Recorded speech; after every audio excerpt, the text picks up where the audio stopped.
And hey everyone, welcome back to Extend Manhwa. Today we are recapping a story called Don't Play by the Rule. Let's get started. The story opens on a majestic mountain range, peaks piercing through a sea of white clouds. Below, a palace stands.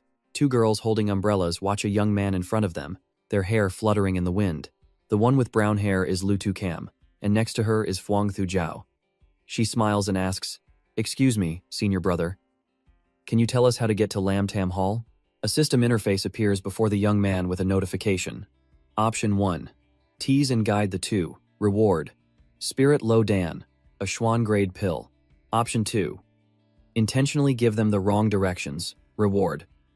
+2 to alchemy skill. Option 3. Tell them the correct way to Lam Tam Hall. Reward. +1 to affinity. Reading the options, he thinks to himself, another choice. I'll pick number 3. He turns to them and says, go straight up the mountain path. When you see a goat-shaped rock, turn right. It's about a half-hour walk from there. Hearing his answer, the two smile and nod. Thank you, senior brother. Goodbye. The system announces, affinity +1. He thinks, now that I understand how to use this system, leveling up is easy. Time to keep patrolling for points. My name is Jiang Bak Nian. I'm a disciple of the Kwai Tam sect in this cultivation world. I'm a transmigrator. And I came with a system. But even with a good system, you have to know how to use it. When I first started, I got swept up in its choices. It all started 5 years ago. Jiang Bak Nian was in a rundown house.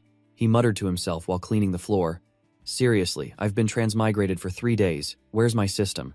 The couple at the door saw him slacking off and started yelling. I told you to clean the floor. What are you muttering about, you useless bum? Are you planning to freeload off us forever? At least a dog can guard the house. What good are you, being insulted like that? Jiang Bak Nian's temper flared. Are you blind? I transmigrated to be the main character. Starting today, I'm done with this place. Go rob someone else. With that, he stormed out.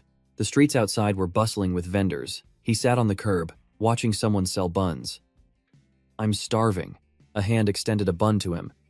Here, eat up, young man. It was an old man with white hair and a kind face. He took the bun from the benevolent man. Seeing such a kind person, he immediately thanked him. Thank you, Taoist master. The old man watched him devour the bun and then spoke. Do you know why? Out of all the hungry children on this street, I chose to give this bun only to you, without even looking up. He replied, no idea. The old man continued. Because I can see you have the bones of a martial arts prodigy. In less than 3 years, you'll surely become the most outstanding young disciple in my Lai Hoa sect. Just then, the system appeared right in front of him. It announced, Option 1. Immediately ask the Taoist master to accept you as a disciple. Reward, Huyen Hoa body technique, Huang, grade, high tier. Option 2.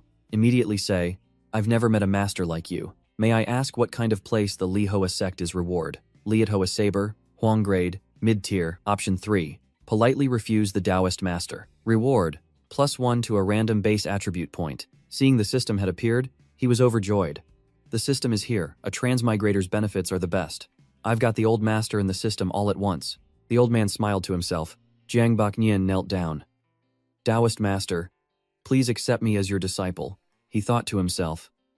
The Huyen Hoa body technique reward sounds perfect for what this Lai Hoa sect master is talking about. The system is clearly giving me a full set. Option 2 is a weapon, which isn't bad, but a cultivation technique is more important right now. The old man spoke gently. I can accept you as my disciple, but first, you must pass a trial. Overjoyed as if he'd struck gold, he said, I'll do my best to pass. The old man spoke and led him away. Good, then follow me. The system prompted. Choice completed. Unlocking the Becoming a Disciple quest. Rewards will be given upon completion. Quest objective. Become the disciple of Taoist Master Makhak Bao. Seeing the system's notification, he was a bit puzzled. No immediate reward. It triggered another quest. Whatever. I have the system. I'm not afraid. Dusk arrived, leaving only the dreamy orange glow of the sun. It shone upon the high mountains, as if bestowing the last light of the day. The old man brought Jiang Bak Nian to a forest. Bak Nian, this place is called Langmao Peak. It's also your trial ground. He replied with determination. Please rest assured, I won't let you down. The old man continued his act. Bak Nian, cultivation requires enduring hardship and perseverance. Mining can forge character. As long as you endure this mountain guarding test, I will come to welcome you into the sect. Without a hint of doubt, he said to the man, Master, I will risk my life to repay your kindness. A burly man led him inside. Follow me. The old man let out a subtle, knowing laugh. A day later, Jiang Baknian couldn't take it anymore. His limbs were like jelly. He whined, I can't. I'm too tired. Seeing him collapse, the man outside the cave cursed at him. Who told you to rest? Do you want to pass the trial or not? Someone like you wants to join the sect. Life as a worker is so unfair. A short break, and you get chewed out. Jiang Baknian timidly said, It's my fault. I'll apologize to the Taoist master. I'm sorry, but I really can't dig anymore. Ignoring his words, the man kicked him several times without hesitation. Damn it, you're truly useless. The others, before you worked their butts off for months to join this fake sect, and you can't even last a single day. Hearing those words, it finally dawned on him. What did you say? The man grabbed him by the hair, his spit flying as he pointed and yelled, You piece of trash! Listen up. Did you really think you were some heaven-sent prodigy who could enter a sect and become a master of thousands? Let me tell you, you're just garbage. Now, get back to mining for me. If you don't finish, I'll take your life. Understand.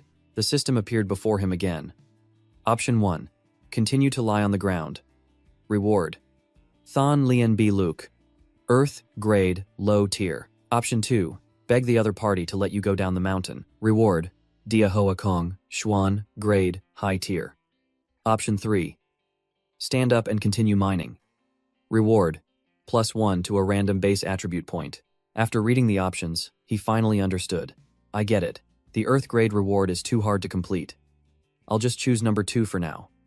He hesitantly pleaded, I'm begging you. The man kicked him again. Get up already. His body was covered in bruises. I can't.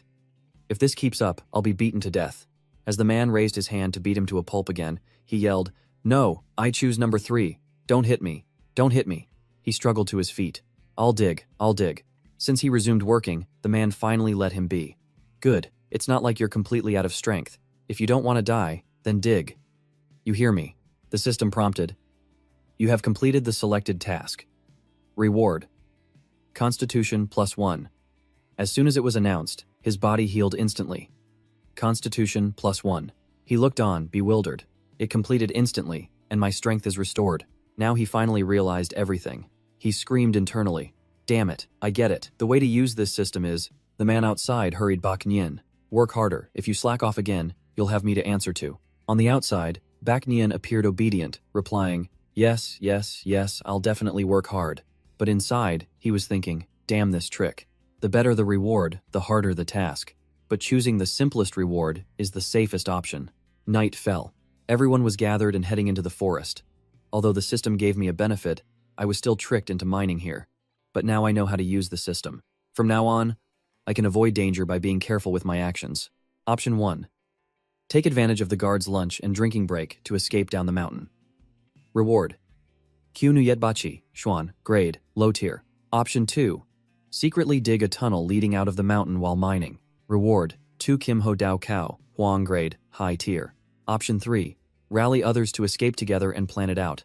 Reward. Lian Hoa armor, Huang grade, low tier. Option 4. Go to sleep. Start moving bricks tomorrow. Reward. +1 to a random base attribute point. A man called out to Bak Nien. Brother, want to escape with us? Hearing this, Bak Nien smiled. Option number 3 just walked right up to me. Besides, a Huang grade low tier reward is the lowest tier. It shouldn't be dangerous, right? Let's give it a try. With that thought, Bak Nien asked, Big brother, do you have a plan? The man waved his hand forward and said, Follow me. Then, the man led Bak Nien into a hideout cave where others were planning to escape. How's the tunnel in the mine? It's been half a month. It should be ready. The guards have been strict lately. We have to wait for the supervisor to get drunk before we can escape. Bak Nien sat and watched the group talk. Good grief. All 3 escape options are prepared. This is an all-or-nothing gamble. I absolutely can't act with them. One of the men asked Bak Nien, New guy, what's your plan? Bak Nien calmly replied. There's no rush. Let's rest up and save our strength. I'm going to bed. Bak Nien ran off, leaving the final choice. I choose number 4. Half a month later, the group indeed tried to escape but was caught. The supervisor was furious. Anyone else who dares to run, this will be the result. You must have a death wish, he shouted, pointing to the bruised and beaten man at his feet. Seeing this, Bak Nien thought, this system really doesn't lie to me. Instead of helping me grow, it's more like a warning system. As long as I choose the attribute reward, I can avoid all sorts of disasters. Everyone fell silent. Suddenly, a loud explosion drew everyone's attention. Everyone's attention was captured. Baek Nian was extremely surprised and asked, the system isn't following its usual pattern this time. Option 1. Stay put without moving. Reward. Quian Van Ba Truong. Huang grade. High tier. Option 2. Help put out the fire. Reward. Tangmon Dat Thuong Quan. Huang. Grade. Low tier. Option 3. Escape during the chaos. Reward. +1 to a random base skill point. The man roared fiercely. Don't move. Follow me to put out the fire. Trusting the system, I'm choosing number 3. Right now. Baek Nian had just run out when he ran into a guard. The moment the guard saw Baek Nian, he shouted, "You dog." Trying to escape. He then pushed Baek Nian down and raised his sword. Baek Nian fumed internally. Is this damn system tricking me? All he could do was squeeze his eyes shut. My life is over. Suddenly, a voice called out, "Little brother, are you all right?" Baek Nian slowly opened one eye. He saw a handsome young man standing before him. The system appeared again. Option 1. Shout. Don't come over here. Reward. Lai Hoa Longangam Huang. Grade. High tier. Option 2. Turn around and continue running down the mountain. Reward. Thap Tam Tiat Lian Tu Thuong. Huang. Grade. Low tier. Option 3. Shout. Great hero, save me. Reward. +1 to a random base skill point. Baek Nian grabbed the young man's leg and shouted, "Great hero, save me." The young man was surprised but smiled in response. "All right. I'll take you down the mountain right now." The young man thought to himself, "This kid is interesting. I killed someone right in front of him, yet he's not afraid of me." The young man then helped Baek Nian down the mountain, asking as they went, "Where is your home?" Baek Nian replied tearfully, "I don't have a home. I was tricked into mining here. Now I don't know where to go." "Then why not come back to the sect with me? Can I really?" "That would be great." Baek Nian was ecstatic. "I love this system so much." After arriving at the sect, congratulations on passing the aptitude test. Next, you need to master the Kwai Tam art and a sword form to become an official disciple. Only then will you be qualified to formally join. Baek Nian was moved. "Thank you, great hero. I'll work hard to become a disciple of the Kwai Tam sect as soon as possible." Returning to his room, Baek Nian sat looking at the cultivation manual. Oh, this introductory technique is practiced like this. Could it be that no one else understands it? Impossible. Baek Nian looked down at his hands in surprise. How did I learn it so quickly? Could I be a genius? If so, all I need to do now is report it. Suddenly, the system's notification appeared. Option 1. Immediately tell Than Guang that you have mastered the Kwai Tam art. Reward. Din Tien Ba Trao. Xuan grade, mid-tier. Option 2. Silently continue practicing. Reward. 20 O Long Thiat Tich Tien, Bang grade, low tier. Option 3. Do nothing. Reward. +1 to a random base attribute point. Baek Nian thought, strange. Why is it so dangerous? Is it because the tallest nail gets hammered down? Baek Nian lay down on the bed. I choose number 3. Isn't this the classic start as a weakling, pretend to be a pig to eat the tiger trope? After that, I'll be as steady as an old dog. No matter how good the reward is, I have to be alive to enjoy it. A long time passed. A beautiful scene is one with a beautiful woman. That's certainly true. Looking at the stunning scenery below the rocky outcrop, Jiang Baek Nian couldn't help but feel inspired to write some poetry. He said, "In this world, whoever has the strongest cultivation holds the most power. They can have anything they want." His gaze was somewhat pensive and thoughtful. It's been 5 years, and I've been cultivating diligently in the Kwai Tam sect. Relying on the system, I can become the strongest person on this continent. But not long after saying this, he immediately lost his nerve and let out a long yawn. Looking a bit foolish, he stretched out his hand as if to reject that grand goal. That huge objective has nothing to do with me right now. After all, he'd say one thing, then pause as his frustration boiled over, clutching his head as he complained. The moment I show any sign of standing out, the system triggers a choice. It sounded like a rant, but he was thinking carefully. It's embarrassing, but my life is more important. The tallest nail gets hammered down. I have to be careful. After a long and careful thought, he firmed his resolve and returned to the town below to start a normal life again. While walking down the street like any other person, he noticed a conflict at a corner of the gate. After observing for a while, he realized it was just a minor dispute. But as someone who wanted to do good deeds, he still intended to pursue his grand goal. The situation over there was tense, as if a fight was about to break out. A man had another, newer disciple by the collar, a classic case of an old-timer bullying a newcomer. It was a common sight everywhere. The bully was shouting loudly, You bumped into me and spilled my wine. You think you can just walk away." The newcomer didn't understand why he was being yelled at and replied helplessly, in distress. "You're clearly the one who spilled it. Why are you blaming me?" Anyone who heard this would find it reasonable, but the old-timer was an unreasonable person. He acted annoyed and bullied the newcomer. Seeing the new guy talk back, he got angry and prepared to punch him. He accused the newcomer, "You've just arrived and you're already running your mouth. I'll teach you a lesson on behalf of your master." Then, he angrily raised his hand. Just then, Jiang Baknian arrived in the nick of time. He quickly scanned the two of them as his targets and rushed forward. Seeing this, the large man about to strike threatened him. "You want to fight, I advise you to stay out of this." But before he could finish his sentence, he had already swiftly run past them. He looked so handsome that they were too stunned to react, standing there dumbfounded for a moment. Only after a while did they process his action. The new disciple, realizing he wasn't being saved, was also bewildered. He thought out loud, his face full of confusion, asking him, "You're really not going to save me, but there's a reason for everything a person does." It turns out he didn't save his junior brother partly because the system had arranged his choice. The screen displayed 3 options. The first option was to protect the junior brother, scold the evil senior brother, reward, Xuan grade, mid-tier, on Winkong. Option 2 was to pay for the junior brother, reward, Huang grade, mid-tier, Loi Fu. The final option was to bow your head and walk past, leaving quickly. Reward, a random skill point. So, even though the other 2 options offered more rewards, he wasn't one to meddle in other people's business. He wasn't a diligent person either, so he lazily chose the simplest option, to ignore other people's affairs. He thought it was a very simple problem. Of course, I'd choose option 3. He even wondered if his speed just now counted as walking past quickly. At that moment, everyone's eyes were fixed on him as he ran through the gateway. After dealing with the system's part, he breathed a sigh of relief. He said, "All right then." As for the junior brother, he paused for a moment as if reconsidering something. On the other side, the situation had escalated to the point where a fight was necessary to resolve the conflict. The senior disciple said to the other, intending to teach him a lesson, "Today, I will teach you the rules."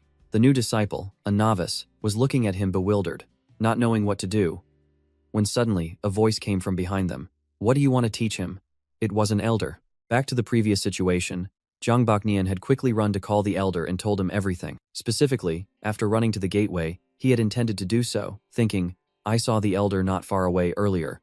Why should I intervene myself?" So he leisurely called the elder, the person in charge, to handle the matter. Jiang Baknian was a good person, but he was also a smart person who knew how to handle situations without causing trouble for himself.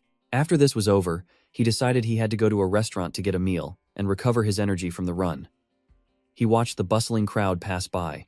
Inside the restaurant, as soon as he sat down, he ordered a serving of bok nok phi thui. But as soon as the waiter saw him and the name of the dish, he gave him a disdainful look, thinking resentfully, "Every time this kid comes, he orders a bit of bok nagok phi thui. It's just tofu, white cabbage, and white rice." He judged him as being dirt poor. In contrast, he seemed completely unconcerned with others' opinions. He sat there calculating his achievements for the day, a total of 7 choices from the system. The rewards he received were +2 strength, +1 alchemy, +1 music, +1 affinity, and +2 painting. Looking at this pitifully small number of points pained him. He thought if only skill points could be converted, that would be great. "I really don't know what this painting skill is for." Suddenly, he saw Tan Muk Nguyen appear. He was a hypocrite with a scholarly appearance. He called out to him, "Bak Nian." Being a good-natured person, he responded to his call, 6th senior brother, and told him, "You're just in time. Let's eat here." Tan Muk Nguyen had come to the restaurant with that intention, so he sat down and started praising the item he had given him last time. That An Huang Hoan Tan was very effective. "You've only been in the sect for a few years, yet you've made such achievements in alchemy. You're truly a genius." Now, he didn't think it was true and felt embarrassed, scratching his head modestly. "It was just luck that I was rescued from the mines by you, senior brother. It's great that I can help you today." In his heart, he spat on his own words, thinking, "Of course I'm a genius, thanks to the alchemy skill points from the system." Tan Muk Nguyen then pretended to be nice, saying, "That's the result of your hard work. Besides, you complete every trial mission perfectly." He replied, "It's just my good luck. Besides, the trial missions aren't that hard." In his heart, he secretly thought, "It's all thanks to the good system." After hearing this, Tan Muk Nguyen got straight to the point. He thought, "You wander around during the day, yet your cultivation keeps increasing. Are you secretly training behind our backs? But he didn't answer. Because although he wasn't secretly training, he was cheating. Isn't life always a game of cheating? Hearing him press like that, he didn't deny it anymore and followed his lead. As expected of a senior brother. You even guessed this. I won't hide it from you. I'm naturally slow-witted. I have no choice but to work hard in secret. Then he laughed fakely twice. In his heart, he had a plan, thinking, although senior brother is very good to me, I have a system. This is a secret that absolutely no one can know. It's also to prevent those with higher cultivation than me from using me to obtain rare items. When refuting, Zhang Baknian didn't think much, just spoke from his gut, not seeing how unreasonable his words were. After hearing this, Tan Muk Win found it unsatisfactory and countered, but your talent is not well regarded in our sect, and Lam Tam Hall specializes in the art of Go. You're only at the 5th level of Qi refinement now. Even if you practice day and night without eating or sleeping, you couldn't possibly progress so quickly. His words were so detailed that he was startled and stunned. Just then, the senior brother leaned over the table, getting close to him, and said something that startled him. Bak Nien, I actually know your secret. Bak Nien's eyes widened. Zhang Bak Nien was panicking inside, screaming, I'm screwed, I'm screwed, I'm screwed. How does he know? But on the outside, he tried his best to remain calm. Senior brother, what are you talking about? Luke Ba Kwai whispered in his ear. Actually, you got some kind of opportunity when you were at the mines, right? But that opportunity wasn't for cultivation, but for something else. Hearing him say that, Zhang Bak Nien could finally relax. It's true, I can't fool you, senior brother. His expression was like that, but in his heart, he was thinking, to be precise, the system could be considered an opportunity. Luke Ba Kwai continued to explain to him, why don't I introduce you to Nung Thao Hall? Since you don't want to cultivate, if you can make a breakthrough in alchemy, your status might advance even faster than mine. Zhang Baknian forced a smile. It's not that you don't know me, senior brother. Before he could finish, Luke Ba Kwai cut him off. All right. I know you're not interested in fame and fortune. I won't try to persuade you anymore. He couldn't help but think to himself, the system's choices won't let me advance. Even if I wanted to, there's no way. Night fell, and the melodious songs of the night began to play. Lu Tu Cam recognized the person in front as Zhang Bak Nien. She immediately ran over to greet him. Lu Tu Cam of Thui Kin Hall pays her respects to senior brother Jiang. A dangerous glint flashed in his eyes. A beauty like this must be highly dangerous. Zhang Bak Nien's expression suddenly changed. Junior sister, you've mistaken me for someone else. My surname is Vuong. Hearing this, Lu Tu Cam was a bit puzzled. Vuong, he gently walked past the girl. However, someone running towards them immediately exposed his lie. Senior brother Jiang, Trin Le Duong asked me to tell you to come over and play a couple games of Go with him. Lu Tu Cam then realized the truth. You really are senior brother Jiang. Then she turned to the person who had just arrived and said, Excuse me, is this Zhang Bak Nien? Senior brother Jiang, he cheerfully replied. Yes, that's him, Zhang Bak Nien. Senior brother Jiang, no doubt about it. He stood to the side, hearing everything, and cursed internally. This junior brother is so young and naive. The more beautiful a girl is, the more dangerous she is. He turned around to explain. All right, it's me. I was just joking with you, junior sister. He said to the young man who just ran up, Go tell Trin Le Duong, I'll be there right away. Without hesitation, the young man agreed immediately. Okay, he turned to ask Lu Tu Cam, junior sister, is there a reason you came all the way to Lam Tam Hall to find me? She replied immediately. In 3 days, it will be my first trial mission down the mountain. I want to invite you, senior brother, to be our guardian. The system appeared before him. Option 1. Immediately reply. A small matter, of course, no problem. Reward.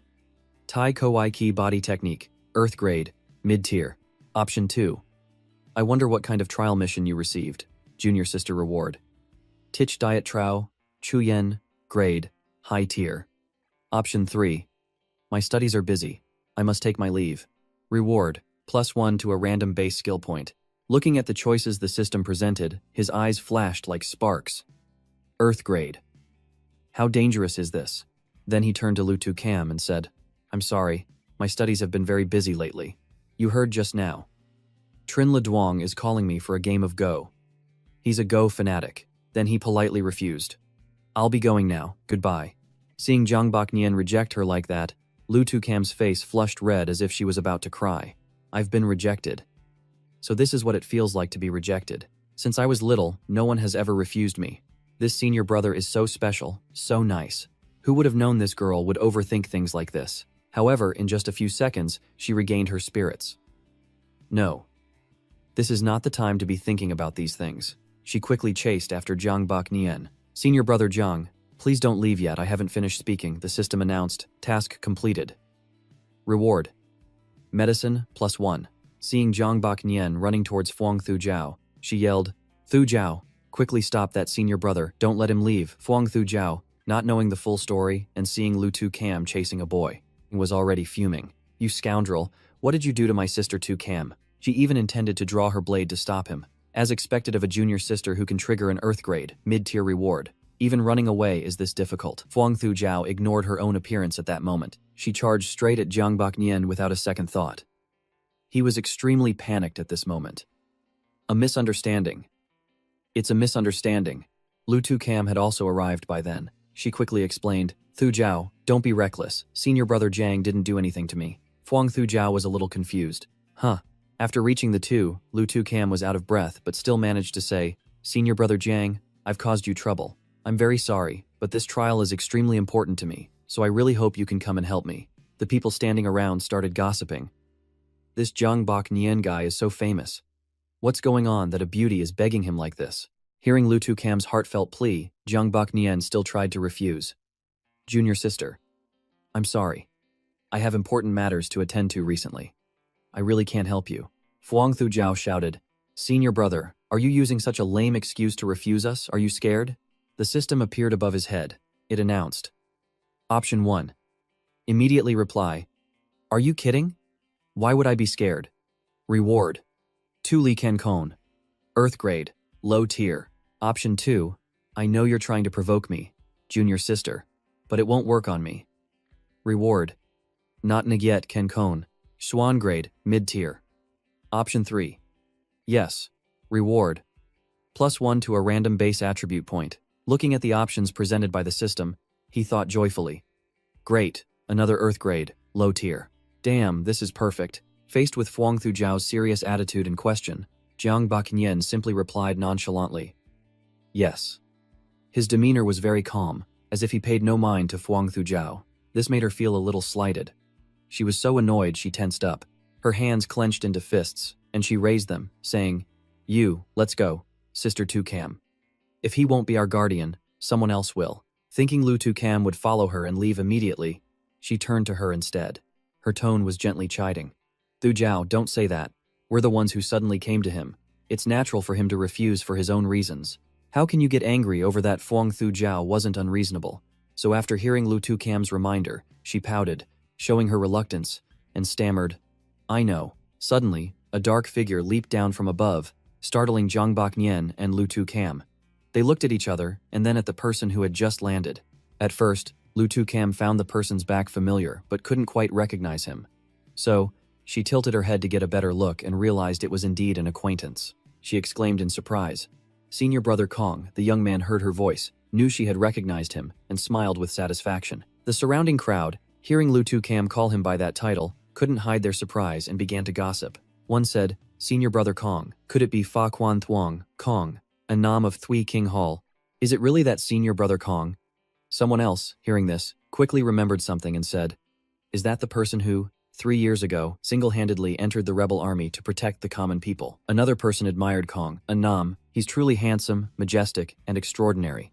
Although he enjoyed hearing the praise and compliments, Kong An Nam didn't show it.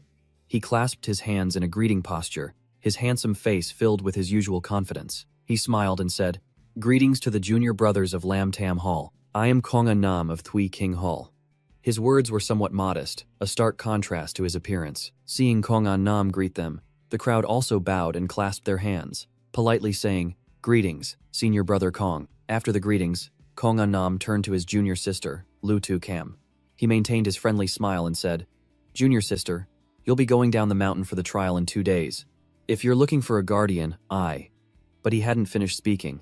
Thujiao, standing next to Lu Tu Cam, cut him off. Her voice was full of shock and disbelief as she cried out, Sister Tu Cam, where did he go? Hearing that, Lu Tu Cam also quickly turned her head, but she realized that Baknian had disappeared at some point. So, unable to hide her own panic, she turned to Kong An Nam and said, Senior brother, we still have things to do. We'll visit you another day. With that, she and Fuang Thujiao hurriedly left, not giving Konganam a chance to hold them back for even a second. He called after them, "Hey, junior sisters, are you heading back to the inner hall? I can walk with you." It's unknown if Lutu Cam and Fuang Thujiao heard him, but their pace didn't slow down at all. At the same time, Jiang Baknian was hiding in a dense bush nearby. Seeing Lutu Cam and Thujiao leave, he felt a great sense of relief. He let out a breath and whispered, "Phew." As expected of a junior sister who can trigger an Earth grade, mid-tier choice. She's truly terrifying. In the late night, the weather today happened to be exceptionally beautiful. Not only was the moon clear and the wind cool, but the atmosphere was also incredibly fresh and quiet. Mixed in were the gentle, melodious, and somewhat deep and sorrowful tunes of a pipa under the sparkling moonlight. Lutu Cam sat quietly in her courtyard, her slender fingers plucking out melancholic notes, as if trying to express the hidden feelings in her heart at this moment. Her exceptionally beautiful appearance, coupled with this sorrowful and graceful temperament, could easily make anyone who saw her feel pity. Suddenly, a familiar, gentle, and affectionate voice broke Lutu Cam's train of thought and idle musings. The person asked, "Who has wronged my Cam knee?" Seeing that person approach, Lutu Cam quickly put down the pipa and walked over to the person. With one hand placed over the other in front of her chest, she bowed slightly and respectfully called out, "Master." The woman she called Master still looked very young and beautiful, from her smooth skin without a trace of age to her flawless figure. Lutu Cam's master seemed to have somewhat understood her disciple's feelings through the melody of the pipa she had just played. She had also vaguely figured out the reasons for her unusual behavior. Therefore, she spoke sternly, "Kamni, your pipa skills are getting better and better now. But because they are too good, it's easy for people to hear your thoughts. Speak. Who dared to bully my precious disciple?" Knowing that her master seemed to have misunderstood something, Lutu Cam quickly clarified, "No, no one bullied me. It's just that I met a disciple who caught my attention a bit." Hearing her say this, her master couldn't help but feel a bit interested. She crossed her arms, her face full of excitement, and curiously asked, "Who is it?" She looked very eager to hear her disciple's heartfelt story. Lutu Cam quickly realized her own. She had carelessly let it slip, so she awkwardly tried to change the sensitive subject. Her cheeks turned slightly red. Looking flustered, she said, "Oh, I remember I haven't finished today's homework, so I'll see you later, master." With that, she spun around and bolted, as if afraid she'd be interrogated by her master if she stayed another second. Seeing this side of Lutu Cam for the first time, her master stood there quietly. Her deep eyes followed the figure that looked like a rabbit fleeing from a predator. She watched until the figure gradually disappeared, then smiled to herself, thinking, "How strange. I should investigate this a bit. I can't let my little treasure be deceived." Having decided this, early the next morning, she somehow managed to find her way to Jiang Baknian's residence to meet him in person, without any mistakes. This also showed that the investigation speed of Vu Hojiap was truly impressive, and that the title was not just an empty name. At that moment, Jiang Baknian had just managed a refreshing stretch and yawn when her presence made his heart skip a beat. It didn't take long for him to recognize who this woman was. Not only was she the renowned Vu Ho Fap, but she was also the master of that beautiful yet troublesome girl, Lutu Cam. He hadn't expected this today, so seeing her in person, his mouth was still agape with surprise. He thought to himself, "The small one just left, and now the big one arrives. These past 2 days have been quite lively." Jiang Baknian hated trouble the most. Just as he was about to turn and leave, Lutu Cam's master, as if she had predicted his move, called out loudly, "Jiang Baknian, where do you think you're going?" Being called out like that, Jiang Baknian had no other choice, other than pretending nothing was wrong and turning back. He smiled and said, "This disciple suddenly thought of a solution to a go endgame and wants to go to the Kihin. But this naive and foolish act of his couldn't fool the sharp eyes of Vu Hojiap." She snorted coldly, walked closer to him, and said, "You lie without batting an eye. Your composure is quite impressive. Do you know who I am?" To this question, the system gave Jiang Baknian 3 choices, each with its own reward. The first choice was, "This disciple does not know." Choosing option 1 would grant the reward of Bonloi Bafa, Xuan grade, low tier. The second choice was, "I guess you must be the Vu Hofap of Thui Kin Hall." Choosing option 2 would grant the reward of Bak Vu Sword, Huang grade, mid-tier. The third option was, "Such an extraordinary presence. Throughout the entire Kwai Tam sect, a second person like you cannot be found. You must be the Vu Ho Fap of Thui Kin Hall. This disciple has long admired you." Choosing this option would grant a reward of +1 to a random skill. Jiang Baknian stared at the choice board, thinking deeply. He originally wanted to be like most other disciples, not knowing much about outside affairs. He really didn't want to choose anything dangerous. Thinking this, it seemed everyone was certain he would choose the safest option. Jiang Baknian regained his natural composure. He clasped his hands together, a standard smile on his face. His tone was both natural and a bit flattering as he said, "Your presence is so extraordinary. Throughout the entire Kwai Tam sect, I doubt a second person like you could be found. You must be the Vu Ho Fap of Three King Hall. This disciple has long admired you." These words greatly surprised her. She had thought that even if Jiang Baknian was a disciple of the Kwai Tam sect, he was just a clueless one. So, he would naturally act like other high-level disciples, meaning he would pretend not to know anything. The result was unexpected, truly exceeding her expectations. Moreover, not only that, but his mouth was also very sweet. A light, charming smile flashed across her red lips. She cleared her throat, then put on a serious expression and said, "It seems you have some knowledge. However, I don't think I've ever met a disciple like you. How did you recognize me?" Jiang Baknian maintained his respectful hand-clasping posture, speaking very carefully. This disciple was once fortunate enough to hear Vu Ho Fap play the zither. The music was absolutely marvelous. Powerful yet graceful, sorrowful yet majestic, elegant and ethereal, heroic and lingering. It truly filled this disciple with immense admiration. After hearing this, she paused for a moment.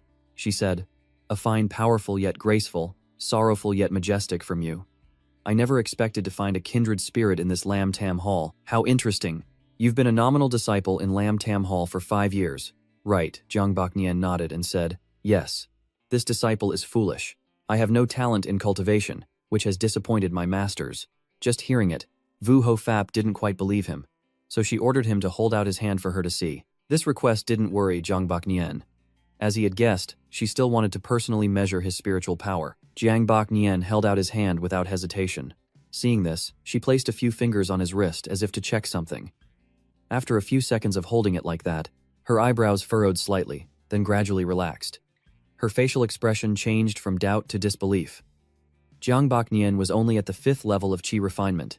It was truly beyond her imagination and prior predictions about him. When Vu Ho Jiap checked Jiang Baknian's aptitude, she was surprised. Normally, as long as one could pass the sect's talent test, even with slightly poor aptitude, a year would be enough to reach the 10th level of qi refinement. But Jiang Baknian had been in the Kwai Tam Genju sect for 5 years, and was only at the 5th level of qi refinement.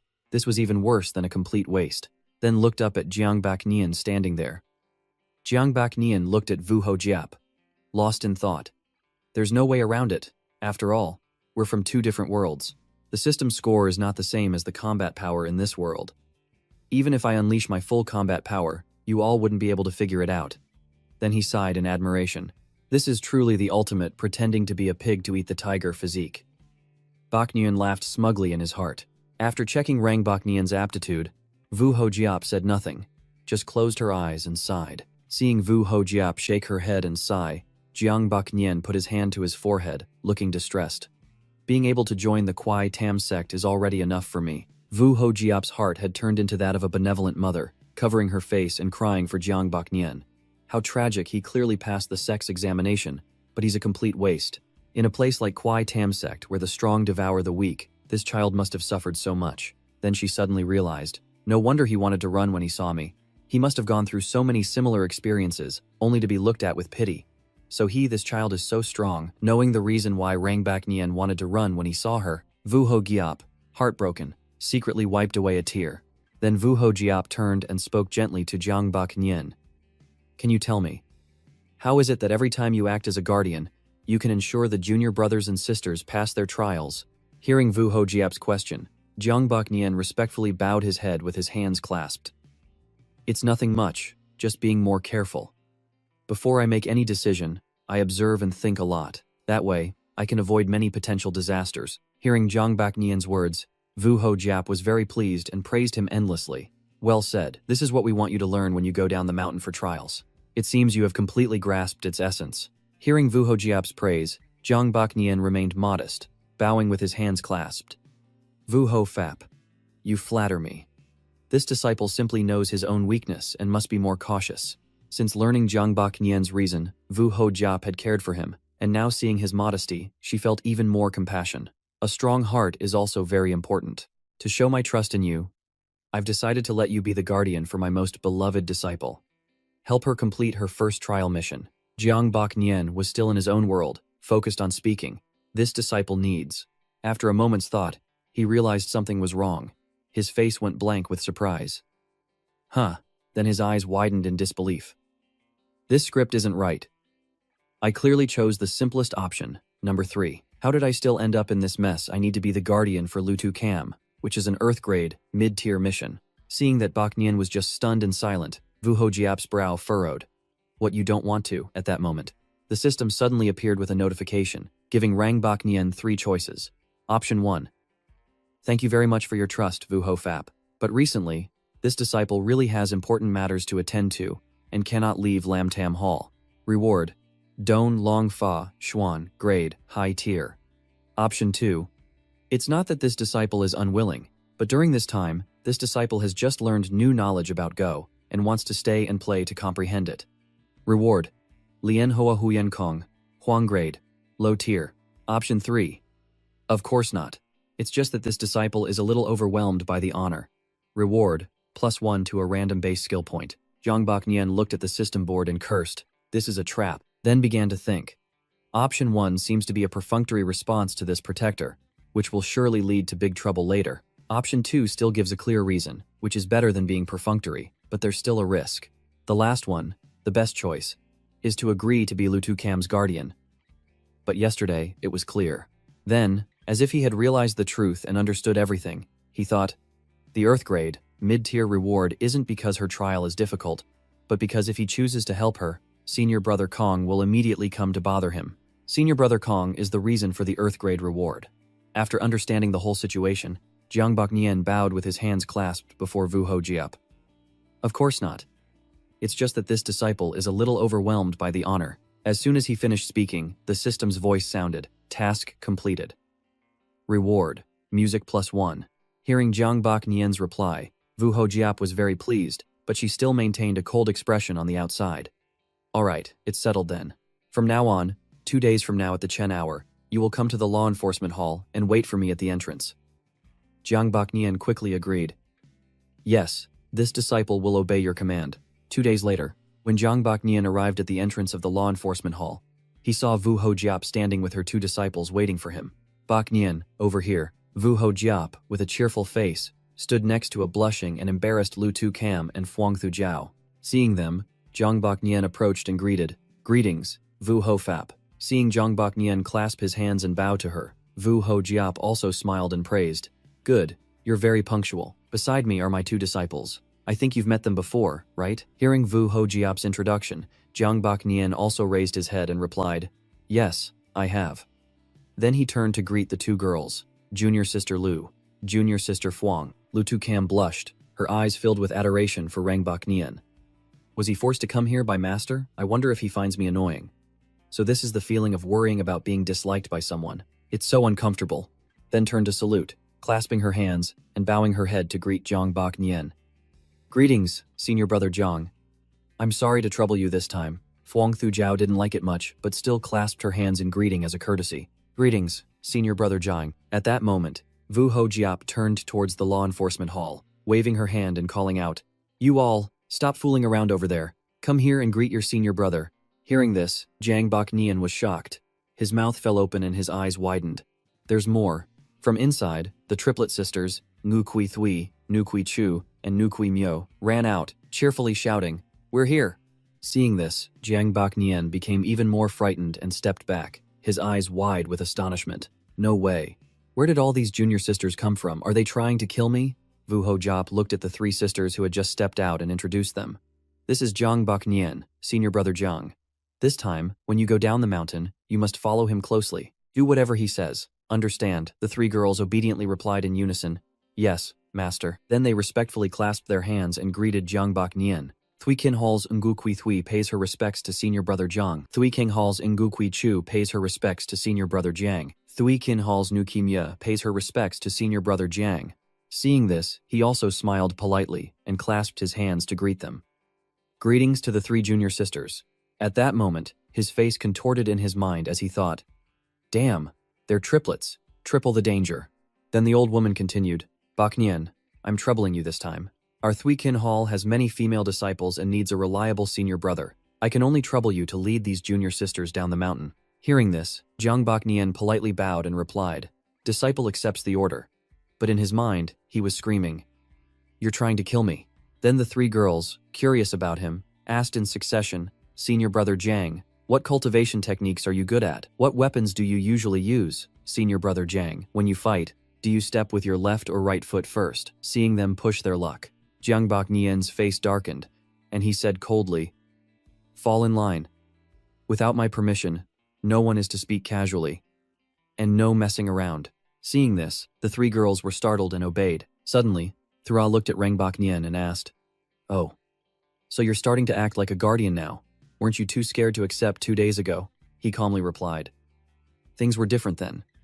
Now that I've become your guardian, I'm responsible for your safety. At the same time, you must obey my orders." Thu Jiao was unconvinced, so she approached Jiang Bak Nien and asked further, "What if I refuse?" Hearing that she wanted to challenge him, Jiang Bak Nien, with a chilling aura, said, "You can try." Seeing his terrifying aura, Thu Jiao fearfully stepped back and thought to herself, "Strange. How does he have such an aura? I'm actually afraid of him." Then she gave up, no longer planning anything, just turning her head to the side and huffing. Seeing that her intentions were gone, Jiang Bak Nien calmly continued, "My team must follow my command. No matter what happens, you are not to act rashly." "Understood." Everyone replied in unison, "Understood." Then Jiang Bak Nien continued, "Good. Now, go back and change your clothes into coarse cloth or linen. Gather here in half an hour. Anyone who is late will have 2 points deducted." Seeing this, Thu Jiao got annoyed again and asked, "Why are you restricting what we wear? What does this have to do with the mission?" After hearing this, Jiang Bak Nien sized her up for a moment, then calmly explained in detail. "First, from now on, if you want to speak, you must first call out 'report' and receive my permission before you can talk. Otherwise, 1 evaluation point will be deducted. Second, of course it's related to the mission. When we go down the mountain to carry out our mission, we must blend in with the people and act with humility." Thu Jiao pouted and muttered, "Humph, it's not because you're scared, is it? You make it sound so nice." Suddenly, Lu Tukam spoke up. "Excuse me, can we only choose between coarse cloth or linen?" Seeing someone ask without calling out, Jiang Baknian turned and complained, "I just said you have to call out 'report' before speaking. Don't you understand? -1 point for you. If you don't remember next time, it'll be -2. Being scolded for the first time, Lu Tukam was strangely thrilled, blushing as she thought, This is what it feels like to be scolded. Since I was little, not even my father has ever done that to me. This feeling is so novel." Thu Jiao, seeing her sister being reprimanded, got angry and complained, "Hey, I have a bit of a hot temper. How dare you yell at Sister Tukam?" Before Thu Jiao could finish, Lu Tukam calmed her down. "Don't. This is my fault. Don't say any more." Hearing that, Thu Jiao replied, "All right." Then Lu Tukam said, "Report." Jiang Baknian replied, "Speak."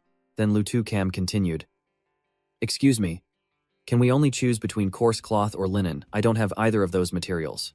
Do I have to borrow from someone else?" Hearing this, Jiang Baknian replied, "Blending in with the people is our greatest principle in our work. Most of the common folk down the mountain only wear linen and coarse cloth. If we dress too lavishly, it will easily attract attention. Do you understand now?" Then the three girls raised their hands in unison and said, "Report." Jiang Baknian responded, "Speak." Then they excitedly asked, "Can it be any style of coarse cloth or linen? Do we need to wear straw sandals? Do we need to wear straw hats?" Seeing this, Jiang Baknian continued, "Next time, ask one by one. Wear the most common style of clothing. As for shoes and hats, I'll make arrangements later. Go now." After hearing that, they left together. Jiang Baknian watched them leave and sighed, "My life is so hard." Then he sat in a corner, sipping tea and said, "Although beautiful junior sisters are very dangerous and inconvenient to bring along, after they change their clothes, it should conceal them somewhat." Just as he finished speaking, the 5 of them came out one by one, saying, "We've changed." Their dazzling beauty was not diminished by the plain clothes. Jiang Baknian spat out his water. He stared wide-eyed and thought, "What is this? Is this natural beauty that can't be hidden? How can this hide them from people's eyes?" Jiang Baknian said to everyone, "Very good. You all returned within the specified time. On the stone platform were a pair of sandals, a hat, and a white cloth." He pointed to the items and said, "Put these on." Seeing this, Thu Jiao was furious and complained, "How ugly. In the future, even if my master scolds me, I won't ask him to be our guardian." Jiang Baknian remained very calm and explained, "It's getting hot now, everyone. I prepared these for you to prevent sunstroke. Put them on."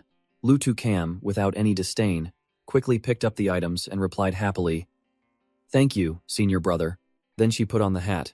On her head, a stream of spiritual energy suddenly flowed through her body, startling her a little. Huh, was that an illusion? Seeing this, Jiang Baknian smiled and praised. Very good. The concealment formation is operating smoothly.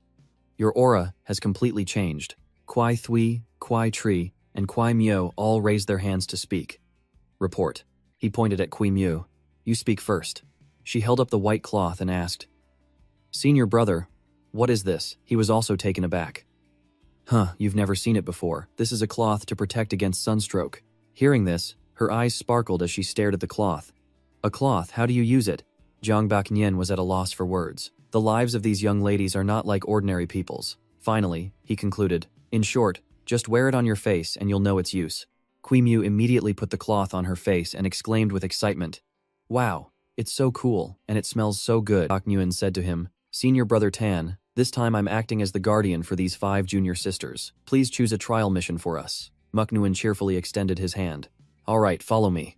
He handed Jiang Baknian a wooden scroll and said, Recently, in Tapfu village of Longsun town, many children have gone missing, causing great anxiety among the villagers. You should set out to investigate as soon as possible.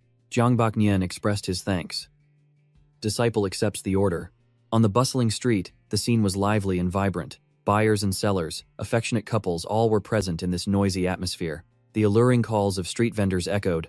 Sweet persimmons here, not bitter at all. Bitter ones can be exchanged.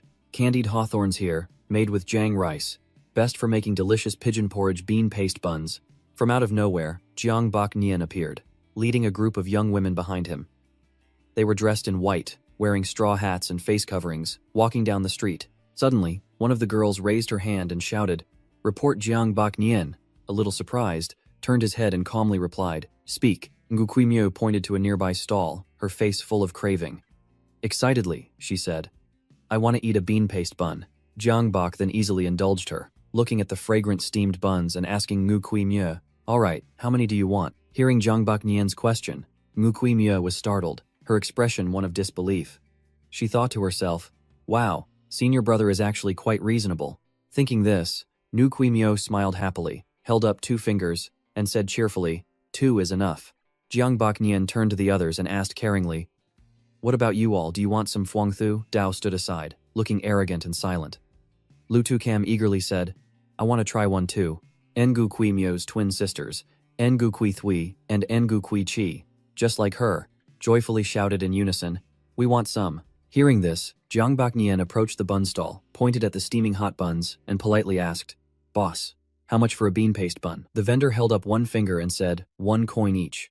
Jiang Baknian took out a string of sparkling gold coins and handed it to the bun stall owner, saying generously, All right, give me 8. Ngu Kui Myo couldn't hide her craving. Her mouth was already watering as Jiang Baknian held the bag of buns. She reached out her hand, ready to grab one, her round eyes sparkling as she exclaimed, Wow, it smells so good.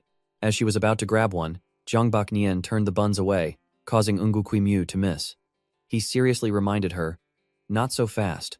Wait until we get to the inn to eat. Put your face covering back on. Ngu Kui Myo put her face covering back on. Looking disappointed and defiant, she whined. In her heart, she was dismissing her earlier thought that her senior brother was quite reasonable. With that, Jiang Baknian turned and led the group on. He reminded the young women, Let's go. Form 2 lines, and walk properly. Fuangthu Jiao walked at the back, observing the surroundings. Realizing something was unusual, her expression immediately tensed. She thought, There's a problem. Fuangthu Jiao then stared at Jiang Baknian walking ahead, frowning and pondering. These people aren't paying any attention to us. This senior brother must be up to something. Suddenly, she wondered, But how did he do it? Forget it. I don't like being stared at anyway. I'll just let it go for now. Suddenly, loud crashing sounds and harsh curses echoed from the surroundings. Crash, crash. You dare set up a stall here without paying rent, you must have a death wish. The loud noise attracted the attention of Jiang Baknian. Fuangthu Jiao and Lu Tukam also turned their heads to look. Over there, a group of fierce-looking men surrounded an old vendor who was on the ground, picking up the oranges that had been knocked out of his basket. He looked pitiful. The old man said dejectedly, The government collects rent from us, and Lu Tam Dao's gang also wants to collect rent. We're just small-time sellers. Where would we get so much money for you? Hearing this, the hooligans became even more vicious. The leader pointed at the old man and ordered his underlings, Still talking back, beat him up for me. The poor old man was held down and beaten by the hooligans. Seeing such an injustice, Huang Thujiao couldn't bear it and felt outraged. With a furious expression, she immediately used her power to conjure a sword, turned around intending to fight for justice, and shouted angrily, "How outrageous!" As she gripped the sword tightly in her hand, just as she was about to charge in and attack, Jiang Baknian stopped her in time. He seriously repeated his instructions. "I've said it many times. Without my command, you are not to act rashly." At this moment, the system displayed. Option 1. Help the stall owner. Reward. Nu Van To Nap Kong. Chuyen grade. Mid-tier. Option 2. Ask the other stall owners about the situation. Reward. Dot Fakshi, Huang, grade, mid-tier. Option 3. Leave this place. Reward. +1 to a random skill point. Huang Thujiao looked at him annoyed and said coldly, "You are a disciple of the Kuai Tam sect. Isn't it our duty to uphold justice?" Hearing this, Jiang Baknian didn't get angry and calmly replied, "Your master entrusted you to me. I'm supposed to teach you what upholding justice on this Haiyan-long continent really means." Huang Thujiao remained defiant. She said contemptuously, "Humph, I think you're just a coward who's afraid of trouble." Lu Tu Cam, seeing the tense situation, quickly tried to calm Huang Thujiao down. She gently advised, "Thujiao, we've just arrived. We're not familiar with life here, and have no experience in the pugilistic world. Let's hear what senior brother Zhang has to say first." Huang Thujiao was at a loss for words, only managing to say shyly. She turned away, arrogantly crossing her arms, looking as if she didn't care about anyone. Jiang Baknian turned his head to look at her, sighing to himself. "Ah, so young and inexperienced." He signaled to the others, "Let's go. We shouldn't linger in this troublesome place." Along the way, Lu Tu Cam tried to cheerfully reconcile Huang Thujiao and Jiang Baknian, but it seemed neither was willing to give in. The three Engu sisters walking behind also looked at each other and discussed animatedly. Engu Kuimyo said, "Senior brother isn't like other male disciples. He doesn't show any reaction." Ngu Kui Tui chimed in, "I don't know if he's being real or just hiding it too well." Ngu Kui Chi also wondered quietly. How curious. After they left the ancient town, the system displayed, task completed. Reward. Forging, +1. Jiang Baknian entered the restaurant. He asked in a loud voice, "Waiter, are there any empty rooms?" The waiter, startled by the call, wondered, "When did these people come in?" "My apologies, I was careless. We have plenty of empty rooms, Tianhao rooms, Dihao rooms, Renhao rooms, and basic rooms." "Sir, please have a look," the waiter enthusiastically introduced. A notification board appeared before Jiang Baknian. Option 1, Tianhao room. Reward. Thantu Thap Batfa, Xuan, grade, high tier. Option 2, Dihao room. Reward. Tengming Bao Kiem, Huang grade, high tier. Option 3, Renhao room. Reward. +1 to a random base attribute point. Jiang Baknian thought to himself. As expected, there are many opportunities down the mountain. Just after entering the town, 2 choices have already appeared one after another. Jiang Baknian said, 3 Renhao rooms. The waiter immediately led the way. "Okay, this way please." As soon as they opened the door, they were disheartened by the dilapidated state of the room. Just as Jiang Baknian was about to speak, the notification board appeared again. Option 1. Tell the waiter to leave. Reward. Huang Tao Tian Quan. Huang, grade, high tier. Option 2. Tip the waiter 5 coins. Reward. +1 to a random base attribute point. He thought to himself. Of course, I'll choose option 2. So, Jiang Baknian took out 5 coins, gave them to the waiter, and said, "You can go downstairs for now. I'll call you if I need anything." The waiter bowed and took the coins. "Thank you, sir. If you need anything, just ring this bell. I'll come right away." Jiang Baknian replied gently, "All right." The system displayed another notification. Task completed. Reward. Spirit, +1. As soon as the waiter left, the young ladies with him clamored. Report Jiang Baknian reminded them. "You can speak freely now. You don't need to say report." The young ladies then vied to speak. "Aren't hotel rooms supposed to be this big? Is this room in front of us also a hotel room?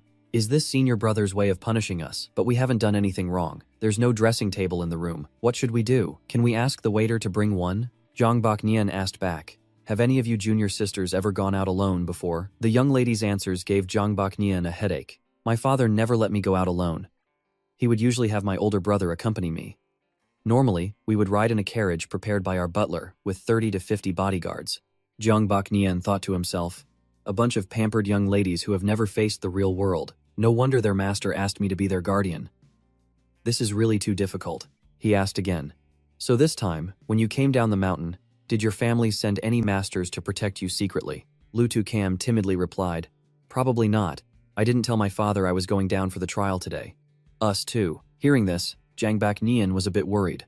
Great. Vu Ho Fap really has too much faith in me. If anything happens to these people, won't it cause a huge commotion in the sect? Jiang Bak Nian was at a loss for words and just told them, All right, eat your buns. The young ladies were secretly happy. Finally, we can take off our face coverings and eat.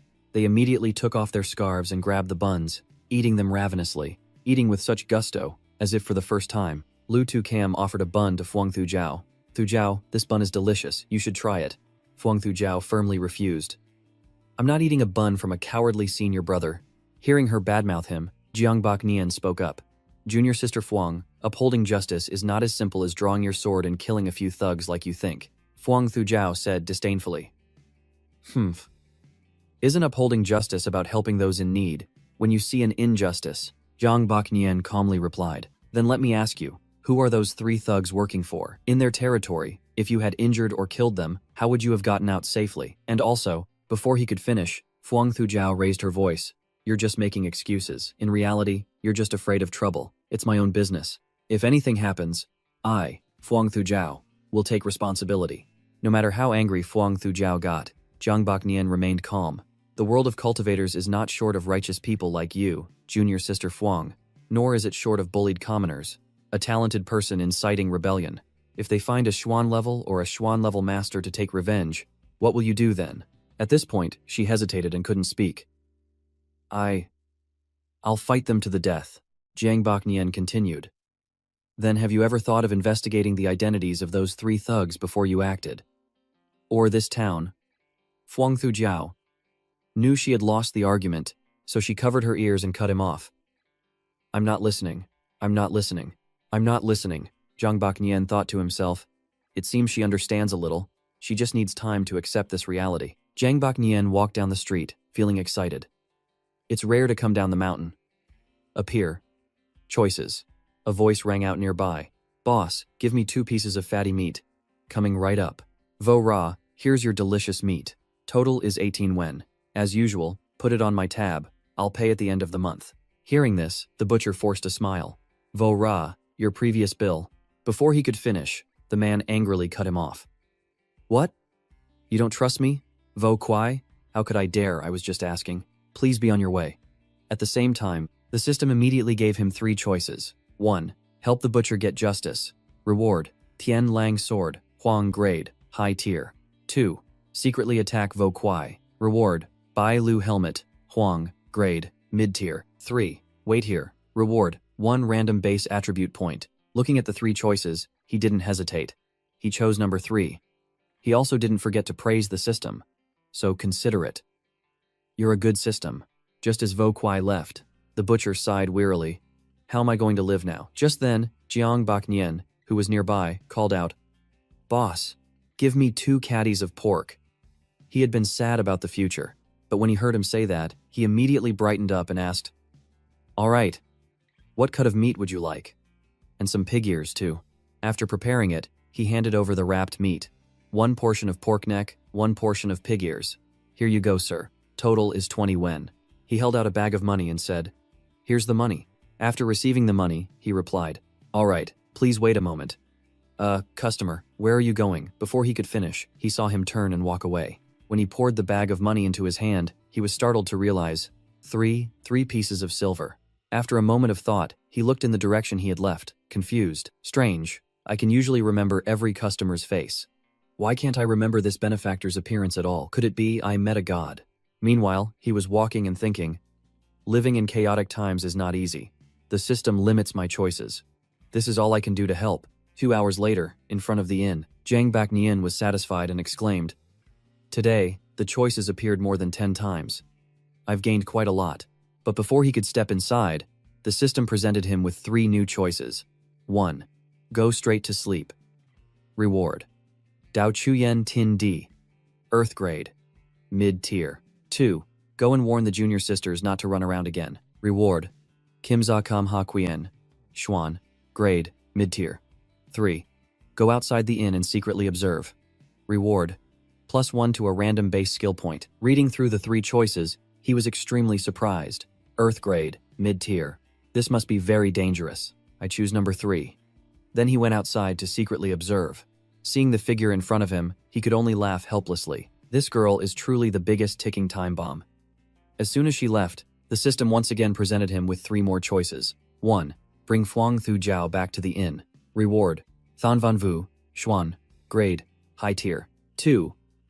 Let Fuang Thu Jiao realize your presence and voluntarily return to her room. Reward: Yen Vithan Thuong, Xuan. Grade: low tier. 3. Silently follow her. Reward: +1 to a random base skill point. He thought, does it want this girl to learn how harsh society is, once and for all? And just like the previous 2 times, his choice was still 3. And so, he silently followed behind her. In a desolate, quiet place, a pleading voice echoed, "Sir, please don't do this. If you keep this up, I'll scream. Go ahead and scream. No one will hear you even if you scream your throat out. Hey, get away from me, help." Fuang Thu Jiao approached from a distance and shouted loudly, "Pervert, let that girl go." The man turned and saw her, startled and stammering. Who is it? Executing justice on behalf of heaven." As she spoke, she drew her sword, then pointed it straight at him. Knowing he couldn't defeat her, he turned and ran, not forgetting to threaten her. "All right, you wait right here for me. I'm going to get more people." Seeing that she had successfully upheld justice, she happily thought to herself, "I've done a good deed." Meanwhile, the woman was constantly calling after him. "Hey, don't go, you haven't paid me yet." Just as she was about to reach out and comfort the woman, she suddenly heard her say that and froze in confusion. What does that mean? Then she naively said to the woman, "Miss, you don't need to thank me. Upholding justice is my duty." Hearing this, not only did she not feel grateful, but she also turned around, pointed her finger, and shouted at her, "Thank your head, are you sick?" Being scolded from start to finish in a barrage of words, she was dumbfounded, looking at the woman and stammering, "I didn't do anything wrong." Jiang Bok Nian, hiding around the corner, witnessed her embarrassing situation and burst out laughing. After a few minutes of being stunned, she finally came to her senses.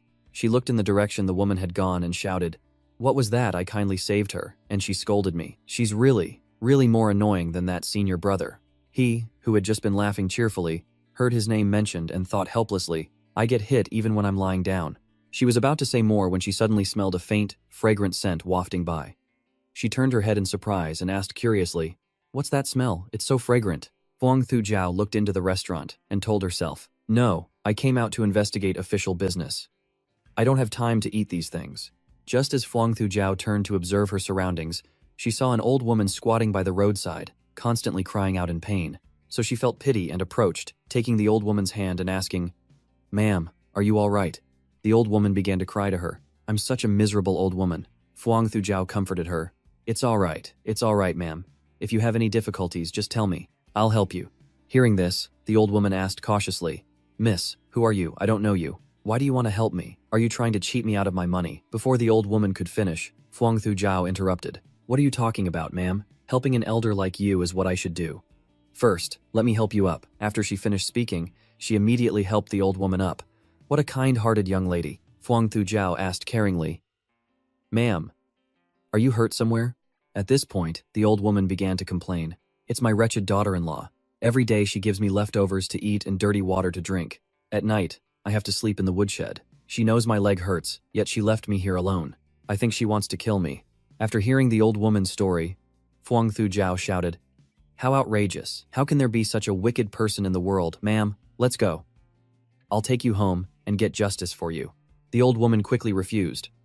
No. My daughter-in-law is known for being a shrew in this town."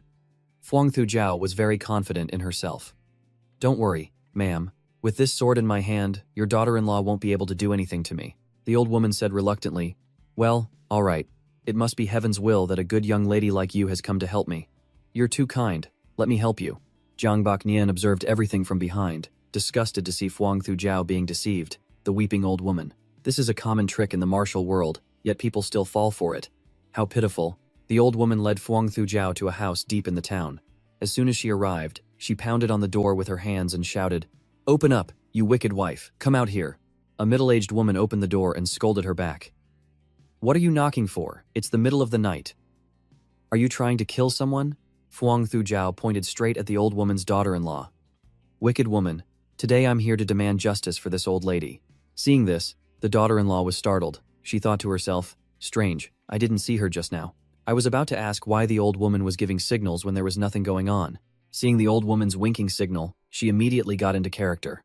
Who are you? Meddling in other people's business. What are you doing with my mother-in-law? Hearing this, Fuang Thujiao immediately drew her sword and said, Wicked woman, don't be impudent. The old woman even joked, pointing to her neck. Oh my, you dare to draw your sword. If you have the guts, cut me. Here, cut me here. Because they were talking too loudly, it disturbed others.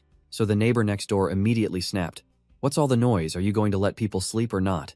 Seeing this, the husband hurried out to apologize on their behalf. I'm sorry, we'll be quiet now. He went out and begged, his face full of sincerity. My dear ancestors, whatever it is, let's talk about it inside.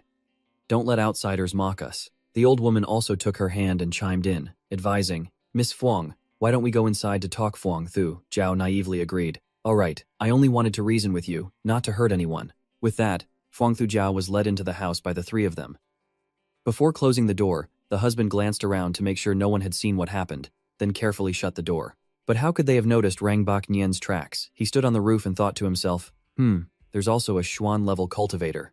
This Hachan town is full of hidden talents. Even a group of swindlers has such a strong person. As soon as Fuang Thu Jiao entered the house, she felt tired. She thought to herself, what's going on? Why do my legs suddenly feel a little shaky? Then she immediately remembered Jiang Baknian's warning. If you suddenly feel your legs tremble, don't overthink it.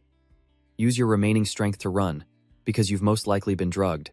If you don't run, are you just going to wait to be caught? Fuang Thu Jiao exclaimed, this is not good. Just as she finished speaking, the man turned around and asked, Miss, are you leaving? Fuang Thu Jiao remembered Jiang Baknian's advice, and immediately used what little strength she had left to run outside. As soon as she got out the door, she was blocked by another group of thugs. Catch her alive for me. Fuang Thu Jiao unlocked her blade and drew her sword. She struck the thug with a palm strike and shouted, Get out of my way! The thug who was hit immediately screamed, how does she still have strength after being drugged for so long? The old lady boss standing above said, This little girl has some skills. You all step aside. The thugs shouted in unison, Old boss Ko. Fuang Thu Jiao thought, as long as I can kill him, I still have a chance to escape. She immediately swung her sword and executed a move. White rainbow purple lightning. Unexpectedly, the old boss was able to easily dodge Fuang Thu Jiao's attack. He could even play around by lightly striking her abdomen with the hilt of his sword. She said to herself, I just wanted to uphold justice. How did it turn out like this? Jiang Baknian watched everything from the rooftop. The system's notification appeared again. Option 1. Go down and kill all the villains surrounding Fuang Thu Jiao. Reward. Song Fuang Quan Ni. Swan grade, mid-tier. Option 2. Directly shout to attract the night patrol. Reward. Tam Thiet Diem Quang Thuong. Huang, grade, mid-tier. Option 3. Rescue Fuang Thu Jiao without harming any of the villains. Reward. +1 to a random base attribute point. Jiang Baknian thought to himself. Although option 3 requires the least effort, why does it feel so difficult? I need to think of a plan. He pressed the ring on his finger and jumped down below. The thugs surrounded Fuang Thu Jiao, laughing and teasing. Old Boss Ko is truly Old Boss Ko. He subdued this little lady with one move. If only I had a fraction of Old Boss Ko's skill. Old Boss Ko was flattered, but tried to remain calm. Alright, it's just dealing with one little lady. Tie her up quickly. One of his subordinates held a rope and grinned wickedly, saying, Haha, little miss, let's see where you can run now. At this moment, Fuang Thu Jiao truly felt scared. Her beautiful face was streaked with tears, and she just prayed for someone to save her. Save me, someone. Save me. Boom, a loud explosion echoed, accompanied by a spark flying down. The thick black smoke made it impossible to see anyone's face. The subordinate cried out in fear, What's happening? Who is it? The old boss thought to himself, I can't draw my weapon. It's too strong. He lowered his voice to negotiate. I wonder which senior expert has come. I am Ko Lao Than, a hall master of the Hoang Bang. If I have offended you, I hope you will forgive me. Just as Ko Lao Than finished speaking, the smoke cleared. The surrounding subordinates quickly asked him, Old Boss Ko, are you all right? The little girl is gone. Ko Lao Than shouted angrily, Shut up, don't you get it? You've messed with the wrong people. It seems that expert still showed some respect for my Hoang Bang and let us go. Otherwise, we would all be dead. For the next 2 days, none of you are to go out. Stay at home. I'm going back to the gang to investigate which expert has come to Lakha town. After Fuang Thu Jiao was rescued, she was still dazed from the effects of the drug. She dazedly thought, I've been saved. Who was it? Was it senior brother Zhang who saved me? She stammered. Senior brother, Before Fuang Thujiao could finish, Jiang Baknian cut her off. Shh, don't talk yet. You've been drugged. Just sleep for a while. I'll treat you when we get to a safe place. At that moment, her conscience pricked her. If only I had listened to senior brother sooner, I wouldn't have ended up in this situation. Fuang Thujiao immediately opened her mouth and sincerely apologized to Jiang Baknian. Senior brother, I'm sorry. In the dead of night, Fuang Thujiao mumbled in her sleep. No, don't. Because she was having a nightmare, she woke up with a start. Lu Tu Cam, who was sitting beside her, quickly supported her and comforted her. It's all right, big sister is here. Don't be afraid. Fuang Thujiao immediately hugged Tu Cam tightly and sobbed, her beautiful face streaked with tears. Sister Tu Cam. Lu Tu Cam patiently comforted her. It's all right. Jiang Baknian suddenly opened the door and entered. As he stepped in, he asked, Are you awake? Lu Tu Cam replied. Yes, she just woke up. He gently said to Fuang Thujiao, Give me your hand. While he was checking her pulse, Fuang Thujiao shyly looked at him and thought to herself, Why didn't I notice how handsome senior brother is before? After checking her pulse, Rang Baknian immediately concluded, It seems to be just a normal sleeping drug, with no other toxins. This is a Thontam pill. Take it and rest for a while. You'll fully recover in 2 hours. Fuang Thujiao blushed and shyly apologized to him. Thank you, senior brother. Senior brother, I was wrong. I shouldn't have treated your words like a passing wind. I said those things to you. The system didn't miss any opportunity to present choices. A notification board immediately appeared. Option 1. It's okay. It's all in the past. Senior brother doesn't hold it against you. Reward. Thap Tyat than theme. Earth grade. Low tier. Option 2. It's good that you know you were wrong. Now do you know how wise senior brother is? Reward. Luke Nam, Luke Hyan, Xuan, grade, high tier. Option 3. No need to apologize to me. Do you know why I appeared in time? Because I was following you all along. I didn't stop you because I wanted you to suffer a little. Reward. +1 to a random base skill point. After reading the notification board, Jiang Baknian immediately thought to himself, System, you're so cruel. Jiang Baknian spoke directly to Fuang Thujiao. No need to thank me. Why do you think I appeared just in time? The truth is, I've been following you since you left the inn. I didn't stop you because I wanted you to suffer a little. Unexpectedly, Jiang Baknian chose the third option, leaving Fuang Thujiao speechless. She had just opened her mouth to say, when Jiang Baknian cut her off. Take your medicine. We'll be setting off in 2 hours. As soon as he went out, Fuang Thujiao immediately turned to ask Lu Tu Cam, Sister Tu Cam, am I very annoying? Lu Tu Cam denied it in a flash. How could that be? I feel nothing but sympathy for you. However, thinking about Rang Baknian's cold attitude, Fuang Thujiao started to cry again. I really know I was wrong. Senior brother was right. Leaving the mountain is too dangerous. I clearly wanted to help them, but they scolded me. They harmed me. Lu Tu Cam interrupted Fuang Thujiao before she could finish. It's good that you know you were wrong and can correct it. Now, take your medicine first. After taking the medicine, Fuang Thujiao praised it. The pill senior brother gave me has a very pleasant, fresh scent. Then you should rest for a while to get well. I'll sit beside you. Fuang Thujiao had just been through a bad experience and needed someone to talk to. She kept talking to Lu Tu Cam. I don't know how strong senior brother is. Today I encountered someone with at least the strength of a Xuan-level cultivator, but senior brother was able to easily rescue me. Senior brother is really amazing. It's like there's nothing he doesn't know. Yes, he's unfathomably deep. Fuang Thujiao's voice grew quieter and quieter, until it finally fell silent and she drifted into a deep sleep. The next morning, before they continued their journey, Jiang Baknian took a moment to check on Fuang Thujiao. He asked her, Are you still feeling unwell? Fuang Thujiao excitedly replied, No, the medicine senior brother gave me was very effective. Good. Then let's get ready to go. Just as they were leaving, one of Ko Lao Than's subordinates arrived. As soon as he entered, the waiter greeted him. Master Tran. You're here, he asked sternly. Don't tell anyone what I'm about to ask you. If a third person finds out, you know the consequences, right? Have any guests with an unusual aura come to your inn recently? The waiter replied obsequiously. I've only served 6 guests. All 6 of them were wearing straw hats. They checked out today. The man threatened. Describe their special features to me. The man broke out in a cold sweat.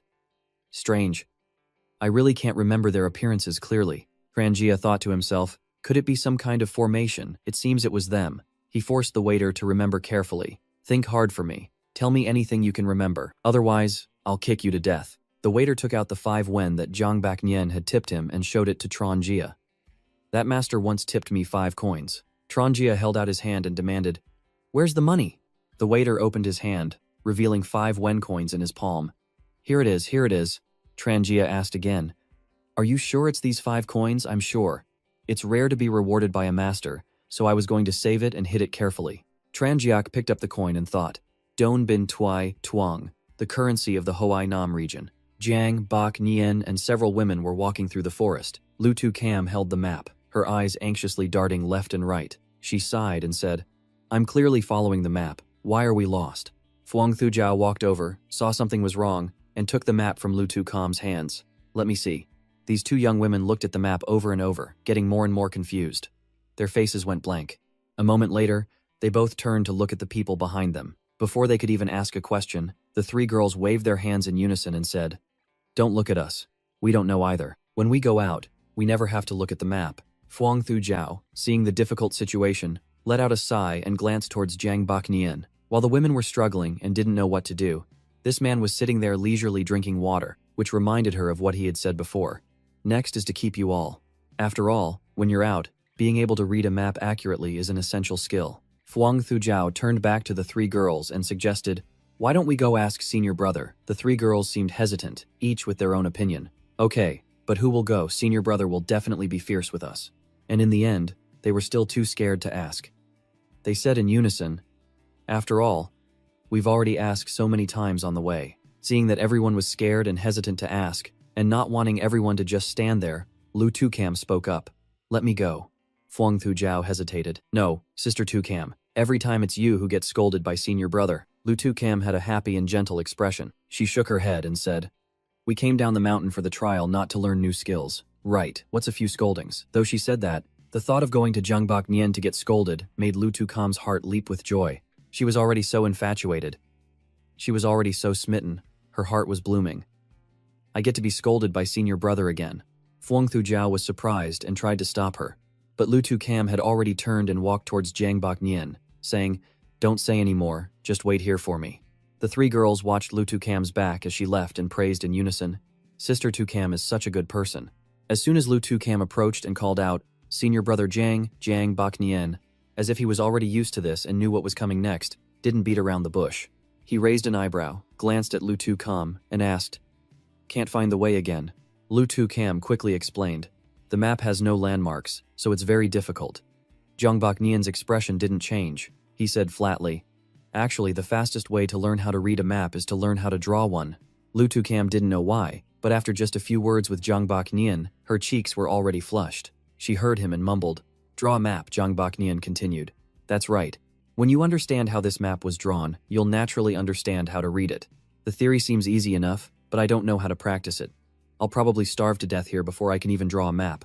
Zhang Baknian said again, This book, it should be able to help you a little. Lu Tukong took the book, her face happy and cheerful, smiling like a flower, and said, Thank you, senior brother. I thought we'd have to sit down and redraw the map, but it turns out all we needed was to read a book on how maps are drawn. Lu Tucam focused on turning each page. After a while of reading and contemplating, she said, Senior brother, I understand much better now. Hearing this, Zhang Baknian nodded slightly, then continued to find the way. After a diligent and careful search, they finally saw the village below. Fuang Thujiao clapped her hands in delight. We've reached Tap Fu village, Sister Tucam. You're amazing. Lu Tucam's eyes also sparkled brightly. She said modestly, It's the book senior brother gave me that's amazing. Hearing this, Fuang Thujiao was very surprised and asked curiously, A book? What book? At that moment, Lu Tucam took out a brown-covered book in front of Fuang Thujiao and said with a smile, This one. Seeing the book that helped them read the map, the 3 other young ladies were also very interested and gathered around Lu Tucam to look at it. Their eyes, as if seeing something magical, widened and sparkled as they said one after another, Let us see too. Hoi Luke do, I'll remember it. When I get back, I'll buy a copy to read. Lu Tucam looked at the book in her hands, her eyes gentle and sparkling, and smiled faintly, thinking, Although I'm not completely sure, this book was probably written by senior brother himself. Then she quickly put it away as if afraid someone would take it. Lu Tucam turned to ask Zhang Baknian, Senior brother, what should we do next? Jiang Bak Nian didn't rush to give his opinion. He turned to the group and asked for their thoughts first. Tell me your ideas. Seeing this, Fuang Thujiao suggested, we should go into the village and ask around about how those children went missing. We can also get a general idea of the time and place. The three other girls, acting as one, nodded in agreement. Hearing this, Jiang Bak Nian felt it was not a good idea. He shook his head and quickly said, if you do that, you'll alert the enemy. Seeing Rang Bak Nian's disapproving attitude, they couldn't think of any other, more reasonable way for the time being. The five of them stood there, stunned, their mouths agape, not knowing what to say. They could only hear the chirping of crickets and the cawing of crows overhead. The five were bewildered. Seeing this, Jiang Bak Nian finally spoke up. Children have been continuously disappearing from Tapfu village. In other words, the culprit is still at large, and may even be hiding in the village. Once you go asking around like that, you'll expose your identities. If the culprit hears about it, he'll naturally be much more careful, and might even stop his crimes. Hearing Jiang Bak Nian's words, which were extremely reasonable and flawless, the young women finally understood, but they still couldn't think of a better way to investigate. Lutu Cam had to ask, Senior brother, what you said is very well reasoned. So if we don't ask around, how do we investigate? Suddenly, Jiang Bak Nian felt that something was wrong but couldn't say it out loud. His hand on his pulse, he felt it was difficult to discuss their actions here. He said, no need to investigate. Just wait quietly for them to strike again. But in his mind, he was still worried. After all, I still feel that there's a master hiding nearby. When the night fell completely silent, only the rustling of leaves could be heard. Suddenly, at a house, a dark figure flashed by, leaping from one tall house to another. Then he stealthily poked a hole in the door and blew a sleeping gas inside. It was unclear what he intended to do, but 5 minutes later, he was seen, his face covered. He was carrying a soundly sleeping child, who seemed to have been drugged. He jumped over the wall again and quickly ran off. Jiang Bak Nian and the 5 young women on the roof had clearly observed his every move. Fuang Thujiao said, they're really striking again. As soon as he left, Jiang Bak Nian gave the order, follow him. Then they quickly chased him deep into the forest. After following for a while, they looked around and couldn't see him anymore. Even his aura was gone. Looking left and right, there were no traces left, which made them very confused. Jiang Bak Nian said, huh. His aura has disappeared. Fuang Thujiao also couldn't sense anything and agreed. That's right. Why did it disappear? Jiang Bak Nian looked around carefully, then made a judgment. We've probably walked into a formation. Everyone, be careful. Seeing this, Ngo Kui Thui asked curiously, is this formation set up by the kidnappers? Jiang Bak Nian replied, that's right. That's why the culprit can easily escape the formation. Hearing these words, Fuang Thujiao felt she had a clue. She had figured out the key to the problem and said, if the culprit can easily get out of the formation, then we just need to find the right path to get out of it too. Seeing that Fuang Thujiao had understood the problem, Jiang Bak Nian didn't hesitate to praise her. Smart. Let's split up and search. Hearing Jiang Bak Nian's praise, Fuang Thujiao was very surprised, her eyes sparkling with emotion. Her face behind the cloth covering had already turned red. She thought to herself, so, senior brother also knows how to praise others. Then the 6 of them split up in different directions to start searching. Du, Sheng, Jia, Chen, cooperate with Chong, Wu. He's really amazing. Chapter 174. This culprit even knows how to set up the Yangdun Juju, which is the Nie Shin Zhen Xiaolu Cheng. After assessing the formation, Jiang Bak Nian gently picked up a stone. He decisively threw it into the formation. The stone had just been thrown. As it touched the boundary of the formation, a loud explosion rang out, causing U Kui Chi to cover her head in fear and kneel on the ground. Her hat fell off. She cried out in fear, senior brother, there's a trap just tried to kill me. Although he was the one who caused it, Jiang Bak Nian remained calm and collected, even reminding Ngu Kui Tree, it's alright, just be careful, you won't die. Hearing this, Ngu Kui Tree was so angry her ears steamed. Her face contorted in displeasure, but she only thought to herself, what, that was clearly a very powerful hidden weapon. If it had hit someone, they might have died. At that moment, Ngu Kui Thui approached and reminded her, second sister, be careful with every step. This place is definitely very dangerous. Hearing this, Ngu Kui Thui picked up the hat that had fallen on the ground, then stood up and said, I know, it's not clear where he got it from, but Jiang Bak Nian was now holding an object that, when shaken, made a very scary sound. The sound startled Fuang Thujiao, who turned around in fear and asked, senior brother, what was that sound just now? Jiang Bak Nian put down the strange object and answered Fuang Thujiao, I'm not sure either. It's probably the sound of a vengeful spirit demanding its life back. Have you ever heard of a ghost shaking a bell? That's the sound. Hearing about ghosts, Fuang Thujiao looked just like Ngukui Tree earlier. She squatted down in fear, her eyes squeezed shut, then clasped her hands and prayed. Infinite Heavenly Venerable, protect me. Protect me. Then she was so scared she started wailing, tears and snot streaming down her face. Gosh, they're really from the same sect, not a bit different. Jiang Bak Nian, seeing this, thought to himself, normally so righteous and upright, yet so afraid of ghosts. While he was still thinking and judging the person in front of him who was crying and wailing, the system appeared again with choices. Option 1. Go up and hug Fuang Thujiao, telling her not to be afraid. Reward, Toi Tin Long Truong, Earth Grade, Mid-Tier. Option 2. Tell Fuang Thujiao that there are no ghosts in this world. Reward, Di Bo Hoen Hin, Huang, Grade, Mid-Tier. Option 3. Mock Fuang Thujiao for being so timid. Reward, +1 to a random base skill point.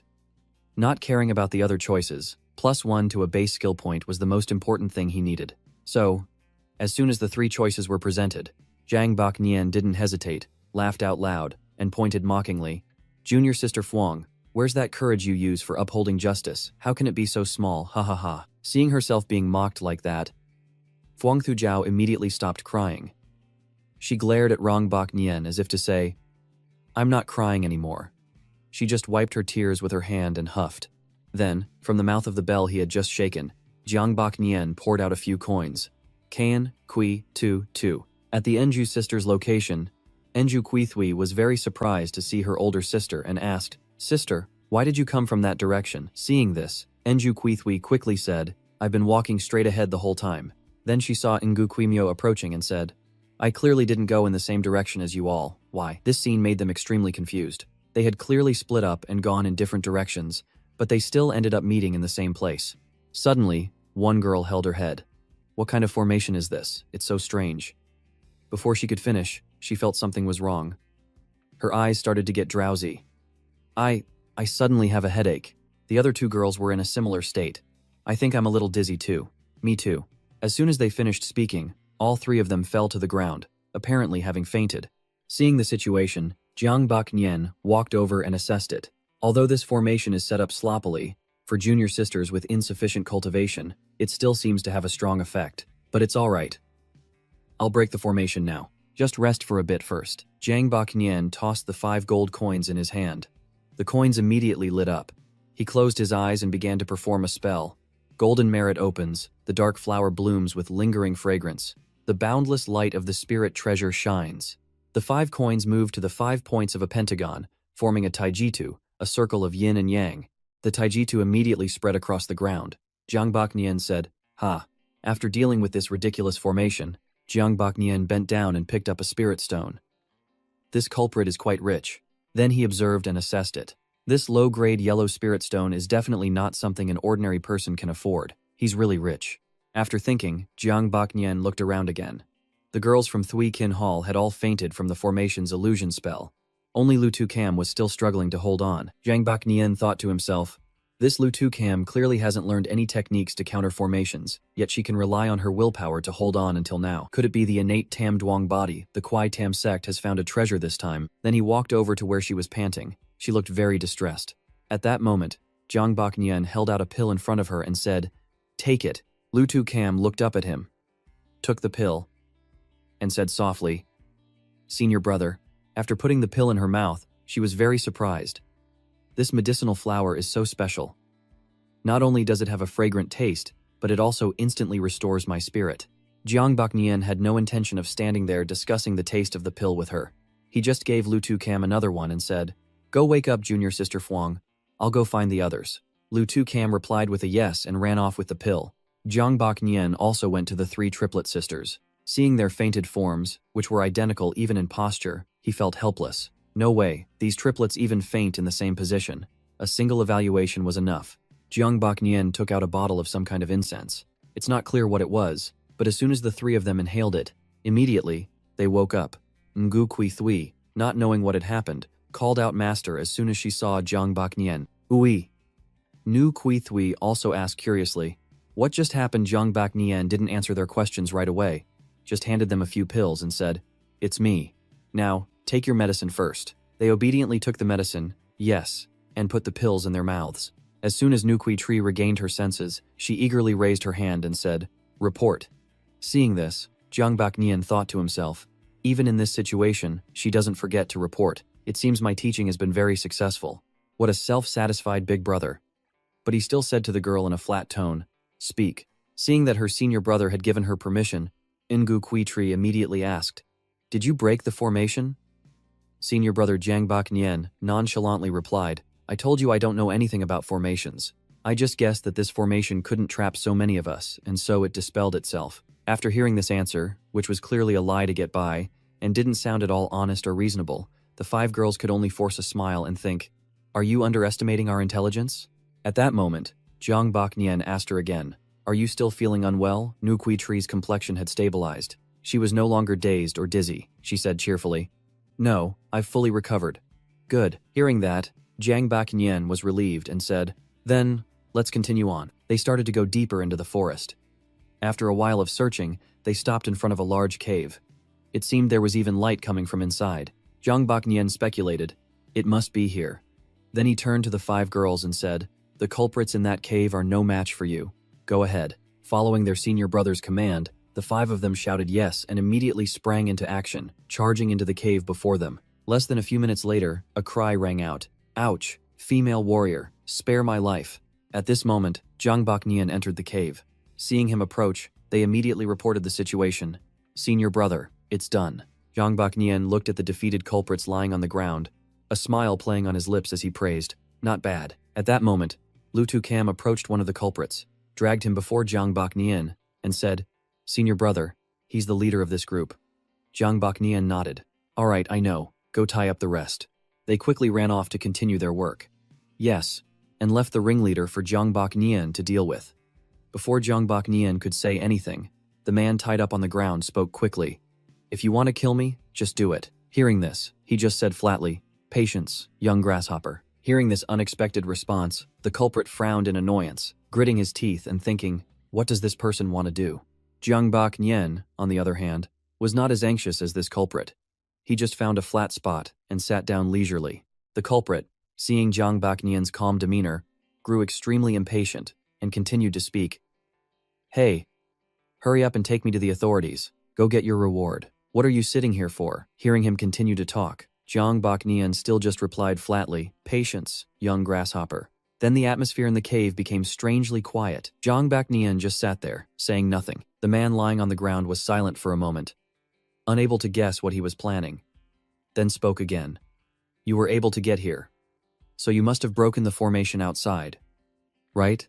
Seeing that he couldn't hold back anymore, Jiang Baknian thought with a smirk, "Here we go. Normally, when I interrogate culprits, if I ask first, most of them will keep their mouths shut. But if I just wait a bit, they'll start talking on their own."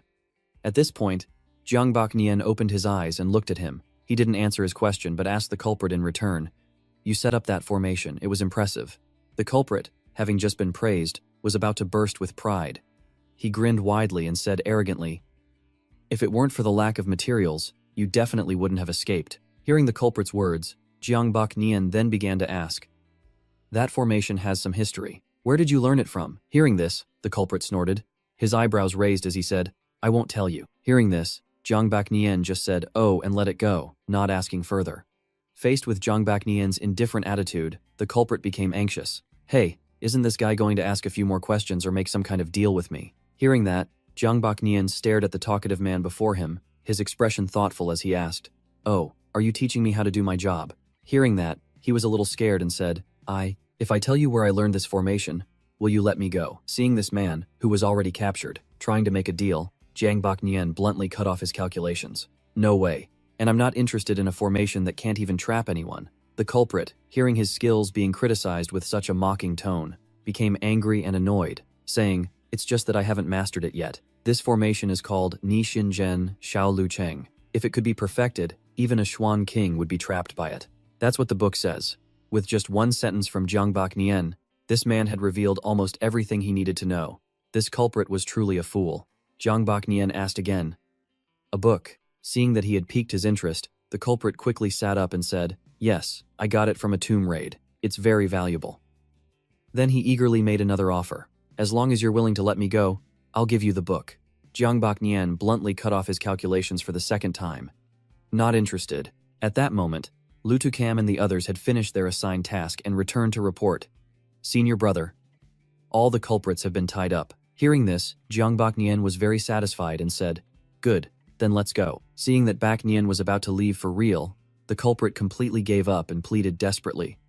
Hey, don't go. The formation in that book is really powerful. If you don't believe me, I'll take you to see it. It's behind the mountain. It's true.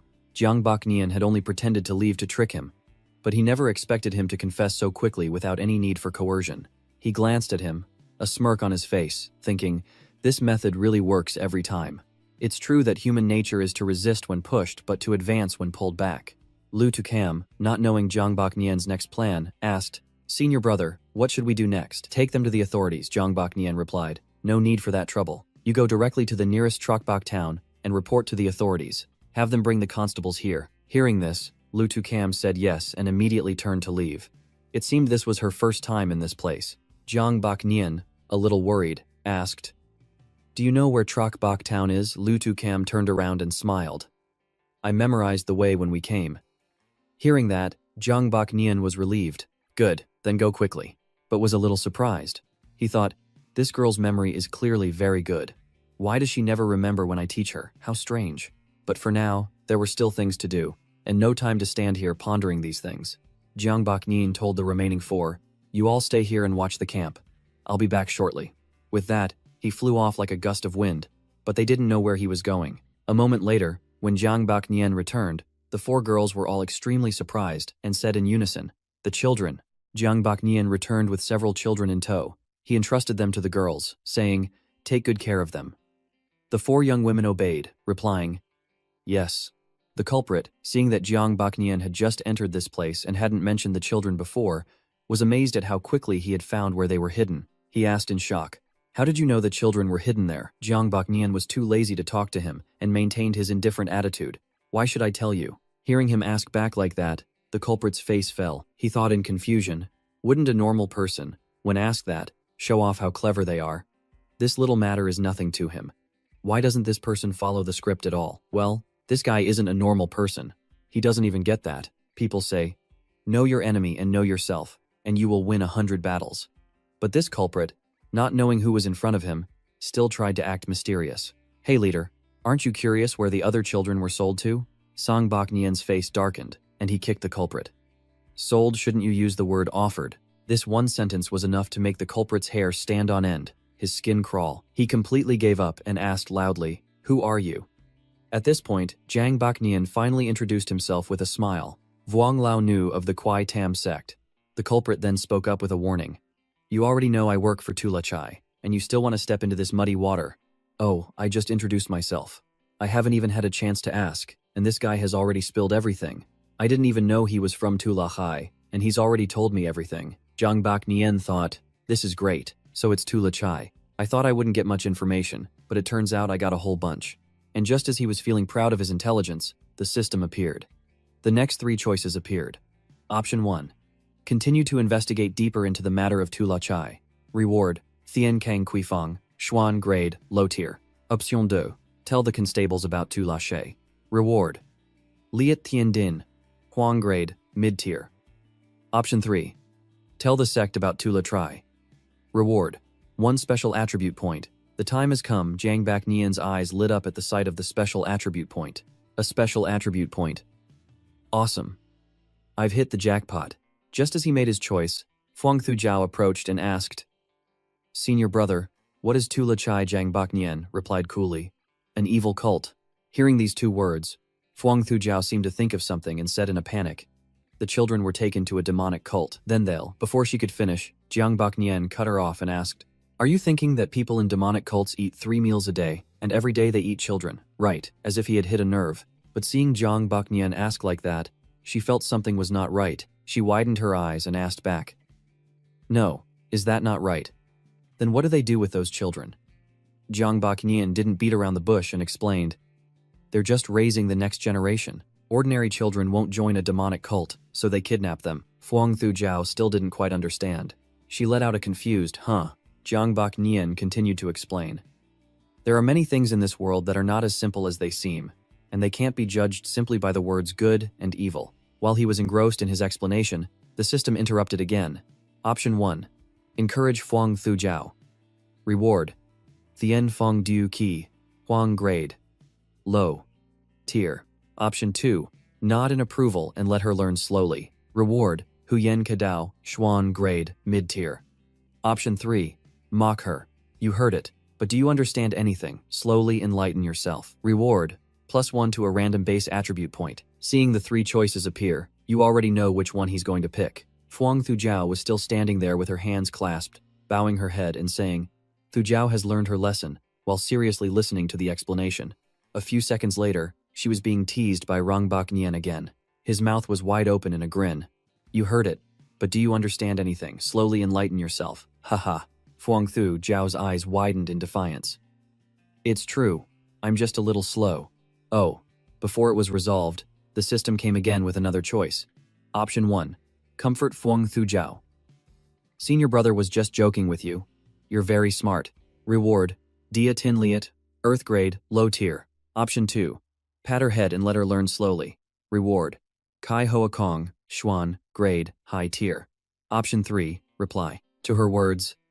It's very good that you can be so self-aware. Reward. +1. To a random base attribute point. After reading, Jiang Bak Nian thought to himself, the system is so cruel. But due to his obsession with base attribute points, Jiang Bak Nian still said, it's very good that you can be so self-aware. As soon as he finished speaking, the system announced, task completed. Reward. Cooking +1. After receiving the reward, Jiang Bak Nian was overjoyed, his mouth grinning from ear to ear. Teasing this girl to earn points is really too easy.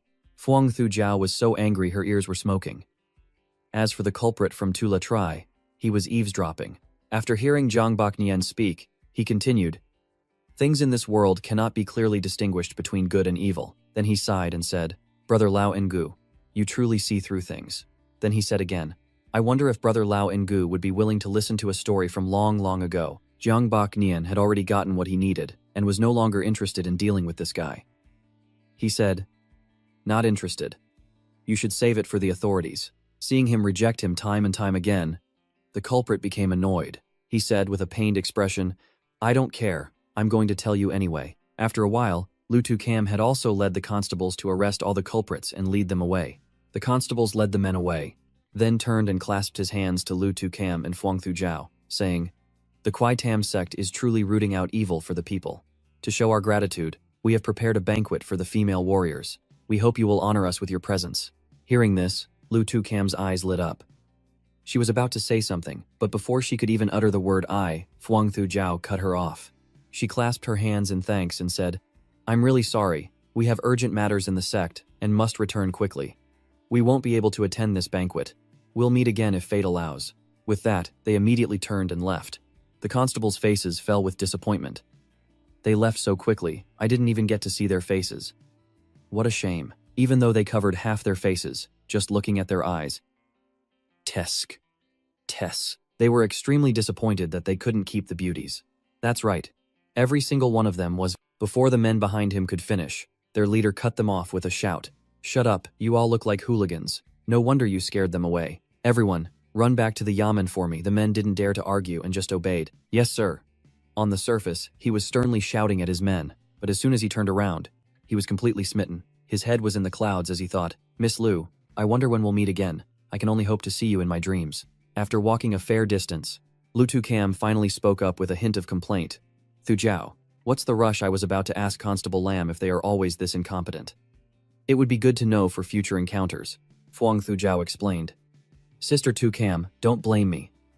It was senior brother who told me to do that. Hearing the two sisters talking, Jiang Bak Nian turned back and said, let me teach you one more thing. Apart from the case itself, you shouldn't get too involved with the constables. They're not much stronger than those culprits. Hearing this, Lu Tu Cam was extremely confused. She asked in surprise, huh? The constables root out evil for the people and protect them. How can they be like those culprits? As soon as she finished speaking, Jiang Bak Nian didn't bother to explain much and just said, you'll understand later. For now, just listen to me. Since Jiang Bak Nian had said so, They didn't say any more and replied in unison, "Yes, we should listen to senior brother." After walking for a while, it got dark and late. Jiang Baknian looked at them and said, "We're not going back to the inn tonight. Camping here is also a form of training." They thought it was reasonable and said, "Yes." Ngokui Thui sat down on the grass, looked around, and suggested, "We should set up a big tent. We can sleep together tonight." Fuang Thu Jiao thought it was a good idea and said, all right. In theory, yes, but in practice, who knows?" Even an hour later, our beauties still hadn't finished setting up the tent frame. Ngokwai looked at the messy pile of things on the ground, which didn't resemble anything, and said, "I remember the tent was set up like this. Why can't we get it up?" Ngokui Myo felt that things were not looking good. At this rate, they might have to sleep on the ground with the mosquitoes tonight. She said, "Why don't we go ask senior brother?" Mentioning asking senior brother, the frustrated Lu Tu Cam quickly spoke up. "If we continue like this, we'll really have to sleep on the ground tonight. Let me go ask senior brother." No Keithui, seeing how many times Lu Tu Cam had taken the lead, tried to stop her. "No, that's not fair to Sister Tu Cam. We always hide behind you. Let me go this time." Originally, she wanted to go and ask so she could talk to Jiang Bak Nien. Hearing this, she quickly said, "It's all right. Actually, senior brother isn't as strict as you all think." Before she could continue, Nu Kuithui had resolutely turned to leave, her voice firm. "No, I have to go this time." She was about to stop her, hey, but was held back by her two younger sisters, who advised, "Let our older sister go this time. Sister Tu Cam, just wait here." Seeing that she couldn't be stopped, she reluctantly let out a sigh. Well, all right then. But in her heart, she was sad. What a shame. I won't get to be lectured by senior brother this time. Nu Kui Thui, Nu Kui Tru, and Nu Kui Myo looked at the boiling pot before them and couldn't stop exclaiming in admiration. "It looks so delicious. Senior brother's cooking skills are amazing. I want to learn too." Seeing this, Jiang Bak Nian smiled. "You can learn later if you have the chance. Go get some rest now. I'll be on watch." Everyone replied in unison, "Thank you, senior brother. Good night, senior brother." In the dead of night, in the forest, while everyone was inside the tent, Kui Mu spoke up. "Senior brother seems to know everything. Do you think he was the one who broke that formation today?" Fuang Thu Jiao immediately agreed. It must be. That formation was so powerful, how could it have broken on its own? However, Lu Tu Cam was puzzled. But how did he break the formation? I heard from Master that breaking a formation from the inside is much harder than breaking it from the outside. Kui Thui then said, "Senior brother is a disciple of Lam Tam Hall. Aren't formations taught by Tinla Hall?" Kui Thui raised her finger and began to count. Embroidery, medicine, alchemy, incense making, formations, cooking. He's clearly so skilled. Why have we never heard of him before? She couldn't help but wonder. Lu Tu Cam's eyes lit up as she suggested, "Why don't we go and ask him?" Then she stepped out of the tent. Seeing her, Jiang Bak Nian asked in surprise, "Why aren't you sleeping?" She gently replied, "I really couldn't sleep, so I came out to keep you company on watch. Consider it practice for the future." The system displayed 3 choices for him to respond to her. Option 1. Are you hungry? Want something to eat, reward. Duong Min Then Chu, Earth Grade, Low Tier. Option 2. Get a chair for Lu Tu Cam to sit beside him. Reward, Nu Lin Ki Thuat, Xuan, Grade, Mid Tier. Option 3. If it's for practice, then first get used to being alone. I have something to do, so I'll leave it to you. Reward, +1 to a random base attribute point. Finally, he smiled and chose the third option. If it's for practice, then first practice getting used to being alone. I happen to have something to do, so I'll leave it to you. His words startled her, leaving her confused. The system displayed a notification. Task completed. Reward. Constitution +1. Tu Cam looked at him and thought, it seems senior brother really dislikes me. Although it's upsetting, I think I kind of like his cool demeanor. In the dead of night, the system continued to give him 2 choices. Option 1. Leave directly. Reward. Tam Nguyen Truong. Xuan Grade. Low Tier. Option 2. Follow the sound of fighting to offer support. Reward. +1 to a random base attribute point. Then he turned and called out to everyone. The girls stepped out of the tent and called, "Senior brother." He quickly ran ahead of them. "Let's go take a look." This made everyone freeze in their tracks. Has the sun risen from the west? Senior brother is taking the initiative to check out the situation. Inside the forest, 2 groups were preparing to clash. Seeing this, he sighed in relief and said, "The strongest one is only at the 3rd level of chi refinement." Then he turned back to everyone and said, "Go and separate them. I'll watch your backs." Everyone immediately understood and replied, "Yes." In the crowd, A man was about to raise his sword when he was immediately contacted by another man. Lu Cam blocked him. He shouted, "Who are you?" She calmly replied, "Lu Cam, a disciple of the Qui Tam sect." He pushed her hand away. "This has nothing to do with you from the Qui Tam sect. Don't meddle in other people's business." Thu Jiao immediately swung her sword and charged forward to block his attack. Seeing this, he was furious. "Lu Cam, Qui Tam sect. Right, very well. We'll settle this score. Just you wait." Then he ordered, "Brothers, retreat." The men quickly obeyed. Yes, then they left. A young man from behind said to Tu Cam, "I am Ko Thon Viet of the Thon Van sect. Thank you for your help, miss." Jiang Bak Nian quickly lunged forward to block the dart aimed at Tu Cam. Holding the dart in his hand, he said to her, "This is called a throwing dart. After you've defeated an enemy, remember to watch your back. Take it as a souvenir." Lu Tu Cam's face was filled with surprise. She quickly replied, "Thank you, senior brother." In her heart, she was very surprised. If senior brother hadn't blocked it for me, this dart would have probably pierced right through me. Hearing this, Ko Thon Viet immediately exclaimed, "Impressive skills. I haven't had the honor of asking for your name, brother." Jiang Bak Nian replied courteously, "My surname is Vuong, and my name is Nu Lao." He was cheerful. "So it's brother Lao Ngu. We were surrounded by villains this time, thank you." Jiang Bak Nian also replied, "Let's save the pleasantries for later. Your companion is injured." Lu Cam was tending to the girl who was almost attacked. Seeing what he said, she smiled and waved her hand.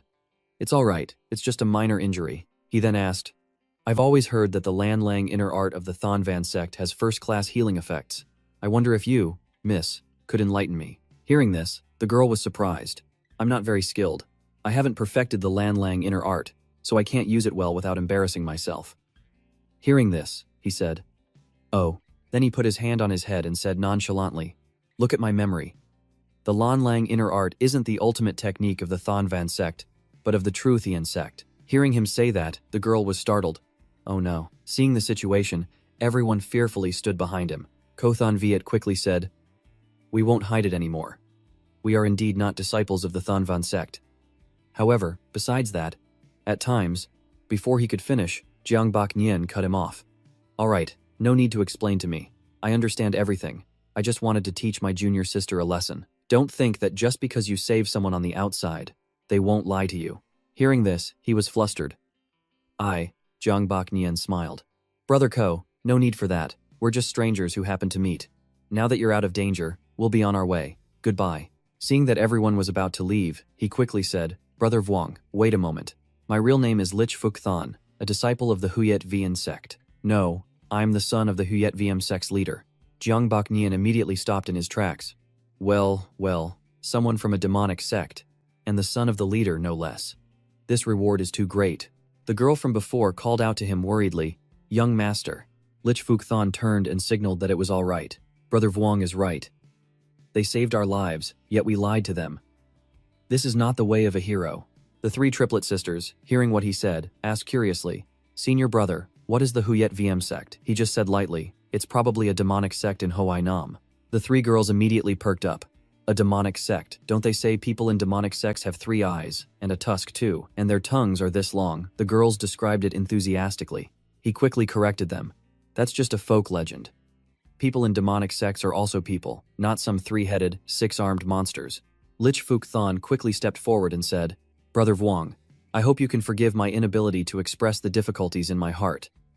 He quickly replied, "I understand. But I wonder why Brother Lich has to hide his identity to come to this Jiangbak region.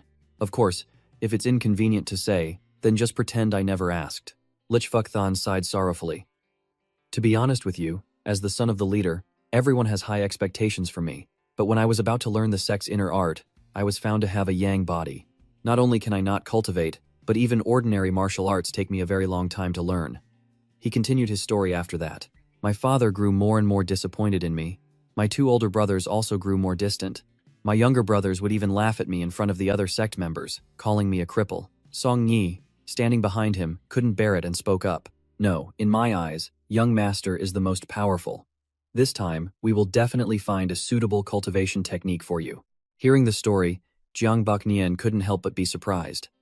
Born into a great family, but born a cripple, a disappointed father, estranged brothers, yet a woman by his side who never leaves him.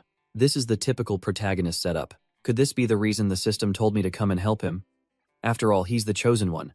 Maybe he can help me in the future. He asked Lich Fuk Than. Is that why you traveled so far? To make a name for yourself in a foreign land and prove yourself? Lich Fuk Than clenched his fists and said resolutely, That's right. I want to make those who look down on me look at me with different eyes. Jiang Bak Nian laughed helplessly. Looking at you with different eyes is one thing, but aren't you supposed to make those who look down on you pay a heavy price? You're the son of a sect leader, for goodness sake. Why do you sound like a 3-year-old? Lich Fuk Than gave a forced smile. But right now, I can't even beat these country bumpkins. How can I even talk about making a name for myself, he asked. I wonder why Brother Lich had a conflict with those villains. Song Ni told him. It was like this. That day we were passing by a field and saw some hooligans bullying an old farmer. So we stepped in to teach them a lesson. Who would have thought they would call for more people to help and ambush us halfway? If it weren't for your help, the consequences would have been dire. After hearing this, Jiang Bak Nian couldn't help but laugh to himself. Teach a hooligan a lesson. Does doing that fit your identity as a disciple of a demonic sect, born into an evil sect, yet acting with righteousness and finding joy in helping others? Truly a protagonist's trope. He then said to Lich Fuk Than, Brother Lich, perhaps your father is not as cold as you think. Hearing this, he was surprised. Huh, he explained. If I'm not mistaken, this isn't the first time you've been targeted by villains while helping someone. Right, Lich Fuk Than hesitated. Well, that's right, he smiled. First time away from home. The young man quickly replied, That's right, we grew up on the mountain since we were young and rarely go out. So you think you made it safely all the way from Hoai Nam to Jiangbak on your first trip away from home because you're so skilled? Or because someone has been protecting you all along? Hearing this, Lich Fuk Than understood something. Third uncle. It must be third uncle following us. Hearing this, Jiang Bak Nian paused. This third uncle is, the young man gently recounted. Third uncle. Third uncle is the only one in the sect who is still good to me. Ever since he found out I was a cripple in cultivation, my father quickly gave up on me. Only third uncle has always encouraged me. He not only teaches me to practice every night but also gives me many medicinal herbs to drink. Unfortunately, I can't absorb them. I've been learning for so long but still haven't made any progress. But third uncle never gave up on me. When I'm usually laughed at by the other disciples, he helps me teach them a lesson. And also, third uncle. He, Jiang Bak Nian, was anxious. Who is your third uncle? Why is he so good to you? Lich Fuk Than was naive. Third uncle is my father's younger brother. He watched me grow up since I was little and has always taken great care of me and my mother. Speaking of my mother, she was also implicated because of me. Because I couldn't cultivate, my father also became cold to her. Jiang Bak Nian was speechless. Wait, I don't even know where to start with this. Why do I feel like your sect leader father has a very green hat on his head? The system once again presented a choice. 1. Remind Lich Fuk Than to think carefully about why his third uncle is so good to him. Reward: Maha Chi, Earth Grade, Mid-Tier. 2. Silently continue listening. Reward: Kim Trung, Thuat, Xuan Grade, High Tier. 3. Praise his third uncle as a good person. Reward: +1 to a random base skill point. Jiang Bak Nian was stunned. An Earth Grade choice has already appeared. I can't believe this trap is so big. Jiang Bak Nian beamed. It sounds like your third uncle is a really, really good person. After finishing his story, Lich Fuk Than had tears in his eyes. He shyly turned his head. Yes, I've been away for so long. I really miss him. Jiang Bak Nian felt like he had been struck by lightning. Mission not completed. Does the system mean that I'm not supposed to make him suspicious of his third uncle right now? Jiang Bak Nian started to make things up. Actually, I'm like you. I also have a constitution that can't cultivate, but I have an uncle who takes great care of me. If it weren't for him, I'm afraid I would have died long ago. I think maybe heaven doesn't close all doors. Fate will always arrange for someone like that to guide you. In general, all uncles are like that, so don't overthink it. The system announced, task completed. Reward: Goo Poison +1. After speaking, Jiang Bak Nian sighed with relief. Finally, it's done. Everyone listened to his story. Thujiao couldn't hold back her tears. Senior brother, I never knew you had it so tough all these years. The 3 Kwai sisters were also in tears. No wonder senior brother is so powerful, yet has no reputation in the sect. It turns out he was born a cripple and couldn't cultivate. Jiang Bak Nian looked at them and just sighed.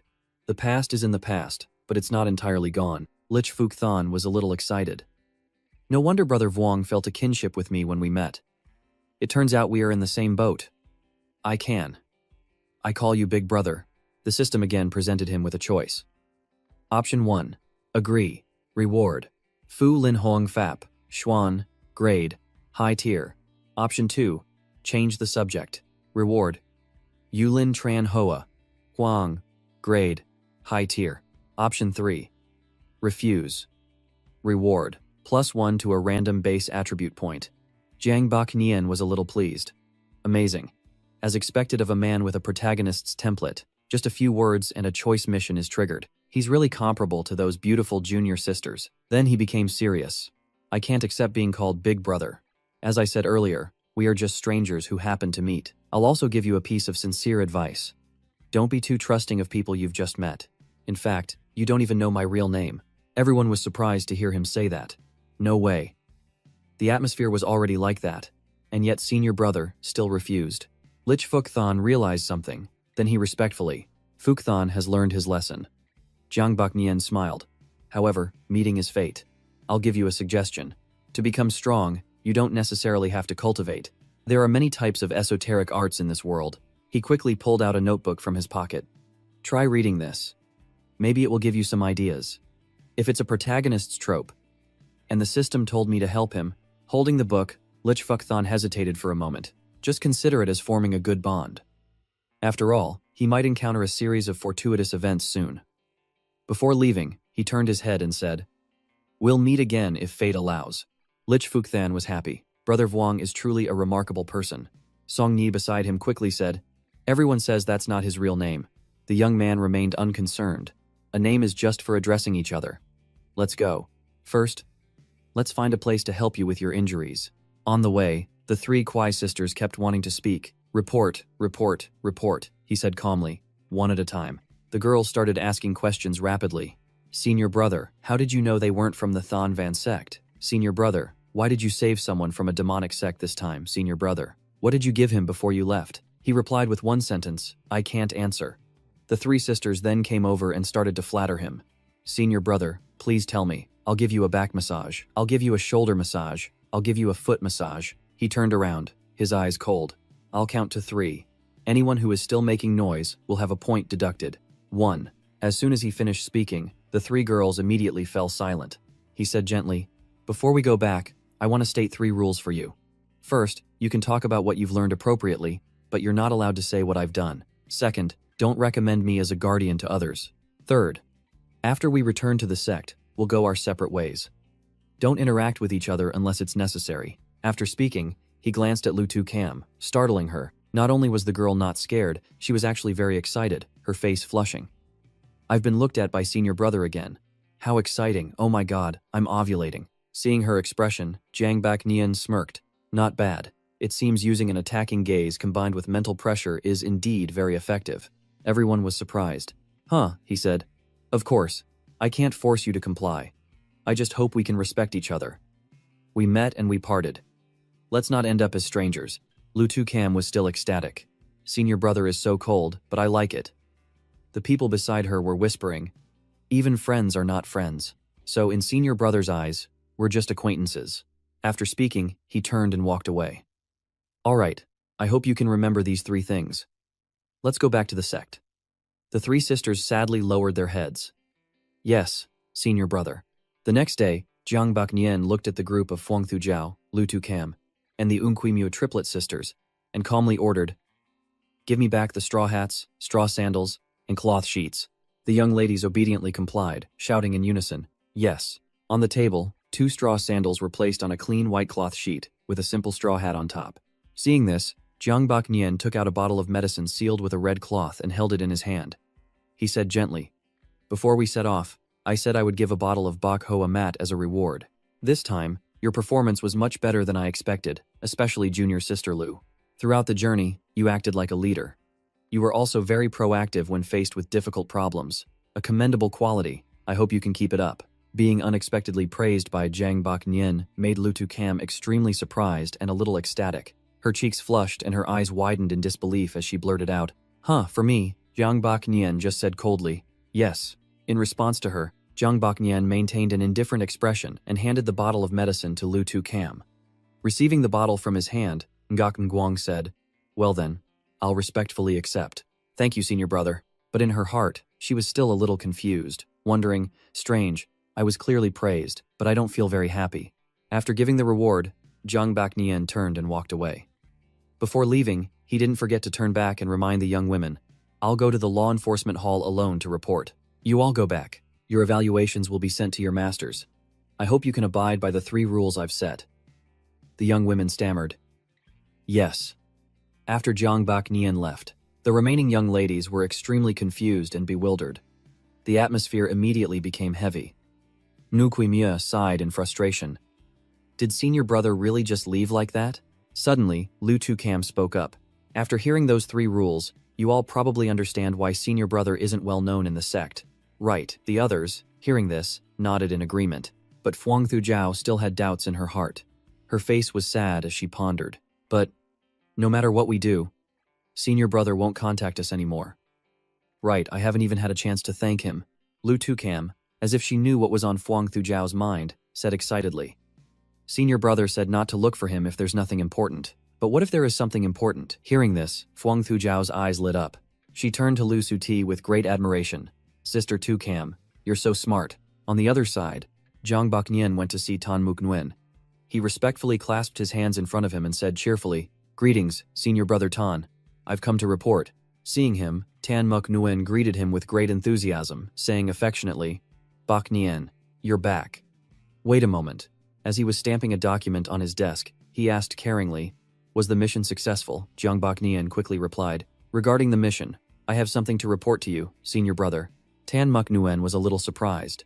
He stopped what he was doing, looked up at him, and asked curiously, Oh, what is it? Zhang Baknian immediately became serious and stated his suspicion. I've investigated and found that the disappearance of the children in Tapfu village is related to Tula Chai. I feel they will make a move soon. Suddenly, the system displayed. Task completed. Reward. +1 to seeing this. Zhang Baknian's face lit up with joy. He let out a sigh of relief in his heart. Choi Kong finally got a special attribute. It wasn't easy. At that moment, Tan Muk Nguyen spoke up decisively. Tu La Tre, all right. I will report this matter to the sect. Zhang Baknian gratefully thanked Tan Su Hyun, saying politely, Then I'll have to trouble you, senior brother. After leaving the sect, Zhang Baknian's mood had improved significantly. He put his hands on his hips and thought about his next plan. But before I get involved with the sect, I have to go and check on something first. Thinking this, he immediately activated a technique. In a flash, he was gone, flying through the air at high speed to test the new feature of the system, his face full of excitement. He said with exhilaration, Special attribute points are indeed powerful. Just 1 point, and my ability to adjust myself in the air has improved so much.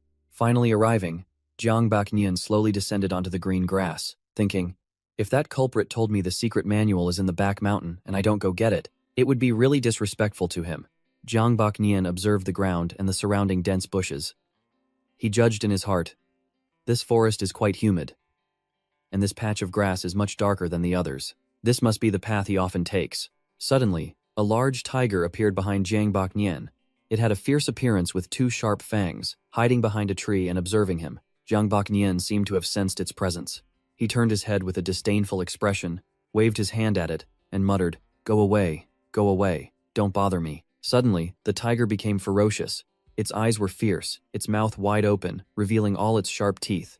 It lunged at Zhang Baknian, roaring. Zhang Baknian sighed helplessly. Then he abruptly turned his head, his eyes glaring fiercely, a murderous intent flashing within them. He looked untouchable. The tiger immediately became scared, shrank back, turned its head away, and let out a meow. Zhang Baknian glanced at it. The tiger came closer and rubbed against him, looking very docile and cute. He thought curiously, a normal tiger would silently circle behind me and wait for a chance to attack. This one is a bit stupid. Could it have been raised by that leader? Thinking this, he turned around seriously, pointed at the large tiger's head, and ordered, Sit down. I have something to ask you.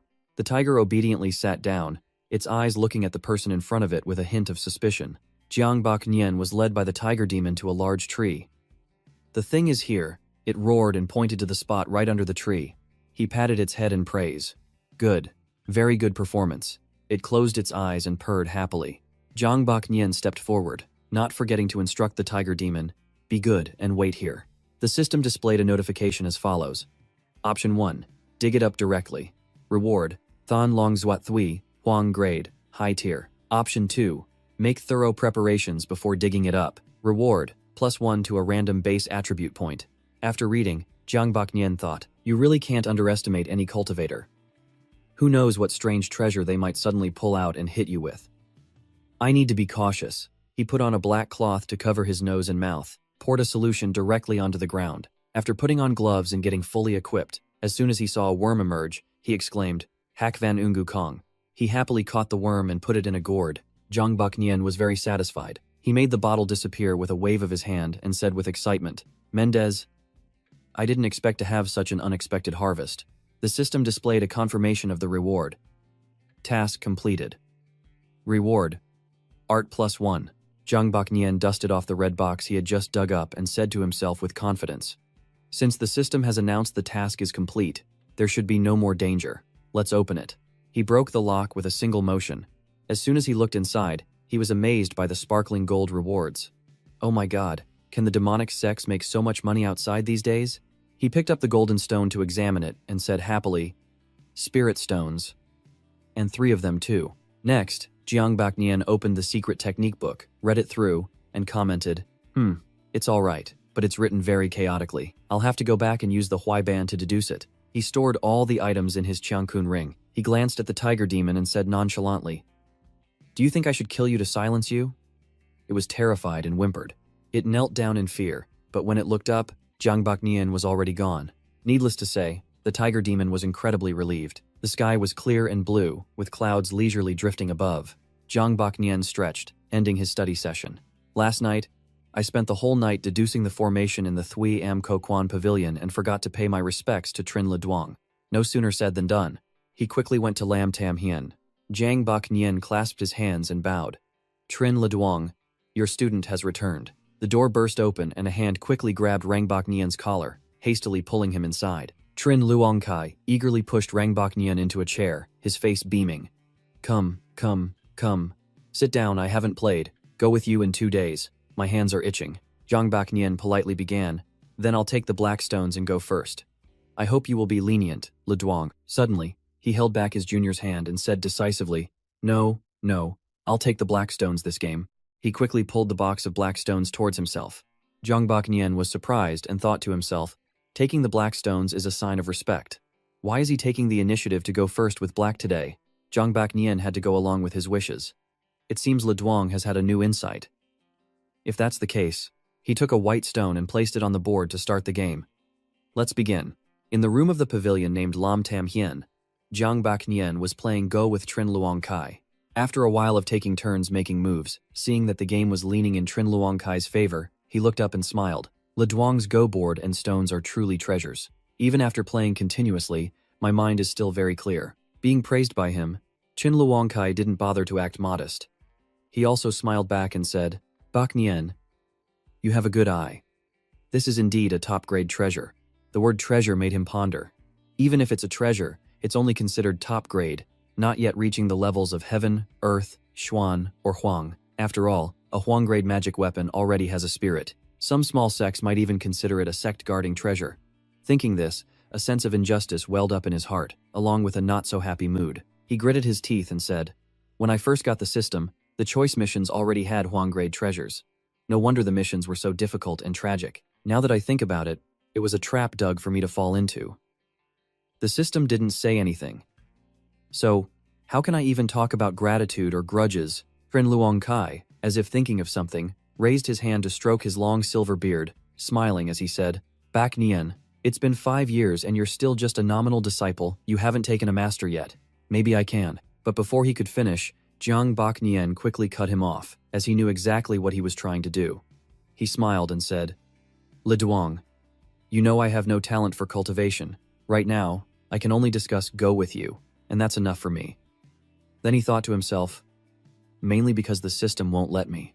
When I first joined the Kwai Tam sect, I went through all 24 halls. Among them, only Lam Tam Hall was particularly to my liking. After all, I had already received quite a few skill points in Go, so I couldn't let my talent go to waste. Besides, without a choice, losing is fine, right? If the system doesn't want me to cultivate, I have no choice. As a result, I entered Lam Tam Hall based on my Go skills, but because I don't like to cultivate, no master has accepted me yet. I think this is the system's purpose. In this world, cultivation and martial arts are very important. Compared to those things, a talent like playing Go is really just an embellishment. That way, I'll attract less attention and can stay in the Kwai Tam sect. After all, if I want to cultivate, there are many paths. As long as I keep triggering choice missions and increasing my base attributes, bit by bit, one day I will soar to the heavens. Jiang Baknian was so lost in his thoughts that he didn't notice or hear what Trin Luongkai was saying. He also didn't realize his lack of focus and just sighed. I understand. Ah, what a pity. You are indeed very smart. Then he saw him staring at the Go board and asked a little awkwardly, Hey, what's wrong? At that moment, Jiang Baknian looked up at him and said softly, White has 50 dead stones. Black has 16 stones left on the board, for a total of 66 stones. After counting, there are more than 5 stones left. White has 2 stones left. Trin Leduang, you've won by 3 stones. These clear and well-reasoned analyses made Trin Luongkai burst out laughing. He laughed and said, Haha, this move of mine is called 17 versus 17. It has put you in a position where you can't do anything, right? Jiang Baknian nodded and smiled in reply. I originally thought that playing at the corner position could counter your attack, but I didn't expect that this move of yours would save the big dragon, and at the same time, successfully seize the initiative, catching me off guard. It's truly impressive. Being praised like that would make anyone happy. Qin Luongkai once again raised his hand to stroke his beard. This action could now be considered his way of showing satisfaction, amusement, and a happy mood. He once again burst out into a hearty laugh and said, Haha, haha, playing Go with you, you little rascal, is still much more interesting than with those boring fools. Receiving this recognition, Jiang Baknian simply replied modestly, This student just knows where he lost. But I don't know how to explain it. I hope you can give me some pointers, Leduang. With this request, which was not only small but also full of a desire to learn, Trin Luongkai naturally had no reason to refuse. His mood was already good, so it just got even better. His face was full of excitement as he said, All right, let's play another game. The two of them sat together in Lam Tam Hien playing Go, from early morning until dusk. Beads of sweat had unknowingly formed on Jiang Baknian's handsome face. He raised his hand to wipe away the sweat dripping from his forehead. His voice was a little tired as he said, Leduang, this can move is truly ever-changing. It makes this student sigh in admiration. I hope Leduang will allow me to enter seclusion for a month to have time for meticulous research. First, although he wasn't sure why he wanted to go into seclusion for a whole month, with his polite attitude, sincere and with a reasonable request, Trin Luongkai quickly agreed.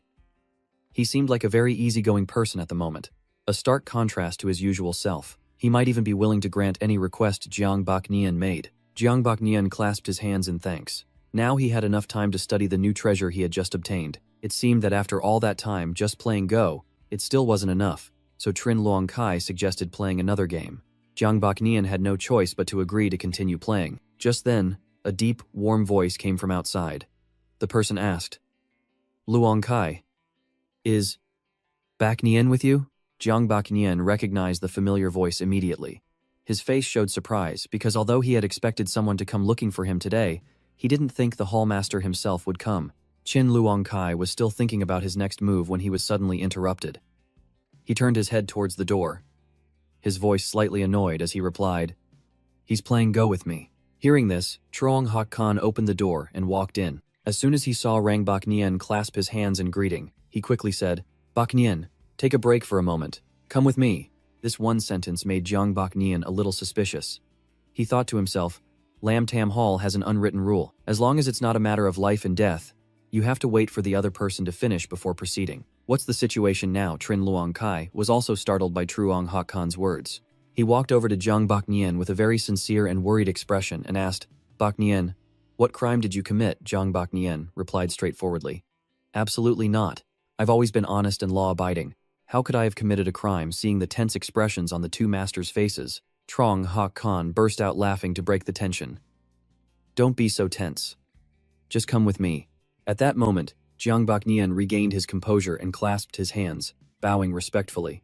Hallmaster, I was playing Go with Leduang and had an epiphany. Leduang has already agreed to let me enter seclusion for a month. So, before he could finish, a voice suddenly echoed in his mind. It was the familiar, deep voice of Truong Hak Khan. This kind-faced man was using his spiritual power to transmit his thoughts to him. It seemed he already knew his intention to escape, so he lowered his voice and threatened, Don't use such a flimsy excuse to fool me. Come with me quickly. Otherwise, don't even dream of getting any benefits from me in the future. Jiang Baknian knew this was a secret matter. He couldn't help but feel a chill down his spine. I'm done for. It seems the Hallmaster is very serious this time. At the same time, 3 choices with their respective rewards were displayed by the system. Choice 1 was to refuse to go. If chosen, the reward would be Thuong Hai Chu, Xuan grade, high tier. Choice 2 was to ask Qin Luong Qi to speak on his behalf. If chosen, the reward would be that Bo Kong, Xuan grade, low tier. And choice 3 was to agree to go with the Hallmaster. If chosen, the reward would be +1 to a random base skill point. Looking at the 3 choices and their rewards, it didn't take Jiang Baknian long to make his decision. He decided to go with Chuang Ha Khan and asked for Trin Luong Kai's permission to leave. He and Truong Ha Khan went to a pavilion called Fu Mai Hien. As soon as they entered, Truong Ha Khan cheerfully said, Vu Ho Fap, I've brought the person you were looking for. Jiang Baknian, walking behind him, heard the 3 words Vu Ho Fap and immediately understood why Truong Ha Khan had personally come to find him. He looked at the beautiful and charming woman with a noble aura standing inside. She was both Vu Ho Fap and Lutu Kam's master, so the reason she was here was understood by everyone. She turned around and saw Jiang Baknian's surprised and dejected expression. She couldn't help but laugh to herself a few times, then clasped her hands and smiled. I've troubled you, Hallmaster Chuang. Truong Ha Khan looked extremely pleased after helping the beautiful woman. He smiled and said, It's no trouble at all. You're too kind, Vu Ho Fap. And Vu Ho Fap, why are you standing like that? If word got out, people would laugh at me. Truong Ha Khan, for not knowing how to be a good host. Please, sit down. As he spoke, he gallantly pulled out a chair for her to sit. Not only that, but he also personally brewed a pot of fragrant hot tea, poured it into a small cup, and presented it to her. It's hard to say whether to praise Truong Ha Khan as a true gentleman or a complete lecher. This scene made even a fan of his like Jiang Baknian freeze for a few seconds. Oh my god, this is a real pretty boy. The Tinla Sword Truong Ha Khan in my mind, with his heroic and imposing presence. Where has he gone? Vu Ho Fap gracefully picked up the teacup, blew on it gently to cool it down, and took a sip. As for forcing Jiang Baknian, she had obviously left that entirely to Truong Ha Khan. It was clear he didn't refuse and willingly obeyed. He even enthusiastically put on a strict act, waving his hand and ordering Jiang Baknian, Why don't you come over here and pay your respects? What are you standing there for? With that, he turned to Vu Ho Jiap. His attitude and expression changed in an instant, from stern to cheerful, looking very obnoxious. Jiang Baknian was truly speechless at his infatuation. He trembled and thought to himself, Hallmaster, if you keep this up, you'll never get a girl. Jiang Baknian saw that if Vu Ho Jiap wanted to see him that badly, then he had no other choice but to face her again. This was also partly to show respect to Chuang Ha Khan, the lecherous and infatuated man who was also his idol. After a while of dejectedly watching Truong Ha Khan fawn over and diligently serve Vu Ho Jiap, Jiang Baknian was finally able to approach and stop a short distance in front of her. He clasped his hands in a greeting posture and said respectfully, Disciple Jiang Baknian pays his respects to Vu Ho Fap. She looked him up and down, then got straight to the point and asked, Baknian, you've been hiding in Lam Tam Hien this whole time. Are you trying to avoid me? As soon as she finished asking, the system's choice board appeared again. Option 1 was, how would this disciple dare? If chosen, the reward would be Huyet Luyen Cham, Xuan grade, low tier. Option 2 was, Vu Ho Fap, you're worrying too much. This disciple just had an inspiration to improve his Go skills and was eager to enter seclusion. If chosen, the reward would be Tam Team 2 Nanfong, Huang grade, mid-tier. The third option was, yes. If chosen, the reward would be +1 to a random base skill point. For someone who was currently focused on increasing their random base skill points like him, no matter how impolite it was, he had to choose option 3. There's no other way. Thinking this, he replied with only 2 words, yes. The system's notification sound also rang in his ear at the same time. Task completed. Reward, +1 to painting. Truong Ha Khan, who was standing beside him, was still waiting for his sincere and polite answer. He had even prepared his praise, but he never expected Rang Baknian to be so rude. It was no different from slapping the Hallmaster in the face and, more importantly, making him lose face in front of a beautiful woman. It was unacceptable. Thinking this, he couldn't help but feel even more angry and shouted, Rang Baknian, what did you say? Are you asking for a beating? Then he turned to Vu Ho Fap, looking a little awkward and worried, as if he was afraid she would get angry. He scratched his face and said with a forced smile, Vu Ho Fap, it's my fault for not teaching him well, which is why he has no respect for his elders. I will definitely punish him later. But Vu Ho Fap didn't look angry as he had imagined. She held out her hand as if to stop him from doing so, and said gently, I wonder if Hallmaster Chuang could let me speak with him alone. Seeing that she wasn't angry and didn't show any dissatisfaction, Truong Hawk Khan immediately felt relieved. He let out a sigh of relief, then cheerfully agreed and walked outside. As he passed by Jiang Bak Nian, he once again used a secret command to subtly warn him, you are absolutely not allowed to speak to Vu Ho Fap like that again.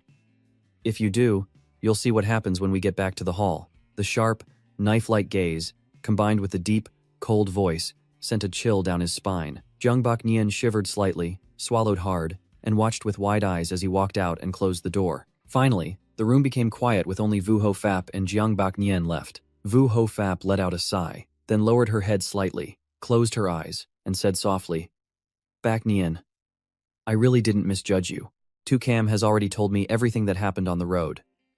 You did very well. Receiving another compliment and recognition from her, he only replied, Thank you for your praise, Vu Ho Fap. She paused, stared at him, then slowly stood up, crossed her arms, and walked towards him.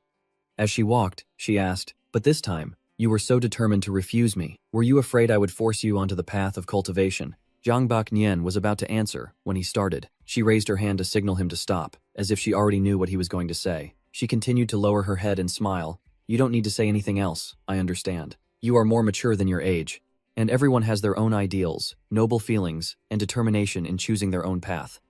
I greatly admire that. So rest assured, I won't impose my thoughts on you. After hearing these words, Jiang Bak Nian was a little confused. He thought to himself, ideals, noble feelings, what have those girls been saying? Although he was very puzzled, he didn't show it on his face. He skillfully clasped his hands and bowed, saying, Thank you for your understanding, Vu Ho Fap. I will definitely remember and cherish the words you've just said. But what he didn't expect was that Vu Ho Fap had really come all this way to find him, for such simple and obvious reasons. She only said one sentence. Keep it up. I'm leaving. Then she held her head high, walked past him, and went out the door. Although Jiang Bak Nian was still quite curious and puzzled, it seemed this result was truly beyond his expectations. But since she wasn't bothering him anymore, he felt much more at ease.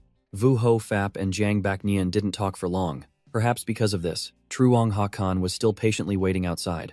As soon as he saw her come out, he immediately broke into a very happy smile. Both his eyes and his smile were like those of someone who had seen something they loved. Vu Ho Fap glanced at him and said softly, I've troubled you today, Hallmaster Chuang. Thank you.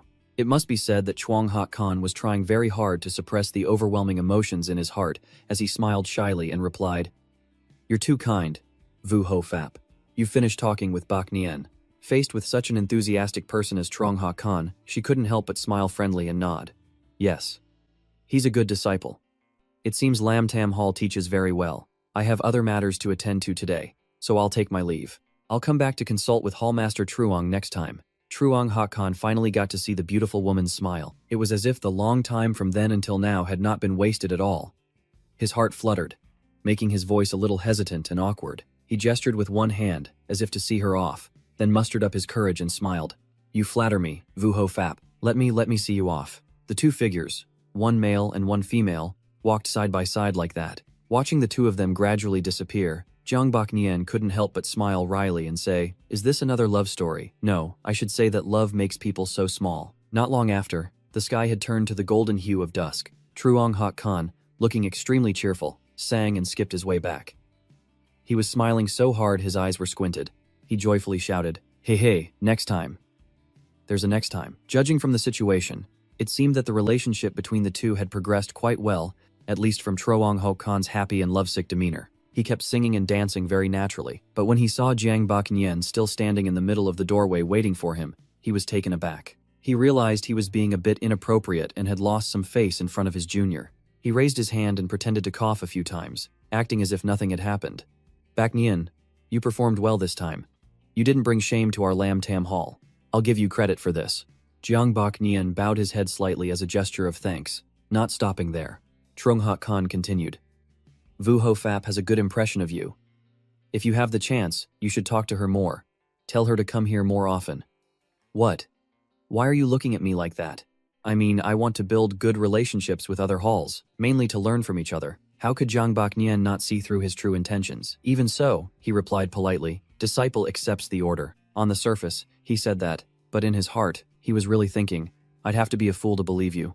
At the same time, in a restaurant in the center of town, two middle-aged men with their hair tied up were drinking and talking. The man with the beard frowned and asked the man opposite him, Dai Lang, did you spread the news on your side? The man named Dai Lang, after eating a peanut, quickly picked up the wine pot and poured a glass for the bearded man. He laughed and said, It's an order from Trangia. How could I dare to disobey? I've sent all my men out, not a single one left behind. The bearded man, called Trangia, relaxed a little upon hearing this. He picked up his wine glass, took a sip, and said, Good, if that's the case. Dai Lang, seeing that he had softened, asked, Trangia, what did those people get involved in? Why did it cause such a big commotion? I heard the old boss ran into a tough nut. Tranjiang asked in surprise. The old boss, he's a cultivator at the 8th stage of Xuan. That they want us to investigate the background of the other party. Dai Lang laughed and said, What's there to be afraid of? Our gang leader is a great Xuan master. Let's investigate first. We shouldn't act rashly.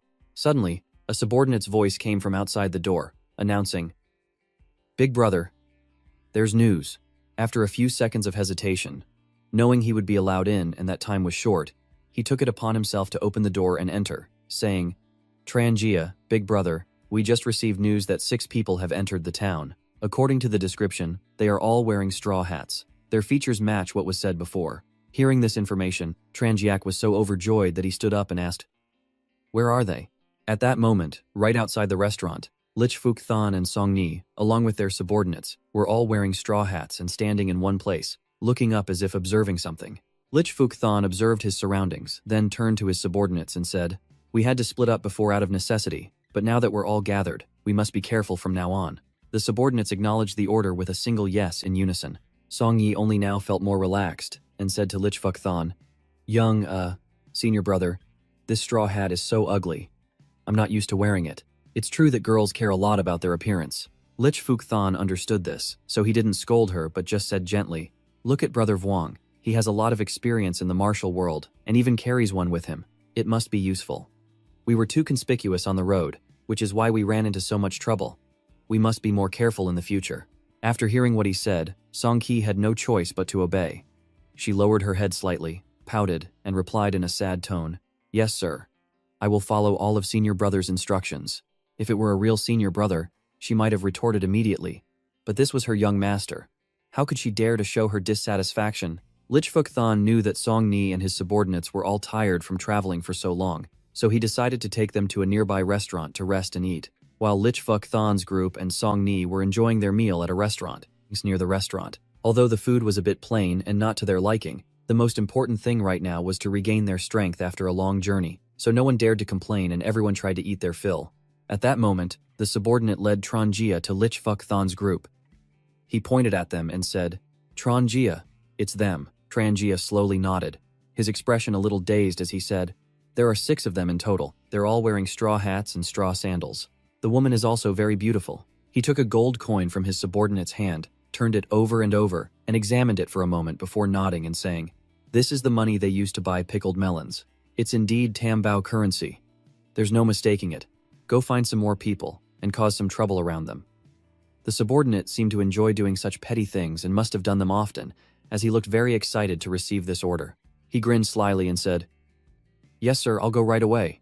Seeing the subordinate leave, Trangia was about to leisurely return to the tavern and find a suitable place to watch the upcoming show when he suddenly saw a tall, familiar figure approaching. He quickly walked over, clasped his hands in greeting, and asked cheerfully, Vice Gang Leader, what brings you here? The middle-aged man called the Vice Gang Leader exuded a very intimidating aura. His cold voice replied, I heard the one who defeated Hallmaster Ko was a teenager, so I wanted to come and see for myself. How is the situation now? Is everything arranged? At the same time, a chaotic fight was breaking out in a restaurant right next to the one where Lich Fuk Than's group was. The men that the subordinate had just called were relentlessly smashing furniture like tables and chairs, wine cups, and constantly shouting insults. Phrases like these peanuts are so hard. How dare you open a shop? I'm going to shut down this shop for the good people of Lak Ha Tran and you crook were extremely grating, and their actions were also very unsightly. The restaurant owner saw his shop's belongings being smashed to pieces. The estimated cost of the damage kept rising in his mind.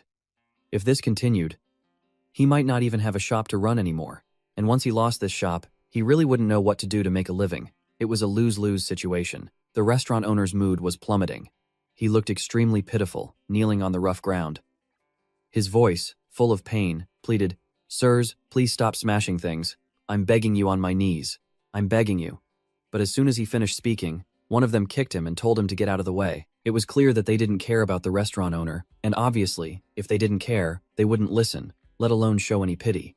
And their mission was to attract the attention of Lichfuck Than's group and make them unable to resist taking action. Faced with this chaos and their heartless cruelty, the customers in the restaurant had all gradually fled without a word, and no one dared to stay behind except for one young man in Lichfuck Than's group. At this moment, Song Ni's hands were clenched into fists. Her face was full of anger, but she was trying to suppress it so as not to affect the group. Unless her young master, Lichfuck Than, gave an order, she absolutely could not act on her own.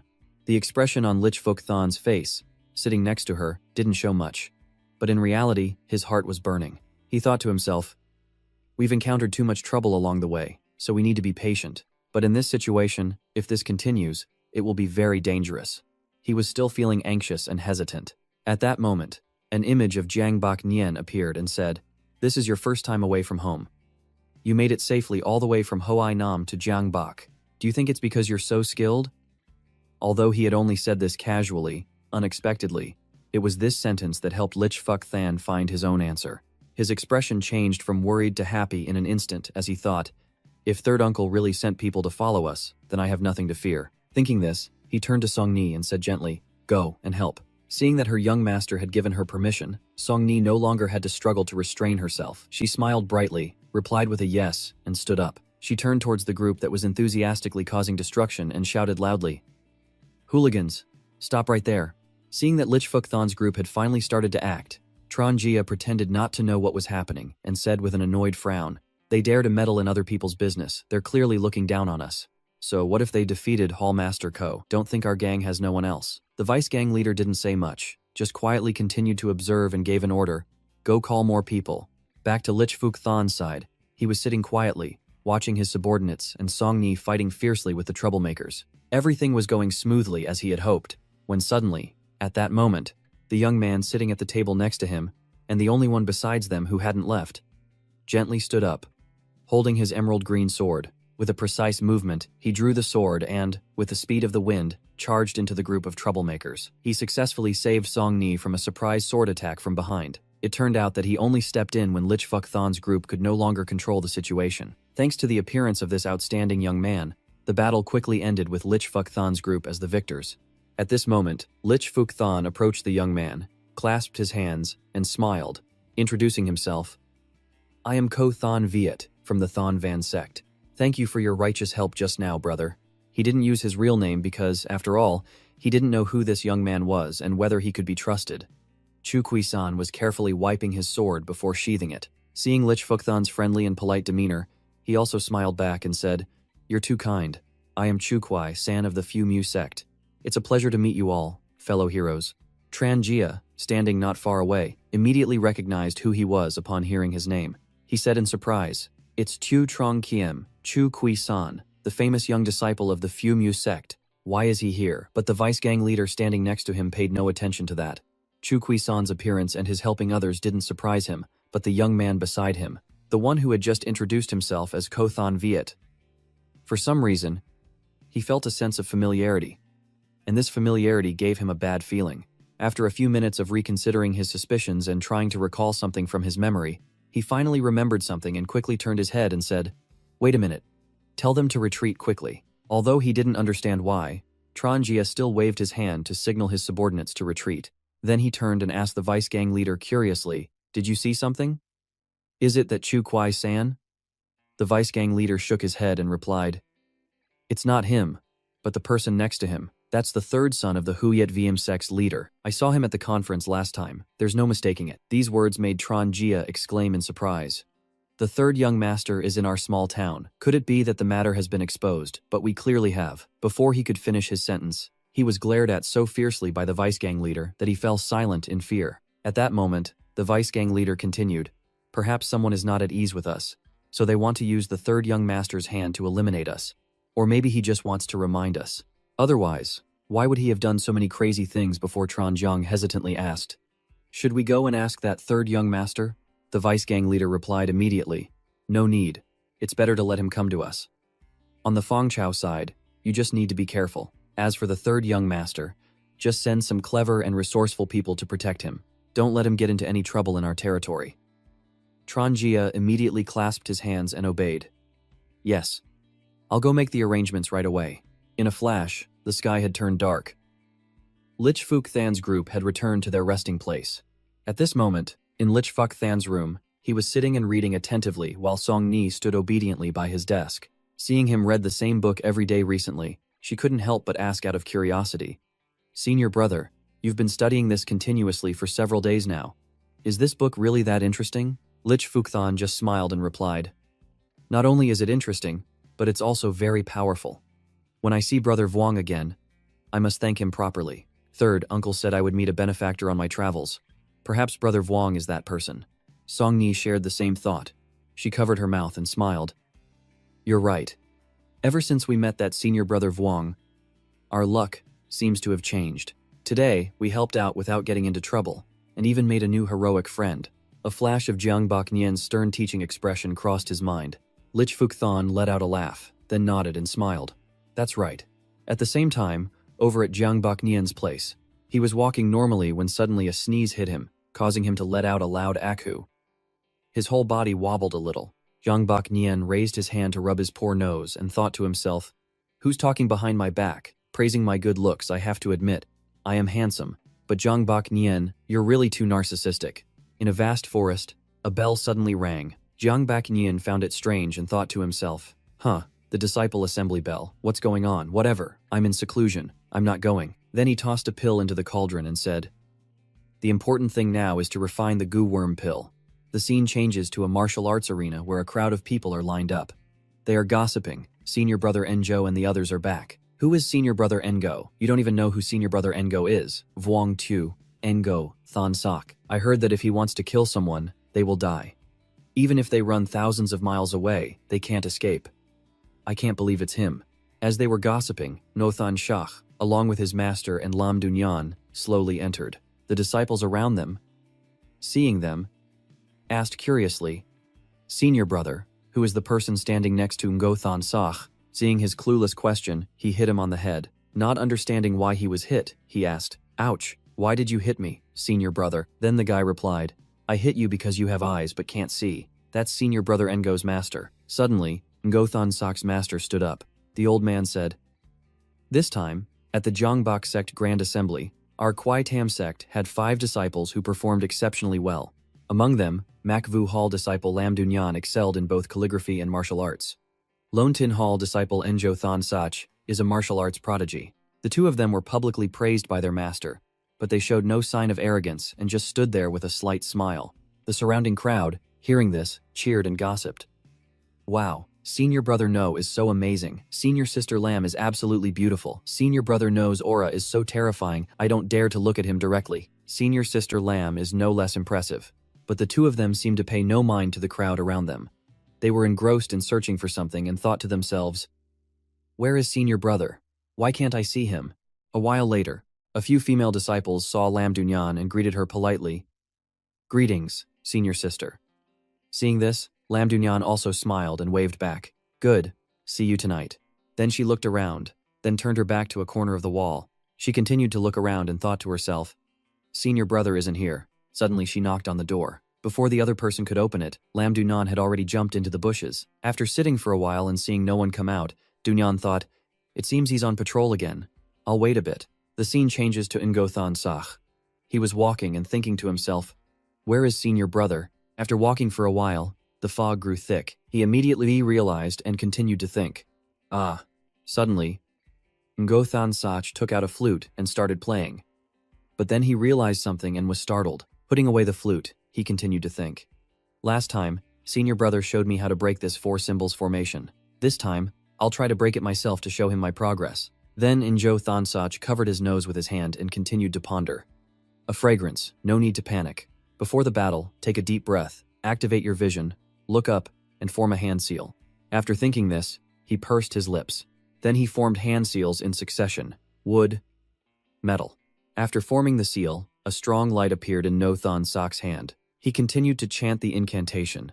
Lin, Zen, Zai, Lai, Lu Jiao Jiao Jiao, Qian Yan Dian, Xixi Wuxing, Qingqi Bai Huang. Immediately after dispelling the mist, Ngo Thon Sach said, "The 8 palaces support the cauldron. The 4 symbols reverse their shock. This is the Shitian Feng Yin Yu formation. Du is life, Kan is death. Southwest. Let's go." As soon as he finished speaking, he dashed off in that direction with a confident look. After a few cups of tea, Ngo Thon Sach looked around blankly. A forced smile appeared on his lips. He thought to himself, "Who am I? Where am I?" She must have planned to throw it right at him. He deserved to die. Nellie held her tightly. "Calm down, Eves," she struggled. "Why are you stopping me?" He tried to quell the fire within her. She was too angry right now. But Eve didn't want to stop. "Let go. This guy is better off dead. Let go." Suddenly, Rachel called out, "Zion, Zion," which made the boy look confused. The little girl asked a truly confusing question. "Do we really need a sister-in-law?" Zion obviously didn't understand what she meant. "What are you talking about?" Rachel looked at Eve with admiring eyes. "Can't you just be my bride?" Finally, Eve stopped. He spoke softly. "Eves." Nellie touched her cheek and the rim of her ear. "Pardon my rudeness." He looked at her with a gentle gaze, completely different from before. "Have you calmed down?" Eve was stunned for a moment. Then she herself shattered the romantic atmosphere. She was bewildered. What did I just do? Seeing this, Nellie felt relieved. It seems she's stable now. He was a bit embarrassed by his earlier action. "I'm sorry for touching you without permission. I just wanted to help." But Eve didn't seem to mind. "It's okay. On the contrary, thank you for taking care of me." Zion ran frantically to Eve's. "Sister, are you okay?" Eves knelt down. "Zion." Zion wanted to hug his sister. "Sister," but Eve's hand unexpectedly slapped his shoulder. "You," she scolded her brother. "How dare you go out on your own?" The boy took the scolding well. "I'm sorry." Eve remembered what she had done. "I was afraid this would happen, so I." She pointed directly at the wooden door, a section of which was scorched. Then she remembered the time she stayed by Zion's sickbed, and everything she had to do. Eve bit her lip. "What if you got hurt?" Her eyes welled up with tears. "Do you know how worried I was?" Seeing his sister so vulnerable made Zion feel even more guilty. He quickly wiped her tears. "I'm sorry, sister. Please don't cry." The 2 siblings hugged each other tightly. "I'm so glad you're safe." In the middle of this touching atmosphere, a 3rd person chimed in. "Sister." Rachel felt that it was partly her fault. "I'm sorry, it's all my fault." The girl apologized. "I was the one who asked Zion to go out." Zion quickly denied what Rachel said. "No, I asked Ruby to come out first, but she was being difficult and ran away, so." Eve hugged both of them. "It's all my fault. I shouldn't have gone out and left you 2 at home." Rachel took the blame again. "No. It's because I thought your ideal type was too weird." Zion was still sobbing his heart out. "Ruby doesn't think it's weird. It's special." Eve was at a loss with these 2 stubborn kids. Rachel kept babbling on. "Zion, I'm sorry. From now on, I'll respect your sister's type. I'll tell my brother to cry more." Zion wasn't to be outdone. "No, I'm the one who should be sorry. Sister, your type is so strange. Who likes a man who cries beautifully?" Eve's ears were ringing. "Can you 2 stop now?" Nellie stood behind them, witnessing the whole story. His dry cough startled Eves, so he had to find an excuse. He scratched his head. "Sorry, but this is a rather strange sight." Eve gave a wry smile. She seemed a bit embarrassed too. Her preference really was a bit strange. She quickly comforted the 2 tearful children. "All right. Stop crying now. Let's go home." Zion and Rachel's eyes sparkled as Nellie said, "Before we go, you should thank him." A silence fell over the 4 of them. Zion hugged Nellie. "Thank you, sir. If it weren't for you, things would have gotten much worse." Nellie denied it. "No, I'm the one." Over there, Rachel was a bit embarrassed. "Thank you." The shy girl turned her face away. "Sir." Nellie smiled warmly. Rachel was still very shy, so he took the initiative and called her name. "Rachel." Nellie opened his arms, wanting to hug the little girl. Rachel was surprised for a moment. Then she smiled and ran towards Nellie. The 2 embraced tightly. The time had come, and perhaps because of it, someone's stomach rumbled. "Sister, I'm hungry." Eve suggested, "Since we're out, should we buy something? I wonder what you want to eat." Nellie suddenly remembered something. "Oh, I think Rachel left something in the alley." Eve was a bit surprised. Really, she offered to go with them. "Let's go get it together." "What did you forget?" But Rachel only wanted to go with her handsome brother. "I want to go with my brother." "It's a secret," Nellie said. "I'll be right back. You go ahead with Zion. Then he led Rachel back outside. Seeing this scene made Eves happy. It's a good thing they've become closer. The addict from earlier looked like someone had scared him pale. What on earth happened? He screamed frantically. You almost killed me earlier. What more do you want? Rachel answered calmly. That was for me and Zion. The little girl's words were gentle but packed a punch. You still have to take responsibility for making my sister-in-law sad. The addict screamed in despair. At a house deep in a snow-covered forest, Eve gently tucked in the sleeping Rachel and Zion when Nellie's question startled her. Are you okay? Eve turned her head towards the source of the voice. Ah. Seeing the two children sleeping so peacefully put the two adults at ease, especially Eve's. It seemed so peaceful. But that didn't seem to be what Nellie meant. That's not what I was asking. A big question mark appeared in Eve's mind. Actually, the handsome Nellie wanted to ask about Eve's herself. I was wondering if you, Eve's, are okay. She tilted her head. Me. Nellie reached out his hand. Then his large hand gently touched Eve's beautiful face. Your face is swollen. She was probably a bit shy in this situation. Eve stammered. I'm fine. I was just so surprised that. It seemed she wanted to take all the blame. It's all my fault. Nellie quickly denied it. It's not your fault, Eve's. He knew what she meant. You seem to want to carry everything on your shoulders. Then Nellie glanced at the two sleeping children. Don't blame yourself too much for what happened with the kids. His comforting words made Eve blush. You're doing a great job. Nellie knelt down. It's just that. He knelt before the beautiful girl. You just wanted to protect the children. This man looked at Eve with an infatuated expression. If you're okay with it, Eve's. He was about to suggest, then with me, but before he could finish, Eve cut him off. I'll go out and get some herbs. She walked away hastily, leaving Nelio stunned. His face froze. Though it was very cold, instead of going inside to get warm, Eve stood leaning against the doorframe. Her silver hair flew loosely in the wind. So much happened today. She gently placed a hand on her chest. This is just me being surprised. Her beautiful face was gradually turning red. That's why my heart is fluttering like this uncontrollably. Eve tried to calm herself down. Calm down and then go back. She sobbed. What was the result of one day of reckless behavior? Eve caught a cold. What else? Seeing her like that, Rachel couldn't help but worry. Are you okay? Of course, with her body shivering like that, she was not okay. Not really. She must have regretted her actions from last night. How could she catch a cold just from going out for a bit? But to be more precise, she was already unwell when she went out. It's cold, but why is my face so flushed? Eve felt a little embarrassed. And in this outfit, too. My pride is so hurt. Even Zion didn't catch a cold. Seeing his sister like this, Zion was extremely anxious. Sister, are you okay? You can't die. Hearing that, she quickly replied in a hoarse voice. I'm fine. I'm not going to die. Nellie's hand once again brushed across Eve's face. Eve's, may I be so bold? He used his hand to check her temperature. Your temperature is too high. I need to go buy some medicine.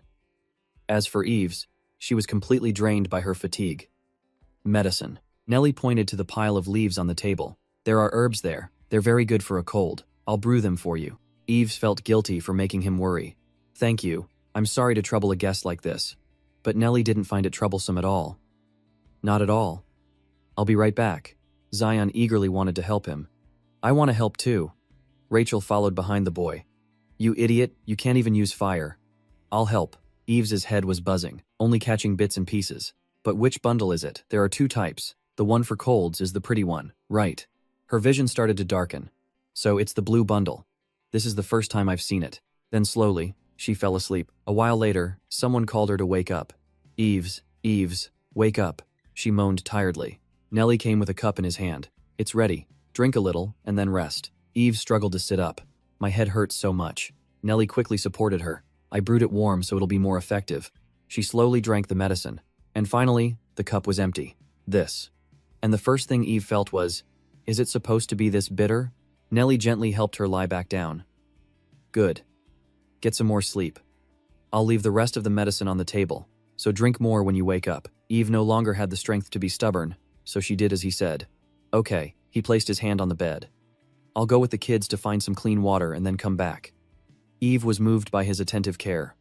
I don't know if it's because I'm sick, but his hands. Gradually, she closed her eyes. It's like I'm going back and forth between heaven and hell. So warm. Perhaps the pain made it a bit hard for her to sleep. Otherwise, she wouldn't have been able to think like that. Feeling his affectionate hand made me fall into a deep sleep. completely unaware of what was happening. A long while later, Eve woke up. She couldn't believe she had slept for so long. Have I been sleeping until now? Eve felt something was a little off. I wonder if they found clean water yet. She held up her hand, or rather, her paw. My hand. Eve frantically looked around. A tail, too. She was horrified. What is this? Have I turned into a wolf? Eve's bedroom was enveloped in a rare silence. Finally, she woke up. Have I been sleeping until now? I wonder if they found clean water yet.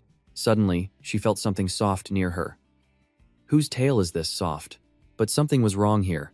Wait, a tail. She quickly touched the white tail with her hand, but even her hand was no longer a hand. A hand. No. Is it a paw? Could it be that I... Eve was horrified by this truth. Have I become a wolf? Eve rubbed her eyes, unable to believe it. Have I become a monster in just a moment? She tried to comfort herself. This is just a dream. I fell asleep in that state, that's all. The white wolf was trying to deny reality. Come on, Eves, calm down. Eves told herself. Just close your eyes and count to 10. Then everything will go back to normal. The count was approaching 10, and she still couldn't return to her human form. This made her face turn pale. 8, 9, 10. Eve cried out in despair. A dream. My foot, I'm just denying reality. She didn't understand. Why did it turn out like this? Suddenly, Eve smelled something. She discovered that the scent was coming from the cup she had used to drink the medicine earlier. This smell, Eve grimaced. Is it because of this? My nose was stuffy earlier, so I couldn't smell it. But this is truly awful. She tried to remember what happened before she turned into a wolf. I clearly asked him to make it from the herbs I had. At this moment, for some reason, a bunch of floral filters appeared around Nellie. Trust me, Eves. He never said that. The wolf quickly jumped off the bed. That's an herb with no side effects. With great difficulty, Eve climbed onto the chair. Did he put something else in it? And then Eve found a purple herb. Huh. Could it be? It had been heavily promoted by her green-haired brother. It's a rare herb that's unavailable these days, so you can't buy it anywhere. Eve looked at it with a horrified expression. Did I drink that? She cried. If you can't buy it, you should drink it yourself. Why give it to me? Then her sadness turned to worry. No wonder. Ever since I found out about my past life, I've never turned into a wolf. How do I change back? Eve thought of Nellie and Ruby. What if they come back before I find my old body? She imagined their reaction. You're a wolf, and you dared to deceive us. This made Eve shudder. My life is over. She scampered away. First, I have to get out of here. Eve used all her strength to push the door open. When the medicine wears off, I'll turn back. But her efforts seemed futile. She howled in frustration. My wolf paws can't open anything. Finally, the door creaked open. All right, but the first thing that met Eve's eyes was Rachel. She's probably just sleeping. I told her the most important thing when you're sick is to rest. Her eyes widened in terror, and she broke into a cold sweat. This is insane. Rachel's attention was drawn to the white wolf. Eve was in a state of utter panic. Rachel had no idea what was going on. Seeing the little girl's expression, Eve became even more scared. Rachel has that kind of expression. Have I been found out? Zion stood behind Rachel. Ruby. Eve became even more confused. Zion. The boy's eyes widened in surprise. What is this? It's so magical. Eve was just as surprised. So Zion doesn't know it's me either. She remembered. He was born deep in the forest, so he's never seen another wolf, and I've never shown him my full wolf form. The boy stared at Eve's ears. These ears, Eve put on a pitiful face, but Zion still paid her no mind. And this tail, they look so familiar. Eve could only pray. Please don't recognize me. However, it seemed Zion had recognized her. It's like our sister. But before he could finish, Rachel covered his mouth. A dog. The girl quickly came to a conclusion. I've seen this kind of animal before. It's definitely a dog. Zion wondered. Huh. You've seen one. Have your memories returned? Eve looked at the two kids with a weary expression.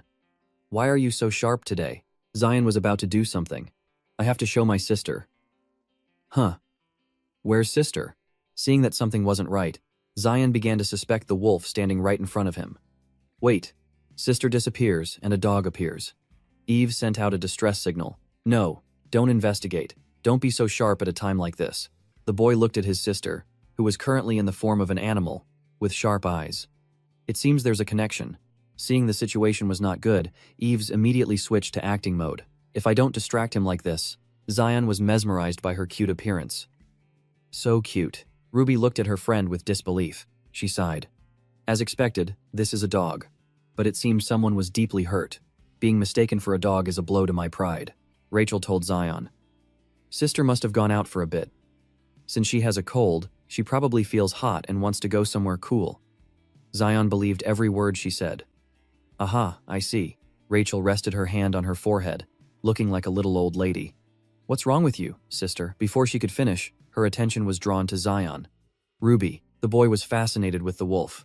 Look at this jellybean paws, but Eve was not as happy. To survive, I have to act like this, and my own brother doesn't even recognize me. Instead, he's openly delighted. Rachel suddenly ruined the boy's mood. That's not important, you idiot. Her next sentence startled Eve's. What if brother comes back? She was horrified.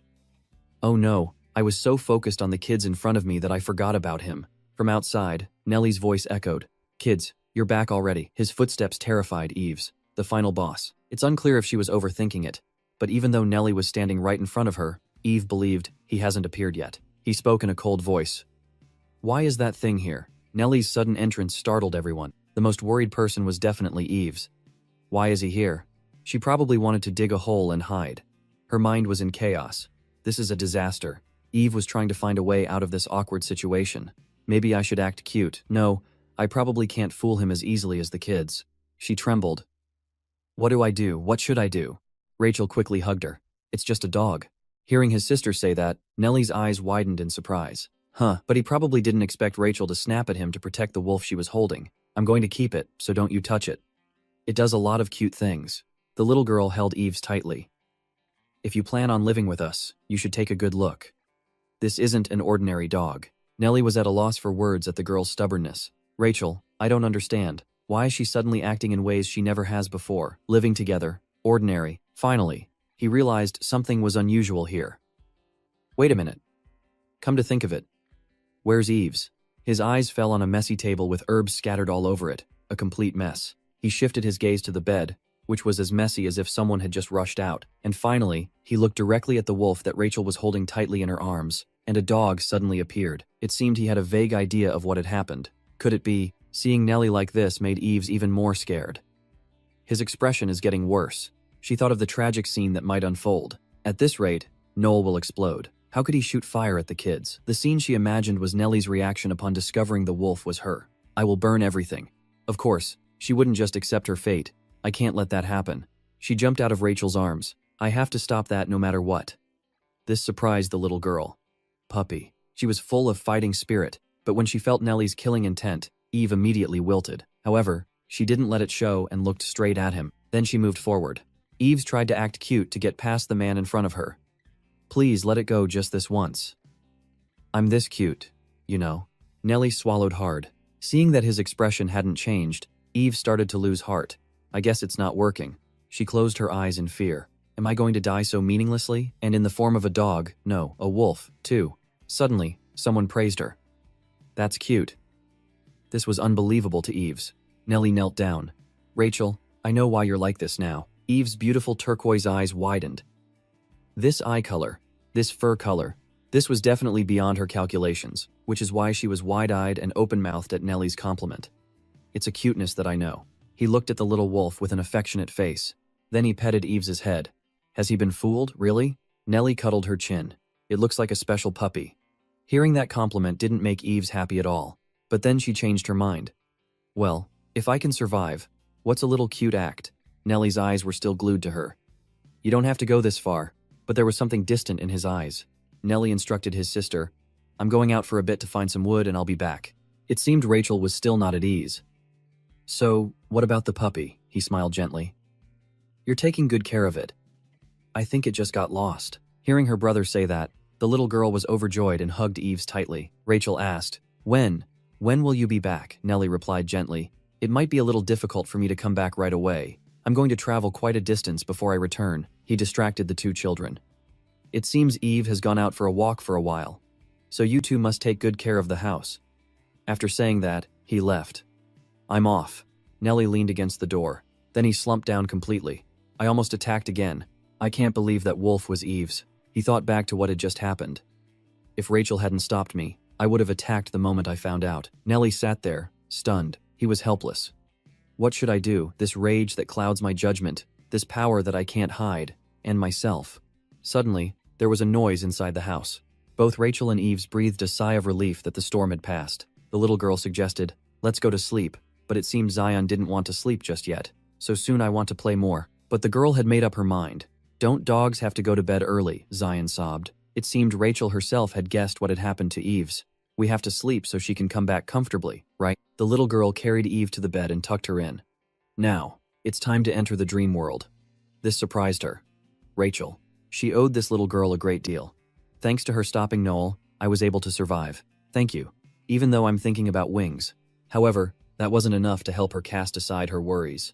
But how can I return to my original form, even though I've managed to put out the fire? The more Eve thought, the more she worried. What if my body can't return to how it was before? She slowly closed her eyes. Is it because of the lingering effects of the medicine my eyes keep closing? I guess I can take a little time to recover. Eve's flowing hair reappeared. She had returned to her old form. What a busy day. The crackling fire warmed the entire house.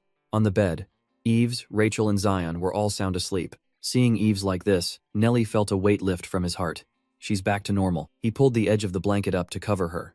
She must have been very surprised to suddenly turn into an animal. Then he suddenly thought of the little white wolf from before. That form, it was very cute, wasn't it?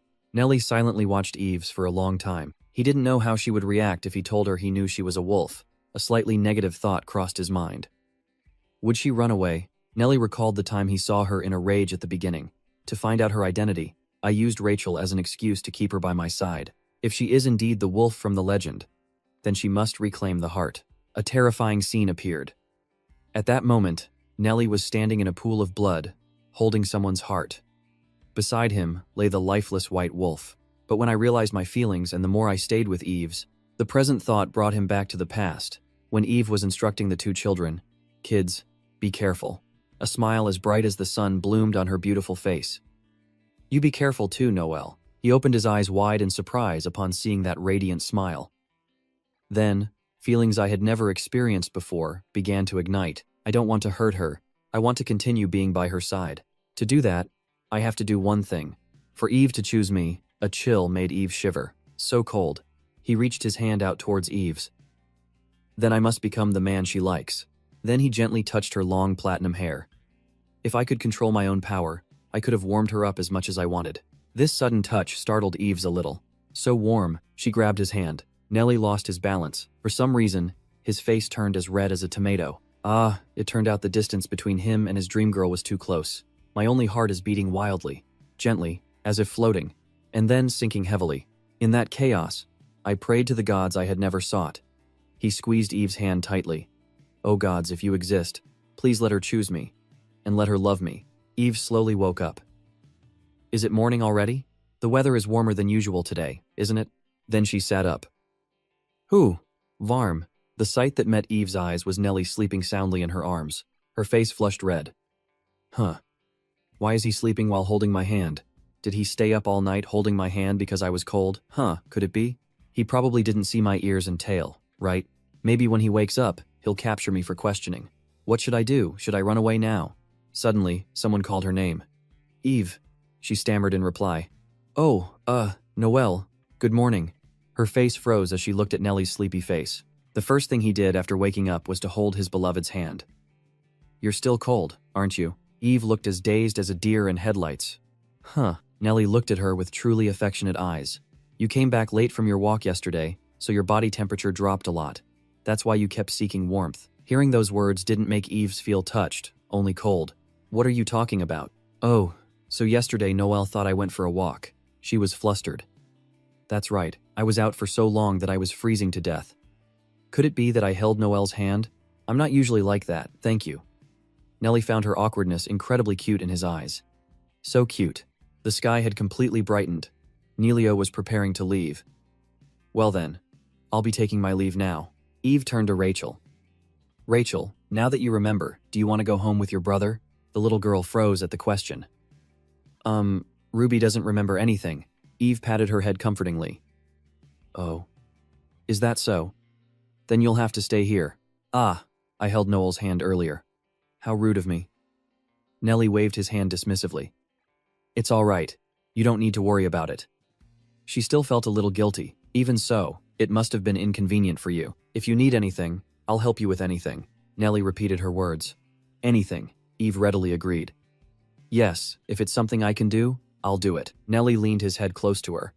Well then, if you don't mind, can you stroke my hair? While Rachel was covering her mouth in surprise, Eve didn't understand what he meant. Huh, Rachel was determined. Why is he being so proactive? Even if I don't know what it is, I'll just say yes for now. So, the clever girl made an excuse to slip away. Ah, Zion is calling me. Sister, I'll go inside first. Eve couldn't believe the little girl would leave her alone like that. Huh, she felt embarrassed too. It's very awkward for just the two of us to be in this situation. Nellie's voice called from behind. Eve's. When I touched Eve's hand, my body temperature dropped. Eve became even more embarrassed. Too close. She stammered. Then. Shall we hold hands? But Nellie's next suggestion made her eyes go wide. That's good too, but touching my hair would be more effective. Could it be? You don't like it. To touch me. Nellie's pouting face made Eve even more embarrassed. That face is dangerous. He sulked. I guess this is too much to ask, isn't it? Because I liked the warm memories with Eve last night. If she heard him say any more, her head would probably explode, so she quickly interrupted. Don't say such strange things. We just held hands. I'll stroke you. Her hand touched his cheek. Yvonne caressed Nellie's blushing face. Is this okay? Her heart was pounding wildly. My heart is throbbing. A wolf was just stroking the leader of the dragons. Why am I so nervous? I must look really strange, right? A few days later, Eve warned the two children. You two are absolutely not to take off your hoods in the square. Understand? Zion listened obediently. Yes, Rachel did too. Yes. The three of them went to the apple shop. It seems the incident happened when I left the children at home, so I decided to let the kids go out, on the condition that they go with me. Zion gently tugged on Eve's sleeve. Sister, can we go over there? The direction the boy pointed to was the bookstore. A bookstore. Eve raised her hand to her mouth. Since we're here, should I buy a book about the human world? She agreed to her younger brother's suggestion. All right, but in return, you have to look around quietly. Hearing this, Zion and Rachel jumped for joy. Wow, this is great. The bookstore door opened. The two little ones looked so excited. Wow. Seeing this made Eve's happy too. These kids are so excited. I have to be careful not to let them take off their cloaks. This is. They sell adult novels here too. Looking at this reminds me of the novels I read before I was reincarnated. Is it the male lead's hobby to cry for the female lead? Maybe I should try reading one. I have time to read books now. That's it, let's buy one. But why is the bookshelf so empty? I can't see any books related to the human world. She asked the bookstore owner, Excuse me, I don't see any books about the human world on that shelf. Are they all sold out? The bookstore owner innocently asked Eve back. You don't know yet. What she heard next was a complete shock. Those books became banned books a long time ago. Eve's eyes widened. Banned books. The man calmly put a book in a bag. There have been too many illegal immigrants to the human world lately. That's why. The king of humans is very angry. Before things get more serious, we have to restrict it, because humans might not be able to overcome them. Eve was sad. I bought a book, but it's not what I like. If I have to live in the north without being able to do anything, what should I do? Not far away, someone was watching her without blinking. Rachel looked at Eve with what seemed to be an unfriendly gaze. That evening, at Eve's house, while Eve and Zion were sound asleep, someone entered. She was definitely talking about the human world at the grocery store, right? Does that mean she wants to move? If she leaves, I probably won't get to see her again, right? I have to stop that from happening at all costs. A fire phoenix appeared from Rachel's hand. The girl suggested, I have a request. Please get the book that she bought for me. Rachel believed that if her sister bought it secretly, it must be a book related to moving. I need to know what she's planning. But when she held the book in her hands, the little girl herself was at a loss at her own overthinking. Isn't this an adult novel? Rachel flipped through the pages, not believing her eyes. She likes this kind of stuff. The little girl commanded Ryu, Don't skip this part and tell everything to my brother. It didn't understand what she wanted. Caw. But Rachel still didn't change her mind. He needs to know right away. This stubbornness made Ryu bow his head in defeat. Caw. It flew out of Eve's house in the middle of the night. Nalia was holding something tightly.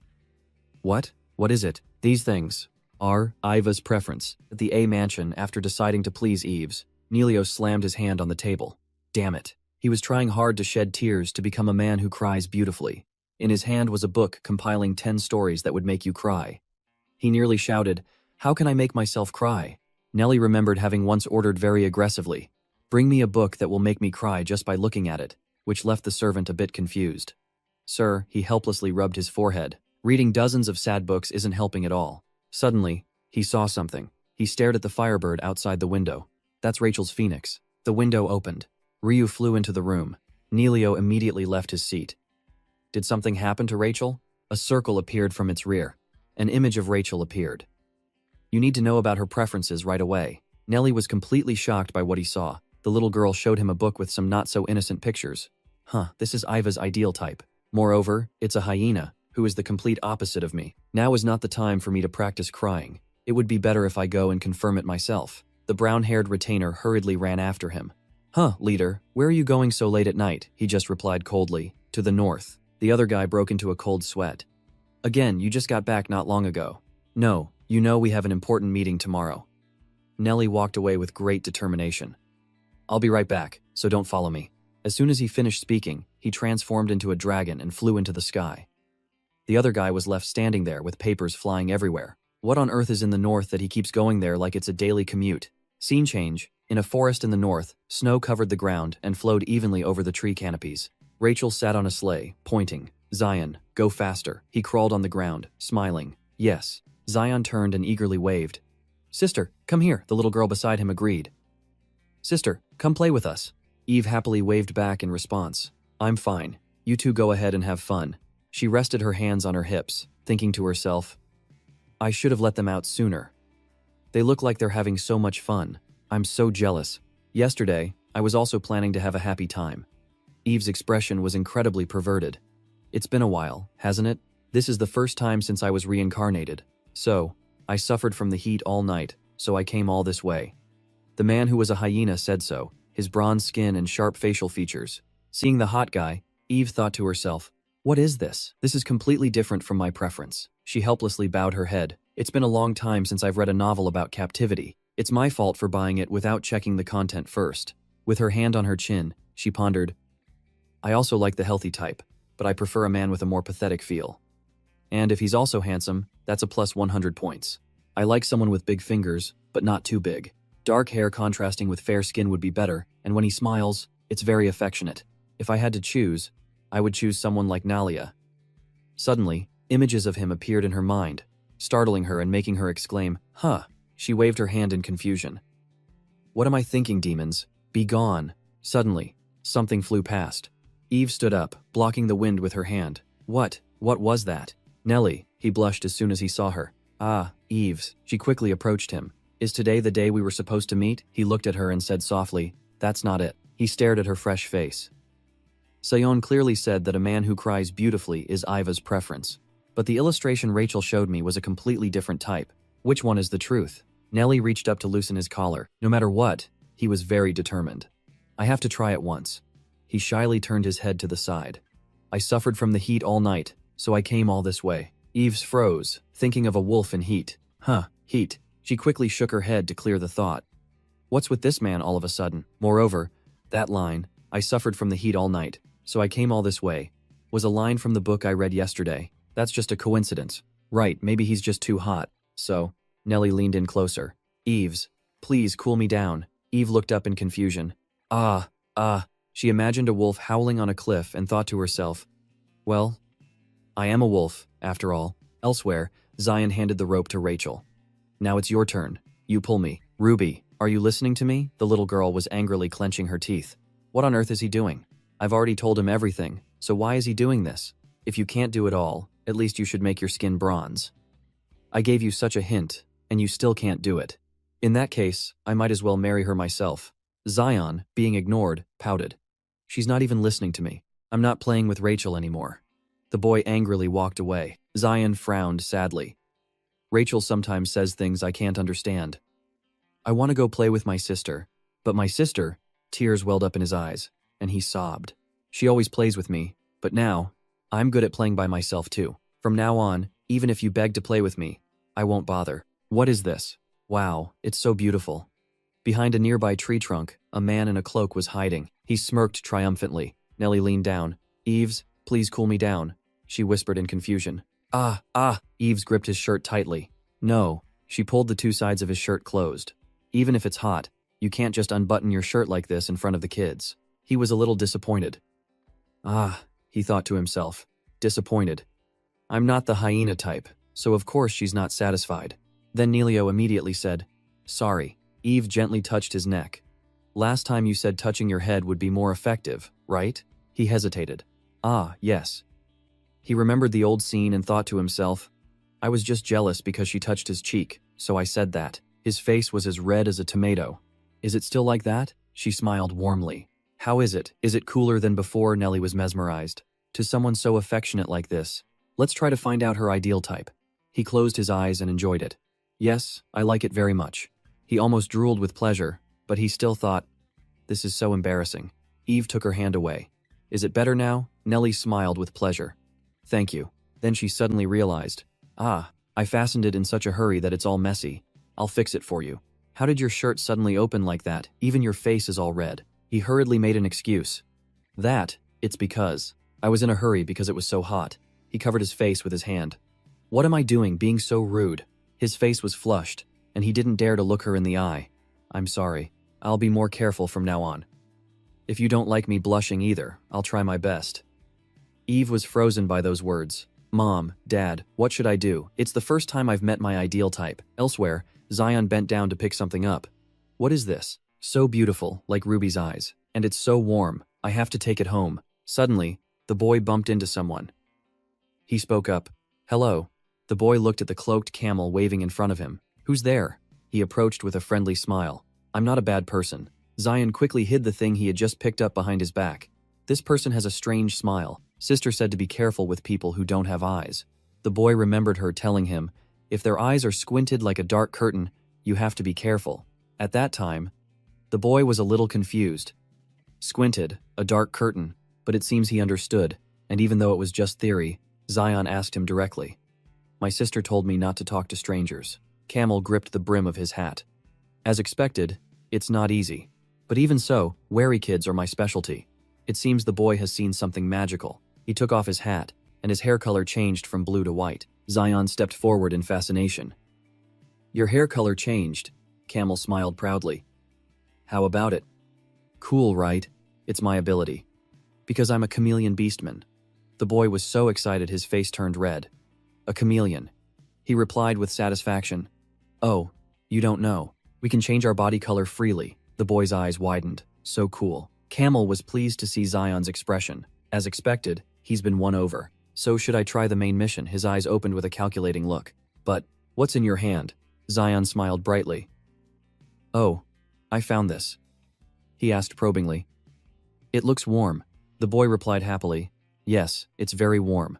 Camel took the opportunity to lead the boy like a cow. "Is that so? Then it would be great to bring it to your sister." The boy stopped in his tracks at that.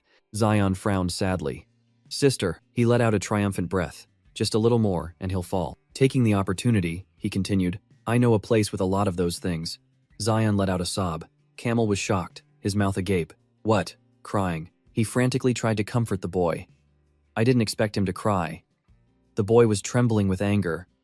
"Sister really likes Ruby." Camel was a bit confused. "Ruby, who's that?" Zion imagined them hugging each other affectionately. Sister said Ruby is warm, so she wants to hug her every day. Eve said happily, "Oh, our little water drop is so warm." The boy stood alone by the door. "But I'm just cold." Zion looked sadly at his small hand. Then he remembered the red gem. "If I have this, will you hug me, sister?" The boy sobbed, tears streaming down his face. "Sister doesn't like me. Even if I pick this up, it won't do any good." Camel broke out in a cold sweat. What's there to be so sad about? And yet he cried along with him. "It's heartbreaking, because I'm very weak to tears." Then he cried even louder than Zion. "Hey, don't think like that. Why would your sister hate you?" The boy kept sniffling. "But she likes Ruby more." Camel, half crying, half comforting, said, "No, she loves you a lot too. You'll understand when you grow up." Zion burst into tears. "You can just tell me now." He thrashed around. "That's right. If you love someone, show it right away. You'll regret it later." The boy's voice trembled. Right. After a while, Zion finally wiped his nose. Camel tilted his head, his eyes also red. "Even so, don't be a girl, sister. She just doesn't show it, but she loves you a lot." The boy nodded slightly. "I know. Even so, thanks to you, I feel better." He held the soaking wet handkerchief. "Is that so? I'm glad." "My handkerchief. Anyway, the gemstone is very warm, so if you give it to your sister, she'll like it. Warmth can also soothe the heart." even if it might hurt a little. A calculating look appeared in Camel's eyes. Even though I've cried a river, I still have to get the job done. If this one bites the bait, I can get close to her. That's the mission. The figures from the mansion had said, "Chameleon, go take care of it." As they were sitting together, a voice came from a distance. "Hey there." Camel turned around and was startled. "Ah, miss." Rachel saw him and asked, "Why are you here?" Rachel turned to look at Zion. "And you, Zion, who told you to disappear on your own like that? Because of you, your brother and I couldn't see what happened, could we?" A series of memories flashed through the little girl's mind. Rachel frowned. What was it? The atmosphere seemed better. The little girl looked at them and thought to herself, "That's like liking a shy man."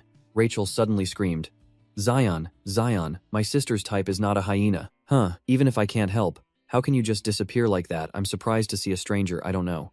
"No, then when it's a better time to talk, come here." Zion was so flustered he couldn't speak. Camel silently cursed. "This traitor." Did Gali cry? The boy obediently hid behind the little girl. Rachel tilted her head and asked, "So who sent you here? Tell me everything." Camel froze for 5 seconds. A flashback ran through his head. At the Ramir mansion, before I came here, not only the young lady but also the leader were having a headache because he hadn't returned from the north. The brown-haired retainer glared very seriously.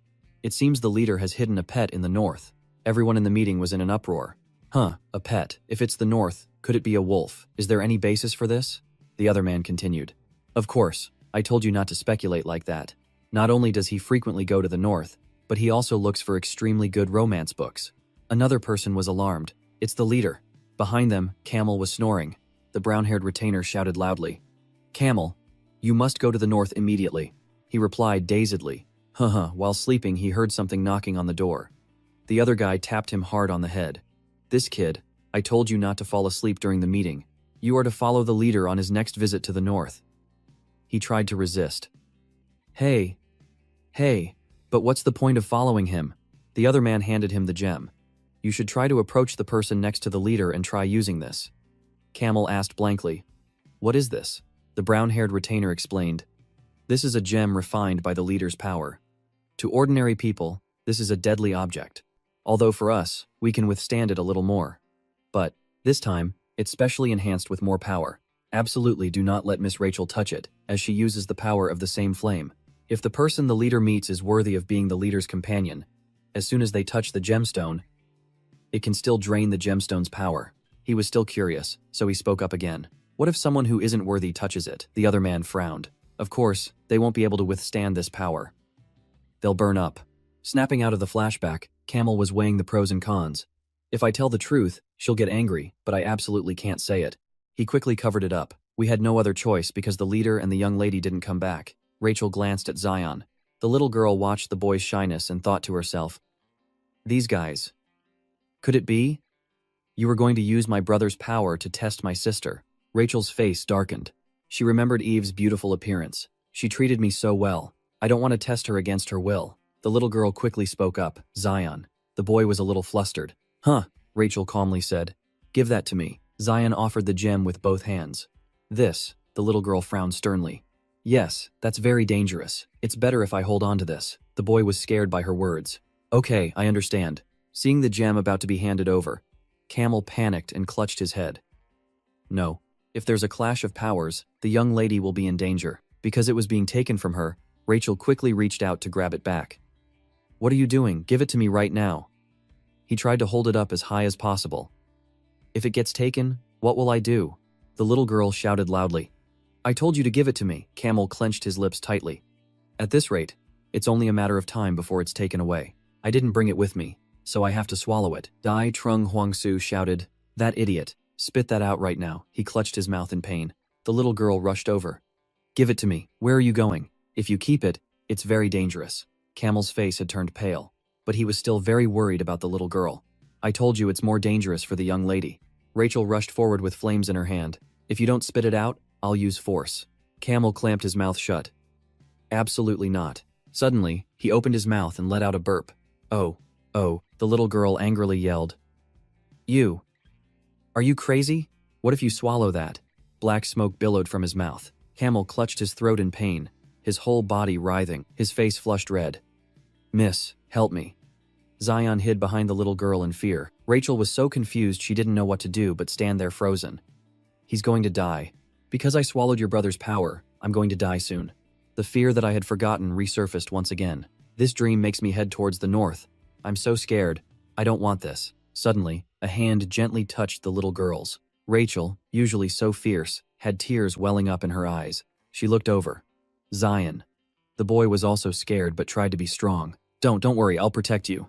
Zion's small, trembling hand gave the little girl strength. He's trembling with fear and still trying to protect me. Get a grip. If I show fear here, Zion will be in danger too. Rachel quickly stepped forward. Zion, you stay back. The boy still wanted to protect her. But, the little girl swung her hand, shooting out fire. Camel. Even if it hurts. Before she could finish her sentence, something flew past. The person threw it straight at his head and cursed him out. This damn bastard. Camel was in chaos. His mind was still somewhat conscious. What was that just now? The stone. That person spoke clearly. It's been a bit quiet lately, hasn't it? It was Eves, rushing over. How did this strange guy get in here? Don't you dare touch my kids. Eves gripped Camel's collar. How dare you? Where is this? Nellie ran after her, calling out loudly. Eves. Her emotions were incredibly intense. This guy has met his match. Rachel had to hug her tightly to try and stop her. Sister, no, it's dangerous. Eve suddenly realized, wait, this person is abnormally hot. Black smoke was coming out of Camel's mouth. His eyes rolled back. He grabbed her wrist, causing the heat to spread and her to pull away in pain. Ah, he cried out in alarm. Eves. Nellie anxiously checked on her. Are you all right? She rolled up her sleeve to look. Yes, just a little burn on my sleeve. Then he turned to look at the boy. Why is Camel here? And in that state, too. Rachel hesitated behind him. He ate the red gemstone. I think he's in danger, so I asked. He put his hand in front of her. What that? Eve's eyes widened in anxiety. Do you know what that is? His face fell. It must be the gemstone that was forged with my power. Nellie observed the boy's pain, trying to figure things out. If the reaction is that strong, it must contain a relatively large amount. If we leave it like this, Camel's life is in danger. But what can I do? With my abilities, I'll only make the situation worse. He frowned sadly. A cold chill spread, making him shiver. She was now sitting beside him, using her power to cool him down. Nellie cried out in alarm. Eves. That's dangerous. This seems a bit difficult for her. Her expression is uncomfortable, but she is still very determined. I can't let him die. My magic can dispel Noel's heat, so I'll give it a try. Nellie stood frozen to the spot. No, it can't be. The sky had changed color. Camel was breathing evenly. He sat up, not forgetting to yawn. Camel looked around. Where am I? He couldn't believe he was alive. Could it be? I'm dead. Eves opened the door and entered. Oh, you're awake. Are you okay? Akun froze for 5 seconds. Camel's jaw dropped when he saw her enter. She came over and placed her hand on his forehead. The fever's gone. He was dazed and confused, his face as red as a tomato. An angel. Eve brought him a glass of water. Drink this. It will help reduce the heat. Camel hesitantly accepted it. Thank you. He was silently ecstatic. I think I've gone to heaven. There won't be any superiors or troublesome work here. Suddenly, a voice rang out. I've brought back the herbs, Eve's. Camel drank while glancing to the side. Is Eve the angel's name? Nellie walked in, holding up a handful of leaves with a dark expression. This is it, right? Camel was startled and couldn't even swallow his water. Sir, leader. I'm still alive. Eve smiled brightly. Ah, that's right. I prefer this type of herb, so I'll go cook it right away. He wanted to hold her back in regret. Angel, please don't go. I'll really die. Nellie's face darkened. Now then, let's hear what excuses you have. Cambiao quickly knelt down. Please, forgive me. We only wanted to invite you, leader. He clenched his fist. I don't blame you for that.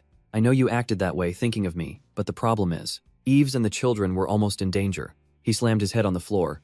I'm sorry. Please let me atone for this crime with my death. Eve entered, a bit surprised. What are you doing there? Seeing her, he quickly bent down to help Camel up. No. Even if I show my good side, I can't show my tyrannical side. An ideal type may not be handsome, but at least they should hide their ugly side. Nellie touched his forehead and pretended to shout. Oh, is your temperature rising again? You should lie down. Huh. So suddenly, you should drink this quickly. I'll bring a cold pack. His sudden concern made a few question marks appear above his head. Camel was a bit skeptical. Why is the leader acting like this? It's like he's pretending. On the other side, Eves frowned. Noel. Did something make him hot? He obediently bowed his head. I think so. Camel looked down at his glass of water in silence. Come to think of it, I was so flustered I forgot. That person saved me. Right, I remember receiving magic by. But isn't ice magic in the north a wolf's ability? So then, he lowered his voice. Did you use magic to lower my temperature just now? Eve hesitated. Ah, yes. Camel didn't hesitate to ask directly. So you're a wolf. She broke into a cold sweat. Why does every southerner I meet lead to this? Eves quickly waved her hand. Haha, I. From outside, a loud voice called out.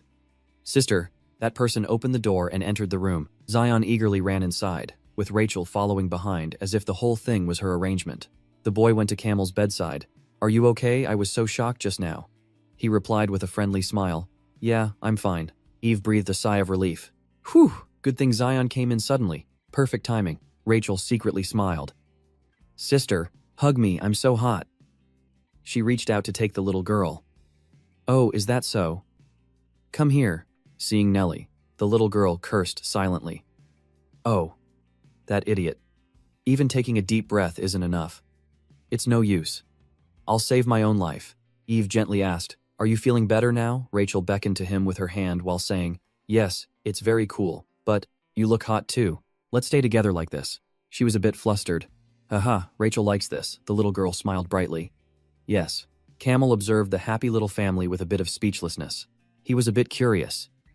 I wonder what your relationship is, Eve quickly explained. We're just staying together for a bit, it's not like. Rachel immediately turned and cut her off. She's my sister. The little girl pressed close to her, a mischievous smile on her face. Then she spoke a sentence that made her freeze. My new sister. As soon as she finished speaking, Eve immediately thought of a wedding between her and him. What are you talking about, new sister? Is that what I think it is? He nodded at her. From now on, Rachel will call Eve her new sister. Right, she also smiled happily. Oh, so pretty. Eve's face flushed red. I must have misheard. Right, there has to be something between us. Memories flashed through her mind of Nellie kneeling beside her, or his blushing face when she touched his head. She frowned, thinking to herself, has something already happened? No, I have to think calmly.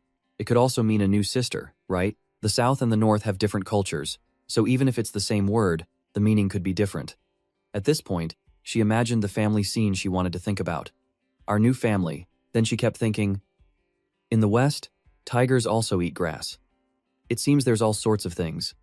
The tiger in her imagination munched on grass. I told you it's healthy. She closed her eyes, wanting to calm herself down. Eve put Rachel down. Of course, there's no way it's like that. I should explain.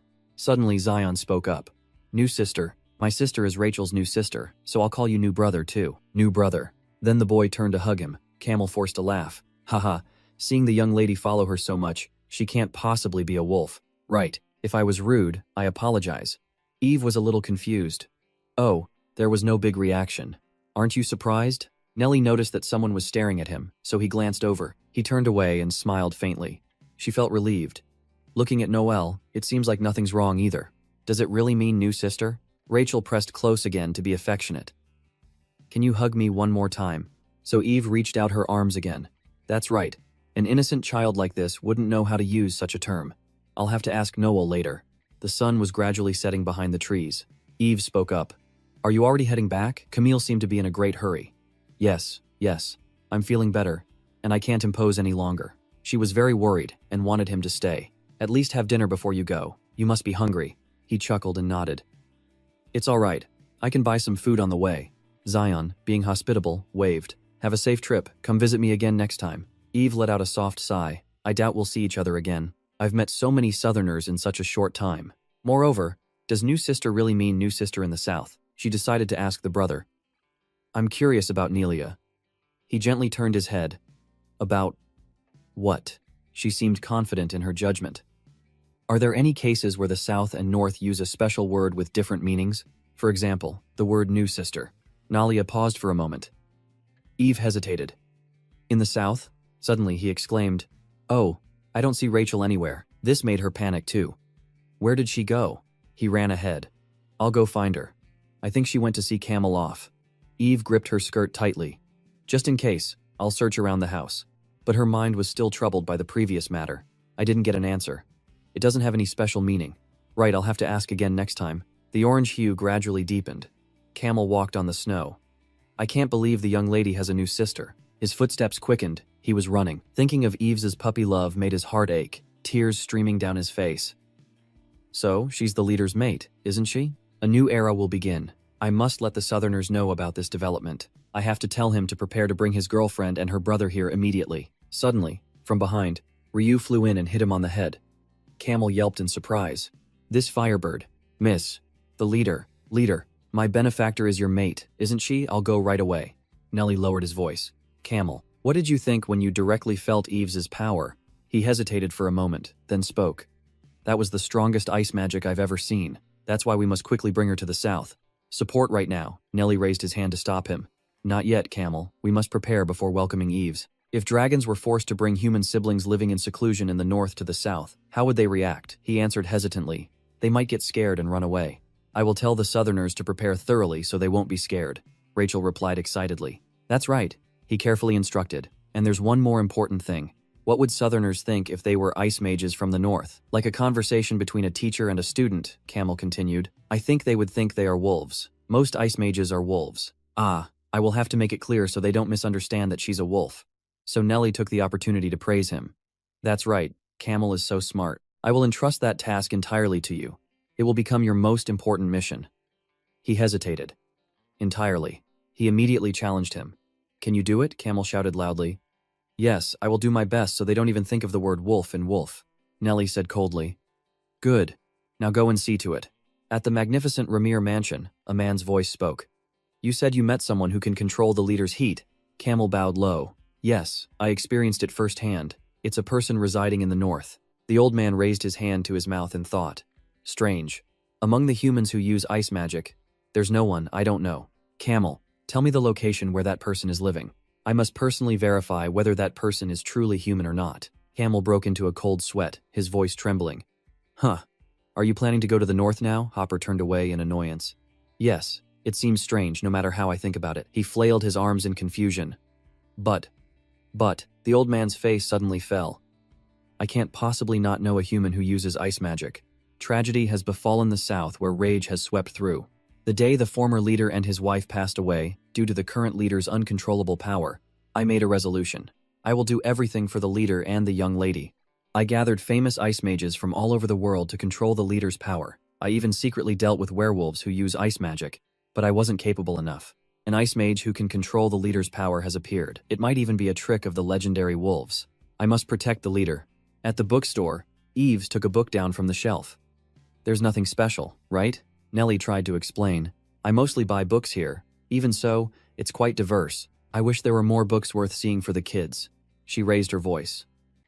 That's why I said so. Because there are few types. Lately I haven't been able to find the book I'm looking for. He lowered his voice. Are you looking for something? Eves's answer made his face stiffen. Books related to the human world. I wonder if it would be helpful to return to the human world. She thought to herself, it would be great to be a human one more time. Then she turned and winked at him. There must be many books like that in the South, right?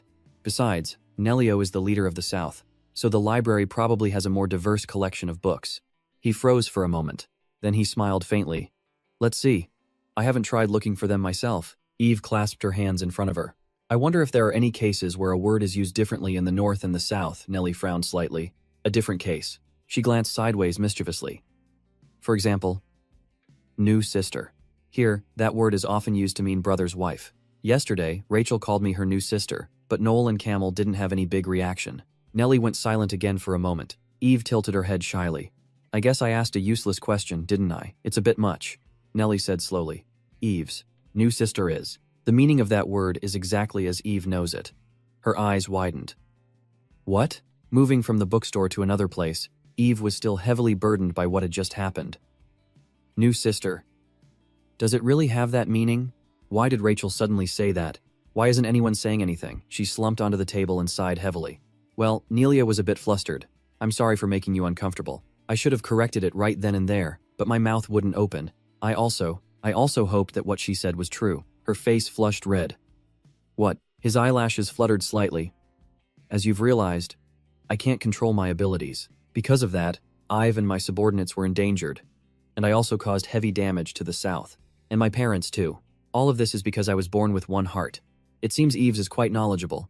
Normally, dragons have two hearts to control their magic. Nelia carefully explained. Yes, the power couldn't be controlled. Of course, I also made those around me suffer. I became even more afraid after losing precious things, because I couldn't ignore the possibility that the same thing could happen again. I tried many ways to control my power, but there was no particular success. In the end, I received help from many mages. I was forced to wear restraining devices and auxiliary tools to supplement them.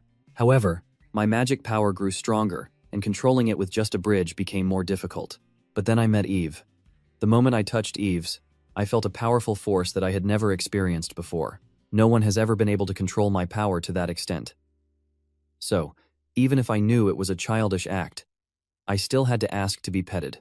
This is the first time in my life I felt so refreshed. That's why Zaytel couldn't deny it when he called Eve his new sister. He knew, and thought to himself, even so, I can't tell anyone it's because of my feelings, Nellie said nervously. It must be difficult for you. I'm sorry. Eves quickly waved her hand. I'm fine. Next time, if you explain it clearly to your subordinates, there won't be any problem. She began to fall into deep thought.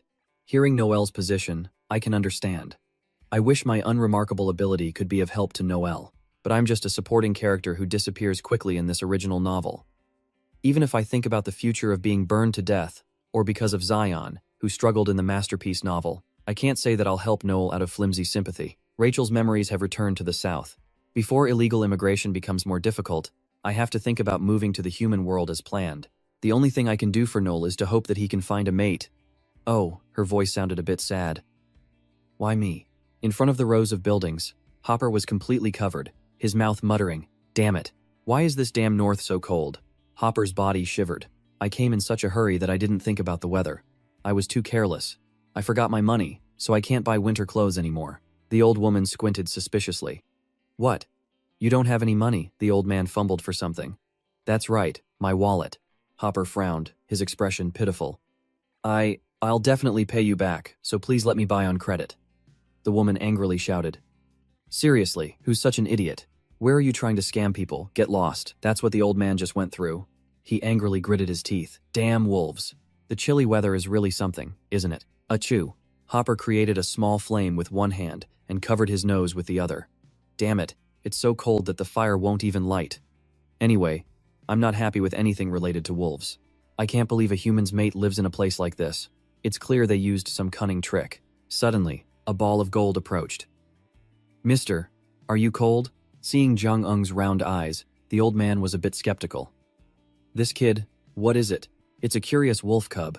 The old man waved his hand to shoo him away. Go play somewhere else, kid. The boy frowned with worry. But you look cold. I just saw your nose running. Hopper clenched his fist in pride. When did my nose ever run? It seems you don't know who this body belongs to. With weather like this, Zion offered the scarf he had just taken off his neck, smiling brightly. Hee, I'm giving you my scarf. Even though his nose was red, the old man was still stubborn. No, I'm not cold. But it was just his words. In his heart, he thought. Damn it. But it's so warm when I touch it. Should I refuse? Finally, Hopper shyly accepted it. Well then, I'll just borrow it for a while. Then the two of them walked hand in hand. The old man lowered his voice. Did you get separated from your sister? Zion remembered running after the puppy. He recounted the story with a very determined expression. Yes, while I was playing with the cat, my sister got lost. My brother and Ruby too. Hopper was at a loss. So it means this kid got lost. But the old man still replied gently. So you gave me the scarf because you wanted me to help you find her. The boy quickly denied it. No, that's not it. Even if I was with my sister, I would have still given you the scarf. You're also helping me because I'm in trouble. My sister said so. If you do good deeds, sometime you will be blessed. You helped me too, so you will receive many blessings. Hopper's lips twitched slightly. In the north, I never expected to find such a gentle child. Right now, it doesn't matter if the boy is a wolf. I will use all the honor of the south to find his sister. Zion suddenly pointed forward. Oh, sister. Eve recognized the boy from a distance and called out loudly. Zion, the boy ran over with a happy expression. Sister Hopper stood frozen to the spot. Solved in a foolish way. She frowned angrily. You, how many times have I told you not to go off on your own? The old man thought in surprise. So that person is the boy's sister. Behind them, the leader, and also Miss Rachel. Why is the leader here? Wait. If so then, the mate Camel was talking about is. Eve bent down. Did that man take your scarf? Zion answered bluntly. No. I lent it to him. The old man spoke hesitantly. Kid, this person. The boy eagerly introduced them. Ah, she's my sister. The old man's voice trembled as he repeated what they had just said together. If you do a good deed, you will receive many blessings. The boy beamed. That's right. Hopper said nothing more. His lips were tightly sealed. Definitely. If she's a gentle person like this, then the leader's mate is clearly human. I'm sorry for daring to doubt you, mate. Eve looked at the old man suspiciously. He's not a strange person, is he? Zion was completely naive. No, he's a good person. Looking at the two siblings, the old man feigned ignorance. I don't know that look from the leader. Their faces were grim. Rachel's face, as cold as the iceberg that sank the Titanic. What did you say? Nellie exuded a threatening aura. There's no such thing. Hopper shifted his attention to the boy. Kid? Thank you. If you do good deeds, you'll be blessed. Right. That blessing, you're about to receive it. See you next time. After saying that, the old man left.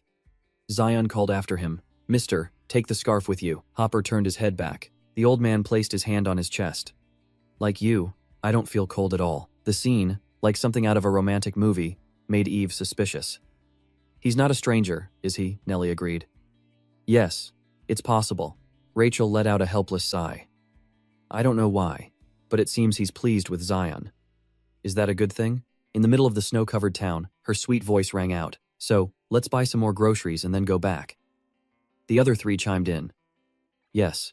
Scene change. Eve was holding a bag of groceries. Phew. Thank goodness. She skipped along the street with a bright expression. I thought I wouldn't be able to see the market because I had to watch Zion. But my little one, he knows how to help now. They're all grown up. At that time, Zion eagerly raised his hand. Rachel and I will go buy meat. Rachel acted maturely. I'll go with him and come back. Her footsteps slowed. Come to think of it, 3 days ago, Nelio. I also hope that's true. This is the first time in my life I've felt so cool. Was it the right thing to do to pretend not to know about Nalia's situation? Suddenly, a very loud sound rang out, startling her. Eve hid at the corner of a small alley. Inside, the blonde guy cracked his knuckles. You think we couldn't catch you if you ran away? The she-wolf with cropped ears said. We've been living in silence and haven't caused you any harm. Why the sudden change in policy? Can you believe that only half-blood wolves are being arrested and investigated? Hearing this, Eve was startled. She worried silently. Arresting half-blood wolves. The she-wolf continued. This is clearly discrimination. Leader S. Eve sweated with worry. Arresting half-blood wolves. Why are they being arrested? The white-haired guy crouched down and pointed. What? You're dissatisfied. Who secretly went to the human world and tarnished the reputation of the wolf species. Just thinking about being insulted by humans because of you. Edmund, standing beside him, crossed his arms. Enough. I have a question for you. If you cooperate, I will ensure the safety of you and your younger brother. Do you know this half-blood sibling? They have rare silver hair and blue eyes. Tell me everything you know. From outside, an apple rolled in. The white-haired guy shouted, Who is it? The apple. Eve had already bolted. She leaned her back against the door of the house. It can't be. They're not looking for me and Zion. Are they? I've always lived quietly. She remembered his words. Rare silver hair and blue eyes. Her expression was clearly tense. But what if they find us? If that's the case, then Eve trembled, her breathing heavy. She spread all her documents on the table. I have to leave the north quickly. But how? Besides illegal entry, are there any other options? Is there no way to get there by land? I'll do anything to get out of here. So please. Suddenly, a voice spoke. Eves. It was Nellie. You're back. Is something wrong? If you need help, then... She bowed her head. No, it's fine. I just need to find something. On the table was a stack of books about the human world. I'll be right out. Can you wait for me in the living room for a bit? And it caught Nellie's eye. Eves. That. Rachel stepped forward forcefully. Sister, are you planning to go to the human world? She turned to hide it. What? No, of course not. The little girl approached resolutely. You don't have to hide it. I know you've been looking for a way to get to the human world. Eve didn't dare to face the little girl. About that, her words were cut off. She thought to herself, what? How much does she know? Does she realize I'm a wolf? At this moment, Rachel suddenly rushed into her arms. Sister, I understand. Life in a different land is very hard, isn't it? Let's go together. I've been there before, so I know. Only then did Eve realize, so she does remember. Rachel put on a coy act, placing her index finger on her cheek. Although I only remember vaguely, it's still okay, right? I think my brother just told me that there's a road from the south that leads to the human world. Wouldn't it be easier than going from here? Nelly's face froze. Only then did he catch up, sincerely offering his hand. That's right. There was once a treaty between the South and the human world, so a road was opened. It's both fast and safe. Her eyelashes fluttered slightly, and her heart was heavy. If I go the way I said, there's a direct way to the human world. But, isn't going to the South very dangerous? If my identity isn't revealed now, it will be later. Nelly lowered his voice. Eves. She looked up sadly. He held her hand tightly. Can I go with you to the human world? Don't let anyone think you're a wolf from the north. I will protect you from unnecessary dangers. Eve seemed to be mesmerized. It's so warm. She spoke politely. Thank you for the offer. But wouldn't that be a bother to everyone? You've all helped me so much already. He released her hand with one of his. Don't worry about it. Isn't this an opportunity for Rachel to visit the South as well? For me, that's enough. The little girl suddenly caught Zion's confused gaze. Rachel quickly ran over. Sister, even if we go to the human world, we still have to visit the South sometimes. Right? She didn't quite understand. Huh. The little girl hugged Zion's arm tightly. I want to see both you and Zion often. The boy was clear. I also want to see Ruby often. She pursed her lips, trying to suppress the coming storm. She looked down at the messy pile of documents and thought to herself, this might be the last chance.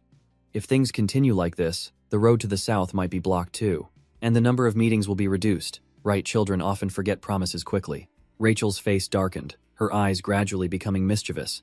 Going to the human world, what for? The little girl secretly calculated. She will be my sister-in-law. I absolutely won't let her go. The two adults were completely unaware of Rachel's plan, so they were still chatting happily. Nelly suggested. Then I'll go prepare now, so we can leave soon. Eve was very grateful to him. Ah, thank you. Rachel's plan was very clear. I will make her fall in love with the South so she will never think of the human world again. In the office of the Wolfpack leader, the man with two hairstyles stood with his hands behind his back. Leader, I've brought the person you mentioned. Edmund rested his chin on his hand. Let him in. The person who was brought in knelt heavily on the floor. He read the document while looking at the trembling doctor with an extremely smug face. You have been illegally searching for herbs. Edmund tapped his fingers nonchalantly. Who was the supplier? The man quickly made an excuse. I, as a doctor, just wanted to find good materials, but Edmund caught him. So a dedicated doctor will be forgiven. In fact, that was herbal hoarding. But I understand, you also have to make a living. So, tell me about the person who supplied the herbs. Edmund requested the details. Seeing the sparkling gold coins, the doctor's eyes lit up. It's true that money makes the world go round. He confessed immediately. That person. I couldn't see clearly, but it was a slender person. Also, that person said they were a man but looked very much like a girl. I don't know if they were intentionally speaking in a deep voice, but it sounded a bit awkward. Sometimes I saw silver hair. The man with two hairstyles leaned in and whispered. In summary, with the testimony of the traitor who was investigated last time.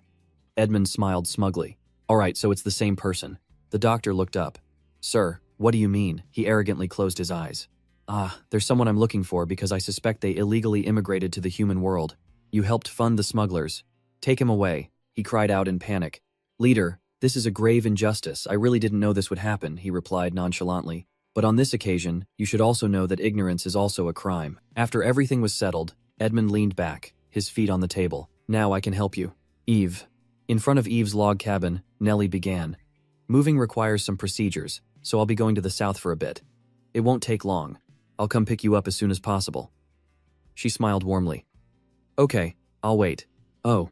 He transformed into a dragon and soared into the sky.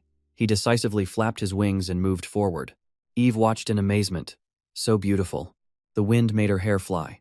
Once I'm out of the north, I'll be able to live freely. Right, I heard there's a vast desert in the west. Zion likes warm places, so wouldn't it be great to go there once? First, I have to escape the south. If Rachel gets home safely, she won't come looking for me anymore. Then we can quietly leave the human world. Suddenly, Nelly's expression and words came back to her. This is the first time in my life I've felt so cool. Suddenly, Yen froze. She bowed her head and chuckled softly. Haha, who am I worried about anyway? If Noel finds a mate, he won't need my abilities anymore. Until I get to the human world, I'll help Noel whenever he needs me, and to repay everyone's help. At the majestic palace of the wolf species, the man with two hairstyles asked doubtfully. Are you also making a personal appearance today? Edmund casually replied while reading the document. That's right. That was something I ordered when I became the leader, but it hasn't been resolved yet, has it? What can I do? I have to step in myself. He bowed respectfully. I will do my best. Only then was he satisfied. Yes, all right. I want to be the first one to see her. Suddenly, a person entered and shouted, Leader, urgent news. The man with 2 hairstyles scolded angrily. Has this kid lost his mind? Daring to enter the leader's room without permission, Edmund remained calm. Don't overdo it. If he's being so disrespectful, it must be something urgent. The green-haired man immediately bowed. Please forgive me. It's nothing else. I received a letter from the dragon leader. The content of the letter is specifically to Northern Leader Edmund. In approximately 3 days, a few people will visit some forests in the northern mountain region. Please check the coordinates below for the specific location. We will leave within a few hours on the day of our visit, so there's no need to prepare much. Southern Leader, Nelly. The man with 2 hairstyles thrashed about angrily. Even if it's a dragon, what kind of notification is this? I object. He lightly tapped the paper on his face. Yes, you also see it as an ignorant act, don't you? He lowered his voice. Moreover, this wording is also quite suspicious. I never expected the elegant dragon to act like this. He slammed the paper on the table. Edmund's tone was a bit annoyed. Is there any special schedule in 3 days? If so, cancel it all. What are these guys planning to do? I have to see it with my own eyes. At Eve's house, she was cleaning up to move. Zion eagerly approached. Sister, Ruby and I have packed everything. Can I go out to play now? The boy excitedly pointed to their accomplishment. So she said, Really, I'll check again. But before she could finish, Zion had already pulled Rachel and run off. Hurry up, Ruby. She was at a loss. These little mice. She turned to look at the empty room. Well, there wasn't much to bring in the first place. I'll buy what I need in the human world. Suddenly, a terrified scream came from outside. Ah, Eve quickly ran out. Zion, what's wrong? The boy stepped back in fear. Sister, even she was startled. Oh, from above, many dragons were landing. She gasped. What is this? Nellie smiled faintly. So unexpected. I've come to pick you all up. Eve broke into a cold sweat. Noel, these people are. He replied gently. Sorry if I surprised you. I have chosen the most trustworthy people to bring everyone to a safe place. Although there are few of them, they all work very well. Eve couldn't believe her eyes. He came over and pushed her aside. You must be tired from preparing everything. Please rest for a bit. I'll take care of the rest. Eve's jaw dropped. Huh, Zion suddenly called out. Sister, so we're leaving the north. She just said calmly. Yes, are you sad about it? The boy obediently shook his head. No, as long as I'm with you, I'll go anywhere. Eve immediately hugged Zion tightly. Me too. Let's hurry to a warm place that Zion likes. Suddenly, a voice rang out, making her freeze. What a beautiful sibling bond. I've lived my whole life in the south, so I never knew the north could be this beautiful. Evelyn glanced behind her. Ah, that's right. It's not just us. Another person spoke reproachfully. Seriously, this human. Eve shyly scratched her cheek. I have to be more careful in the south. Then he added another sentence that made her freeze. Do you think his mate is hiding in the forest? The other person replied, That's right. As expected, his mate has good taste. We could even hold the leader's wedding with his girlfriend here. The other person answered, No way. Even so, the wedding should be held in the south. Eve froze upon hearing this. Mate, why on earth are the southerners calling me mate? The culprit was none other than Camel. She reached out her hand, wanting to interrupt the conversation. How did such a rumor start? What should I do? How do I correct this? From behind, a voice both strange and familiar rang out. I sent a formal notice and said there was no need for a reception. I wonder what's so urgent. It seems the South has been leading the illegal immigration to the human world. Eve recognized him as soon as she saw him. He moved closer. To avoid suspicion, you pretended to be frank and even sent the coordinates, didn't you? Did you think we would trust you and wait patiently like a dog waiting for its master? But we know very well how much you look down on us wolves. What are you trying to coax the northerners into? Trying to dig up information on wolves? I never thought the king of beastmen would use such a despicable method. While he was speaking passionately, he suddenly turned to look at Eve's.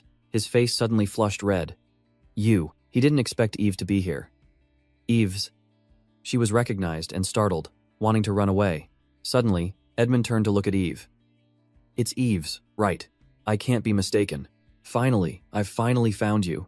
From behind, Nellie gripped his hand to hold him back. Edmund broke into a cold sweat. What are you doing? Let me go. He widened his eyes when Eve spoke. Why are you here? As you said, we've been living in seclusion. Zion looked at her worriedly. Sister. Tears welled up in her eyes. Eve shouted. Leave us alone. The atmosphere became extremely tense. Edmund started to get flustered. You, King Bear, let me go for a bit. Eves continued. You said it yourself. Get out of my sight. I'll do as you wish, so don't bother me anymore. He lowered his voice. I've been thinking. So you're the one who wants to immigrate. Her face turned pale. Huh, you were really looking for me. She hesitated. What do you want from me? Edmund stammered. I missed you. Eve couldn't believe what she had just heard. What he continued. The Southerners are helping you get to the human world. If you want to leave the North because of what happened before, you don't have to worry anymore. I've changed a lot since then. Moreover, I also have a strong force to protect you. At this point, Nelia spoke up. It seems there's a misunderstanding. He replied irritably. What did you say? He overwhelmed him with his presence. Eves isn't going to the human world. We're going to the South. Edmund's face gradually contorted. What nonsense. Are you sure you're going to the South and not the human world? Nellie calmly replied. I know very well. Eve then explained further. I don't know how powerful you are. I just don't want to live in the North anymore. If you were me, would you want to stay here? Hearing that, Edmund was stunned. His voice was sad. Why does it have to be now? I tried so hard to climb to this position, just because you had to deal with the racial policies in the North. Eves didn't feel moved at all, but tensed up. Wait, could it be that my half-wolf bloodline is being exposed now? No, please shut up.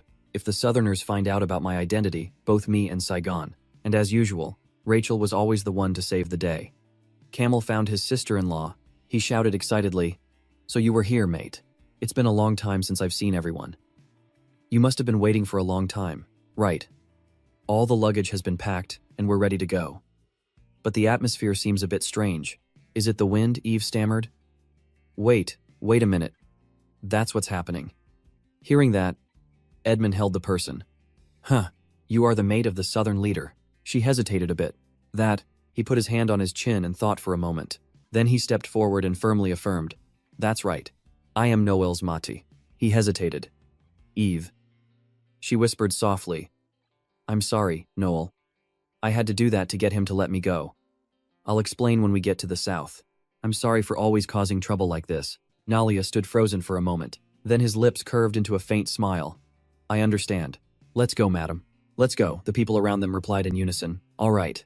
Edmund immediately flew into a rage. Who gave you permission? Ive, tell me the truth.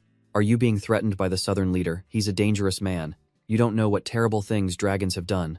Ive was startled and turned her head to look. She pursed her lips tightly. She angrily gritted her teeth. What you did to me as a child was even more horrifying. He glared in shock. Then they all turned into dragons and flew up into the sky. Edmund stood frozen on the ground. Memories flashed through his mind. I was always ready to protect you. I learned a lot from my father, who was the previous generation's leader, not a wolf. Bullying half-bloods was like breathing. I also used to think it was a natural thing. However, the first moment I saw you, I had a strange feeling. You were clearly a useless half-blood. But for some reason, I kept staring at you. But back then, I was too young to realize my feelings. It was the first time my pride was hurt by a half-blood. The gazes of those around me were also terrifying. I shouldn't have done that. I regret that day a lot. When I returned home, I was determined to quickly become an adult and become the leader. His eyes at that time were incredibly determined. The image of the beautiful Eves was always present in his mind. So that no one can touch this weak person, I will definitely be by her side. He turned to his subordinate and said, Let's go back. He asked in confusion. Sir, aren't we going after them? Edmund walked ahead. How can we fly? We can't do anything now. So, let's quietly choose a few people who can move quickly. They quickly replied, Yes. He pulled up his hood and thought to himself, Eves is a half-blood, so her power will be unstable. Those evil dragons are aiming for that. Maybe they brainwashed her. So I'm the only one who can save her. Sitting on the phoenix, the strong wind blew Eves's hair. She looked down below, a little surprised. We're finally here, the South. I really couldn't imagine coming to the dragon's territory. Life is truly unpredictable. Nellie suddenly spoke. Eve. She immediately turned to answer. Yes, he said gently. We're almost in the South. Try looking down. The scenery is beautiful. She exclaimed in surprise. From up here. He stammered, if you don't mind. Take my hand. Eve also hesitated awkwardly. Could he have a fever? Even Rachel shyly covered her face. Nellie held out his hand. No, that's not what I meant. I just want to help you look down. I want to show you the good things you've always thought of when you come to the South, so that Ives won't regret her choice. I hope she will have beautiful memories until she reaches the human world. Her lips curved into a faint smile. Noel is so kind. But will this friendliness still exist after he finds out I'm a half-wolf? Luckily, I wasn't discovered when I met Ad, but what if my identity is revealed one day? Suddenly, Rachel spoke up. The things you're thinking about will absolutely not happen. Eve turned around in confusion. Huh, the little girl smiled brightly. You look like you're worried about something. You're just scared of falling, right? Eves tried to cover it up. Ah, yes, I've never flown before, so I'm not used to it. She looked at the little girl's smiling face and let out a silent sigh of relief. That startled me. I thought she could read my mind. Rachel tucked her hair behind her ear. Don't worry, I'll also try to put you at ease. I'll be by your side, so let's look at the sky together. Memories flashed through her mind. The image of a woman appeared. It seemed to be Eve's mother. She spoke. Eves, dragons are not as scary as you think. She leaned forward. Have you ever met a dragon, Mom? She replied gently. Yes, although not with my own eyes. Eve leaned back on the bed. You don't know anything, Mom. Eve's mother reached out to stroke her head. But she told me that dragons are kinder than we think. Eve sat up straight. That's an old story, the woman giggled. But it's surely been passed down. They say all dragons are very gentle. So Eves, if you meet a dragon, treat it well. She held out her hand with a friendly smile. Do Zion and I have to hold on tight so they don't fly away? The words from her mother always echoed in her mind. They will be good to you too. Nellie reached out his hand in response. Of course, in the midst of the blue sky, that voice reappeared. Definitely. At the Ramir mansion, Zion looked around with delight. Sister, is this heaven? Eves's jaw also dropped. It is, isn't it? In the Crimson Flower Garden, she was silently amazed. I can't believe it. This is completely different from the South I imagined. Can flowers bloom so brilliantly like this? Zion showed her a butterfly perched on his hand. Sister, there's something on my hand. That butterfly had a vibrant blue color, she explained to the boy. That's a butterfly. I've only seen it in books. This is the first time I've seen one in person, Zion said with excitement. Fly away, Eve suddenly exclaimed. Zion, she spoke loudly, but it seemed Zion wasn't paying much attention. Don't run around like that. What if you fall? As soon as she finished speaking, the boy bumped into someone and fell down. Zion rubbed his head and spoke. I'm sorry. The old man lowered his voice. You even know how to apologize. Very good.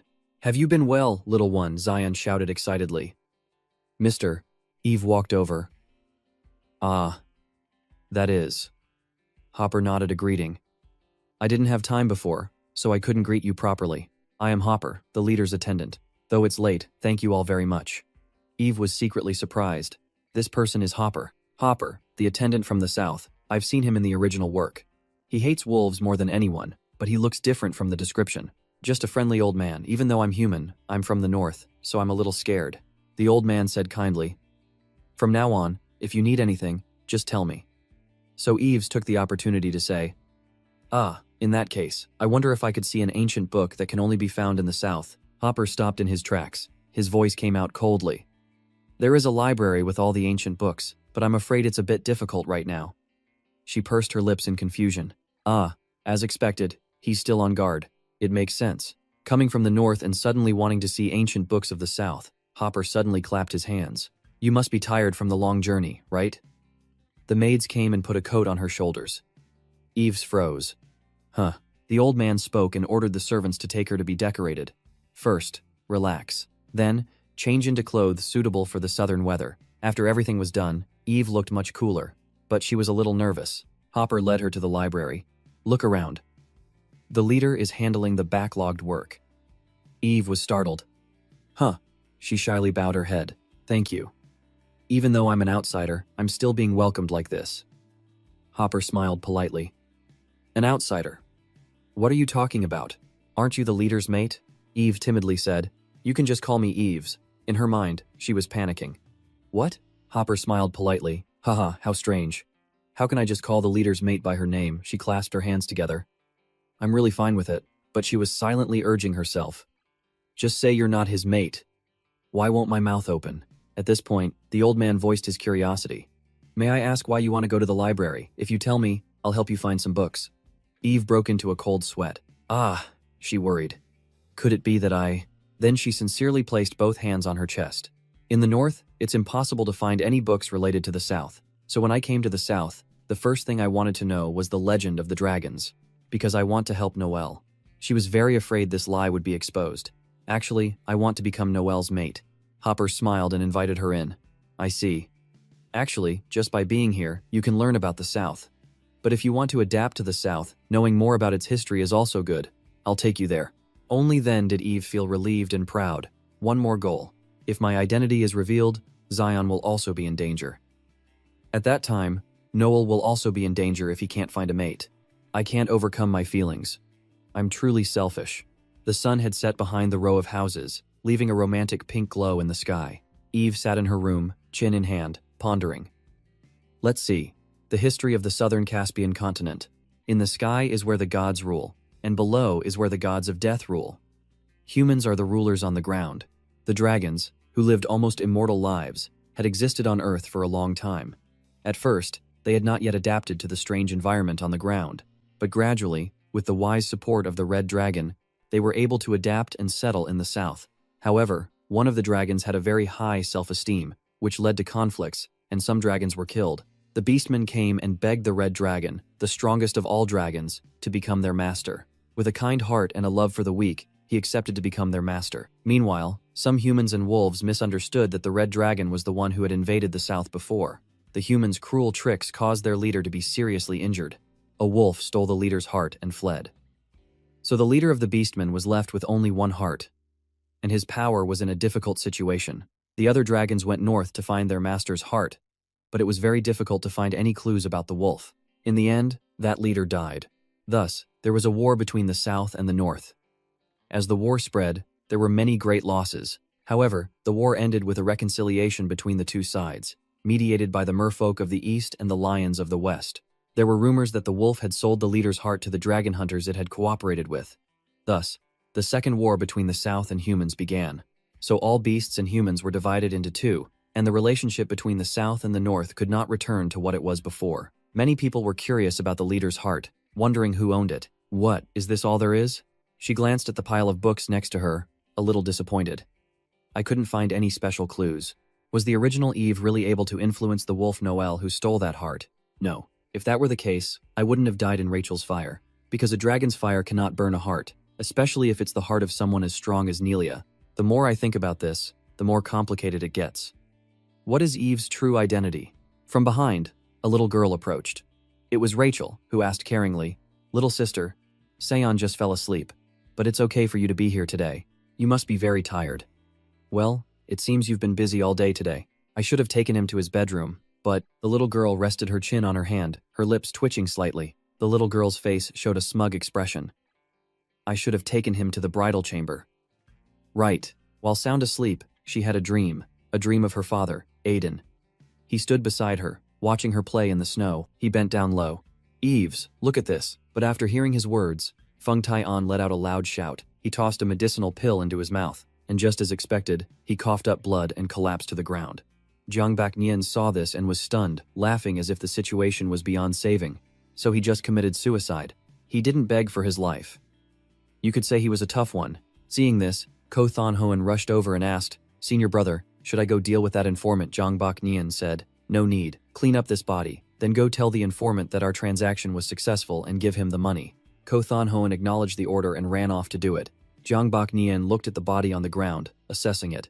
This Feng Tai-an only had a momentary flash of malice. If he had kept the informant as a backup plan, the system would have warned me long ago. Then Jiang Baknian bent down, fiddling with a flower on the ground. Thon Hoan sat down next to him, holding out an item and said, "Senior brother, all of the rogue cultivator's belongings are in here."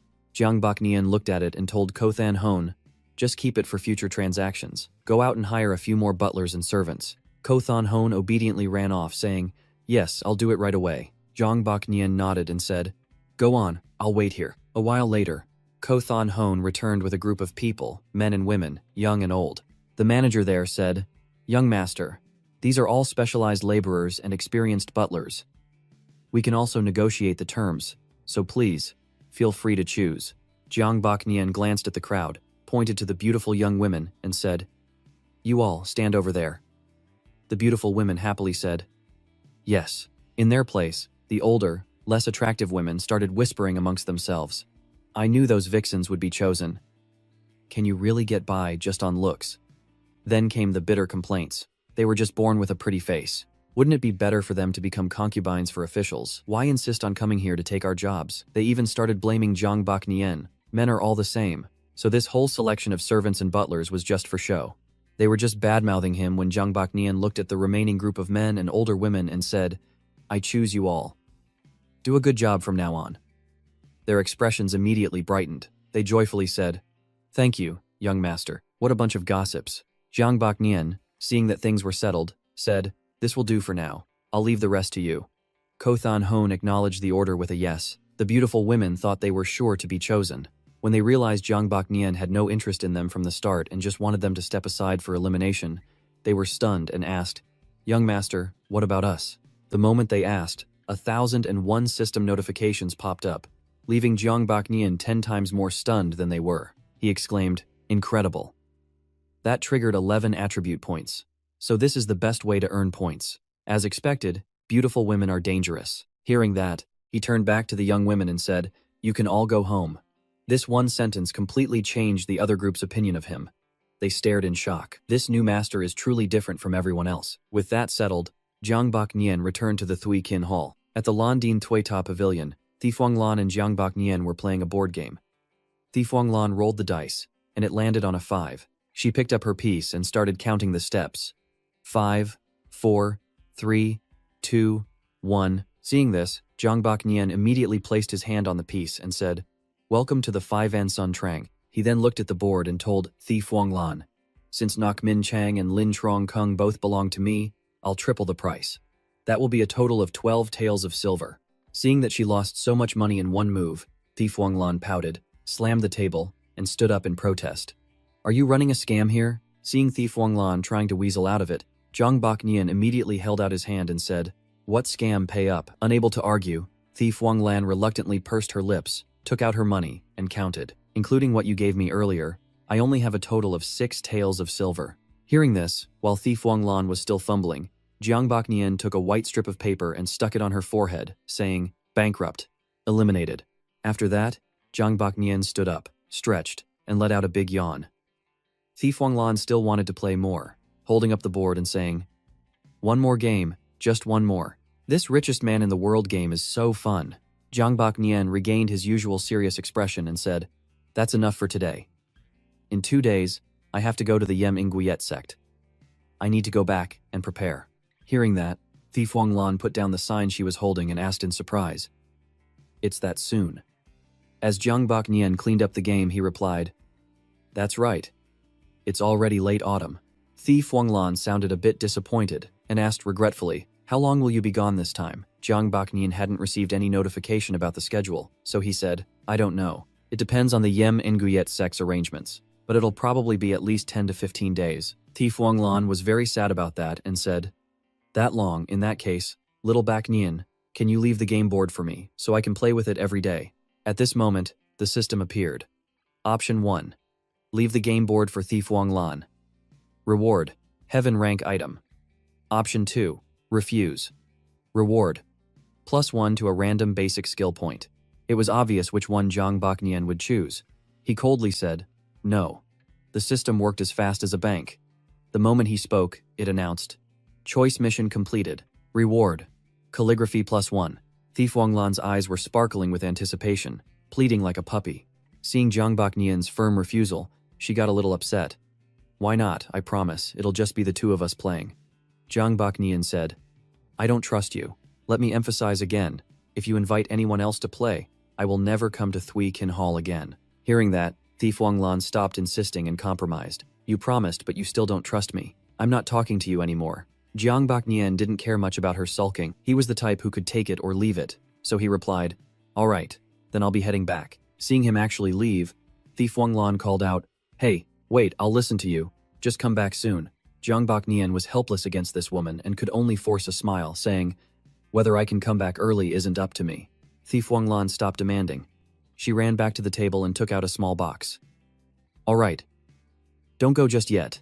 She brought the box to Zhang Baknian and opened it. Inside was a brilliantly glowing pink and purple gem. Jiang Baknian asked in surprise. A soul infant fruit, Thief Wanglan nodded. Yes, I've had a lot of fun these past 2 months. This is the payment I promised you. But just as she was about to hand it to him, she suddenly pulled it back and asked, after you take this soul infant fruit, you won't come play with me anymore, will you? Jiang Baknian looked at her childish behavior and said, of course not. This made Thief Wanglan's mood brighten. But of course, there was a catch. He continued, but I'll be coming less often. Her cheerful mood instantly plummeted to the depths of hell. He really knows how to mess with people. Thief Wanglan, no longer in the mood for jokes, pushed the box into Jiang Baknian's hands and said, you don't have to be so honest right now. Anyway, I still have plenty of treasures. When you get back from the Yem Gayet sect, I will. Jiang Baknian immediately cut her off. Don't say it. He thought to himself. This flag is already scary enough. I'm already being targeted by the world's will. Now I have to go to a place where danger is certain. If another flag pops up now, even the strongest fate won't be able to handle it. Then Jiang Baknian made a quick escape, turning and waving. I'm leaving. If you have anything to say, wait until I get back. After taking a few steps, Jiang Baknian froze, stunned. Wait. Did a new flag just appear? Evening arrived at the back mountain training grounds. Ngothon Sach pushed the door open and ran in. Without even a greeting, he immediately asked Jiang Baknian, senior brother, are you also participating in the Young Heroes Assembly? This time, hearing this, Jiang Baknian glanced at him and asked, you only just heard about it today. Ngothon Sach honestly recounted, yes. The other day I went back to the assembly hall to report to the hallmaster that I've broken through to the Xuan Master realm. Then, the hallmaster took me to a secret room and taught me new cultivation methods and techniques. So I only came out today. Jiang Baknian was pleased to hear this and said, so you can be considered the hallmaster's inner disciple now, right? Ngothon Sach bowed his head and clasped his hands, saying, this is all thanks to you, senior brother. Furthermore, the hallmaster told me that I might be leading the team for this Young Heroes Assembly. Hearing this, Jiang Baknian got the idea to tease him. He smirked and said, oh, so I'll have to call you captain, sir. These words made Ngothon Sach flustered, and he waved his hands frantically, saying, I wouldn't dare. Jiang Baknian became serious and instructed, we should call you what you are. I'll call you captain, and you'll call me senior brother. We'll discuss things together. However, I'm afraid there's another reason why they're letting you lead this time. Ngothon Sach quickly said, senior brother is wise. The hallmaster said that if I achieve a good ranking at the Young Heroes Assembly, he will recommend me to become the chief disciple when I return. Jiang Baknian was a bit skeptical and asked, just a good ranking. He didn't ask you to take first place. The more he thought, the stranger it seemed. Jiang Baknian made a judgment and asked, from the way your hallmaster talks, he doesn't seem very confident. Is the Yem Niet sect that powerful? Ngothon Sach nodded and recounted. Exactly. The hallmaster said that someone from the Yem Muyet sect, who is only 18, has already reached the 3rd stage of the Xuan Master Realm. His talent is extremely high. Additionally, the Nin Hui Huyen Duong sect and the Long Hong Thien Van sect also seem to have some very powerful disciples. Jiang Baknian stroked his chin. His eyes narrowed as he muttered, 3rd stage at 18, that is quite impressive. This Yem Guyet sect not only wants to show off its older generation, but also its younger generation. Let me think. After a moment of thought, Jiang Baknian looked straight into Ngothon Sach's eyes and asked, do you want to beat them? Hearing this question, Ngothon Sach was extremely excited and quickly said, I do. Senior brother, you have a solution, don't you? Jiang Baknian stood there, lost in thought. The choices are getting more and more dangerous. I don't even know if there will be actual fights in the competition.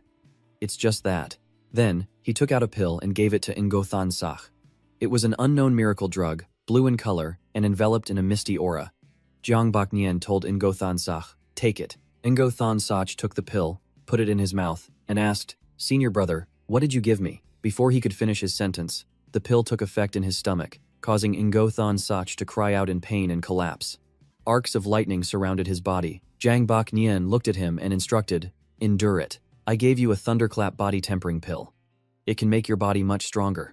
Ngothon Sach was being wrecked by the pill's effects, his body covered in scratches and dust. His eyes rolled back into his head, and smoke came from his mouth. But hearing his senior brother's words, he still managed to force out 2 words. Thank you. Seeing his battered state, Jiang Baknian said, finish enduring it before you thank me. After a while, he finally recovered. Thon Sach was covered in soot, his hair standing on end as if he just walked out of a fire. He stammered, senior brother. Jiang Baknian saw that he was up and asked, did you absorb it all? Ngothan Sach was about to answer but started choking on smoke, coughing. He looked absolutely miserable. I think so. My body doesn't feel numb anymore. Hearing that, Jongbok Nian said, You couldn't handle it. I already reduced the pill's potency to 30%, yet you still got this injured. Ngothan Sach was so shocked he stammered his words. This was only 30%, Jongbok Nian said with a flat expression. Yes. 5 days ago, the Thunder Spirit flower was successfully pollinated, so I used it to refine a 5th grade spirit pill. However, the pill was very potent, and only someone with a very strong physique could take it. I was afraid your body couldn't handle it, so I reduced its power to test it first. Hearing this, Ngothan Sach was moved to tears, his face a mess. His eyes glistened as he thought, a 5th grade spirit pill. This is a treasure that even Xuan King level experts would fight to the death for. And senior brother gave it to me. He's so good to me. At this thought, Ngothan Sach quickly bowed 90 degrees and said respectfully, Thank you, senior brother, for granting me this pill. Jongbok Nian saw that he had mostly recovered and was no longer choking and coughing like before. He asked, You can feel the change in your body, right? Ngothan Sach replied, Yes. Although I don't know how much it has changed, I can feel that my body is much lighter than before. Hearing that, Jongbok Nian began to calmly explain the pill's effects to Ngothan Sach. This thunderclap body tempering pill can strengthen your physical constitution. From now on, your techniques will generate thunder spirit chi without causing you much harm. Besides restoring your body, it can also greatly increase your reaction ability and speed. At this point, Jongbok Nian tossed a small vial of pills to Ngothan Sach and warned him carefully. This is the Godspeed pill, also refined from the Thunder Spirit flower. After taking it, your speed will increase dramatically, but remember, only you can use it. If you give this to someone who hasn't taken the Thunderclap body tempering pill, their body will immediately shatter. After the long lecture, Ngothan Sach stood there nodding enthusiastically, catching the vial and saying, I remember. But when Jongbok Nian tested him by asking, What do you remember? Ngothan Sach replied as if it had gone in one ear and out the other, I absolutely cannot give this pill to others. Hearing that, Jongbok Nian bonked the kid on the forehead, making Ngothan Sach yelp in pain. But he deserved it. Ngothan Sach rubbed the sore spot, realized his mistake, and said cautiously, I hope senior brother can explain it more clearly. Jongbok Nian looked at him and reminded him, I've already told you clearly, taking it will kill them. It's even more effective than poison. Do you understand now? Ngothan Sach committed it to memory and replied, I understand now. I understand. Then Jongbok Nian asked about his training. How much has your cultivation improved lately? Ngothan Sach answered honestly. Lately, I've been consolidating my Xuan Master Realm. My cultivation hasn't had any breakthroughs. Seeing that he was still practicing diligently, Jongbok Nian praised him. That's good. Rushing a breakthrough is not only unhelpful, but it can also ruin your foundation. He then instructed Ngothan Sach on what to watch out for. You must remember this carefully. Ngothan Sach knew Jongbok Nian was worried about him and was very moved, bowing. Thank you for the encouragement, senior brother. Seeing how obedient and understanding he was, Jongbok Nian then took out a pill. This one was also blue, but it looked much gentler than the previous one. This is a Thon Lin pill. It can quickly restore your Xuan Qi and stamina. Ngothan Sach took the pill and ate it. Suddenly, the pain was gone, and he was fully recovered. Ngothan Sach was both happy and surprised, saying, Senior brother, this pill is amazing. I'm completely healed now. Hearing that, Jongbok Nian seized the opportunity, not letting the kid keep hiding like before, and said, Good, since you've recovered, let's spar. I want to see how much you've improved since becoming a Swan Master. Ngothan Sach was caught off guard by the surprise attack and couldn't refuse. He had no choice but to spar with him. His mood immediately sank. He let out a heavy sigh. After sparring for a while, Ngothan Sach was knocked flat on his back, panting and drenched in sweat, pleading. Senior brother, I'm really out of energy. Let's take a break, just a little break. Jongbok Nian looked at Ngothan Sach, sprawled exhaustedly on the ground, and took the chance to comment on his training. Your speed has indeed improved. Your Vo Anfyo is also used quite well. It seems you've been practicing very diligently. Although Ngothan Sach was too tired to breathe, he still beamed when his senior brother praised him, saying, Thank you for the encouragement, senior brother. Then Jongbok Nian took out another treasure, a shining golden sword studded with various yellow, purple, and red gems. Jongbok Nian looked at the sword and said, This sword is called Van Quan. I forged it from dark iron. Paired with the thunder spirit chi in your body, it can unleash its greatest power. It's for you. Ngothan Sach looked at the brilliant treasure sword and immediately jumped up, his spirits soaring once more. He said excitedly, Van Quan, Thank you, senior brother, for the sword. He thought, senior brother is too good to me. Jiang Baknian handed the sword to Ngothan Sak and told him, go find a place to test it out. Ngothan Sak obeyed, eager to try his new sword, so the two brothers went down the mountain. Jiang Baknian said, this place will do. Ngothan Sak agreed with a yes. He then started swinging the sword around wildly, shattering a large boulder. Jiang Baknian looked at him and asked, is it easy to use? Ngothan Sak tested it and found it very smooth, happily replying to him, it's incredibly easy to use. Senior brother's forging skills are truly divine and masterful. You're a true genius. He was thrilled, praising him to the high heavens. Even with such high praise, Jiang Baknian maintained a very serious attitude, focusing on critiquing Ngothan Sak's recent moves. But you haven't fundamentally reached that level yet. Hearing this, Ngothan Sak became awkward and stiff, letting out a grunt. Jiang Baknian didn't say much, just focused and held out his hand, calling out, sword come. Jiang Baknian held the sword and told Ngothan Sak, watch closely. I'll only demonstrate this once for you. Jiang Baknian raised Van Quan, pointing the tip to the sky, summoning tens of thousands of lightning strikes. Then he swung the sword once. Boom! Tens of thousands of large craters appeared on the ground. Ngothan Sak stood there, completely stunned and speechless. He was utterly overwhelmed, saying, this, amazing. Then he rushed over excitedly to hug Jiang Baknian. You're too amazing, senior brother. Jiang Baknian suddenly hugged tightly, felt awkward and glanced down at Ngothan Sak, saying, let go, let go. Have you no shame? Afterwards, Jiang Baknian calmly sheathed the sword and asked, did you see clearly? Ngothan Sak was a bit puzzled and said, I saw it clearly, but I can't learn it. Hearing that, Jiang Baknian pointed out to him, the Thunder Chi is the most important thing to control this Van Quan sword. After taking the Thunderclap body tempering pill, the power of the Thunder Spirit Chi in your body will grow stronger and stronger. Hearing these things, Ngothan Sak seemed to have a great realization. I understand. The body tempering pill, Van Quan, and the Godspeed pill senior brother created were all for me. It was to help me get first place in the Young Heroes Assembly. He felt a little joy in his heart. Is senior brother concerned about me? The more he thought, the happier he became. He was so moved he wanted to rush over and hug Jiang Baknian, shouting, senior brother, but Jiang Baknian didn't like all this hugging and quickly dodged. Whenever Ngothan Sak got emotional, tears and snot would flow together. He wiped his tears with his hand and asked, senior brother, is this Van Quan you created a magic treasure? Jiang Baknian, with his eyes closed, calmly said, no. To create a magic treasure, you need extremely good materials. It also requires a lot of spiritual energy and a powerful expert to activate its potential or nurture its spirit. It does have the potential to become a magic treasure, but it's not there yet. Jiang Baknian knew Ngothan Sak would understand these things. So he held the sword out to him once more, instructing, only a weapon nurtured by its master for a long time can give birth to a spirit. That kind of spirit will be extremely loyal to its master. Then it can absorb spiritual energy to maintain and strengthen itself. That's how it completes the stage from a supreme-grade weapon to a magic treasure. After saying so much, Jiang Baknian tossed the sword back to Ngothan Sak, wanting to end the long-winded explanation with one final sentence. Whether you can nurture a spirit depends on you. As for how you got this sword, come up with a good reason yourself. When you return to the sect, don't mess up if you're asked. Ngothan Sak took the sword and said, don't worry, senior brother. With teary eyes, a flame of determination ignited in his mind like never before.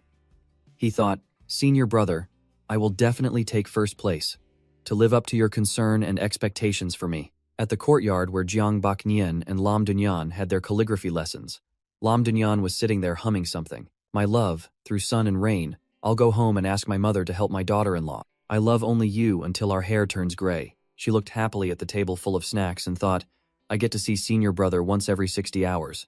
Even newlyweds aren't this sweet. As she was busy arranging the snack plates on the table, a voice spoke up.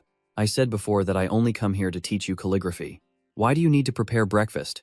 Lam Dunan saw that Jiang Baknian had arrived and quickly turned her head, ignoring the snacks on the table, her mood soaring. Hello, senior brother. Because I have to leave for the Yem Nguyet sect tomorrow, I wanted to make breakfast myself to thank you for your guidance over the past month. Seeing Lam Dunyan's enthusiasm, Jiang Baknian couldn't bear to refuse. Alright, it's rare for you to be so thoughtful. He then picked up a bowl of porridge and took a sip. Not cooked. He only pretended to refuse, but his real critique was brutally honest. Ignoring Lam Dunyan's effort and anticipation, he said, the porridge is too thick. The red beans, longans, and peanuts aren't sweet enough. Next time, You can try adding some honey. How harsh. Of course, after hearing this, the young lady's mood completely crashed. She blamed herself, saying, "I'm sorry, senior brother. I'll do better next time." That's what she said on the outside, but inside, she was already blaming herself to the point of overthinking everything. I'm still not a qualified wife. I can't even make a meal that satisfies senior brother. Ignoring her extreme self-blame, Jiang Baknian just took out an item and held it towards her, saying, "The Hoa Tuyet seal you gave me last time helped me a lot. Just for teaching you calligraphy, you gave me a magic weapon. I've taken too much advantage. This is the Nga, my thick. Take it."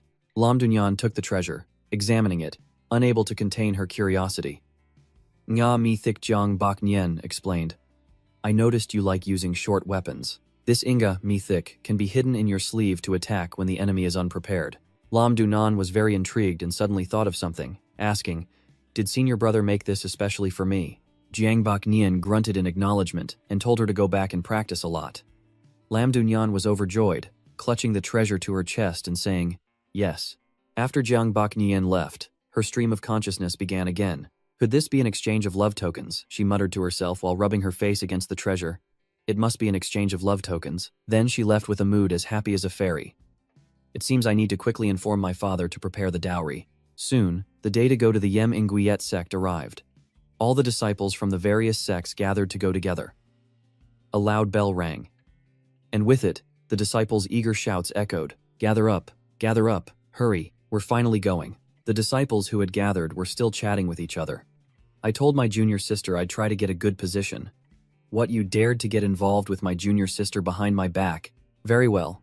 Only Jiang Baknian stood alone in a corner, as if shunning humanity. He stood in a corner with his hands on his hips, smiling to himself. "It's really crowded. I should stay away from them." Suddenly, a voice called from behind. "Baknian, over here." It was Trong Hak Khan. At the same time, the young women from Thuy Kin Hall had also arrived. Recognizing Jiang Baknian, they thought, "Senior brother." Everyone was so happy and moved they were on the verge of tears. "For the past 3 months, we've tried every way to meet senior brother just once, but by some twist of fate, we never could. Today, our wish has finally come true." Fuang Thujiao was both happy and sad, with tears welling in her eyes, thinking, "To be able to go to the Yemguyet sect. I practiced the zither diligently for 2 months. I finally managed to beg the hallmaster for a spot on the team. I worked so hard this time just to stand before senior brother and say thank you." As for Lu Tu Cam, seeing Jiang Baknian made her feel drunk, as if seeing a god descend to earth. She covered her face, her eyes almost turning into hearts, thinking, "Senior brother seems even more handsome now." Jiang Baknian heard the call, scratched his head, and smiled. The disciples of the Kwai Tam sect all turned their attention to Jiang Baknian. Suddenly, someone approached him and said, "Senior brother Jiang. I am Mak Ha, also participating in the chess competition. I hope senior brother can give me some guidance on the way." Jiang Baknian looked this guy over from head to toe and silently assessed him. "I have some impression of this Mak Ha. Last year, when I played chess with Trin Le Duong, he mentioned that this disciple was very talented. Now he's been chosen to represent us in the chess competition. It seems he has improved very quickly." Jiang Baknian's expression remained unchanged as he politely said, "I wouldn't dare to give guidance, but we can learn from each other." Then, someone made an announcement, "Enter the hall." All the disciples of the Kwai Tam sect obeyed, and entered the great hall. Once inside, the scene was even more grand and magnificent. They all bowed one by one in salute, saying in unison, "Greetings, sect master." "Greetings, sect master." Paying respects to the sect master. Following the salutes, a figure with fiery red hair, majestic and aloof with a godlike aura, flew down from the sky. This was Luke Dan Long, the sect master of the Kwai Tam sect. He looked at all the disciples who were heading to the Yem Guyet sect for the competition today and laughed heartily. "Good. Today, the most outstanding disciples of the Kwai Tam sect are all gathered here. I am very pleased." Then he sat down on the large sect master's throne in the middle of the hall, his posture stern and befitting of a sect master. Luke Dan Long then began to speak about the competition at the Young Heroes Assembly. "This time, our Kwai Tam sect has produced an outstanding disciple who, at only 19 years old, has already reached the Xuan Master realm. He can be said to be the first disciple in 30 years at our Kwai Tam sect to achieve this." Ngo Thon Sach stepped out of the line.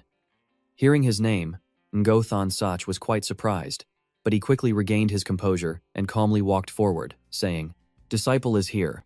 He looked at the handsome and strong young man before him with great confidence and said, "For this trip to the Yemen Guyet sect, I appoint you as the leader of the disciples.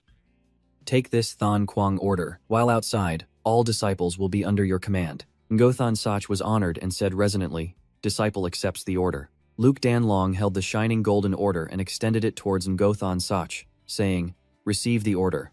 Ngothon Sach said yes and carefully accepted the command tablet. He turned to face the disciples below, raising the command tablet high. The disciples all bowed respectfully in salute. Greetings. Thon Quang. Then, Ngothon Shak, with a very imposing and passionate demeanor filled with determination, spoke forcefully and resolutely. For this mission, I, Thon Sak, will do my utmost to ensure the safety of all my senior brothers and sisters on this journey. Then a disciple asked him, is there anything else? This question seemed to push Ngothon Sak's ambition to its peak. With fiery, determined eyes, he said, I will not disappoint the sect master's expectations. I will definitely win first place at this young heroes assembly. Luke Dan Long was very satisfied to hear this and became even more pleased, jumping up and clapping. Faced with the burning passion of this group of young people, he was extremely satisfied and said, well said. I hope that every disciple in this hall will remember their mission. He then began to instruct the disciples. This time, besides celebrating the birthday, we will win first place in every match. We cannot let the Yem Inguyet sect look down on us. Do you understand? The disciples below, with their spirits and will reinforced, were more enthusiastic than ever, and said in unison, disciple obeys. Luke Dan Long, as if carrying the belief of victory and a bright future for a sect that would win the championship, said, excellent. This is the spirit. Depart. Everyone was fired up by this atmosphere, except for Jiang Bak Nien, who was frowning and sighing, seemingly feeling that this overbearing sect master was too much. He thought, is the sect master just being competitive, or is he really that strong? Usually, the slogan is friendship first, and competition second.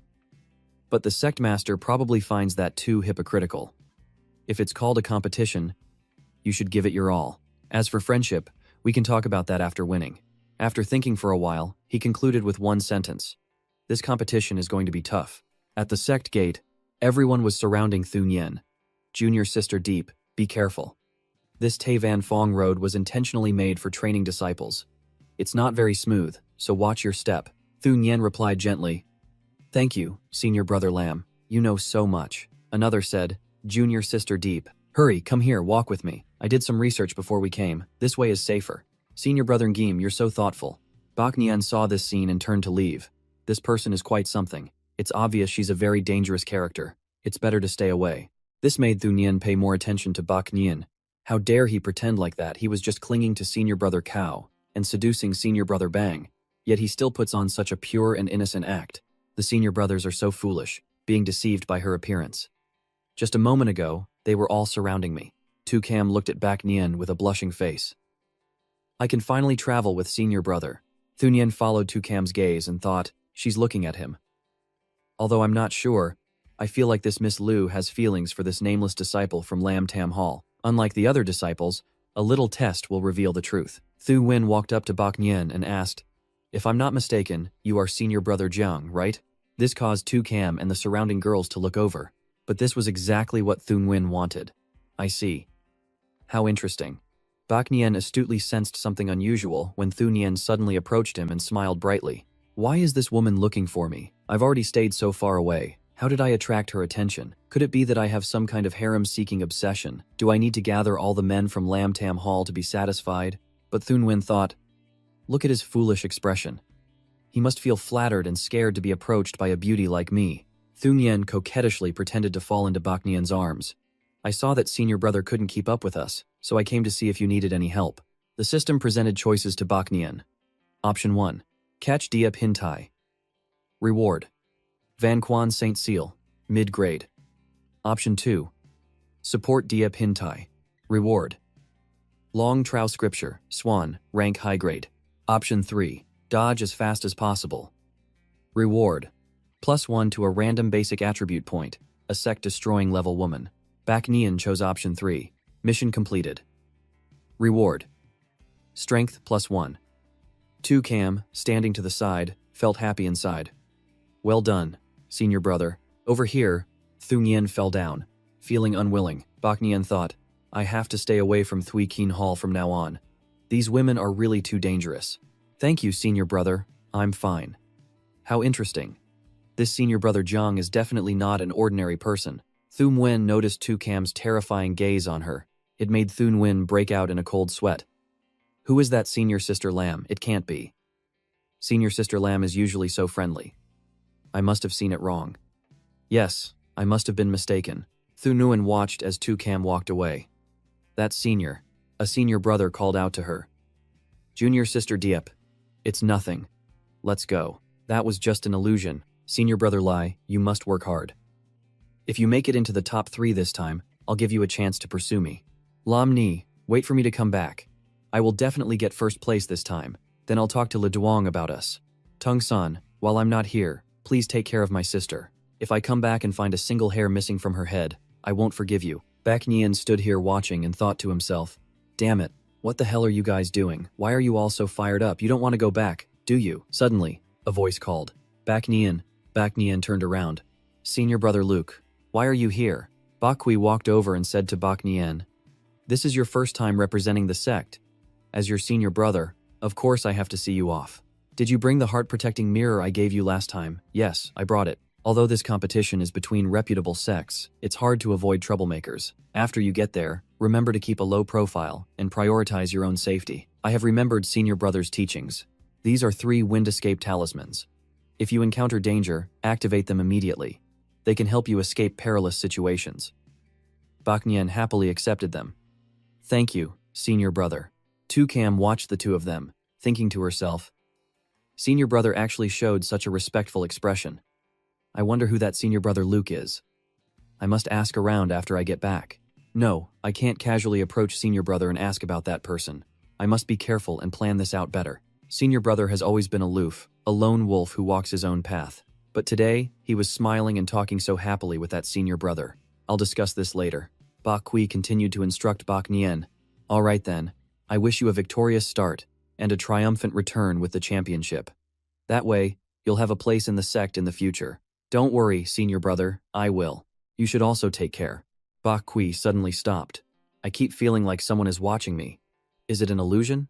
A line of horse-drawn carriages traveled along a cliff. A group of people was already waiting. One of them gave an order. All right, get on the carriages and prepare to depart. The men clasped their hands and bowed. Yes, sir. Elsewhere, a man with a wrinkled face like a monkey's butt thought to himself, damn it. The people from Lam Tam Hall are sharing a carriage with the junior sisters from Thui Kin Hall. He walked up to Zhang Bak Nian and hastily said, Senior brother, can I trade your seat on this carriage for 2 Hoa Lin stones? The system displayed a notification. Option 1. Slap away the Hoa Lin stone in the disciple's hand. Reward. 8. Star Demon Mirror, Earth rank low grade. Option 2. Firmly refuse. Reward. Van Yen Scripture, Xuan, rank high grade. Option 3. Agree to the trade. Reward. +1 to a random basic skill point. He looked at the guy and thought for a long time. This disciple is definitely not worthy of having this low-grade spirit stone. It seems getting on a carriage full of female disciples from Thui Kin Hall will bring a lot of trouble. The women from Thui King Hall are nothing but trouble. It's all just lurking danger. In the end, he agreed to the man's condition and gave him what he wanted. Of course, no problem. The system announced, choice mission completed. Reward. Gu refinement, +1. When the other guy received the item, he said happily, Thank you, senior brother. He was surprised the guy was suddenly so nice to him. He turned back and asked, Why are you thanking me? The man began to explain that because a senior brother had previously accepted spirit stones to trade seats with them, he dared to follow suit and make a deal. He seriously advised the guy, next time you make a decision, just follow your own will. After hearing this, the guy felt as if he had been enlightened to the meaning of life. The words senior brother spoke seemed very profound. 2 people sat in the horse-drawn carriage. Jiangbak. Leaning slightly, he looked up. Whether in terms of strength or prestige, the Yem Gayet sect is a giant in Fengchao. This Hongmen banquet really makes no sense. Do they want to use the Kwai Tam sect to establish their dominance? But in the past few decades, the Kwai Tam sect has had no intention of expanding. So how could there be this kind of animosity? He looked out the window and sighed. It's sad. If it wasn't the Yem and Guyet sect this time, who would it be? Soon, the clouds. A few days later at the Yem Nuyet sect, he got off the carriage and looked at the world outside. So, that's Yem Nuyet sect. We've finally arrived. A tall young man welcomed them. Yem Ngiet sect disciple Van Bang Nuok welcomes the great arrival of the Kwai Tam sect's sect master. Seeing them being welcomed so carefully, he thought to himself, a ninth stage Xuanja disciple sent to greet guests. Is he trying to say that all disciples in the Yem Nuyet sect are like this? The Yem Nuyet sect is really showing off. One of them stepped forward to introduce himself. I am Go Thon Sach of the Kwai Tam sect. We'll have to trouble Brother Van to lead the way. The other party also warmly welcomed them. This way, please. I'll lead the distinguished guests of the Kwai Tam sect to the resting place first. The whole group of people laughed and followed the guide into the flower garden. They entered the main hall and looked at the interior. He immediately praised. What a beautiful room. The young man from earlier immediately struck up a conversation with Zhang Bak Nian. Senior brother Zhang. I didn't get a chance on the road. Would you be up for a game of chess now? He agreed without much thought. Sure, let's have one game first. Seeing that Zhang Bak Thon didn't refuse, the guy's face lit up. Thank you, senior brother. In a small room, a few people were sitting at a table. The three identical triplets were sitting with their chins in their hands, talking.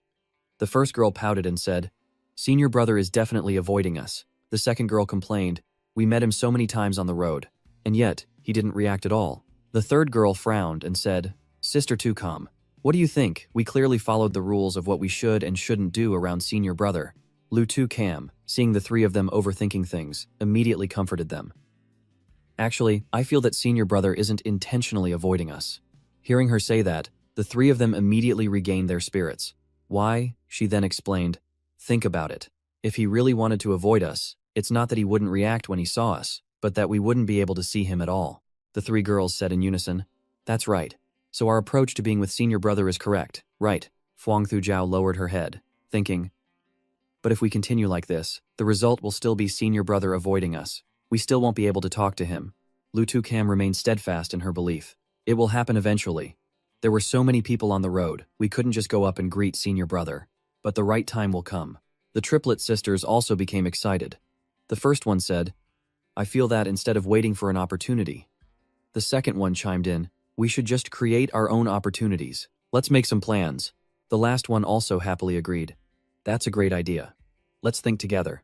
Fuang Thu Jiao was no longer worried. She was also energized.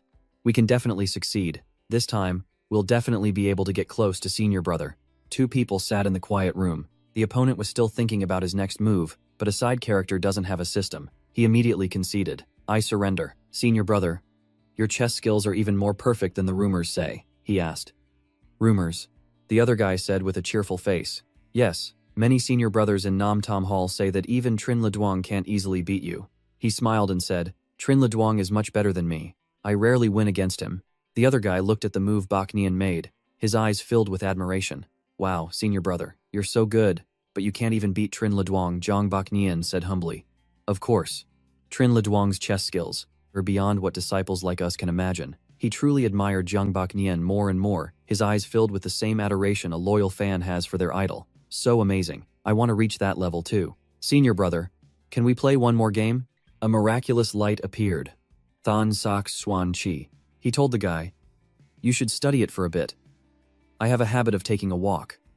I'll play with you again when I get back. The guy obediently replied, yes. Stepping out into the garden, Jiang Baknian said, what did you want to see me about? No Than Sach stepped out and reported, the sect master just said that he will take me to wish the Yem Guyet sect's sect master a happy birthday tomorrow. He didn't seem to care much and said dismissively, that's a good thing. It shows the sect master values you more and more. But his next words made Ingo Than Sach's face contort, his eyes wide as saucers, his lips puckered cutely. But I'm very worried. The Yem Guyet sect master really values his reputation, and so does our sect master. What do you think my performance should be like tomorrow? Zhang Baknian continued to act. He's a powerful expert at the Xuanzong level. Would he really stoop to competing with you?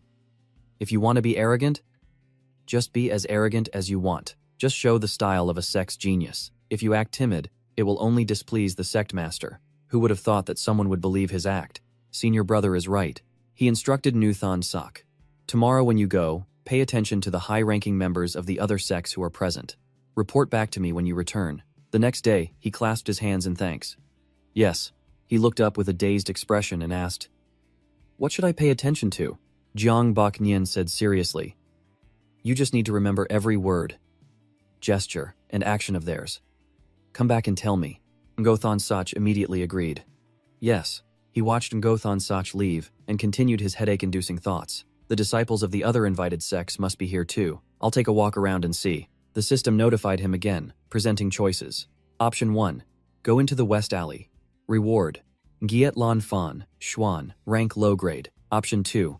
Head towards the main road in the southeast. Reward. Yu Dongding, Huang rank high grade. Option 3. Head towards the small path in the south. Reward. Zeech Tustaf, Huang rank mid grade. Option 4. Head towards the main road in the north. Reward. +1 to a random basic attribute point. Looking at the choices before him, Jiang Baknian sighed. How nostalgic. The system in front of him announced, choice mission completed. Reward. Spirit +1. A voice called from a distance. Report to Than Quang. 5 junior brothers have clashed with people from Chanvu sect. They are all injured. Are the injuries serious? It turned out to be Ingo Thon Sok's voice. A young man told him, they're not too serious. They've all been treated. Hearing that, he was a little relieved. All right, let them rest first. I'll go report this to the sect master. He thought to himself, I'll go to the Chanvu sect's residence first, then report to the sect master. His eyes saw the name. His feet suddenly stopped. Senior brother, sound transmission. Ngo Than. Than Sach turned back and said to the young man, forget it. A small matter like this isn't worth bothering the sect master. Where are the people from Chanvu sect now? Take me there. The young man shook his head and said, it's not far from our residence. I'll take Than Quang there. A voice was transmitted, demanding they surrender immediately, the stronger the better. Ngo Than Sach suddenly shouted, people of Chanvu sect, listen up. Ngo Than Sach of Kwai Tam sect is here. Whoever injured our sect's disciples, get out here now. The young man with Ngo Than Sach saw his imposing power and thought to himself, even if I get punished tonight, it doesn't matter. Following a Than Quang like this is worth it. A man in a blue outfit with a bulky body swaggered out. Who dares to cause trouble at the entrance of my Chanvu sect? Seeing his opponent, his expression immediately changed. I was wondering who it was. Turns out it's the country bumpkins from the Jongbok area. Ngo Than Sach said seriously, I'm not here to talk nonsense with you. Bring out the person who injured our sect's disciples, and this matter will be over. The subordinate of the tall, burly man started bringing up the past. You were the ones who injured our junior brother first. We haven't even come looking for you for an explanation, yet you dare to show up here demanding justice. Hearing him recount it like that, he went straight to the point. It seems you're one of the ones who injured them. Call all your accomplices out here. Daring to injure a disciple of my Kwai Tam sect, you will definitely pay a heavy price. Ngo Than Sok's people also started a verbal battle. The young man who followed him earlier was also ready to challenge this group. Hey, Chanvu sect, people are already walking all over you. If it were me, I wouldn't be able to stand it either. The tall guy, seeing their sides united front, got so angry his veins bulged. He roared in anger as he charged forward. You're going too far, take my spear. The guy immediately rushed in to attack Ngo Than Sach. The two exchanged intense gazes. The witnesses there shouted, fight, teach him some manners, go, Jongbok area, he struck again with his staff, but Ngo Than Sach dodged it. He continued his counterattack, striking at his shoulder. Thinking he had hit him, he smiled smugly and said, you don't even have the strength to fight back. With just that much skill, you dare to come to my Chanvu sect and bark like a dog. If we were in an open area, this spear would have already pierced you to death. Ngo Than Sach didn't bother with someone like him and coldly told him, if I really wanted to take your life, you would have died more than 5 times already. The people of Chanvu sect started laughing contemptuously. What a shameless boaster. He told the leader, try touching your chest. The man looked at Ngo Than Sach and placed his hand on his chest. So what if I touch it? Suddenly, he felt something.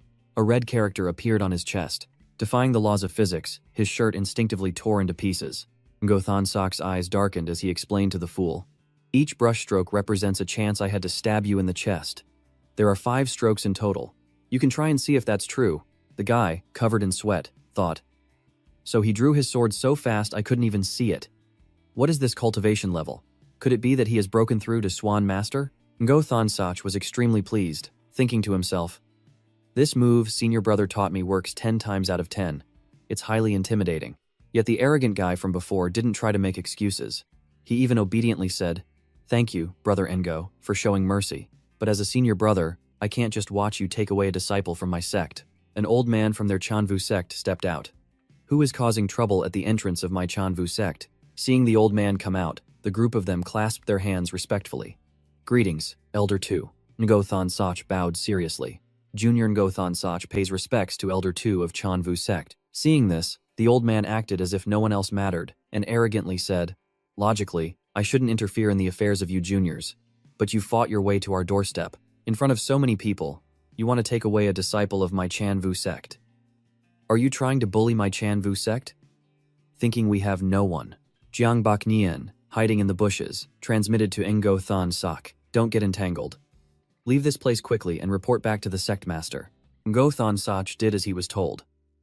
Since Elder 2 has spoken, this junior will take his leave. The old man was surprised that he didn't even try to argue with him. Oh, he's actually leaving. Shouldn't he stay and argue for a bit? This drama ended so abruptly. The young man who was with Ngothon Sach couldn't help but say to him, "That was so satisfying.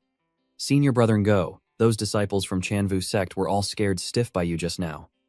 Not a single one of them dared to speak up. How impressive." Ngothon Sach maintained his cold expression and explained to him, "I am thoroughly impressed, little brother. This is just the beginning. Go call the injured disciples here. Follow me to see the sect master." Hearing him say that, the young man was a bit puzzled. Report this to the sect master. Ngothon Sach then explained to him, if the Chanvu sect elder hadn't appeared, it would have just been a dispute between us disciples. However, they used an elder to pressure us. Then it becomes a sect matter. If the sect master later finds out that we just swallowed our pride, he might blame us for not reporting it to him. The young man then had a realization. So, that's how it is. Senior brother is wise. I'll go get the injured disciples right now. Jiang Baknian transmitted from a distance to Ngothon Sach. Well done. You analyzed the situation clearly before going to find the boss. Ngothon Sach immediately agreed. Yes, senior brother. Jiang Baknian looked at the bustling crowd in front of him and thought, chaos. The more chaos, the better. There were several great Xuan master-level experts patrolling the area, but when the conflict occurred, they didn't intervene.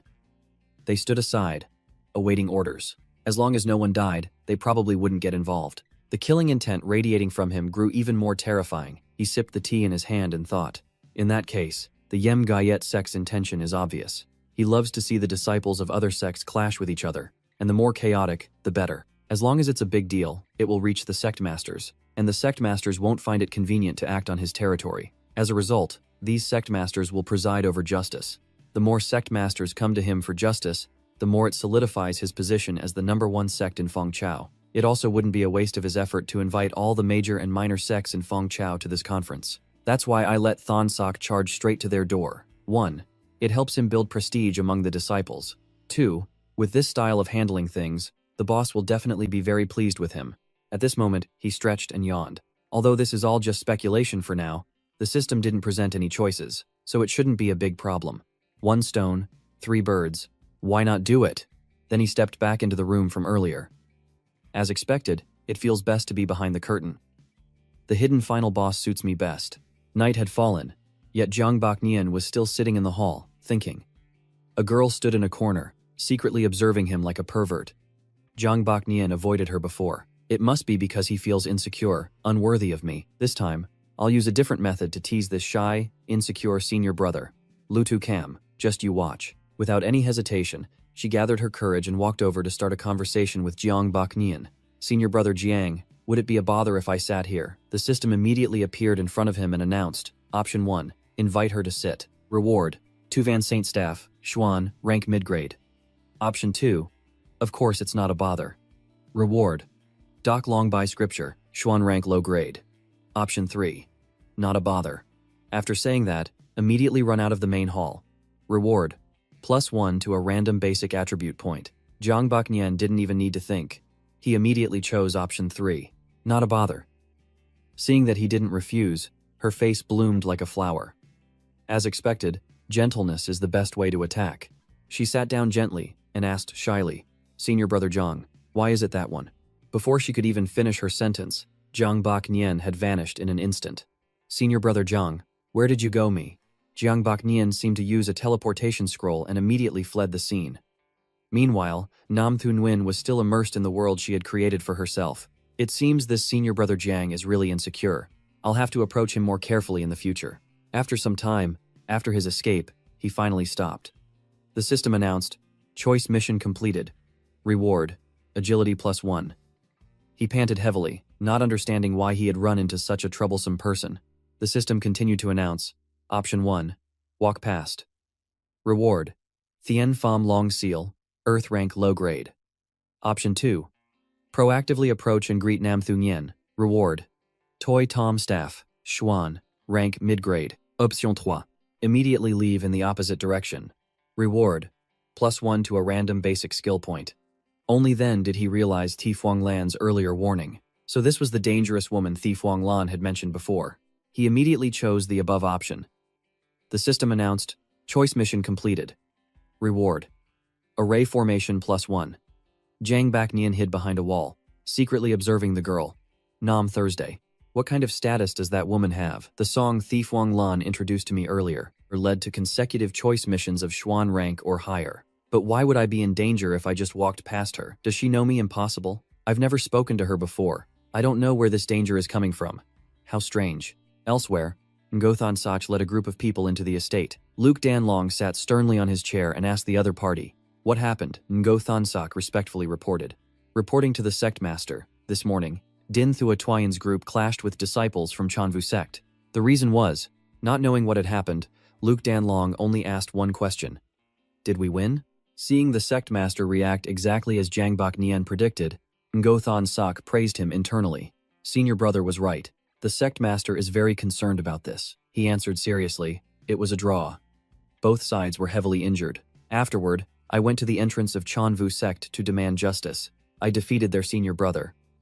Luke Danlong closed his eyes, extremely satisfied. He asked. And then, Ngothan Sach continued to answer, but their elder came out to stop me, asking if I was bullying their Chanvu sect, thinking they had no one. Me, you. Before he could finish, he slammed his hand on the table, splitting it in two. How imposing, bullying the young with age and being so blatant about it. I think it's the Chanvu sect that's looking down on our Kwai Tam sect, thinking we have no one. Follow me. That night, Luke Danlong led all his people to the Chanvu sect. Luke Danlong, the sect master of Kwai Tam sect, is here. Tukan Thu of Chanvu sect. Get out here for me. People saw this scene and started whispering. It's the Kwai Tam sect's sect master. Come to their door. This is going to be lively. Jiang Bak Nien watched from the outside. It's starting. An old man stepped out of a room. Sect Master Luke's prestige is quite grand. Isn't it? What is it you wish to ask me? Without any delay, Luke Danlong pointed at him and said, you, as an elder, bullied a disciple of my Kwai Tam sect. Is that not true? The old man said it was a disciple of Kwai Tam's sect who fought their way to our door and injured our disciples. Moreover, while he was talking, Luke Danlong cut him off. What's the use of saying all that useless stuff? I'm only asking you. As an elder in a high position, you interfered in the affairs of juniors and even threatened him with your words. Is that not true? The old man heard him say that and his whole body burned with rage. Damn it, I was wondering why that Ngothan Sach was so unruly. It turns out that if the top is corrupt, the bottom will be in chaos. This sect master is even more unreasonable. Luke Danlong still wouldn't let it go. He channeled his power and said, Thon Sak, go in there. Drag out the ones who injured our sect's disciples. I'd like to see who dares to stop you. Dang Bak Nien watched him act so arrogantly and smiled wryly. My god, Xuan Hoang experts are truly terrifying. Ngothan Sach stood solemnly before their group and said, Yes. A voice rang out, Who dares to be so presumptuous before my Chanvu sect? A young man with pink hair was approaching on a flying sword. Jiang Bak Nien prepared a large melon to enjoy this show. This kind of show-off Xuan Hong expert, aside from special circumstances, is rarely seen. This melon is so sweet. Luke Danlong's eyes were full of killing intent as he said, Sect Master Du, long time no see. Your ability to manage your subordinates is getting worse and worse. With that, Du Qin Duong didn't back down and immediately retorted. Whatever happens to my ability to manage my subordinates, it's none of your business, Luke Danlong. Luke Danlong sighed and said, You think I have time to manage your affairs? If it wasn't for your sect's elder bullying my disciple, I wouldn't even bother to look. Thon Sak, continue with your business. I'll be here to block Du Qin Duong for you. With someone helping him, Than Sach became even more resolute. Yes, Du Qin Duong was about to strike him. You dare, but fortunately, Luke Danlong blocked it.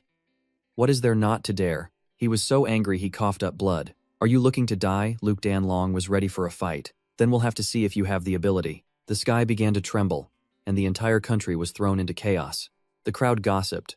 No way, are the two sect masters really going to fight? What are you looking at? Run look. The sky has changed color. A man appeared before the two of them, just in time to block their attacks.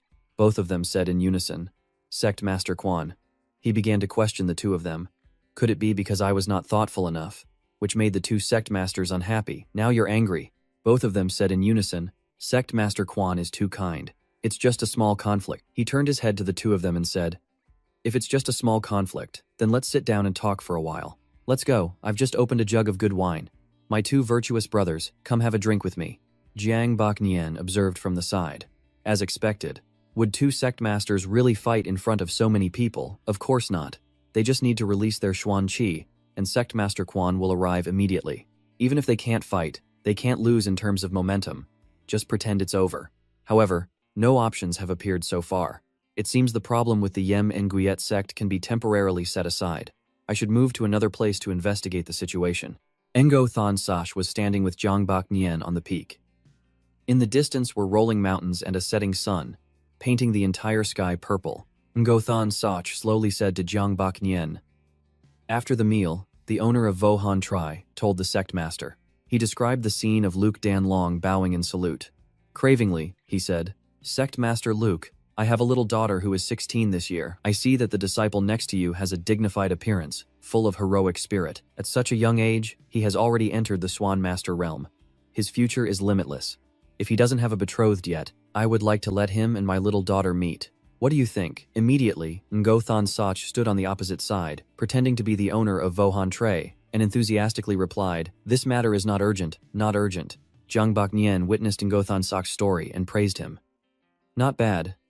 Someone has already come to your door to propose a marriage alliance. I remember the owner of Vohan Tre is a 5th stage Dawang, considered a reputable force in his own right. To be noticed by such a powerful expert, it shows that you've performed quite well these past few days. Ngo Thon Sach blushed at the praise, scratching his head shyly. It's just okay. I didn't do much. It's just... Before he could finish his sentence, Jiang Bak Nien tapped Ngo Thon Sach on the forehead, surprising him and making him cry out in pain. Ngo Thon Sach, not convinced, held his forehead, pouted, and said sulkily, Senior brother, you're encouraging others to do bad things. Jiang Bak Nien calmly replied, You remember those things quickly. Tell me, why did I hit you? Ngo Thon Sach answered with a dazed look. Because I was a little too proud. The achievements I have today are all thanks to Senior brother. Jiang Bak Nien was not pleased. He said coldly, Wrong, I'll give you one more chance. Ngo Thon Sach had truly given up. He raised his head in defeat and said sullenly, Me? Senior brother. Why don't you just hit me again? Jiang Bak Nien was at a loss with him, putting his hand to his head in helpless exasperation. He patiently explained to Ngo Thon Sach, It's been 3 days. You've reported to me for the past 3 days, and you've even mimicked the sect master's tone more and more accurately. But you haven't been able to deduce the deeper meaning behind his words. Ngo Thon Sach looked unconvinced, pouting and glaring at him, muttering, Senior brother was the one who told me to remember their every word, action, and gesture. Jiang Bak Nien gave up, helplessly pointing at his forehead. He patiently explained, Haven't you ever thought about improving on your own? Make this senior brother happy. You have to learn to read between the lines and interpret facial expressions yourself. I can't help you with everything. One day, the sect master will ask for your opinion. Ngo Thon Sach understood and obediently replied, Yes, I know. Jiang Bak Nien continued. Anyway, you. As he was about to speak, his senses detected something approaching. He quickly warned Ngo Thon Sach, Someone's coming. Go see the sect master first. Remember what I said. Ngo Thon Sach immediately understood, bowed to Jiang Bak Nien, and said resolutely, Yes, then I'll go first. I'll be back tonight, and I'll definitely give you a pleasant surprise. With that, he quickly left. Jiang Bak Nien watched his back disappear into the distance. He let out a helpless sigh. I've already said everything there is to say. What's there to be surprised about? Nam Thu Mien suddenly appeared. Seeing Jiang Bak Nien, she asked in astonishment, Senior brother Jiang, what a coincidence. Why are you here? Hearing the voice, Jiang Bak Nien was startled, turned his head, and calmly replied, The scenery here is not bad. Nam Thu Ngim raised her hand to brush her wind-blown hair. She was carrying a basket of gifts. She turned her face to admire the scenery. Following Jiang Bak Nien's lead, she said, Yes, it's so beautiful. In her heart, she was thinking, A chance encounter at sunset, plus I'm perfectly revealing the beauty of half my face. How about it, Senior brother Jiang? You must be so happy right now you want to sing.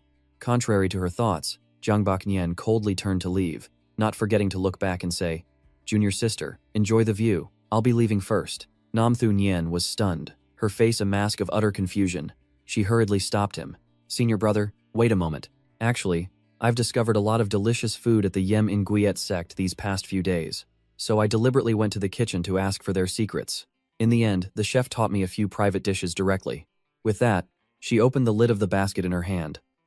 Inside were countless delicious and exquisitely arranged dishes. Nam Thu Ngiem continued to invite him. "This is the first time I've made it myself. I don't know if it's edible. Senior brother Zhang, how about you help me taste this dish?"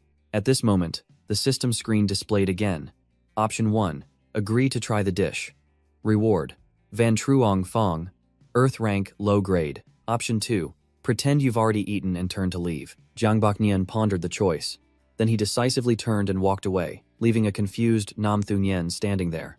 As he walked, he refused, saying, "I've already eaten. You should find someone else to help you try it." He sighed inwardly. What a cursed fate. But Am Thu Nguyen stood there, confused, watching him. She thought to herself, an adorable junior sister personally cooking a delicious meal. Is my attack really not sincere enough? I still need to approach slowly. I can't rush it. I can't rush it. Over here, Jiang Baknian was calmly walking down the mountain. Suddenly, his eyes shifted, realizing something was amiss. He picked up a stone and threw it straight at a nearby tree. Suddenly, the three triplet sisters, Ungu Kui Myo, Ungu Kui Thui, and Ungu Kui Thui, fell from the tree. They lost their balance, flailing in the air and shouting. After landing tiredly, their hair was a mess, and they were sweating nervously, not daring to look directly at Jiang Baknian. They thought, "Didn't Tu Cam Tu say that the Van Tu Gart has a very strong concealment ability? We've been practicing hard for the past 3 months. How did senior brother discover us so quickly?" Jiang Baknian walked past them as they sat on the ground, shook his head, sighed, and slowly walked away. He reminded them, "Don't follow me anymore. Remember the 3 rules." He walked away into the brilliant sunset, leaving his back to the 3 triplet sisters. They began to discuss their next step. Nukui Myo sighed and said, "That scared me to death." Nukui Thui hesitated and continued, "What now? We were discovered right at the beginning. We can't carry out the rest of the plan." Nu Kui Chi added, "In any case, let's go back and talk to Sister Tukam first." As dusk fell, the sunset gradually faded. Ngothon Sach came to Jiang Baknian's place, holding a small box. He said with excitement and joy, "Senior brother, look, isn't this great?" Jiang Baknian took the box and opened it. He was startled and amazed at the glowing jade-green flower inside, unable to stop himself from exclaiming, "The leaves are incredibly thick, like cotton. Each fiber is very dense. And inside are 10 small pollen grains. The pollen grains are round. It's the king of 100 herbs, the supreme-grade spirit medicine known as the Mien Thin Tuyet Lien." Ngothon Sach was overjoyed and proud to hear him say that. He said happily, "As expected of senior brother, you recognized it at a glance. This is indeed the Mien Thin Tuyet Lien." Hearing that, Jiang Baknian became displeased and coldly questioned him. "This is a rare item ranked on the spirit medicine list. Where did you get it?" Ngothon Sach then explained to him. "The sect master rewarded it to me. He said that since I just broke through to Xuan Master, this Mien Thing Tuyet Lien can help consolidate my cultivation." Only then did Jiang Baknian feel at ease and accept the treasure. He said politely, "The Mien Thin Lien does indeed have the effect of consolidating cultivation. The sect master is very thoughtful. In that case, I won't be polite and will accept it. When I refine it into a pill, I'll give you a portion." Ngothon Sach replied happily, "Thank you, senior brother." Ngothon Sach then took out a glowing blue command tablet. It hovered in the air as he told Jiang Baknian, "Oh right, the sect master also rewarded me with something else. He said that with this command tablet, I can go to the auction house in Huyen Phuong. I heard that because it's sect master Quan's birthday tomorrow, they're holding it a day early. Many good treasures will be auctioned. Are you interested, senior brother?" Jiang Baknian stroked his chin in thought, muttering, "An auction? Of course I'm interested. Will the sect master be going with you tomorrow?" Ngothon Sach replied. "No. The sect master said he wants me to relax for a day before the Young Heroes Assembly begins." Hearing that, Jiang Baknian was relieved and said, "Great. Then tomorrow at noon, you wait for me outside Huyen Phuong in disguise. We'll go for a walk and talk." Then he raised his head to look at the sky, thinking deeply. Huyen Phuong is a special place for cultivators to trade. To open such a Huyen Phuong, one must have a very powerful force backing it. Otherwise, incidents of murder and robbery would easily occur. The Yem Guyet sect is the #1 major sect in this Fong Chao. This Huyen Phuong definitely has many treasures. Such a safe opportunity to hunt for treasures is very rare for me. It's really something to look forward to. In the dead of night, Inside Lu Tucam's room, they were gathered to discuss their next plan. The triplet sisters chattered non-stop, their expressions filled with disappointment. Recounting their earlier encounter, Sister Tucam, senior brother spotted us with just one glance and even threw a rock at me. It scared me to death. It wasn't just Mew Mew. Senior brother discovered all three of us. The Vantuk art doesn't seem to be very effective. Lu Tucam heard this and fell into deep thought. It's my fault. I overestimated the Vantuk art, which made you all suffer. Fuang Thu Jiao, at one side, comforted her. I don't think it's that you overestimated the Vantuk art, Sister Tucam, but that we underestimated senior brother. Lu Tucam continued to offer a solution. She said, although senior brother knows everything, I've asked the law protectors. In terms of cultivation, it seems senior brother is only at the 5th level of chi refining. Moreover, several hall masters have verified it, so it should be correct. The sisters Ingu Kwai Mu, Kwai Kwai Thui, and Ingu Kwai Chi were surprised to hear this and exclaimed in unison, 5th level of Kwai refining, unbelievable. Fuang Thu Jiao also spoke up, arguing, if the law protectors said so, then senior brother's cultivation is probably really at the 5th level of chi refining. But I still feel there's something very special about senior brother. Ngu Kui Thui, as if she had an idea, excitedly said, could it be that senior brother is hiding something unspeakable and is afraid of involving us, which is why he's keeping his distance? Ngu Kui Mye, as if enlightened, quickly chimed in, that makes sense. Senior brother isn't avoiding us, he's protecting us. Ngu Ki Thui also spoke up. The secrets surrounding senior brother are growing more and more. Fuang Thu Jiao, having figured something out, suddenly exclaimed, I've got it. What do you think? Could senior brother be the illegitimate son of a major sex master because he's being hunted? That's why he hid his identity and fled to the Kwai Tam sect. And to avoid being discovered, he's being very careful. Nu Kui Mye, hearing this, slapped her hand decisively. That makes a lot of sense. Lu Tucam, seeing this, reminded everyone. Alright, stop guessing. Tomorrow, you still have to go shopping in Huyen Fuang with Thu Jiao. Nu Kui Mye then asked curiously. Sister Tucam, what identity do you think senior brother is hiding? Ngu Kui Thui also added, why do you think he's staying at the Kwai Tam sect? Ngu Kwai Chi continued after her sisters. Have you ever thought that one day, senior brother might just disappear? Lu Tucam calmly made her judgment. I guess senior brother is a peerless master. His cultivation is so high that even the hallmaster doesn't know how powerful he is. Ngu Kui Mye was impressed and exclaimed, wow. Ngu Kwai Thui and Ngu Kwai Tri praised in unison, as expected of Sister Tucam. Such a bold guess. Finally, Lu Tucam instructed them. All right. Go back to sleep. You have to wake up early tomorrow.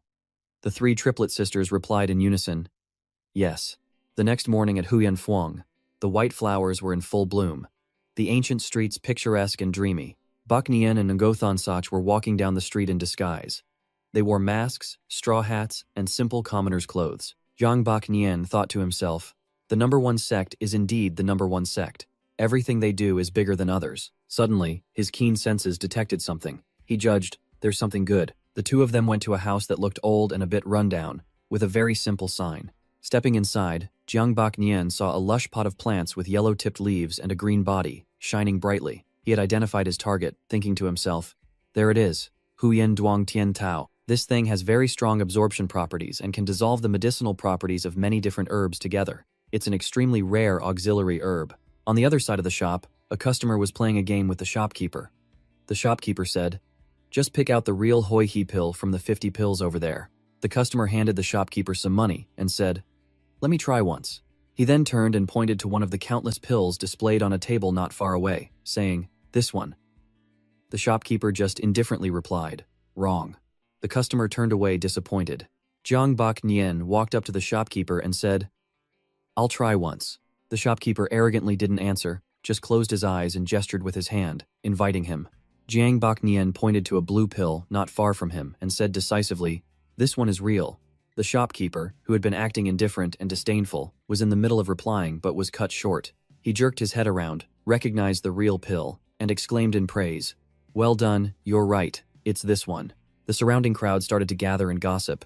Wow, no one has guessed correctly all morning until now. How impressive. So there was a real one among them. Jiang Bak Nien didn't like attracting attention. He lowered his head and asked coldly, what is the second trial? The shopkeeper brought out a golden box and began to explain the rules. The second trial is to name the herbs inside this box without opening the lid. The gathered crowd erupted in discussion again. This is too simple. That's right. Isn't smelling herbs the most basic ability of an alchemist?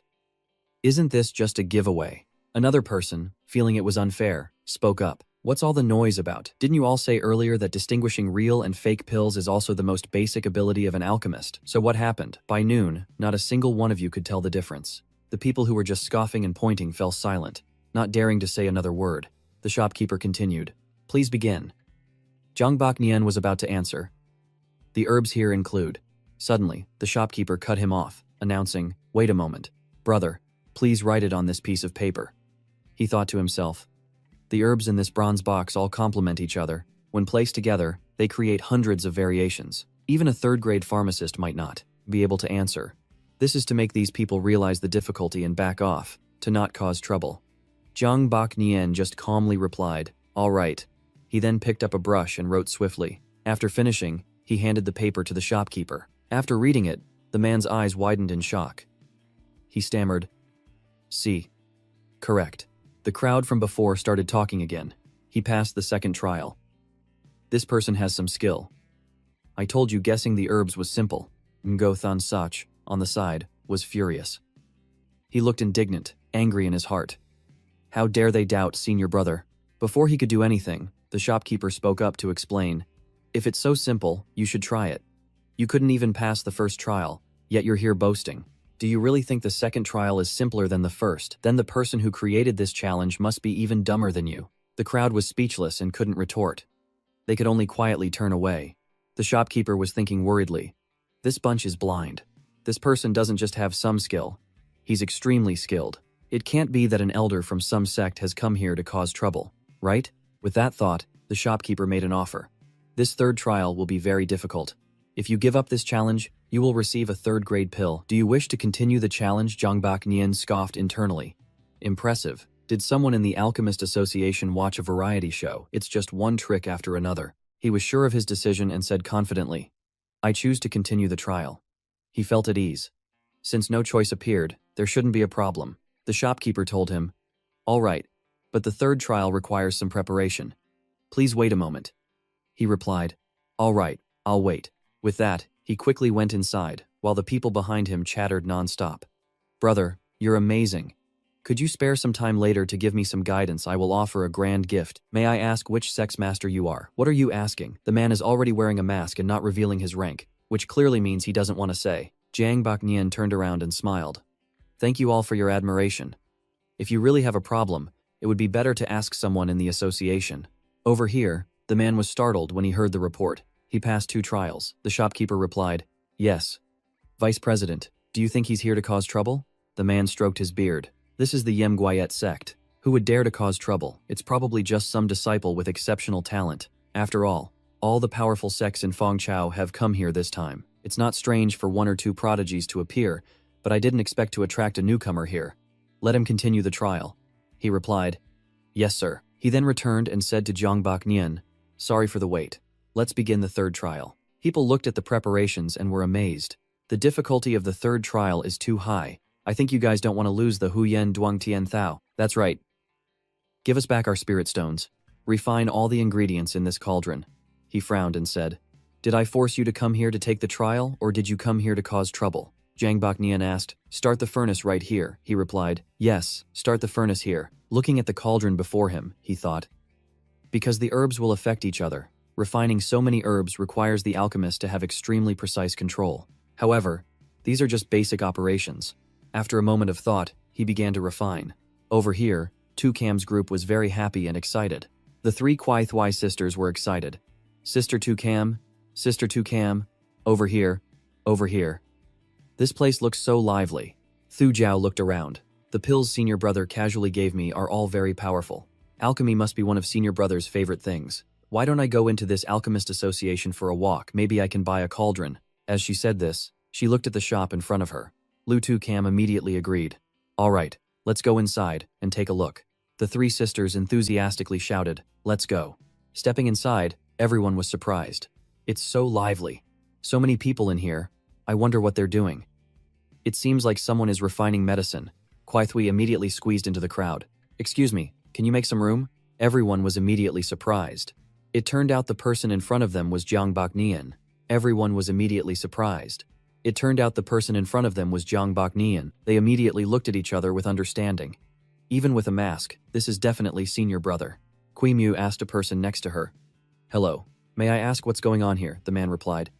The Alchemist Association is holding an event. As long as you pass the 5 trials they set, you can take away the Huyan Duong Tian Thao root. It's right here. He glanced at the sparkling plant. This test lasted until noon, and no one had passed the first trial until that brother who is refining medicine came and passed 2 trials at once. He's currently undergoing the 3rd trial, which is refining medicinal ingredients. The 5 of them were filled with admiration after hearing this. As expected of senior brother, at this moment, he had finished. He said, "It's done." Everyone was stunned. So fast, he immediately waved his hand to look inside. "Brother, you truly have skill," he asked. "Thank you. May I ask if I have passed the trial?" "Of course. You passed perfectly." The person next to Kui Chi praised him wholeheartedly. "How impressive." "Who is this master?" she asked him. "Excuse me. What is that brother over there doing?" He explained. Refining is the most important step in alchemy, and also the most difficult, because the difficulty of refining each herb is different. But that brother only took half an hour to finish refining many different types of herbs. I suspect he is a 4th grade alchemist. The person next to him added, "This is only 4th grade, it could even be 5th grade. The man immediately retorted, "In the entire Fong Chao, how can there be so many 5th grade alchemists? 4th grade is already very impressive." Kui Chi's eyes were full of admiration. Senior brother is truly amazing. Jiang Bak Nian said to the shop owner, "Excuse me, what is the 4th trial?" The man was immediately startled. "What 4th trial? We never thought anyone would pass the 3rd trial. This person really isn't an elder from some sect." He forced a laugh. "Brother, wait a moment. The 4th trial also needs some preparation," he replied. "All right, I'll wait." After speaking, he rushed inside, flustered. "Vice President. That person has passed the 3rd trial." The man was calm. "I saw." His voice was urgent.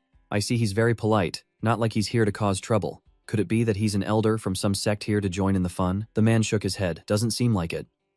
Being able to pass the 3rd trial means that he is at least a 4th grade alchemist, and he is not far from breaking through to the 5th grade. And I know all the qualified alchemists in the entire Fong Chao. They wouldn't be so disrespectful to me."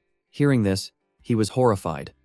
"Then, who is this great master? He's really so powerful." The man's face darkened as he presented a box. Inside is a Bic Oan pill. The content of the 4th trial is to ask him to remove 50% of the poison from this Oan pill. Hearing this, he was extremely surprised. "Removing poison, isn't that too difficult?" The young man brought out a box and said to Jiang Bak Nian, "This is the 4th trial. You will remove 50% of the toxins from the Bich Oan inner core." Everyone was surprised to hear that. What? The system gave Jiang Bak Nian a choice. Option 1. Accept the challenge and continue to the 4th trial. Reward upon completion. Dao Hoa pill. Xuan. Rank mid-grade. Option 2. Refuse the opponent. Reward upon completion. +1 to a random basic skill point. Holding the box, he contemplated. The so-called 3 parts medicine, 7 parts poison. The stronger the pill's effect, the greater the toxicity. Some of these pills can even cause instant death after a significant increase in power for a short period. Therefore, being able to refine a low-toxicity pill is already very impressive, but to eliminate the toxicity that has already formed in the pill, one must be at least a 5th-grade alchemist. It seems I can't continue to reveal my strength so blatantly. He closed the lid of the box and said, "It seems your esteemed association never intended to give out this Huayan Duong Tian Thao from the beginning. In that case, I won't bother you any longer." The system displayed a notification. Choice mission completed. Reward. Yi Chi +1. Everyone's faces turned ugly. The Alchemist Guild of Yem Guyet sect actually came up with such a difficult challenge. That's right. An alchemist who can make a finished poisonous pill would come to participate in your small event. That's hilarious. You could have just said you couldn't give out the reward. That's right. That's right. Everyone jeered and made harsh comments. He saw the girls and thought to himself, "Damn it. Why are these golden flowers here? What a cursed fate." The white-haired man stepped out at this moment and called to him. "Young friend, please wait," he said coldly. "What is it?" The man smiled. "Actually, after passing 3 trials, this Huyan Duong Tian Thao is already yours. Completing this 4th trial is my personal wish. If I have offended you, young friend, I apologize here." He turned around and shook his head. "It's not an offense. You don't need to apologize." "So, can you give me the Huyan Duong Tian Thao now?" the man replied. "Of course. But before that, may I invite you to come in and sit for a while? He smiled and replied, all right. Since it's an elder's invitation, I have no reason to refuse. Then he turned back to thank the people behind him. Thank you all for standing up for justice. Everyone was happy. Brother, you're too polite. This is what you should have gotten in the first place. He held up a white vial. Please help me distribute these Ngaklo pills to the friends present. There should be enough, everyone exclaimed. Ngaklo pills. Those are first-grade pills. He's just giving them away. And more than a dozen of them, that's quite generous. The girls on this side were filled with admiration. Of course. Senior brother is someone you can't even imagine. After going inside, the man poured tea and said, I am the vice president of this alchemist guild. My surname is Tay, name Van Lam. May I ask for the young friend's name? He replied gently. President Tay can just continue to call me young friend. Hearing that, he stroked his beard happily. Young friend, although you wear a mask, in my opinion, you are at most around the age of crowning. To have such skill in alchemy at such a young age is truly commendable. President Tay is too kind. These are just some minor skills. He poured tea and laughed loudly. It's good for young people to be humble. May I ask who your master is? He replied. My master is a hermit and does not allow his disciples to reveal his name. I hope President Tay will forgive me. He held his teacup and smiled. I understand. I understand. I wonder if you have ever joined any alchemist guild. No, but I don't plan to join your esteemed guild either. Hearing his blunt refusal, he still smiled. It's all right, then let's be friends. In the future, if you have any needs, we can cooperate more with our guild. He then said, in another month, it will be my master's birthday. I want to give him a grand gift. For example, the Thien Ladin. Hearing this name, Tavan Lam was startled. Thien Ladin. Since you know the name of this cauldron, you must also know its origin, he replied calmly. Of course. 100 years ago, a meteorite fell from the sky into Qichao. It was later refined into 9 cauldrons by a great power. The Thien Ladin is one of them. It is said that using it to refine pills is not only highly efficient, but also only these 9 cauldrons can refine the 9-pattern divine pill, which can be said to have infinite divine power. Tay Van Lam thought for a moment before speaking. If it's the Thien Ladin, please forgive me, but I am powerless. However, if we're talking about cauldrons, our guild does have one that is quite good. If you are interested, I can take you to see it. Hearing that, he was happy. That would be great. Tay Van Lam led him to a room filled with a fragrant aroma. Sangbok Nian's face was overjoyed. Your esteemed guild even has such a good item, this Kong Tuok Din. It has truly opened my eyes. Tay Van Lam smiled and praised him. Young friend, you recognize this as the Kong Tuok Din at a glance. You are truly knowledgeable. He was secretly overjoyed. Cauldrons are divided into 9 grades. The one I'm currently using is 3rd grade, so this Kong Tuok Din is 4th grade. Using it to refine pills, the temperature inside the furnace will be extremely high. It can be enough to melt some difficult-to-refine medicinal ingredients, such as the soul infant fruit. This is truly an unexpected gain. Tay Van Lam turned back and asked him, Are you satisfied, young friend? He immediately replied, Satisfied, extremely satisfied. He smiled and made a proposal. It's good that you're satisfied. If you can help me with something, I will consider this cauldron as your payment. How about it? The system presented him with 3 choices. Option 1. Agree to Tay Van Lam. Reward upon completion. Thang Duong Palm. Xuan. Rank mid-grade. Option 2. Ask what kind of help is needed. Reward upon completion. Bak Luyen Seal. Huang. Rank mid-grade. Option 3. Refuse directly. Reward upon completion. +1 to a random basic attribute. He smirked. Here it comes again. It seems that as long as I reveal too much of my strength in front of this President Tay, it will lead to trouble. He immediately shook his head. No, I don't like this method of transaction. The system displayed a notification. Choice mission completed. Reward, Spirit +1. He presented 2 spirit pills and proposed to Tay Van Lam. President Tay, what do you think of these 2 spirit pills? Can I trade them for it? Tay Van Lam was startled. 5th grade pills, Nok theme pills, and Fa Huyan pills. He thought to himself, how extravagant. These are 5th grade spirit pills that even Xuan kings would fight over. He said he could take out 4, and he really did. Trin Luangqi stroked his long, silvery beard in a very good mood, and said with a laugh, Good. Since you are so straightforward, I will make this deal. On the surface, it was like that, but in his heart, he still sighed, and thought that having a good master allows one to be willful, using the medicine given by his master to exchange for a gift for his master. When the time comes, his master will be happy. Maybe he will even reward him with more 5th grade spirit pills. This deal is actually very profitable. Jiang Bak Nian, wearing a straw hat and a mask covering half his face, made it difficult for anyone, even those familiar with him, to recognize him. He clasped his hands in front of his chest and said very respectfully, "Thank you, President Tay." In his heart, he also thought that this guild still had some good stuff. I wonder if they have any high-quality charcoal. When Jiang Bak Nian turned and walked away proudly, the system's choice panel appeared again. This time, there were 3 choices in total. Option 1 was to ask if they had high-quality charcoal. The reward upon completion would be a Huang rank reward. Option 2 was to ask if they had 5th grade auxiliary materials. No, the reward for completion will be a Huang rank reward. Option 3 is simply not to ask anything. The reward for completion is a random basic skill point plus 1 point. Jiang Bak Nian looked through the choices. Needless to say, as usual, he would choose the third option, because its reward was an additional point, to a random basic skill at that. And coincidentally, he didn't want to ask anything else and just wanted to leave immediately. It was rare to have a choice that suited his intentions so well, so he couldn't help but smile faintly, thinking to himself, "Good. It seems today is a good day to stop here. If I keep asking, there will definitely be trouble."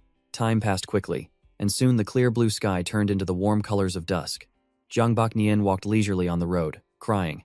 He closed his eyes, and an image of 5 girls flashed in his mind. He thought with some sadness, "I've been too good to them. Now I have to go to the auction house first. I'll find a way to scare them later. Otherwise, these 5 golden flowers will become more and more presumptuous." He walked on, lost in thought. It wasn't until he saw a large sign that said Yem Gayet Sect that he stopped and waited for someone. After waiting patiently for a while, Ingothan Sach finally arrived. He ran over excitedly, sweat beading on his young face and soaking part of his shirt, but he was still full of energy and joy. Perhaps this is something only young people possess. Ngothan Sak ran while continuously calling out the 2 words, "Senior brother." In response to his enthusiasm, Jiang Bak Nian just nodded slightly. Then the 2 of them entered the Yem Guyet sect, but before they could go deep inside, both had to present an exquisitely carved jade tablet to be allowed in. For those who don't know, this tablet is no different from an invitation letter in modern times. This clearly shows that the security here is quite strict. Other similar places would not compare. Once inside, they saw that the place was decorated quite beautifully. If one were to imagine a venue for an auction, this place was indeed very suitable. Jiang Bak Nian and Enjothu Sach walked through the bustling corridor. The sound of music and conversation intertwined, a stark contrast to the gloomy atmosphere outside. Jiang Bak Nian glanced around. He had to admit that it was true that no choice was triggered. The Yem Ngyet sect is indeed a good place. Then he and Ingothan Sach went to a private room that had been arranged, with a table inside. 2 chairs faced a large seal on the wall. On the table was a tray of snacks so that guests could enjoy them while watching the auction. It was really too thoughtful. Jiang Bak Nian relaxed and sat down on the chair with a thud. He comfortably took off his mask, ate a peanut, and said, "This room is not bad." Ngothan Sach also looked around the room with interest for a while before speaking based on his own knowledge. "I've heard before that this auction house values privacy the most. Guests all have private rooms. Not only that, but they have also arranged many illusionary and defensive formations. Moreover, they accept tablets here, not people. After entering, everyone finds their own empty room to sit in. Therefore, the organizers won't know who is sitting in which room." Hearing that, Jiang Bak Nian couldn't help but fall silent. He pursed his lips and thought that in a place like an auction house, concealing information is quite important. Otherwise, you might have just bought a good item, only to be killed and robbed for it later. If this kind of thing happened a few times, no one would dare to come to the auction anymore. So, no matter who comes to the auction house, they must follow the rules inside. Ngothan Sach had sat down in the chair next to him by now. He also astutely noticed that his attitude was a bit unusual today, so he took off his mask and asked curiously, "It seems senior brother's mood is not bad today." Hearing that, Jiang Bak Nian just smiled faintly and replied, "Yes, it's not bad. If you want something, you can say it now." Ngothan Sach was afraid that he would misunderstand his intentions, thinking that he was just trying to flatter him to ask for something. So he quickly waved his hands to refuse and said, No, senior brother has already given me a lot." Jiang Bak Nian naturally knew his personality well, so he didn't tease him anymore. He seriously returned to the main topic and asked, "Guess who we're bidding against today?" Ngothan Sach raised his hand and rubbed his chin, thinking for a few seconds before answering, "The sect masters of the major sects." "Wait a minute. Does that mean we'll have to bid against the Xuan Huang and Xuan Vuong masters later?" Vodi, Jiang Bak Nian had long since realized. So when he heard him ask that, he couldn't help but glance at him with displeasure and say, "From your expression, it seems like you just realized." Ngothan Sach didn't make any excuses. He just said sadly, I was foolish. Please punish me, senior brother. Jiang Baknian let out a sigh and said, I'll let it slide this time, but next time you must remember not to just look at the immediate benefits, but also consider the accompanying dangers. Today's auction will likely have a lot of real money. Tomorrow, the sect master will definitely ask if you went to the auction and will also observe your performance. If your mentality is good, it can be seen as having knowledge. But if your mentality is not good, it's likely you'll just be seen as an impulsive person. Hearing him say that, Enjo Than Shak immediately asked, If I act impulsively, will the sect master stop training me? Jiang Bak Nian replied gently. That's not certain. Different temperaments will have different training methods. To get the real treasure, the sect master will use the real treasure as a reward to encourage you. After all, liking real treasures is not a bad thing, as long as you grasp it firmly.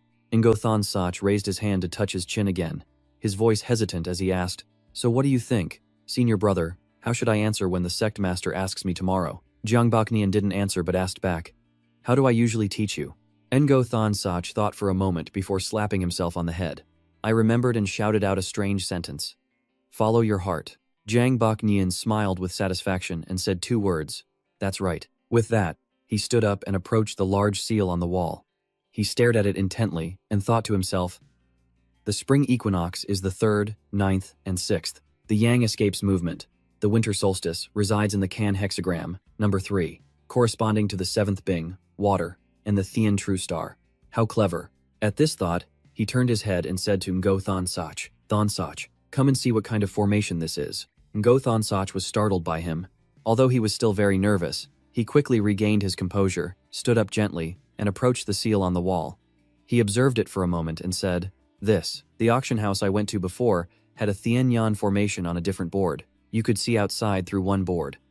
But this one seems to have been improved a bit. Jiang Baknian nodded and said, This is a Dia Tang formation mixed with a Tian Nan formation.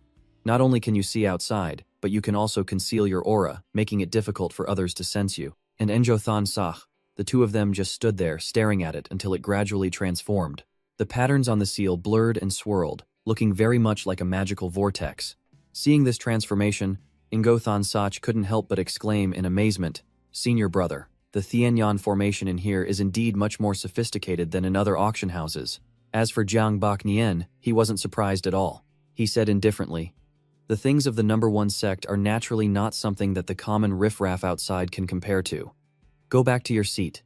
It should be starting soon. The 2 of them then sat down peacefully in their chairs. At this time, extremely vivid and clear images gradually appeared on the Tiannan formation, looking no different from a television.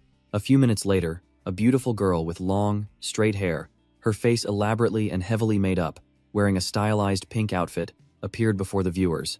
She began to speak softly. The dance of the falling butterflies and fragrant flowers leads the way. The ink and fragrance of the song fills the air. Her voice was both noble and powerful, extremely captivating to the audience after a few poetic and charming opening lines. She smiled confidently and began to introduce herself. Welcome, everyone. I am your auctioneer for tonight. My name is Lam Niam Sam. Jiang Baknian watched this scene, the corners of his lips twitching up involuntarily. He nodded and thought to himself, It has that feeling. The feeling of instantly being transported to the world of battle through the heavens. As the host of the auction, Lam Niam Sam very quickly had the auction items for today brought up. She smiled and said, According to the sect master's special instructions, everyone here today is a distinguished guest. Therefore, we have brought out all the best treasures we have diligently collected over the years. We hope you will like them. Looking at the first auction item brought out, with just a glance, Jiang Baknian could immediately recognize that item as Bak Truong Bang Tu. This precious item couldn't help but make him even more impressed with the Yem Nuyet sect. He thought with excitement, truly worthy of being the Yem Nguyet sect. As expected, only the best items. Lam Niam Sam had now begun to introduce her first item. She maintained her standard smile and said, The first item is Bak Truong Bang Tu. It is Banghan silk collected from the body of a Tier 3 exotic beast. If this item is used to make armor, it is not only very sturdy but also has the ability to protect its host from being easily injured, and if used as an auxiliary material, it also has a fairly strong compatibility. The starting price is 1 mid-grade spirit stone. A fire spirit stone can be counted as 2 mid-grade spirit stones. In addition, you can also use other items of corresponding value to exchange. Her voice was gentle, and every word was clear and fluent. Not only that, but she also knew how to modulate her tone and emphasize the right places. This made everyone watching somewhat captivated by her and especially gave them the feeling of wanting to buy that item. Ngo Soch was the same. He watched without being able to look away, but when he heard the starting price of the item, he couldn't help but be a little impressed, saying, "As expected of the Yem Inguyet sect's auction, the starting price of the first item is already in mid-grade spirit stones." At this time, those interested in the Bok Trong Bang 2 had also begun to bid one after another. The first person bid 3 mid-grade spirit stones, and the next person quickly raised it to 5 fire spirit stones. From the very beginning, before coming here, Zhang Bak Nian had no intention of just sitting still and watching for fun. So he began to speak. Thon Sach quickly bid 10 mid-grade spirit stones. This sentence made Ngo Thon Sach quite surprised. He said, "Huh," his eyes were full of disbelief as he asked back. "Senior brother wants to buy it." Zhang Bak Nian just grunted and urged him to go quickly. Vo Thon Sach, although still quite skeptical, followed his words and stood up. A feeling of nervousness arose. He swallowed and thought, 10 mid-grade spirit stones I've been cultivating for so many years, and have never seen so many mid-grade spirit stones. Although he was a bit reluctant, he still went to the auction place and announced that the bid was 10 mid-grade fire spirit stones. But just after the bid was announced, someone else made a higher bid of 14 mid-grade fire spirit stones. Zhang Bak Nian maintained a very calm attitude and said, "Add another one." Ngo Thon Sach was once again surprised by him. Could it be that his senior brother really wanted to compete with those Xuan Hoang sect masters, but he didn't dare to ask much? In this particularly tense moment, he had to focus and not interfere with Zhang Bak Nian's important matters. After silently telling himself that, he continued to bid 15 mid-grade fire spirit stones. "I thought that with this price, I would definitely get the Bok Trong Bang 2. But who would have thought that the guy who made a higher bid earlier would continue to increase it by one more than Zhang Bak Nian? That's a total of 16 mid-grade fire spirit stones." At this point, Zhang Bak Nian finally started to feel a bit impatient. His expression gradually became annoyed, and the corners of his mouth trembled slightly. He thought angrily, "Are those sect masters out of their minds? It's just Bok Truong Bang 2. The market price is probably around 8 mid-grade fire spirit stones. This is more than double that." He took a deep breath and exhaled to calm himself down, then acted as if nothing had happened and said, "Thon Sach, 20 stones." Ngo Thon Sach was more used to it now, so he quickly said yes and went to bid again. As for Zhang Bak Nian, he lowered his head slightly and closed his eyes. He thought with some annoyance, competing with these Xuan Hoang sect masters is really expensive. But there's no other way. I can't miss the opportunity to directly exchange spirit stones for treasures like this. And most importantly, this auction has only happened once in the past 5 years, so I must buy to my heart's content. Lam Neum Sam pointed at the Bok Trong Bang 2 and asked, 20 mid-grade fire spirit stones twice. Is there anyone else who wants to raise the price? But no one said anything else. Perhaps the price of 20 mid-grade fire spirit stones for an item like Bok Truong Bang 2 was too high and not worth it. Since no one else bid, Lam Neum Sam brought down the wooden gavel and announced, "Transaction successful. Congratulations to the esteemed guest for successfully exchanging 20 mid-grade fire spirit stones for the Bok Trong Bang 2. Now, let's move on to the next treasure." Finally, it was over. Ngo Thon Sach wearily slumped into his chair. He picked up his teacup and drank it all in one go, as if to recover his spirits after the financial shocks. He thought helplessly, 20 mid-grade fire spirit stones just spent like that, and I was competing with other Xuan Hoang sect masters. It feels just like a dream. Back at the auction, Lam Neum Sam was smiling brightly as she introduced the second auction item. The second auction item is Van Lam Ni, a type of gentle supplementary medicine that can increase the power of spirit elixirs. Nguyen An is also a type of medicinal herb that cannot be bought on the market today, even with money. Its starting price is 1 mid-grade spirit stone. A wood spirit stone can be counted as 2 mid-grade spirit stones. In addition, if you have Chan Nguyen An, it can be counted as 4 mid-grade spirit stones. After this enticing information, a few people had already bid from 2 to 3 stones. At this time, Zhang Bak Nian once again spoke softly, "Thon Sach, 5 stones." Ngo Thon Sach was stunned and asked again, Senior brother still wants to bid." Zhang Bak Nian didn't explain much. He adjusted his hat for him and said, "Look at you. You're already so flustered over something like this. How can you accomplish anything great in the future?" Ngo Thon Sach forced a smile and said, "Senior brother's teaching is right." Then he went to the auction place on his behalf and bid 5 wood spirit stones. And so it went on, one item after another, for a full hour before he heard. Ngo Thon Sach was finally able to sit peacefully in his chair to breathe, but it seemed he was out of breath. He looked extremely pitiful at that moment. Seeing him like that, Zhang Bak Nian couldn't help but sigh and say, Look at your face. Ngothon Sach couldn't help but complain aggrievedly. Senior brother, anyone would be unable to withstand this psychological pressure. We've been bidding for a bunch of treasures against a series of Xuan Hong and Xuan Vuong level sect masters. No one will come looking for us to settle scores, right? Suddenly, at this moment, a few knocks on the door were heard from outside, startling Ngothon Sach so much that he jumped to his feet. Zhongbok Nian remained calmly seated in his chair and asked, "Who is it?" The person outside the door immediately replied respectfully, "Hello, I have brought the treasures you have successfully bid for. Please rest assured, there is a protective barrier in the room to ensure your privacy will not be revealed. Then, I will place these treasures into the formation. At the same time, you will also hand over the spirit stones you need to pay." These words satisfied Zhongbok Nian. As expected, very humane. He stood up and walked towards the door, then put the spirit stones he had to pay into the barrier. After just a few short seconds, the items he had bought immediately appeared in a pile at his feet. Zhongbok Nian looked at this pile of things and smiled happily. In his heart, he also thought that today was truly a satisfying shopping spree. He even managed to get his hands on the Hunan Kwa auxiliary item. But why was the system being so good to him this time? It makes me feel like I have the fate to buy, but not the fate to use these treasures. Damn it. What kind of trouble will happen in the Young Heroes Assembly? Can it just happen already? It's so annoying. Time passed quickly, and soon it was evening. The darkness and the bright moon had unknowingly enveloped the quiet and deserted town. It was a complete contrast to the bustling and tense atmosphere inside the Yemengiet sect. Ngothon Sach stood behind his senior brother, his face filled with astonishment as he looked at the pile of items that Zhongbok Nian had successfully bid for and had just been delivered. Although he was the one who had bid on his behalf, he had never imagined that the number of items would be this many. Zhongbok Nian used a divine ring to store the items while smiling and saying, "Hurry up and become stronger. I have some good things waiting for you here." Knowing that he was preparing some valuable items for him again, Ngothon Sach couldn't help but feel happy. He said politely, "Yes, I will always remember your great kindness, senior brother." Zhongbok Nian was tired of hearing these words from him, so he just nodded and reminded him, All right. Stop with the useless words. Go back and practice hard.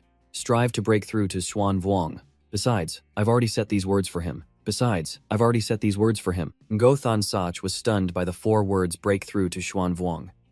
Sweat involuntarily started to bead and run down his temples. The corner of his mouth trembled slightly as he said, "Senior brother, isn't this goal of ours a bit too high?" Of course, for Zhongbok Nian, this was just a trivial matter, so he didn't answer his question but raised an eyebrow and asked back, "What's wrong? You don't think you can do it?" Ngothon Sach shook his head, his expression very serious. His tone was also very firm and strong. He stood up straight and said clearly, "No, I will definitely become a Xuan Vuong soon. In fact, it's good that he has such determination, but that's not Zhongbok Nian's main goal." So he was a little displeased, glanced at him, and corrected his words. "To be precise, you should break through to Xuan Vuong soon.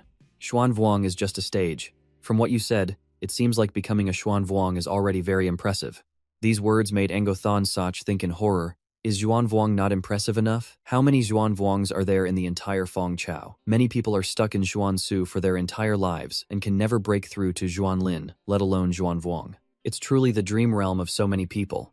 As expected, his senior brother is still on a different level. Seeing him staring at him with a dazed look, Zhongbok Nian frowned unhappily and said sternly, "Why are you looking at me like that? Don't always take reaching Xuan Vuong as a source of pride. Look at our sect master. He's already a Xuan Huang.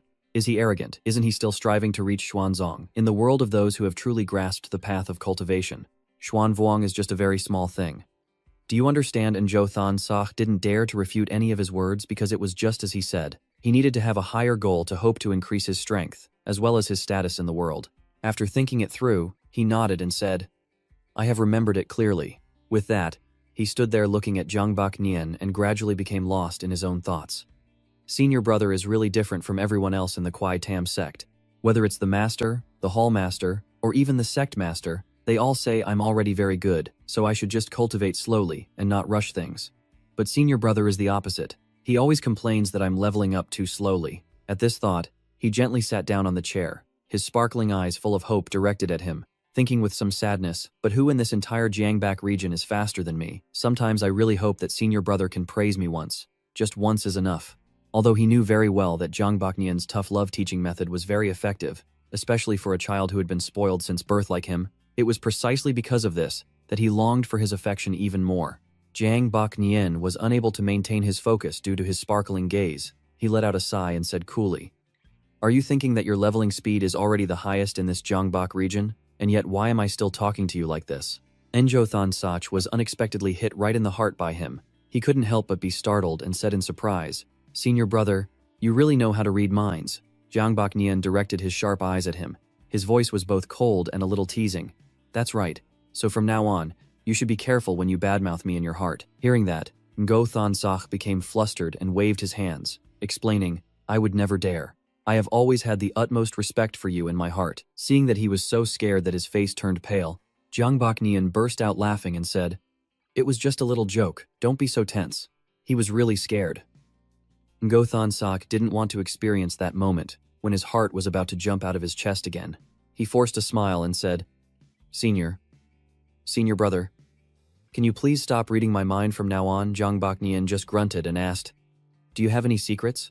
Of course, that's not what Ngothan Sach meant, but he didn't know how to choose his words correctly, so he just kept hesitating and couldn't finish his sentence. Seeing that, Jiang Baknian didn't tease him anymore. He closed his eyes and said in a low voice, "What mind-reading technique I've told you so many times. It's just that you're too easy to read." Not sure if that was really the case, Ngothan Sach on the surface appeared to be very trusting and said, "Yes, senior brother." But in his heart, he thought to himself, "I don't believe it. How can he guess so accurately? It seems that next time I should just think about cultivation to be safe." Up to this point, the auction had not yet ended. As the host of the auction, Lam Neum Sam had to talk a lot and continuously without stopping, but she still didn't look tired and was full of energy. Perhaps that was also the main reason why she could hold such an important position at such a young age. Lam Neum Sam stood with her arms outstretched, introducing the next item in a loud voice. She smiled and said, "The next treasure is the main character of our auction today." As soon as she finished speaking, two men carried out a table on which were 4 flags of the same color and design. As soon as he saw this treasure, Jiang Baknian's face instantly lit up. He couldn't help but exclaim, "As expected, it's a good item." Lam Neum Sam pointed at this item and said, "This item is called the Hulin Bao Kai, a mid-grade Huang rank magic treasure personally refined by Hong Huyen." Although he had known about the item, this information was the first time he had heard it. Therefore, Jiang Baknian's face could not hide his surprise, and he thought, "It's a Huang rank magic treasure. I've been wandering in the Huyen Long continent for 5 years now. At most, I've only heard the names of Earth rank and Heaven rank treasures, but I've never seen them with my own eyes like this. I heard that just by bringing out these 2 ultimate treasures, you can kill dozens of people without even trying. I heard that Xuan rank magic treasures can only be used by Xuan Hoang masters, so Huang rank magic treasures are what people in the cultivation world are fighting for." Looking at the close-up of the treasure projected on the Thien Non formation, he thought with excitement, a high-grade Huang rank magic treasure can sometimes help a Huang Vuong break through to a higher level. The work ethic of the #1 sect is indeed as rumored.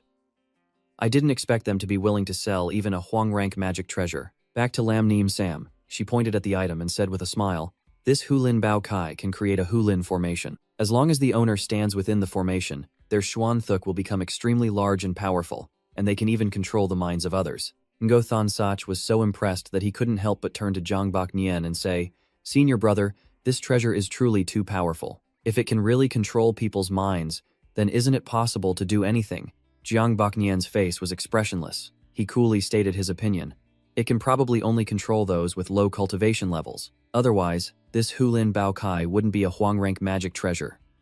Ngothan Sach had the same thought. He nodded and said, "Senior brother is right." At this moment, in the Thien Non formation, the auction had reached the part where the value of the item was announced. Lam Neum Sam raised her hand to make a number sign and said with a smile, "Then we will begin the main event now. Hulin Bao Ki, a mid-grade Huang rank magic treasure. The starting price is 10 high-grade spirit stones. Fire spirit stones and gold spirit stones are counted as 2 stones each. A 6th grade pill is counted as 1 stone. A 7th grade pill is counted as 2 stones. An 8th grade spirit talisman is counted as 1 stone. And a 7th grade spirit talisman is also counted as 1 stone." These words made Ngothan Sach gasp in horror. He said with wide eyes, "High-grade spirit stones. High-grade spirit stones are a type of spirit stone that gathers the most essence of spiritual energy and can only be mined in certain places. Hafeng Chao has no place that can produce high-grade spirit stones at all. The price here is too steep. I haven't even seen a single one. Yet she's asking for 10. I thought that with such a high price, no one would want to buy it. But perhaps because the value it brings is too good, there are still people willing to spend money to win it."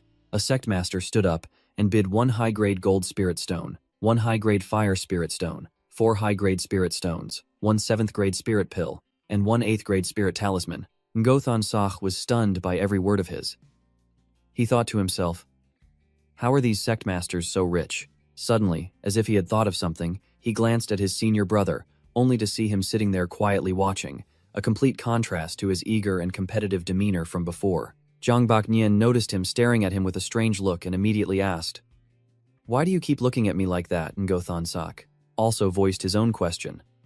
"Aren't you going to bid this time, senior brother?" Jiang Baknian popped a grape into his mouth and chewed it while saying, "What are you thinking? This is a Huang rank magic treasure. It could cause a series of sect masters to go bankrupt fighting for it. Even if I could barely manage to bid, it's really not worth it. So just sit back and enjoy the show." Hearing that, Ngothon Sakh's face was filled with admiration and excitement. He smiled brightly and thought to himself, if senior brother really wanted to compete, he definitely could. At the same time, a man's voice suddenly broke the silence. The man said loudly, "I bid 1 8th-grade Huyen Tam Luyen Cot Pill. I wonder how many spirit stones that can be exchanged for. This can be considered the highest bid so far. Perhaps all the items that Jiang Baknian successfully bid for combined would not be worth as much." Therefore, Jiang Baknian was also immediately curious about the person who made this bid. He frowned and thought, an 8th-grade Huyen Tam Luyen Cot Pill. This is too much. Who is that? Lam Neem Sam appeared at this time and said to everyone, "Please forgive me, everyone. We just went to the backstage to discuss for a bit. The decision is that the 8th-grade Huyen Tam Luyen Cot Pill will be considered of equal value to the Hu Lin Bao Kai." Lam Kuka, who was in the same room as Jiang Baknian, was shocked to hear that. What? Equal value? If what she said is true, then wouldn't the Hu Lin Bao Ki now be worth up to 25 high-grade spirit stones? Jiang Baknian's eyes widened in surprise when he heard that. As expected of the sect masters, the hidden treasures they possess are truly extraordinary. A Xuan Vuong master only needs to take 1 8th-grade Huyen Tam Luyen Cot Pill.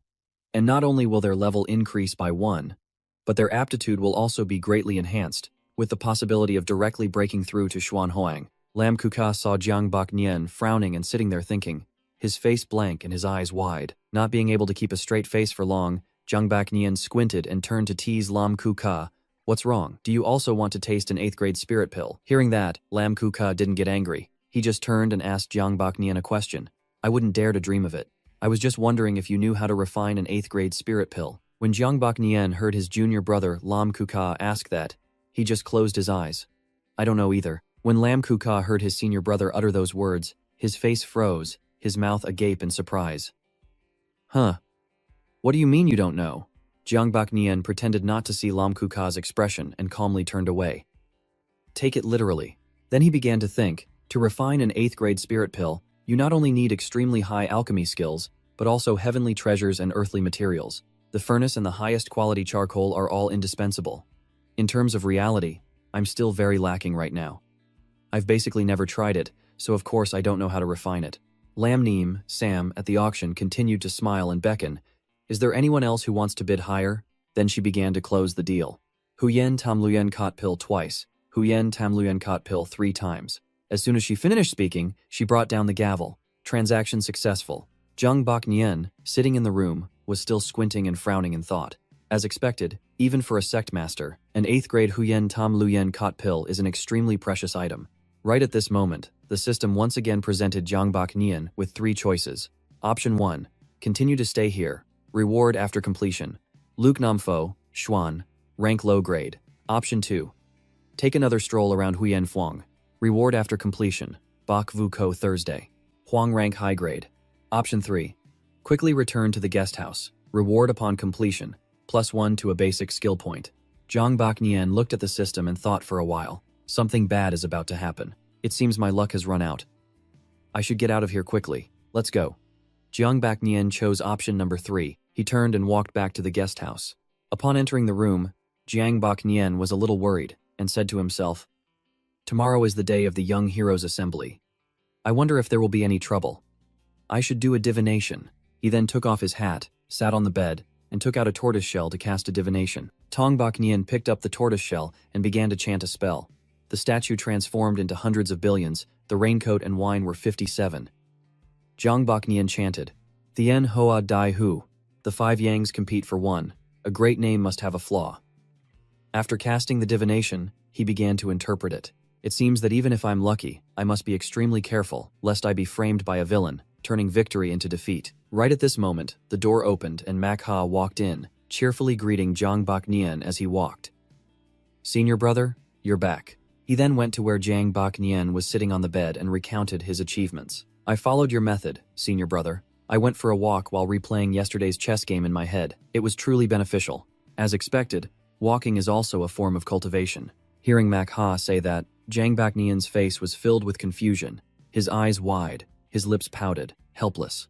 "No way. The purpose of my walk last time was just to investigate that damn sect-destroying mission." Then he turned to look at Manhwa, who was looking at him with sparkling eyes full of adoration, and thought, but this Manhwa is also outstanding. It wouldn't be bad to take him as a junior brother. Anyway, I'm sure to win the upcoming chess competition. If so, then many people will surely come to challenge me. I can just let Manhwa deal with them. Then, Jang Bak-nien said to Manhwa, who was standing on the other side, with a blank expression, "Since you've understood it, let's play another game." Hearing Jang Bak-nien say that, Manhwa's face lit up. He immediately said his thanks. "Thank you, senior brother." The next day, the Grand Assembly began, and the number of people who came to Yemguyet sect was like an anthill. Sect Master Quan stood alone on a high platform and said to everyone, "I sincerely thank all the sect masters for their presence at today's Grand Assembly. Your presence is truly an honor for our Yemguyet sect." Then Sect Master Quan clasped his hands and continued, "Thanks to the heavens and earth, in my recent years of cultivation, I have broken through to Xuanzong. I hope that with this, I can bring peace to Daichao.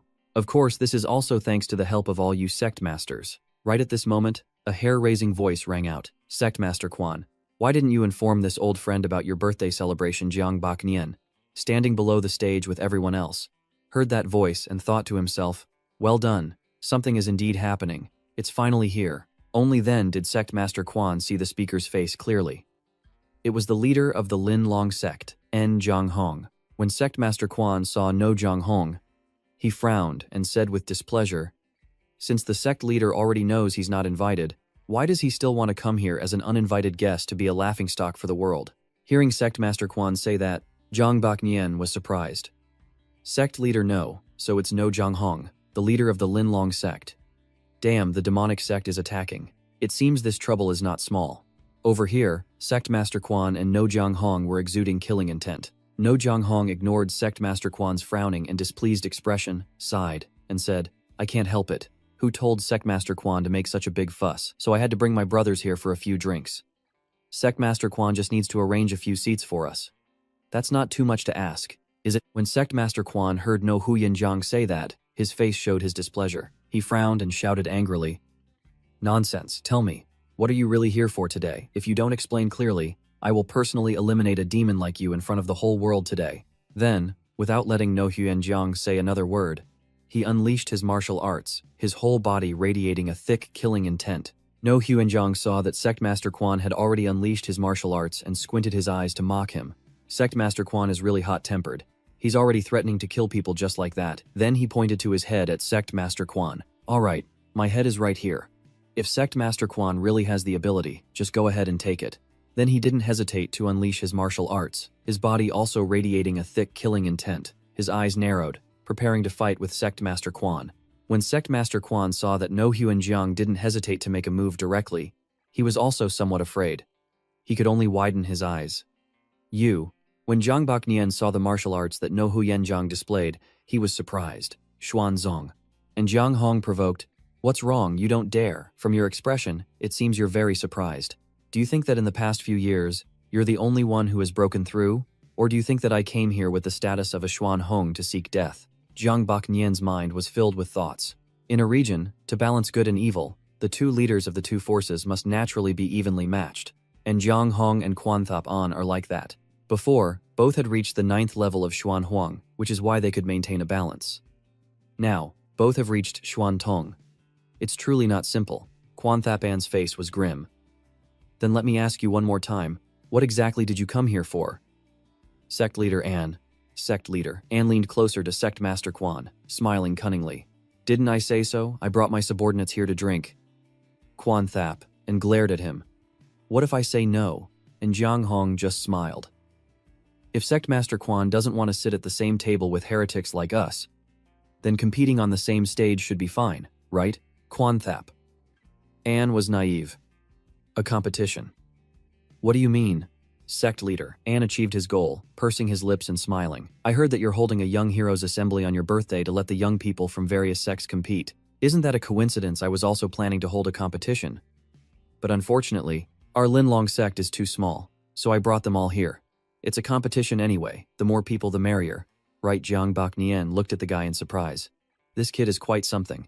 Isn't that just messing everything up? Quan Tap unclasped his hands behind his back. I need to discuss this with the other sect masters. And Zhang Hong waved his hand. No problem. Discuss as much as you like. We'll wait here. Of course, if the discussion takes too long, you'll be responsible for lunch. And Zhang Hong watched Quan Thap An's back as he went to discuss with the other sect masters of the righteous sects. This is so exciting to watch. Jiang Bak Nian carefully assessed and Zhang Hong's disciples. These demonic sect disciples are actually very well behaved. I thought they would go around teasing the female disciples and challenging the other male disciples. This sect leader An is quite good at discipline. But if he's that good at discipline, can he still be considered a demonic sect? And Zhang Hong turned to the disciples of the righteous sects and softly coaxed them. Hey, I'm talking to you. I want to ask, do you guys in the righteous sects save up a lot of spirit stones? And Zhang Hong pointed at a disciple and asked, how many spirit stones can you earn in a month? The guy politely and respectfully replied to An Zhang Hong, reporting to sect leader An.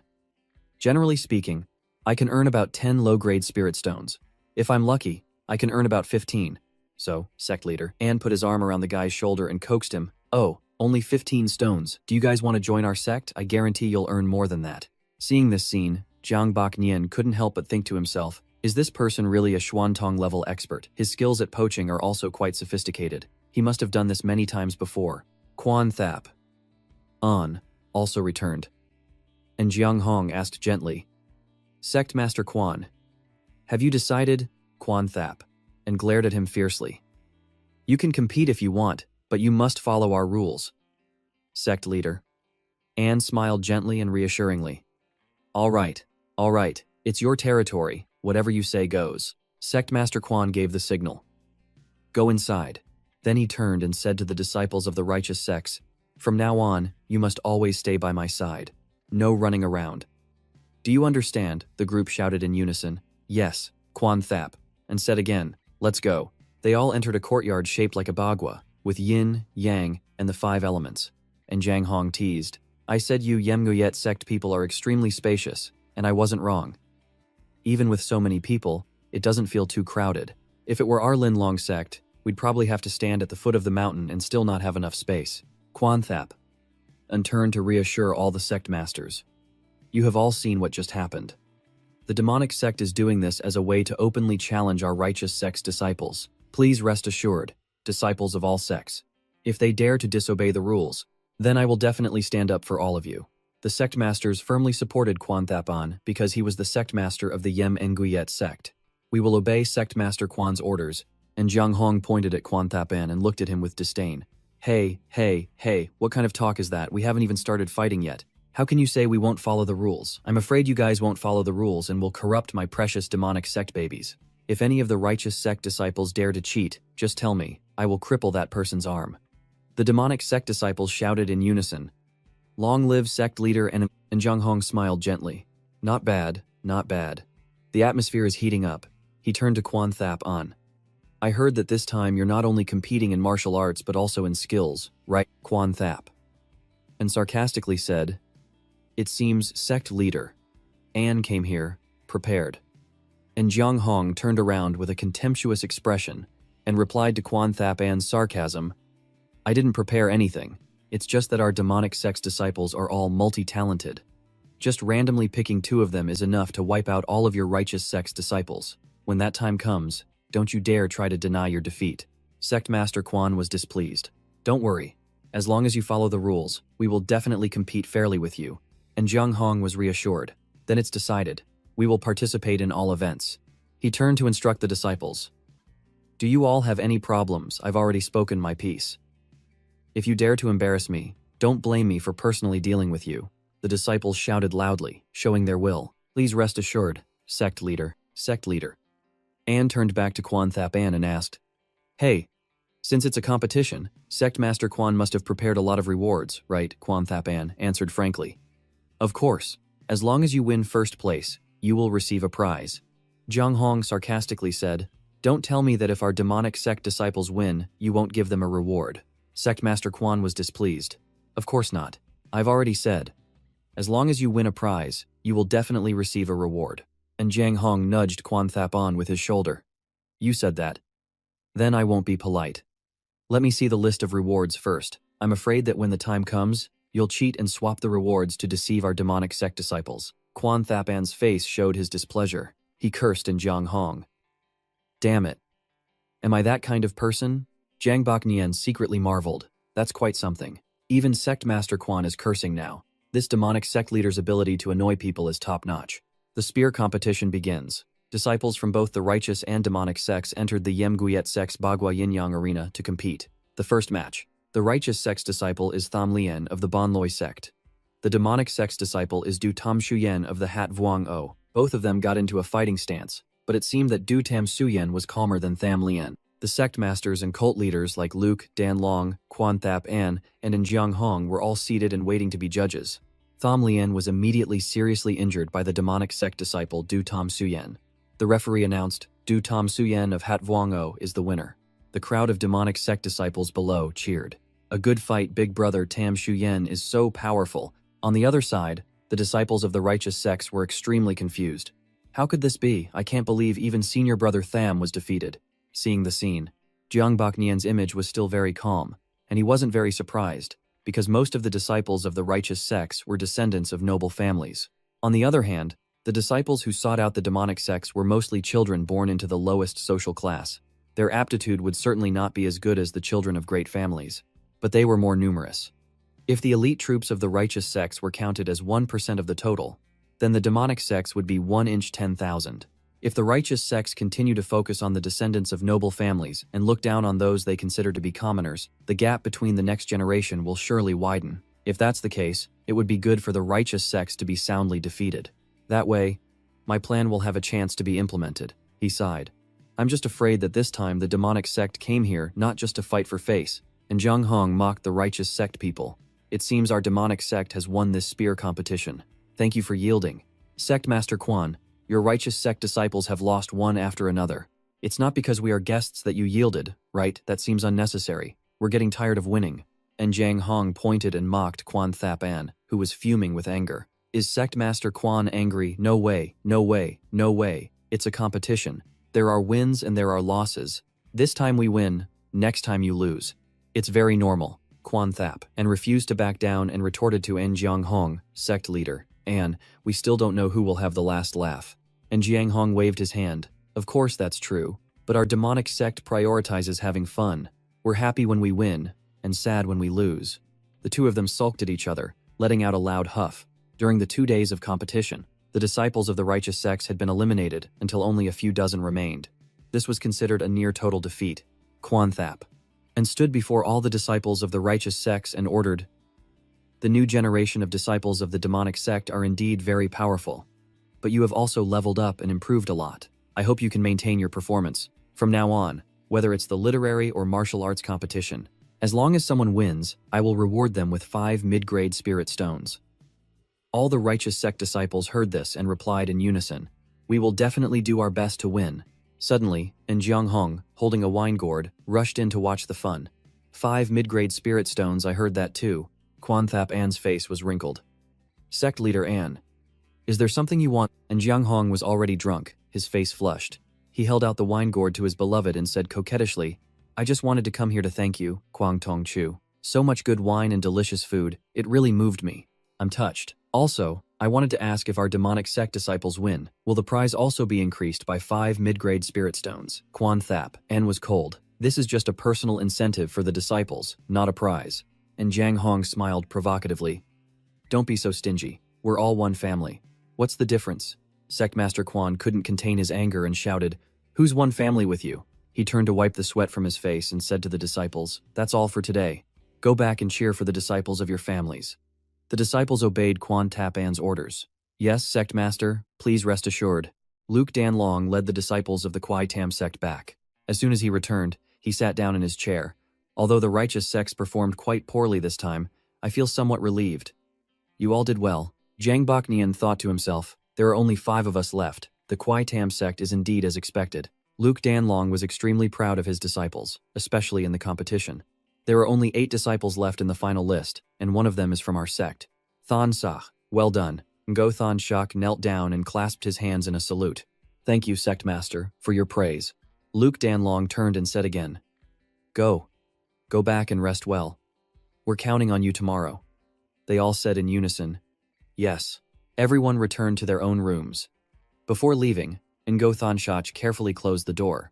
Tam Dunan returned to her room, her mind filled with happy thoughts. I can't believe senior brother was willing to walk with me for a whole hour and even publicly announce our relationship in front of everyone. Suddenly, she bumped into something and cried out in pain. At this time, Enjo Thon Sah. He was meeting Zhang Bak Nian in the middle of a deserted forest. Why did you call me out here? Ngo Thon Sach asked worriedly. Have you seen that mock Sao girls competition? Zhang Bak Nian replied calmly. I have. He pondered. This pair of siblings is very strong. No disciple from the righteous sects can defeat them. They can be said to be from a prestigious family. The siblings, one is Mok Jiao, a 3rd-level Xuansu, the other is Mok Kunyat, a 4th-level Xuansu, and that Kunat is not only very strong, but also proficient in zither, chess, calligraphy, and painting. Ngo Thon Sach said worriedly to his brother. She's very fast and her attacks are extremely fierce. So far, no one has been able to survive 5 of her moves. Zhang Bak Nian was contemptuous. Are you scared? Ngo Thon Sach denied it. It's not that I'm scared. It's just that Zhang Bak Nian showed a look of, you want me to give you some pointers? Ngal Thang Sak's eyes lit up. Yes. Zhang Bak Nian shook his head. Stop dreaming. Work hard on your own. I'm leaving. Thon Sak's eyes widened, wanting to hold him back. Then suddenly he understood Zhang Bak Nian's meaning. Senior brother refused to give me pointers, which means my strength is enough to defeat that Mok Dao girl. This is the trust senior brother has in me. I will definitely not betray the trust senior brother has in me. The next morning, everyone had gathered to prepare for the competition between the demonic sect and the righteous sect disciples. Zhang Bak Nian and the disciples of the Kwai Tam sect had been waiting for them for a long time. It was only after a while that the siblings Mok Jiao and Mok Kunat appeared. Brother Kunat, you have to win quickly today, otherwise you'll delay my competition time. Mok Kunat had just sat down when Mok Jiao urged him. Brother Kunat, hurry up and defeat him. Mok Kunat turned to advise his sister, don't mess around. What did father usually teach us? We must respect every opponent. Mok Jiao pretended to understand. All right, I know. Zhang Bak Nian was a little surprised. Why is the demonic sect style so good? The 2 sides have already started the battle. But with Mok Kunat's talent, he made his opponent break out in a sweat. All he could do was stare at the chessboard in fear, unable to solve it. In the end, he had to accept the truth. I surrender. Mok Kunat didn't act like a petty winner, and even comforted his opponent. You're a good chess player. I hope we'll have a chance to play again next time. Mok Kunat turned to look at Zhang Bak Nian. Mok Kunat's opponent was so angry he couldn't speak. Zhang Bak Nian came closer to comfort his junior brother. He's very good. You don't need to feel ashamed for losing to him. The junior brother just wiped the corners of his eyes. Senior brother, you will definitely defeat that Mok Kunyet. Zhang Bak Nian looked at his junior brother affectionately. All right, I'll do my best not to disappoint you. During those few days, countless chess matches took place. Swordplay. The people who entered the final round gradually emerged. Zhang Bak Nian, 1. Ngol Thang Sak, 1. Mok Dao, 1. Mok Kunyat, 1. On the day of the final chess competition, Zhang Bak Nian faced off against Mok Kunyat. I've always looked forward to playing a game of chess with you. I always had a feeling that you would be a very strong opponent. Zhang Bak Nian calmly replied, Then that is indeed an honor for me. The 2 of them competed in front of everyone. The disciples of the demonic sect revered Mok Kunat to the high heavens. Brother Kunat is a genius recognized by all the demonic sect disciples. Even the disciples of the righteous sects admired him. How does that Kunat know everything? Even though he is a disciple of the demonic sect, I still have to say that I truly admire him. So who is his opponent? Now the disciples of the righteous and demonic sects are like brothers. They talked as if they had been friends for decades. I don't know. It seems he didn't participate in the martial arts competition, only focusing on chess. No wonder he could make it to the finals. If he only specializes in one subject, he probably has some skill in chess. But if he's up against senior brother Kunyat, he's sure to lose. On this side, Mok Dao cheered for her brother with all her might. Brother Kunat, hurry up and defeat him. Win first place so we can celebrate. The disciples of Thui Kin Duong looked at Mok Rao with disdain. How dare you look down on senior brother? You'll see who's more powerful later. Quan Thap. Anne turned to praise Luke Dan Long. Virtuous brother, you are truly a good teacher. The disciples in your sect are all very outstanding. Luke Dan Long replied humbly, not at all, not at all. And Jiang Hong stepped forward to tease the two of them. Praising each other, are we? Let me join in. Quan Thap. An said contemptuously, we all know your two disciples are powerful. You don't need to show off here. And Jiang Hong was extremely proud of his demonic sect disciples. Sect Master Quan, your words make me feel embarrassed. But I have to say, your righteous sect disciples also have a few decent ones. I thought our demonic sect would directly win all the categories. Quan Thap. An shook his head. Your imagination is quite vivid. Let's continue watching the competition. Over here, Mok Kunyat and Zhang Bak Nian have started playing chess. So let's begin now. Zhang Bak Nian was polite. Please. Mok Kunyat used the white piece to go first, but only once, because as soon as it was placed on the chessboard, it shattered into pieces.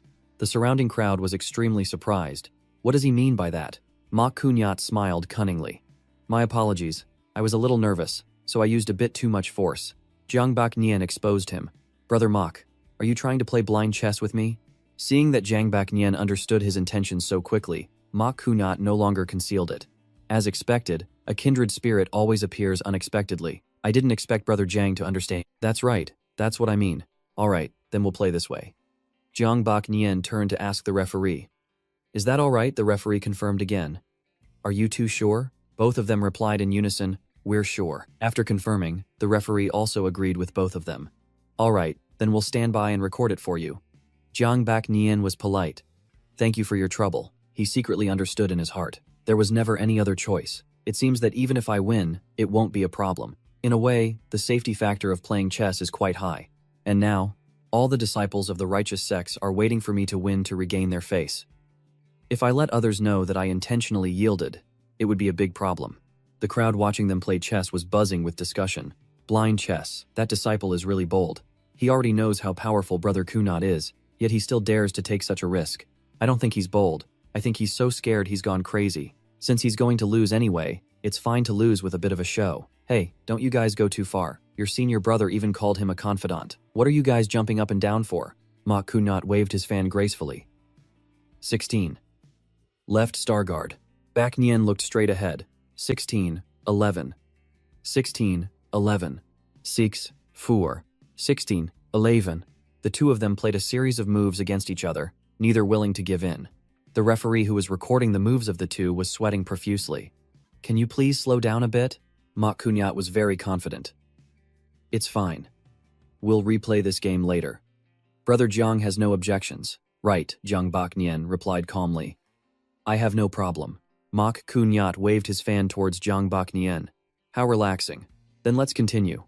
11, 14, small flying corner. 6, 3, large flying corner guard. They all didn't understand, questioning these moves. And Jiang Hong held his chin. Well done, he exclaimed. I didn't expect that guy's chess strategy to be so good. This time, Kunat has met a strong opponent. Zhang Bak Nian's junior brother watched him play chess for a while and couldn't watch anymore. I can't do it anymore. I can't keep up. Senior brother Zhang's chess skills are truly outstanding. No wonder he's always forced to play chess in the assembly hall. Chu Kui couldn't help but ask.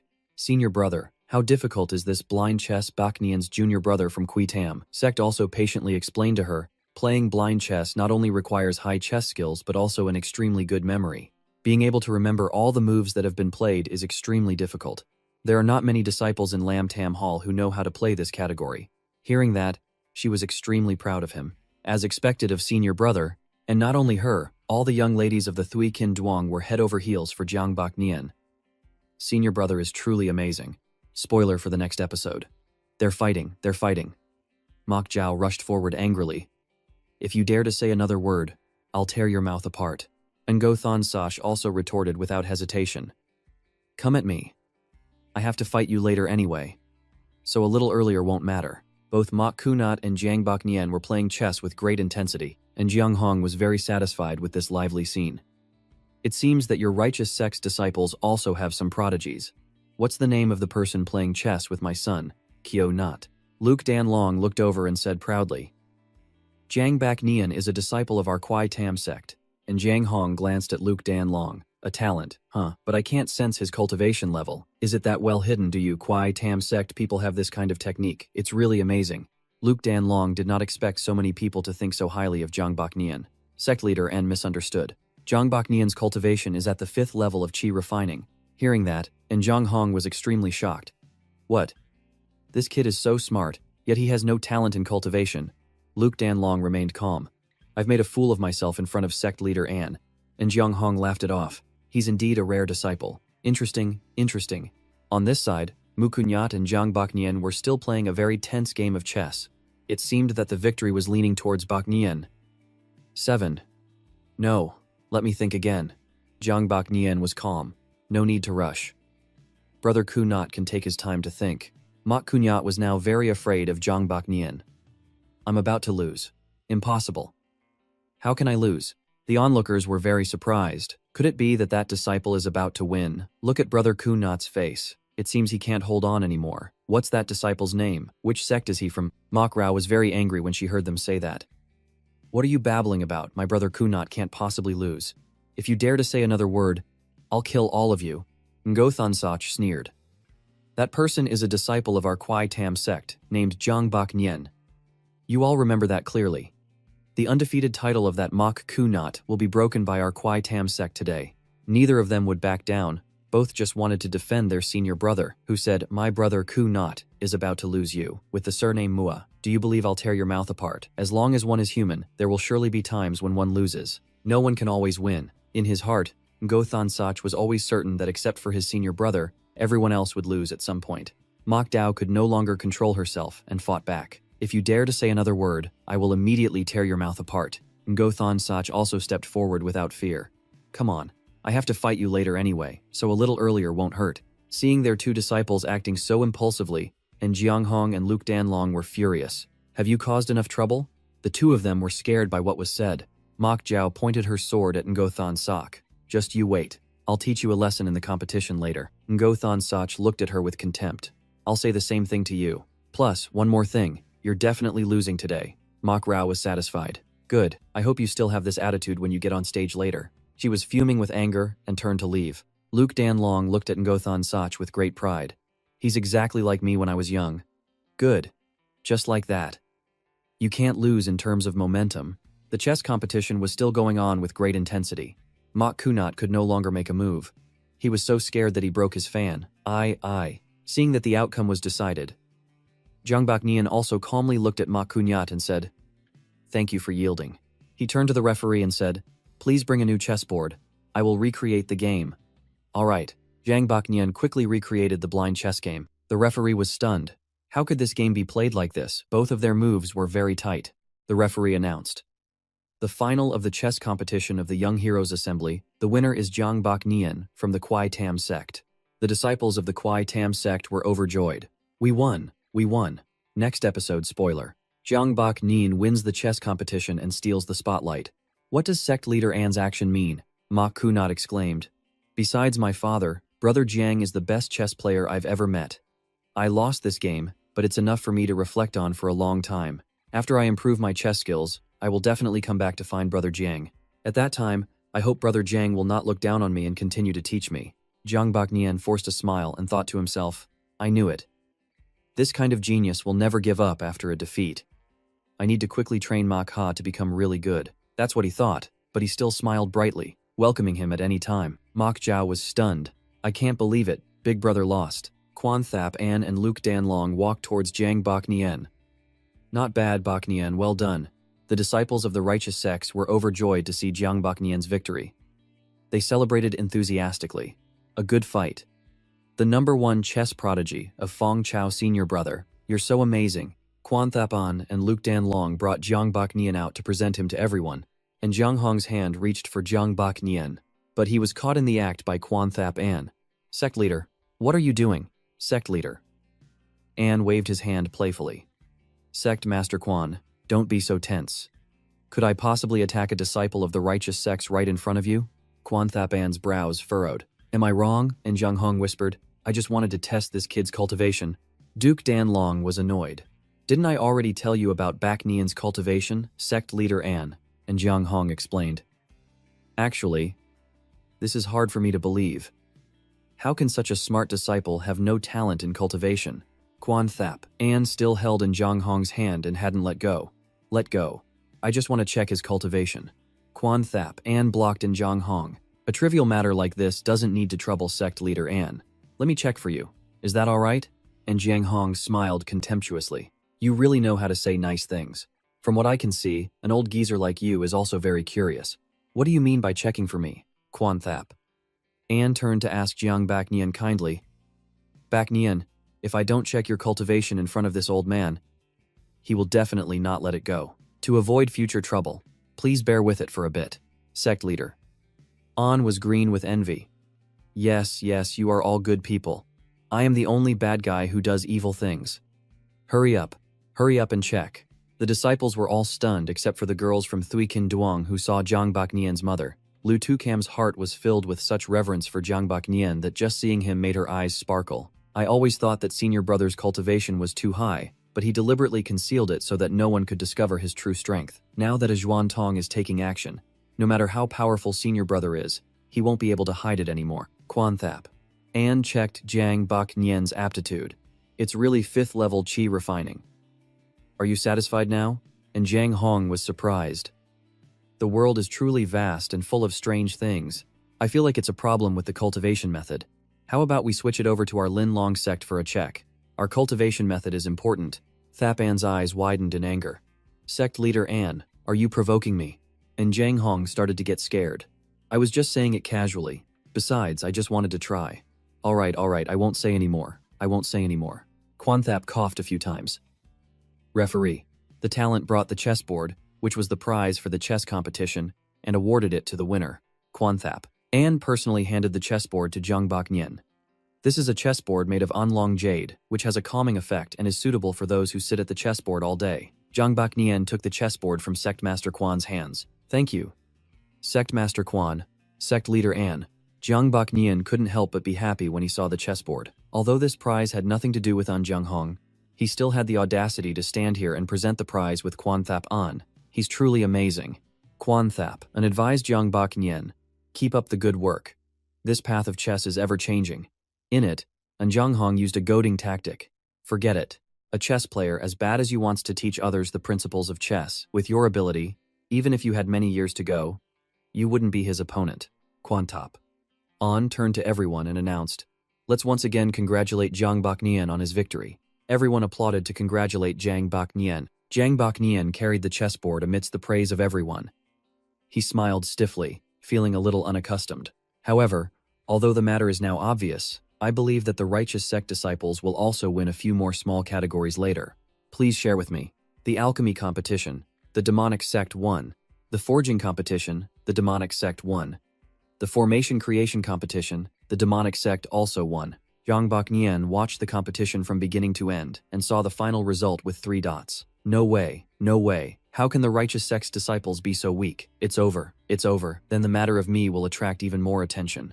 At the banquet hall of the Yem Nguyen sect, Quan Thap. An raised his cup to Luke Dan Long. Congratulations, Sect Master Luke, for having such a powerful disciple. Luke Dan Long was modest. Not at all. Jiang Baek Nian is the only seedling to win the Brightest Star Award of the righteous sects. Luke Dan Long poured wine into a cup. Baek Nian, this time you have brought great honor to our Kwai Tam sect. When we return, I will reward you handsomely. Jiang Baek Nian could only thank the sect master. Jiang Baek Nian thought with sorrow. In situations like this, the system doesn't give any suggestions at all. It's really unreasonable. Could it be, Hoang Win Than, the sect master of the Sicha sect, brought his daughter to greet them. Sect Master Luke, congratulations on recruiting such a talented disciple. This time, you have saved face for our righteous sects. Luke Dan Long came closer to return the courtesy. Thank you, Brother Nguyen Than, for your kind words. It's just a small matter, not worth mentioning. Hoang Nguyen Than dismissed his modest words. How can you say it's not worth mentioning now? We sect masters of the righteous sects can talk about our disciples' matters. Otherwise, we really wouldn't know how to open our mouths. Luke Dan Long smiled. Brother Nguyen Than is really good at joking. Baek Nian, why don't you come here and pay your respects to Sect Master Hoang? Zhongbok Nian obeyed Luke Dan Long and stepped forward. Junior Zhongbok Nian pays his respects to Sect Master Hoang. Luke Dan Long placed his hand on his shoulder. Good, well done. If you hadn't defeated that Mok Kunyat, I'm afraid he would have become a nightmare for all the disciples here by now. Zhongbok Nian replied humbly, Sect Master Huang is too kind. This junior only knows how to play chess. He turned his head to look at his precious daughter. He's indeed a humble young man. Don't you usually like to play chess? You were just admiring Bok Nian's chess skills a moment ago. Why aren't you saying anything now that you're here? Huang Wintong's daughter looked at Zhongbok Nian, her face as red as a peach. If I'm not mistaken, she's about to fight with Lutu Cam over a man. Through Nian pays her respects to Big Brother Jiang. The chess game just now was truly spectacular. When I think back on the game, there are a few places I can't understand. I wonder if I can ask Big Brother Jiang for some guidance. Just as I was wondering why the system didn't have a choice, it's here now. Speak of the devil and he shall appear. The system gave him two choices. Option 1. Accept the request. Reward after completion. Long Nya Vu. Earth rank low grade.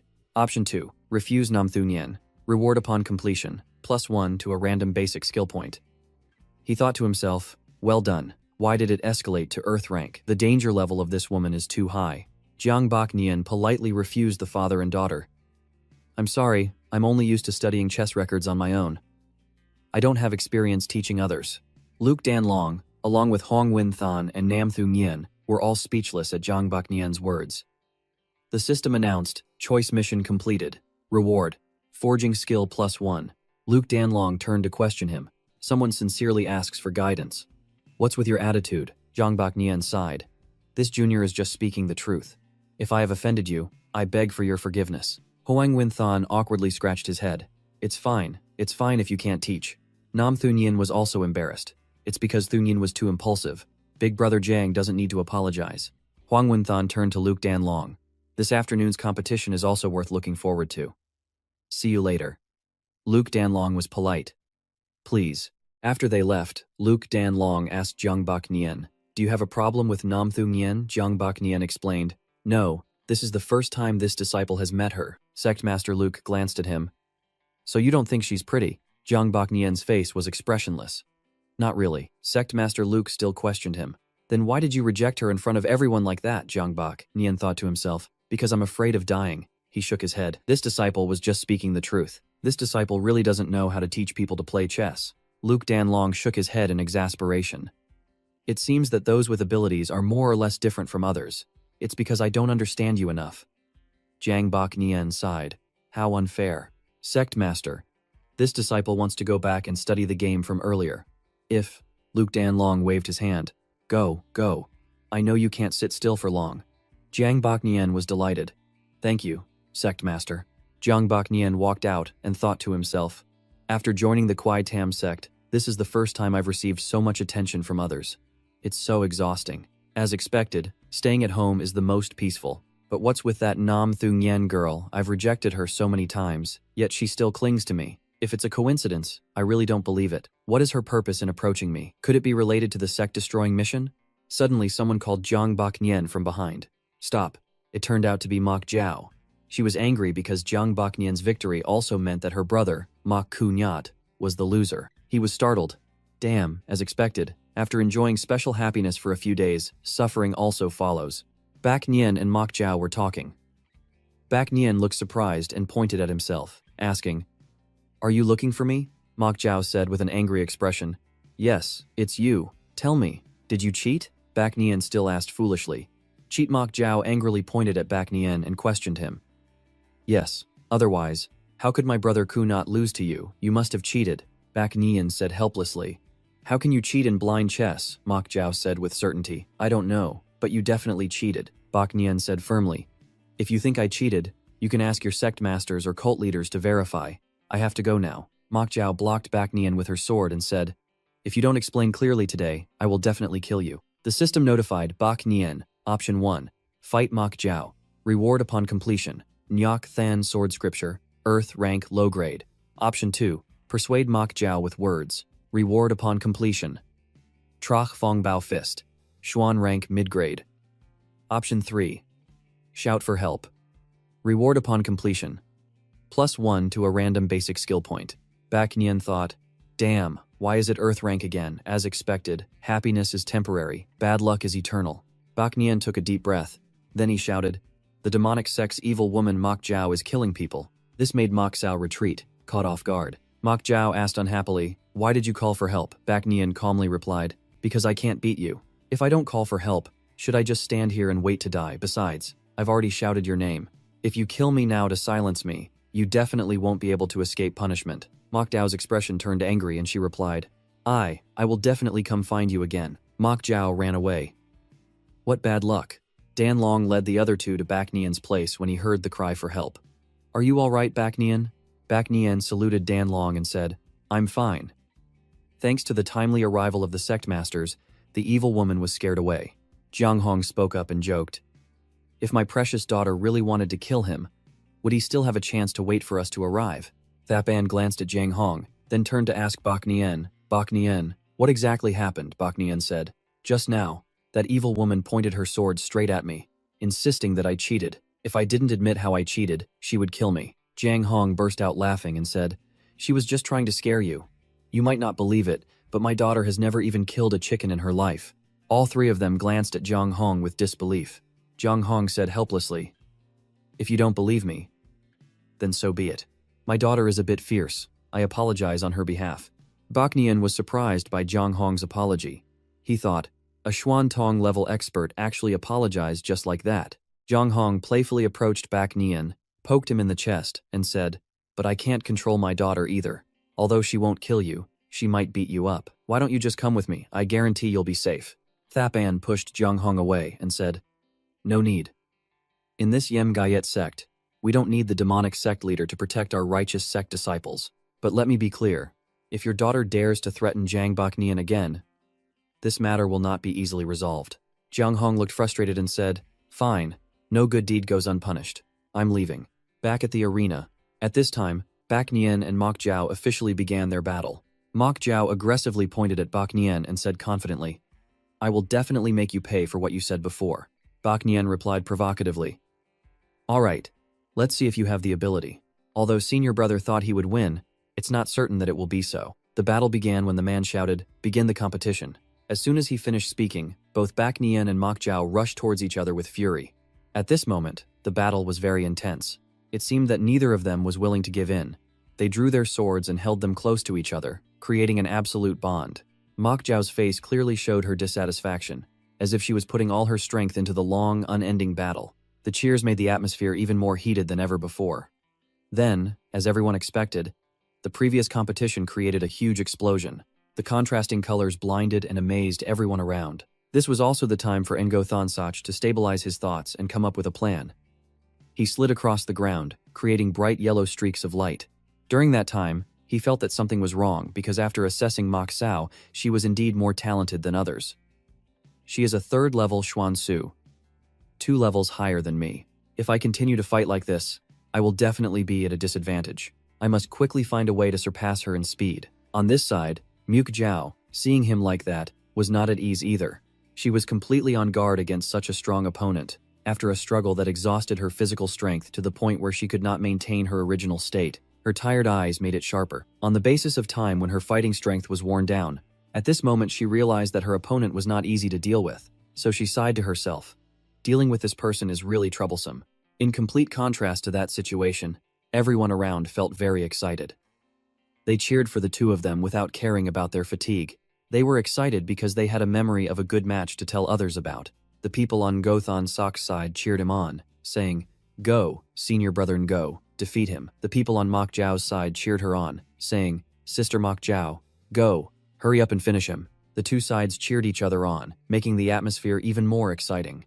Seeing everyone cheering enthusiastically made Lu Tukam even more excited. She was also infected by the cheerful atmosphere here, and cheered along with them even more enthusiastically. She raised her hands high in a cheering posture and said, senior brother, no, go.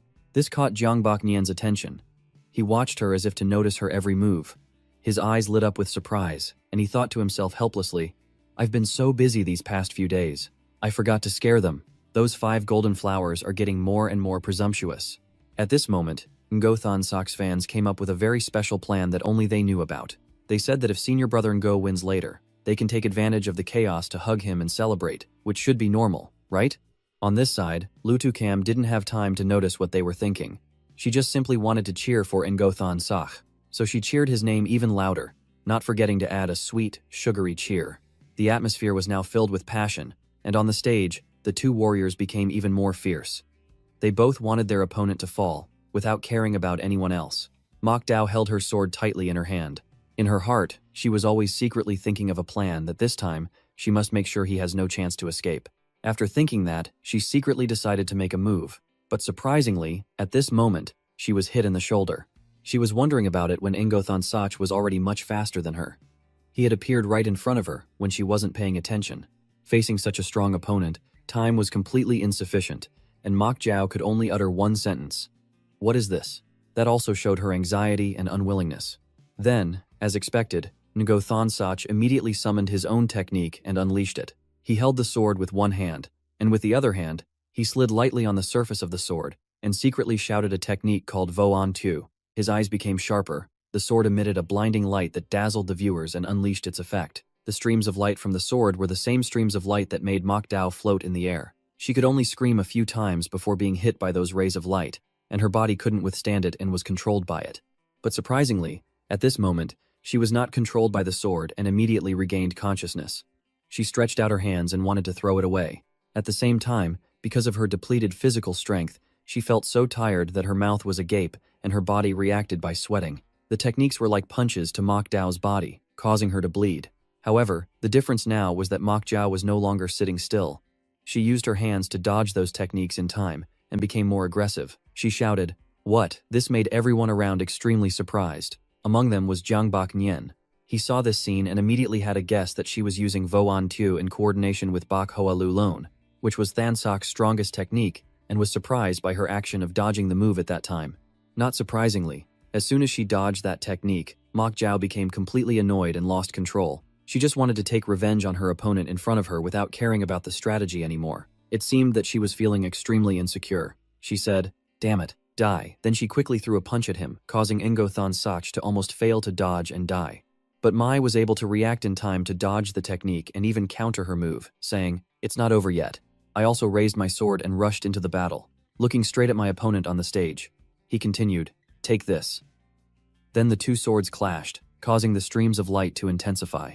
Surprisingly, just as the situation became tense, Mok Jiao lost her sword. The person in front of her was Ngothan Sach and his sword.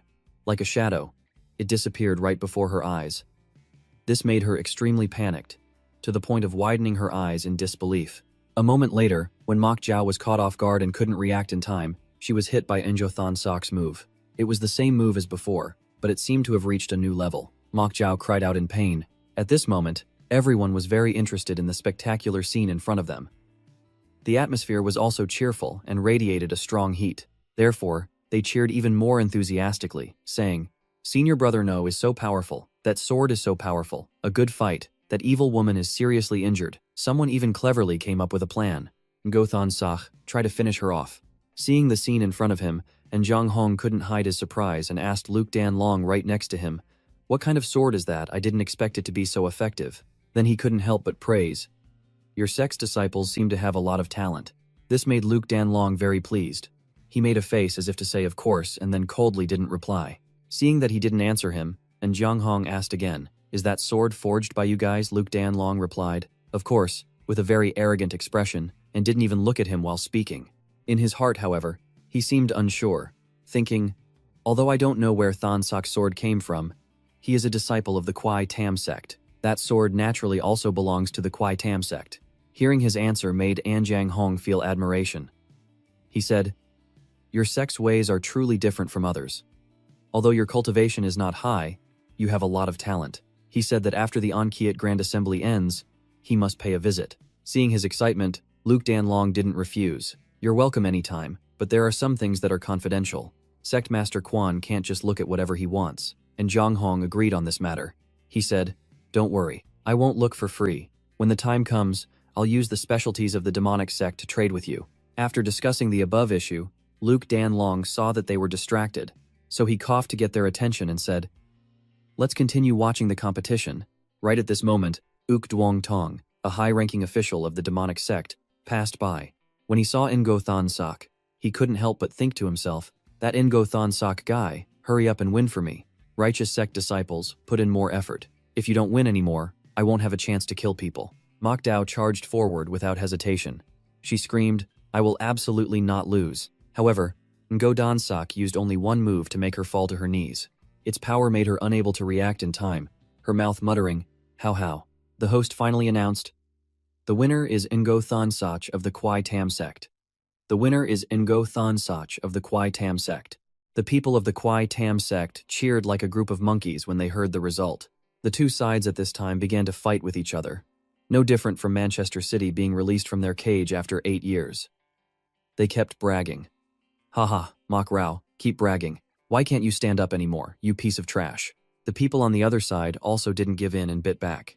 What the hell are you? You barely won one match and you think you're so great. If you're so great, get on the stage. I can take on 5 of you by myself. The people of the Kwai Tam sect immediately retorted, you mutt, we didn't show our power 2 days ago, and you thought we were lame dogs. Come on, if you're so great, come on. A man in the crowd with the face of an addict saw an opportunity and thought to himself, the opportunity has come. Everyone was standing around the assembly hall. The guy secretly observed Jiang Bok Nian. He thought that this morning, this Jiang Bok Nian had defeated Mok Ku Not. Now he's like a pawn. It's most reasonable to kill him. He immediately changed his expression when the 3 triplet sisters stood right in front of him. Damn it, women are really a nuisance. But he immediately changed his expression and paid attention to one of the 3 triplet sisters. Forget it, killing them all at once is fine. I don't know if it's correct, but I'll take a shot at it. The system unexpectedly notified Jiang Bok Nian. Option 1. Turn back and kill the person who is sneak attacking. Reward after completion. Te Bi Than Fa. Earth grade, mid grade. Option 2. Stand still. Reward upon completion. Hao An Yo Chi. Earth, rank low, grade. Option 3. Turn around and rescue Nu Kui Thui. Reward upon completion, +1 to a random basic skill point. Without much thought, he immediately rushed to protect Ngu Kui Thui. Be careful. At that time, he was thinking to himself that this angle seemed to be about right. But that guy had already hit him with a palm strike on his back shoulder blade. I can't believe that even with such careful calculations, Jiang Bok Nian was still injured. His face turned into that of a pig as he thought.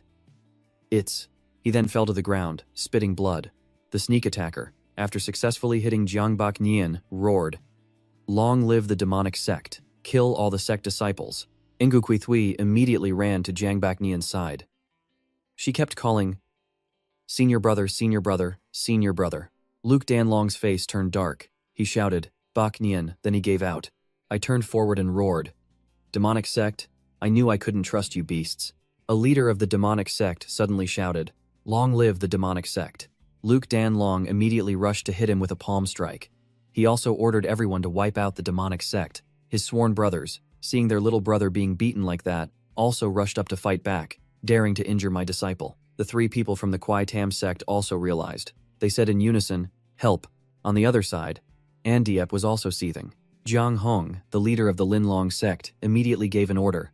Stop everyone, stop. It's all a misunderstanding. I never gave such an order.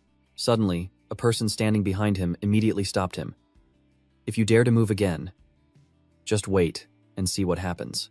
Ngu Kui Thui hugged Jiang Bok Nian and cried, Senior brother, wake up.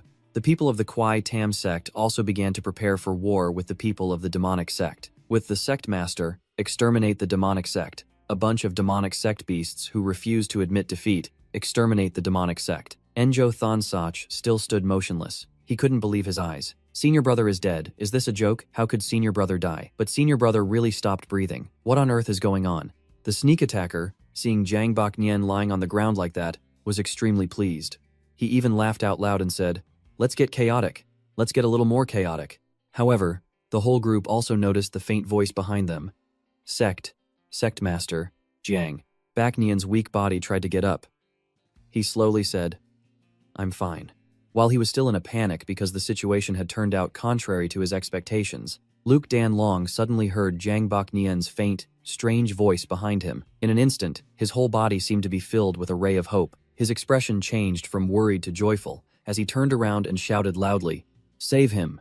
Save him quickly! The leader of the Linlong sect, En Jiang Hong, also quickly ordered his subordinates. Everyone, Stop. This is just a misunderstanding. I order you to stop right now. The sect master of the Yem Guyet sect, Quan Thap An, standing beside him, also shouted out an order. Stop, save him first. Both the sect master and the cult leader had spoken. If they continued to act as if they hadn't heard and continued to attack, they would truly be courting death. They were not fools, so after that order, they obeyed and stopped. Although both sides still showed their unwillingness and just stood there staring at each other, absolutely no one dared to make a sound or mock each other anymore. Seeing that the battle had finally come to a temporary halt, Luke Danlong was relieved and walked towards Jiang Bak. He knelt down beside him and placed his fingers on his wrist to check his pulse. After a few seconds of checking, his eyebrows involuntarily furrowed slightly. He thought with some suspicion, how could Bak Nian's internal organs recover so quickly? The reason he was so suspicious was normal, because with such severe injuries from the outside in, compared to a normal person, he would probably have to lie down and recuperate for at least 5 to 6 days to be considered a little better. Or, in the worst-case scenario, it could lead to. Yet Jiang Baknian only needed a few minutes to be able to move normally again with great clarity. He looked as if he had never been injured. Seeing Luke Danlong remain silent for a long time, the close friends around him couldn't help but worry and stepped forward to see the situation. Quan Thap An was the first to speak, just as he cut off Luke Danlong's train of thought. He asked, how is Baknian? Luke Danlong was startled from his thoughts. He shook his head and said with a smile, it's fine, he's fine. At this moment, a man with messy hair and a scruffy beard was standing in the crowd, eavesdropping. He was also the one who had hit Jiang Baknian with a palm strike, and he was eagerly awaiting bad news about Jiang Baknian. But Luke Danlong's words made him gasp in astonishment. A thought flashed through his mind. How could this be? Why, as a great Xuan master, did I use my full strength but still fail to kill a 5th-level chi refiner? To prevent accidents, I even practiced poison techniques. But from his appearance now, does he look like he's been poisoned? At this thought, he intended to leave secretly. But before he could successfully escape, No Jianghong appeared in front of him like a gust of wind. He reached out and grabbed the scruffy man's shoulder, then slowly used his strength to prevent him from moving. Knowing that he could not escape from No Jianghong's hands, the scruffy man prepared to take the black poison pill hidden in his mouth to commit suicide. Today, it was obvious that he had been prepared for dangerous situations like this, and he also knew that once he fell into the hands of the enemy, he would likely suffer even more. Therefore, it would be better to die. Not only could he keep the secret, but he could also die in the most peaceful way possible. But how could No Jianghong let him have his way? He quickly moved his hand to squeeze his neck, causing him to have difficulty breathing and spit out the pill. Fortunately, the pill was intact and had not been bitten. To Jianghong, he used his height advantage to put more pressure on the scruffy man. He looked down at him with dangerous eyes, like a hunter looking at his prey struggling at his feet. He said in a low voice, "You want to die that much? If so, come with me. I have many ways to make you wish you were dead. I guarantee you'll be very satisfied." With that, he grabbed him by the neck and led him to Quan Thap An, saying seriously, "Sect Master Quan, rest assured. I will definitely give you a reasonable explanation for this matter." Quan Thap An nodded and cast an angry look at the scruffy man, saying, "Imprison him in the Yem Inguyet sect. I want to interrogate him with you." No Jianghong immediately agreed, saying, "All right. As long as Sect Master Quan doesn't complain, I naturally won't have any objections." After letting Quan Thap An lead the scruffy man away, No Jianghong turned to Jiang Baknian. He lowered his voice and said gently to him, "Thank you for still being alive. I owe you a favor." Jiang Baknian just nodded as if he had agreed.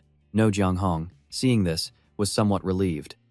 He continued to turn his head and order his subordinates, "Go and check if any other disciples were injured because of this." The subordinates were scared to death by the scene just now, so without anyone telling them, they all shouted in unison, "Yes." Just then, Quan Thap An returned. He smiled and said, "Everyone, please go back and check if your own disciples are injured." Luke Danlong saw that the situation had calmed down. There was no longer anything to stay here for, so he hurried over, clasped his hands in a salute, and respectfully said, "Sect Master Quan, I'll take Baknian back to rest first." Quan Thap An also nodded in agreement. He said, "Yes, if you need any help, just let me know." Luke Danlong also smiled and replied, "All right." At the same time, in a corner on the other side, the 3 triplet sisters, Nukui Thui, Nukui Chi, and Nukui Myo, were asking each other. Ungu Kui Chi and Ungu Kui Myo ran to Ungu Kui Thui and asked if she was injured anywhere. Ungu Kui Thui turned her head, her big, round eyes still filled with tears, looking very pitiful. It seemed that the scene just now had terrified her. Ungu Kui Thui sobbed softly and said, "I'm fine. Thanks to senior brother, I wasn't injured at all." The two of them, Nu Kui Chi and Nu Kui Mu breathed a sigh of relief when they heard that. Nu Kui Chi said, "That was really scary just now." Ngu Kui Mu, standing next to her, added, "Thu Jiao was so scared she fainted. Now Sister Tukam is taking care of her." Hearing that Thu Jiao had fainted, Nu Kui Thui exclaimed and said, "Then let's go see her quickly." Suddenly, a strange feeling arose in her, making her jump in alarm. She thought with a frown, "Why do I feel like someone is staring at me?" To determine who was looking at her, she turned her head and found that it was a disciple of the Mak Vu Hall named Lam Dunan, also the person she affectionately called Senior Sister Lam. She was looking at her with her jade-green eyes with some hidden meaning that she couldn't understand. But it turned out that Lam Dunyan had no ill intentions. Rather, she was just jealous, because in her mind, she was thinking, "I really admire her a little. I really admire her a little. I really admire her a little. If only I were the one standing behind senior brother just now." When she noticed Ngu Kui Thui turning her head to look at her, she just showed a slightly surprised expression and then squinted her eyes and smiled friendly. Ngu Kui Thui also smiled and nodded in response. Then she turned and left with her two younger sisters, Nu Kui Tri and Nu Kui Mu. Watching the three sisters' figures gradually disappear, Lam Dunan's characteristic jade-green eyes narrowed slightly. She pursed her lips and thought to herself, "Although senior brother completely stopped breathing just now, I know he definitely won't die. Now that I think about it, senior brother's death and resurrection saved both of our sects. As for that Ngu Kui Thui, she's really lucky." To be held in senior brother's arms like that, the more she thought about it, the more her jealousy grew. Lam Dunyan began to feel sad and disappointed, not knowing what else to do. She left with a heavy heart. Time passed not long after. Luke Dan Long had brought Jiang Bak Nian home to rest. It was a rather large wooden house with a fully furnished and cozy bedroom. After helping Jiang Bak Nian sit down comfortably on the bed, Luke Dan Long began to speak seriously. "Do you want to tell me your secret?" Jiang Bak Nian knew which secret he was talking about. He just smiled faintly and replied, "It's not really a secret. Before we left, Hallmaster Thi lent me a Xuan rank magic treasure, the Tian Vu Fuk, which helped me escape death by a hair's breadth." This information was both new and interesting to Luke Dan Long, so he couldn't help but exclaim.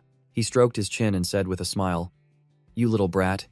You seem so ordinary and simple, yet you have a relationship with Thi Fuk Lan." From his tone, it seemed like he was thinking this was some kind of ambiguous relationship. Jiang Bak Nian didn't say much. He lowered his head slightly and explained to him, "Hallmaster Thi likes flowers, and I like to grow flowers. We met by chance." Luke Dan Long opened his mouth and laughed, saying, "This is my negligence as a sect master for not discovering such an interesting disciple in the sect earlier." Hearing him say that, Jiang Bak Nian couldn't help but sigh inwardly. His face was helpless as he looked at him and thought to himself, "My efforts to hide behind the scenes for the past 5 years are now probably wasted. Being noticed by the sect masters will likely have significant consequences later on. However, it's fortunate that the crisis of sect destruction has been averted. Next, I'll have to drag out the person pulling the strings from behind the scenes." After thinking, Jiang Bak Nian took out the Xuan rank magic treasure, the Tian Vu Fuk, which he had borrowed from Hallmaster Thi, and showed it to Luke Dan Long. This Tian Vu Fuk was a robe covered with yellow talismans. When Jiang Bak Nian wore it, his face looked foolish, his eyes wide, like a clown. When Luke Dan Long saw this Xuan rank magic treasure, the Tian Vu Fuk, he marveled, as expected of a Xuan rank magic treasure. Even if worn by a disciple who cannot move it, it can still cross 3 realms and withstand a full-powered palm strike from a great Xuan master. Then he looked at Jiang Bak Nian again, his hands clasped behind his back, and continued, "But it didn't block it completely. Your breathing had completely stopped at that time.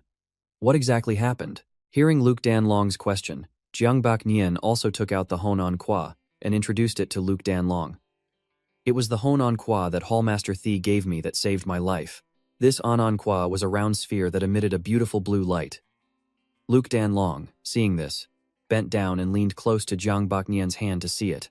Looking at the sphere, Luke Dan Long said, "Honan Kwa, she gave you quite a few good things. But now I understand everything. No wonder your injuries healed so quickly.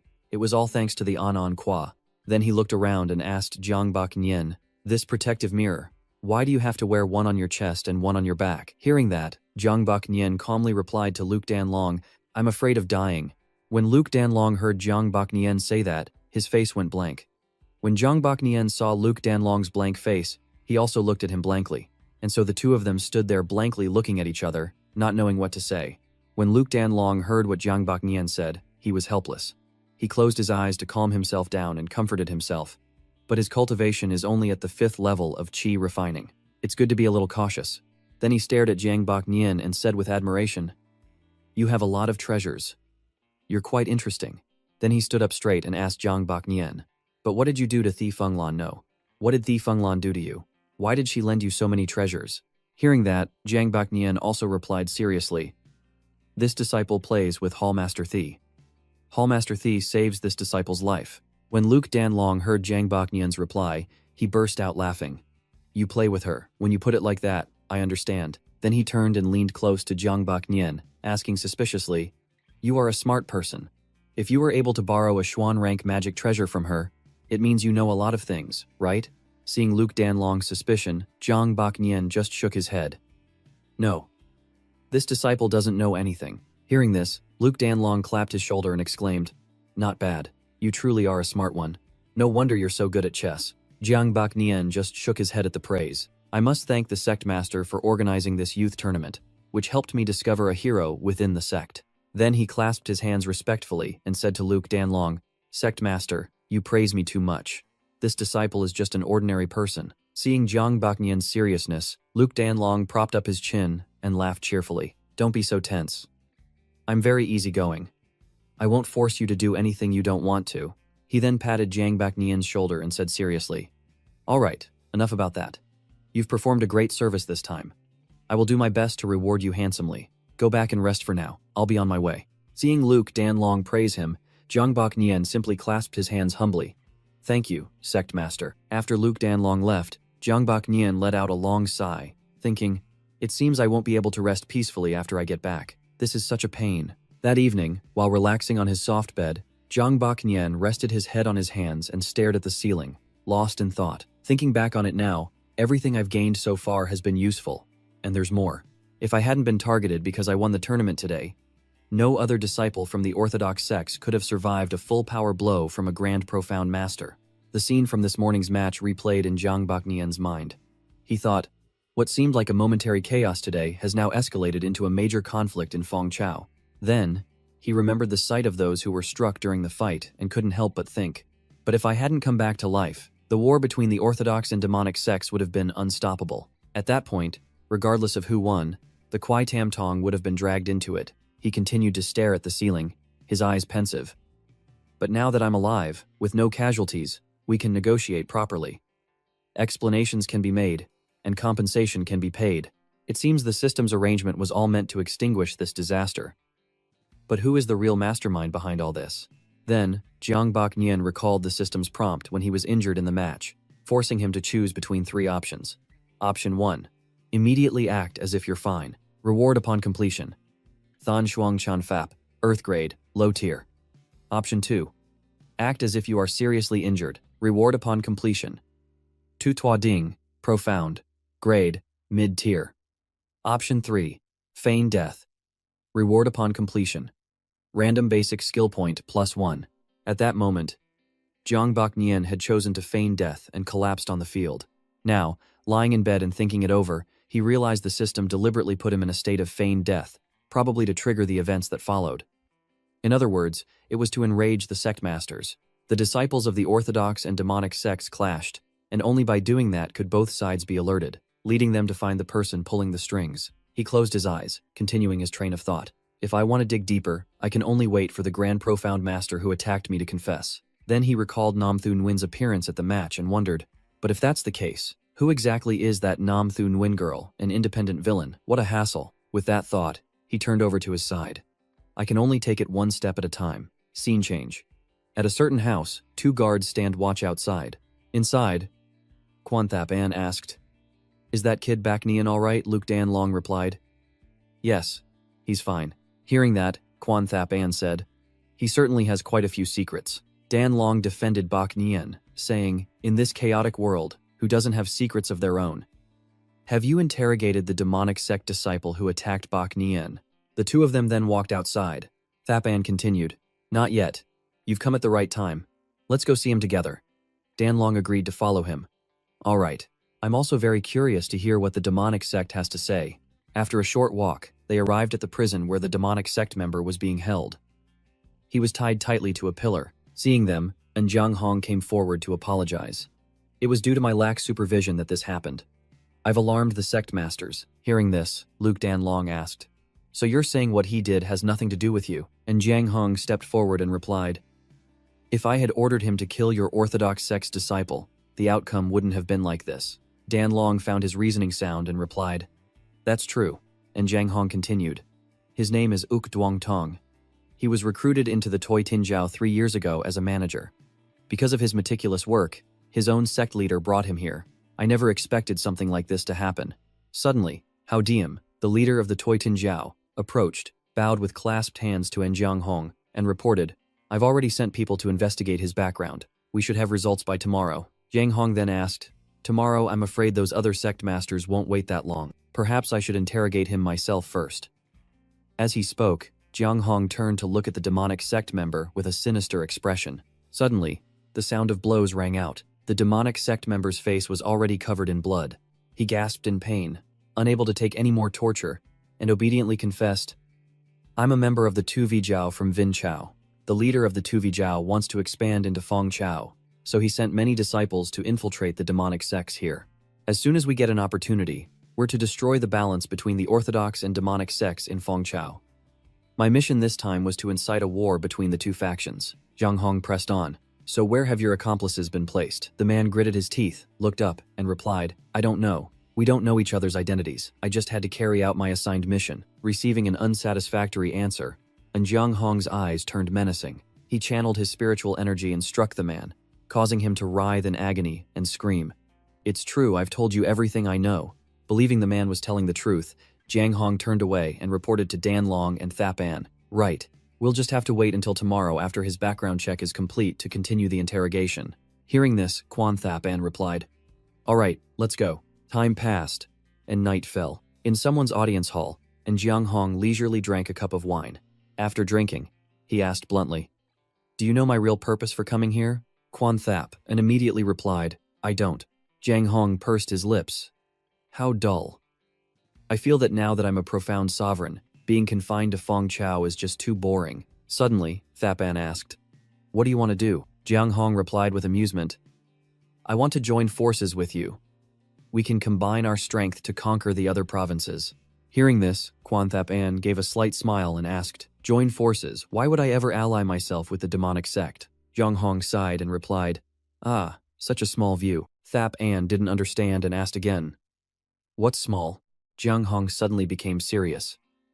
"Your ambition is small." Then he downed another cup of wine. After drinking, Jiang Hong continued, "What's this about orthodox and demonic sects? Aren't they just labels? I came here this time to prove to you that the disciples of our demonic sect are not inferior to your orthodox disciples. In fact, we are much stronger. Don't tell me you think you can distinguish good from evil just by separating the orthodox and demonic sects. Do you think the evil deeds your orthodox disciples commit in secret are few?" Hearing him slander his own sect, Thap An became agitated and shouted, "Shut your mouth. Our orthodox disciples are naturally more righteous than your demonic disciples." Seeing this ironic response, Jiang Hong continued, "Oh, is that so? Then why have I heard that the internal conflicts among your orthodox disciples are also quite fierce? If not, why has so much animosity surfaced after this tournament?" Unable to refute him, Thap An could only point and say, "You." But before Thap An could finish, Jiang Hong explained further. "Right now, the children of the great families in Fong Chao all flock to your orthodox sects, while the vast number of poor, young talents gravitate towards my demonic sect.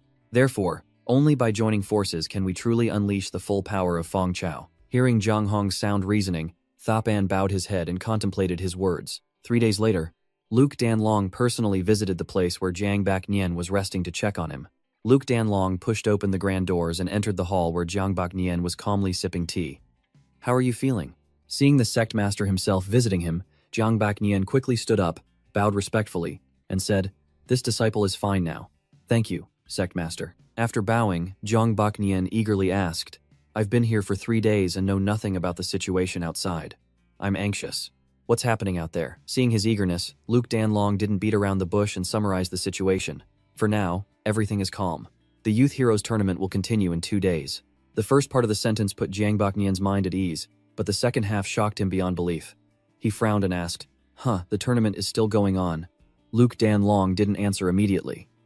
He sat down opposite Jiang Bak Nian, picked up a teacup, and took small sips. With his eyes closed, he said calmly, The misunderstanding has been cleared up, so the competition should be completed. Luke Danlong's arrival had brought one surprise after another for Jiang Bak Nian. Hearing this, he was stunned again and asked awkwardly, "Cleared up, did you find the cause?" At this, Luke Danlong opened his eyes and said seriously to Jiang Bak Nian, "You don't need to worry about that. Just think about what your reward will be tomorrow."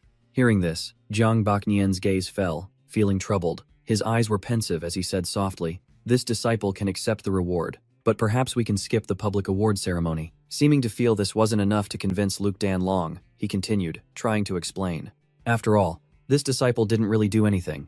I just managed to survive, which incidentally resolved this crisis. It can't be considered my merit." Hearing Jiang Bak Nian's lengthy explanation, Luke Danlong was delighted. It was exactly as he had expected, and he beamed, laughing loudly. "I knew you would say that." Then he pointed, speaking as if everything was already arranged. "I know you're someone who doesn't like to stir up trouble, so I've already spoken with the sect master Quan. We won't raise your profile too much." Hearing these words, Jiang Bak Nian felt as if the man before him was a kindred spirit who understood him perfectly. He quickly bowed and said, "Thank you, sect master." But before Jiang Bak Nian could celebrate for long, Luke Danlong stroked his chin, glanced away thoughtfully, and said, "But we can't keep it too low, either." These words slapped Jiang Bak Nian's cheerful mood, sending it plummeting from the heavens to the depths of hell. His happiness turned to helplessness as he asked dejectedly, "So, what arrangements does the sect master have in mind for this disciple?" Luke Danlong replied cheerfully, "Why call them arrangements? This is a reward." He then spoke at length, as if trying to convince Bak Nian to accept the credit he deserved. "This time, through your own strength, you maintained the balance between the orthodox and demonic sects in Fengchao and averted a great war. You could be considered the great hero of this entire region." Hearing such glorious praise laid out before him, anyone else might have wept with joy. But Jiang Bak Nian felt no happiness at all, only a sense of dread. He frowned and pursed his lips. "Please don't. If the sect master elevates this disciple too high, these small shoulders won't be able to bear it." He added sulkily, "I hope the sect master will be magnanimous. What if others think it's a great achievement to kill this disciple, sect master? You must speak to sect master Quan about this danger for me." Seeing him so anxious and unsettled, Luke Danlong had no choice but to smile gently and reassure him. He explained to Jiang Bak Nian, "Don't worry, sect master Quan will clarify everything. No one will bother with a mere 5th level chi refiner like you. In fact, in the future, they'll have to think twice before trying to harm you." He immediately brushed the matter aside and changed the subject, asking about Jiang Bak Nian's cultivation. "That's right. How far have you gotten in practicing the Qian Wen Kiet I taught you the other day?" Jiang Bak Nian rested his clenched fist on the table, his gaze distant. "This foolish disciple has yet to grasp its mysteries." Luke Danlong stroked his chin, his eyes pensive. "Not even the Qian Wen Quiet works. I refuse to believe I can't find a cultivation technique that suits you." Jiang Bak Nian felt helpless hearing this. He was truly impressed by the man before him. Treating cultivation manuals like items to choose from, he thought silently. How can he say something like that? Then he thought about cultivation.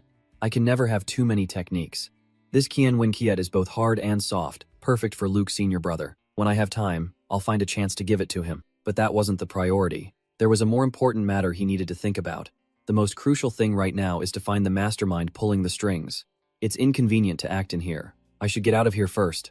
Acting on his thought, Jiang Bak Nian immediately stood up, bowed, and said, "Sect master, this disciple is fine now. There's no need to trouble you any longer." Seeing that everything was settled, Luke Danlong agreed. "All right, you may go." Jiang Bak Nian said, "Thank you, sect master," and quickly left. At another Taoist temple, Hak Ngu Kui Thui rested her chin on her hand, staring absently out the window, thinking of Jiang Bak Nian.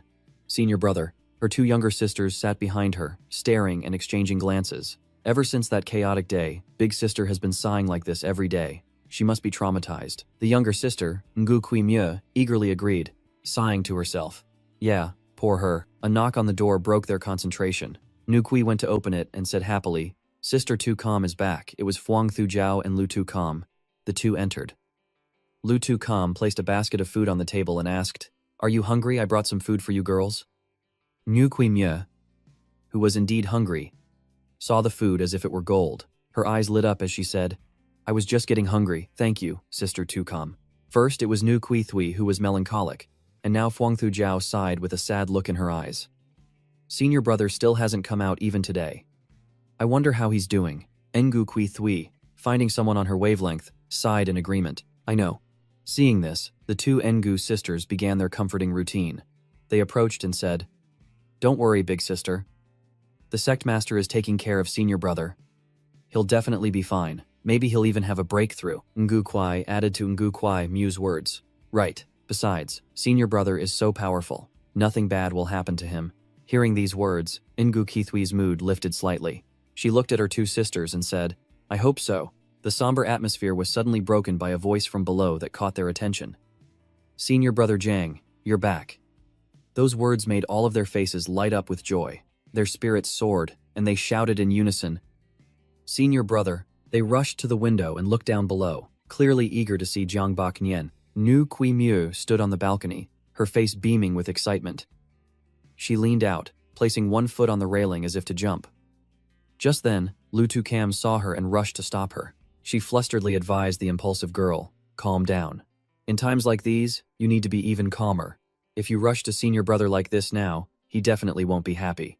Nu Kui Mu finally stopped, looking down at Lu Tu Cam from above, and asked in confusion, "Then, what should we do now? We haven't even prepared our lines yet." Lu Tu Cam regained her serious demeanor and laid out the plan for the others. "Wait for everyone else to rush out, then we'll follow them."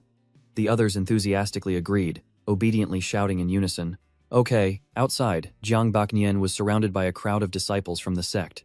They couldn't stop admiring him. "Senior brother, you're so cool. You dared to block a blow from a grand profound master," others chimed in with praise. "That's right, good people are always protected by the heavens. I knew you'd be okay." Someone else asked with concern, "Senior brother, I'll have your injuries healed." Jiang Bak Nian seemed awkward and uncomfortable with so much attention. He forced a smile and made his way through the crowd. Ngothan Sach was also in the crowd, watching with a thoughtful and worried expression. He thought to himself, "What should I do now? Should I go over there?" While he was pondering, Ngothan Sach was suddenly startled, a look of surprise on his face.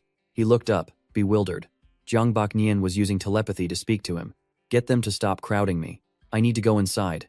Ngothan Sach quickly understood his senior brother's intention. He stepped forward, using his body to block others from getting closer to Jiang Bak Nian, and deliberately said loudly to the crowd, "All right, senior brother was just seriously injured. His body is still very weak.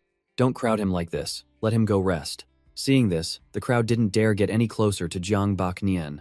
They silently watched him walk past them with a cold expression. After walking a bit further, Jiang Bak Nian ran into the group of disciples with Lu Tu Cam and Ngu Kui Mu. Nu Kui Mu was overjoyed, staring intently at Jiang Bak Nian. She blushed shyly and said, "Thank you so much for that day, senior brother." Jiang Bak Nian felt helpless. He bowed his head, tactfully rejecting her affection, and said humbly, "It was the right thing to do. I'm a bit dizzy. I'll come talk to you girls after I've rested enough." With that, Jiang Bak Nian quickly walked away from the group of girls.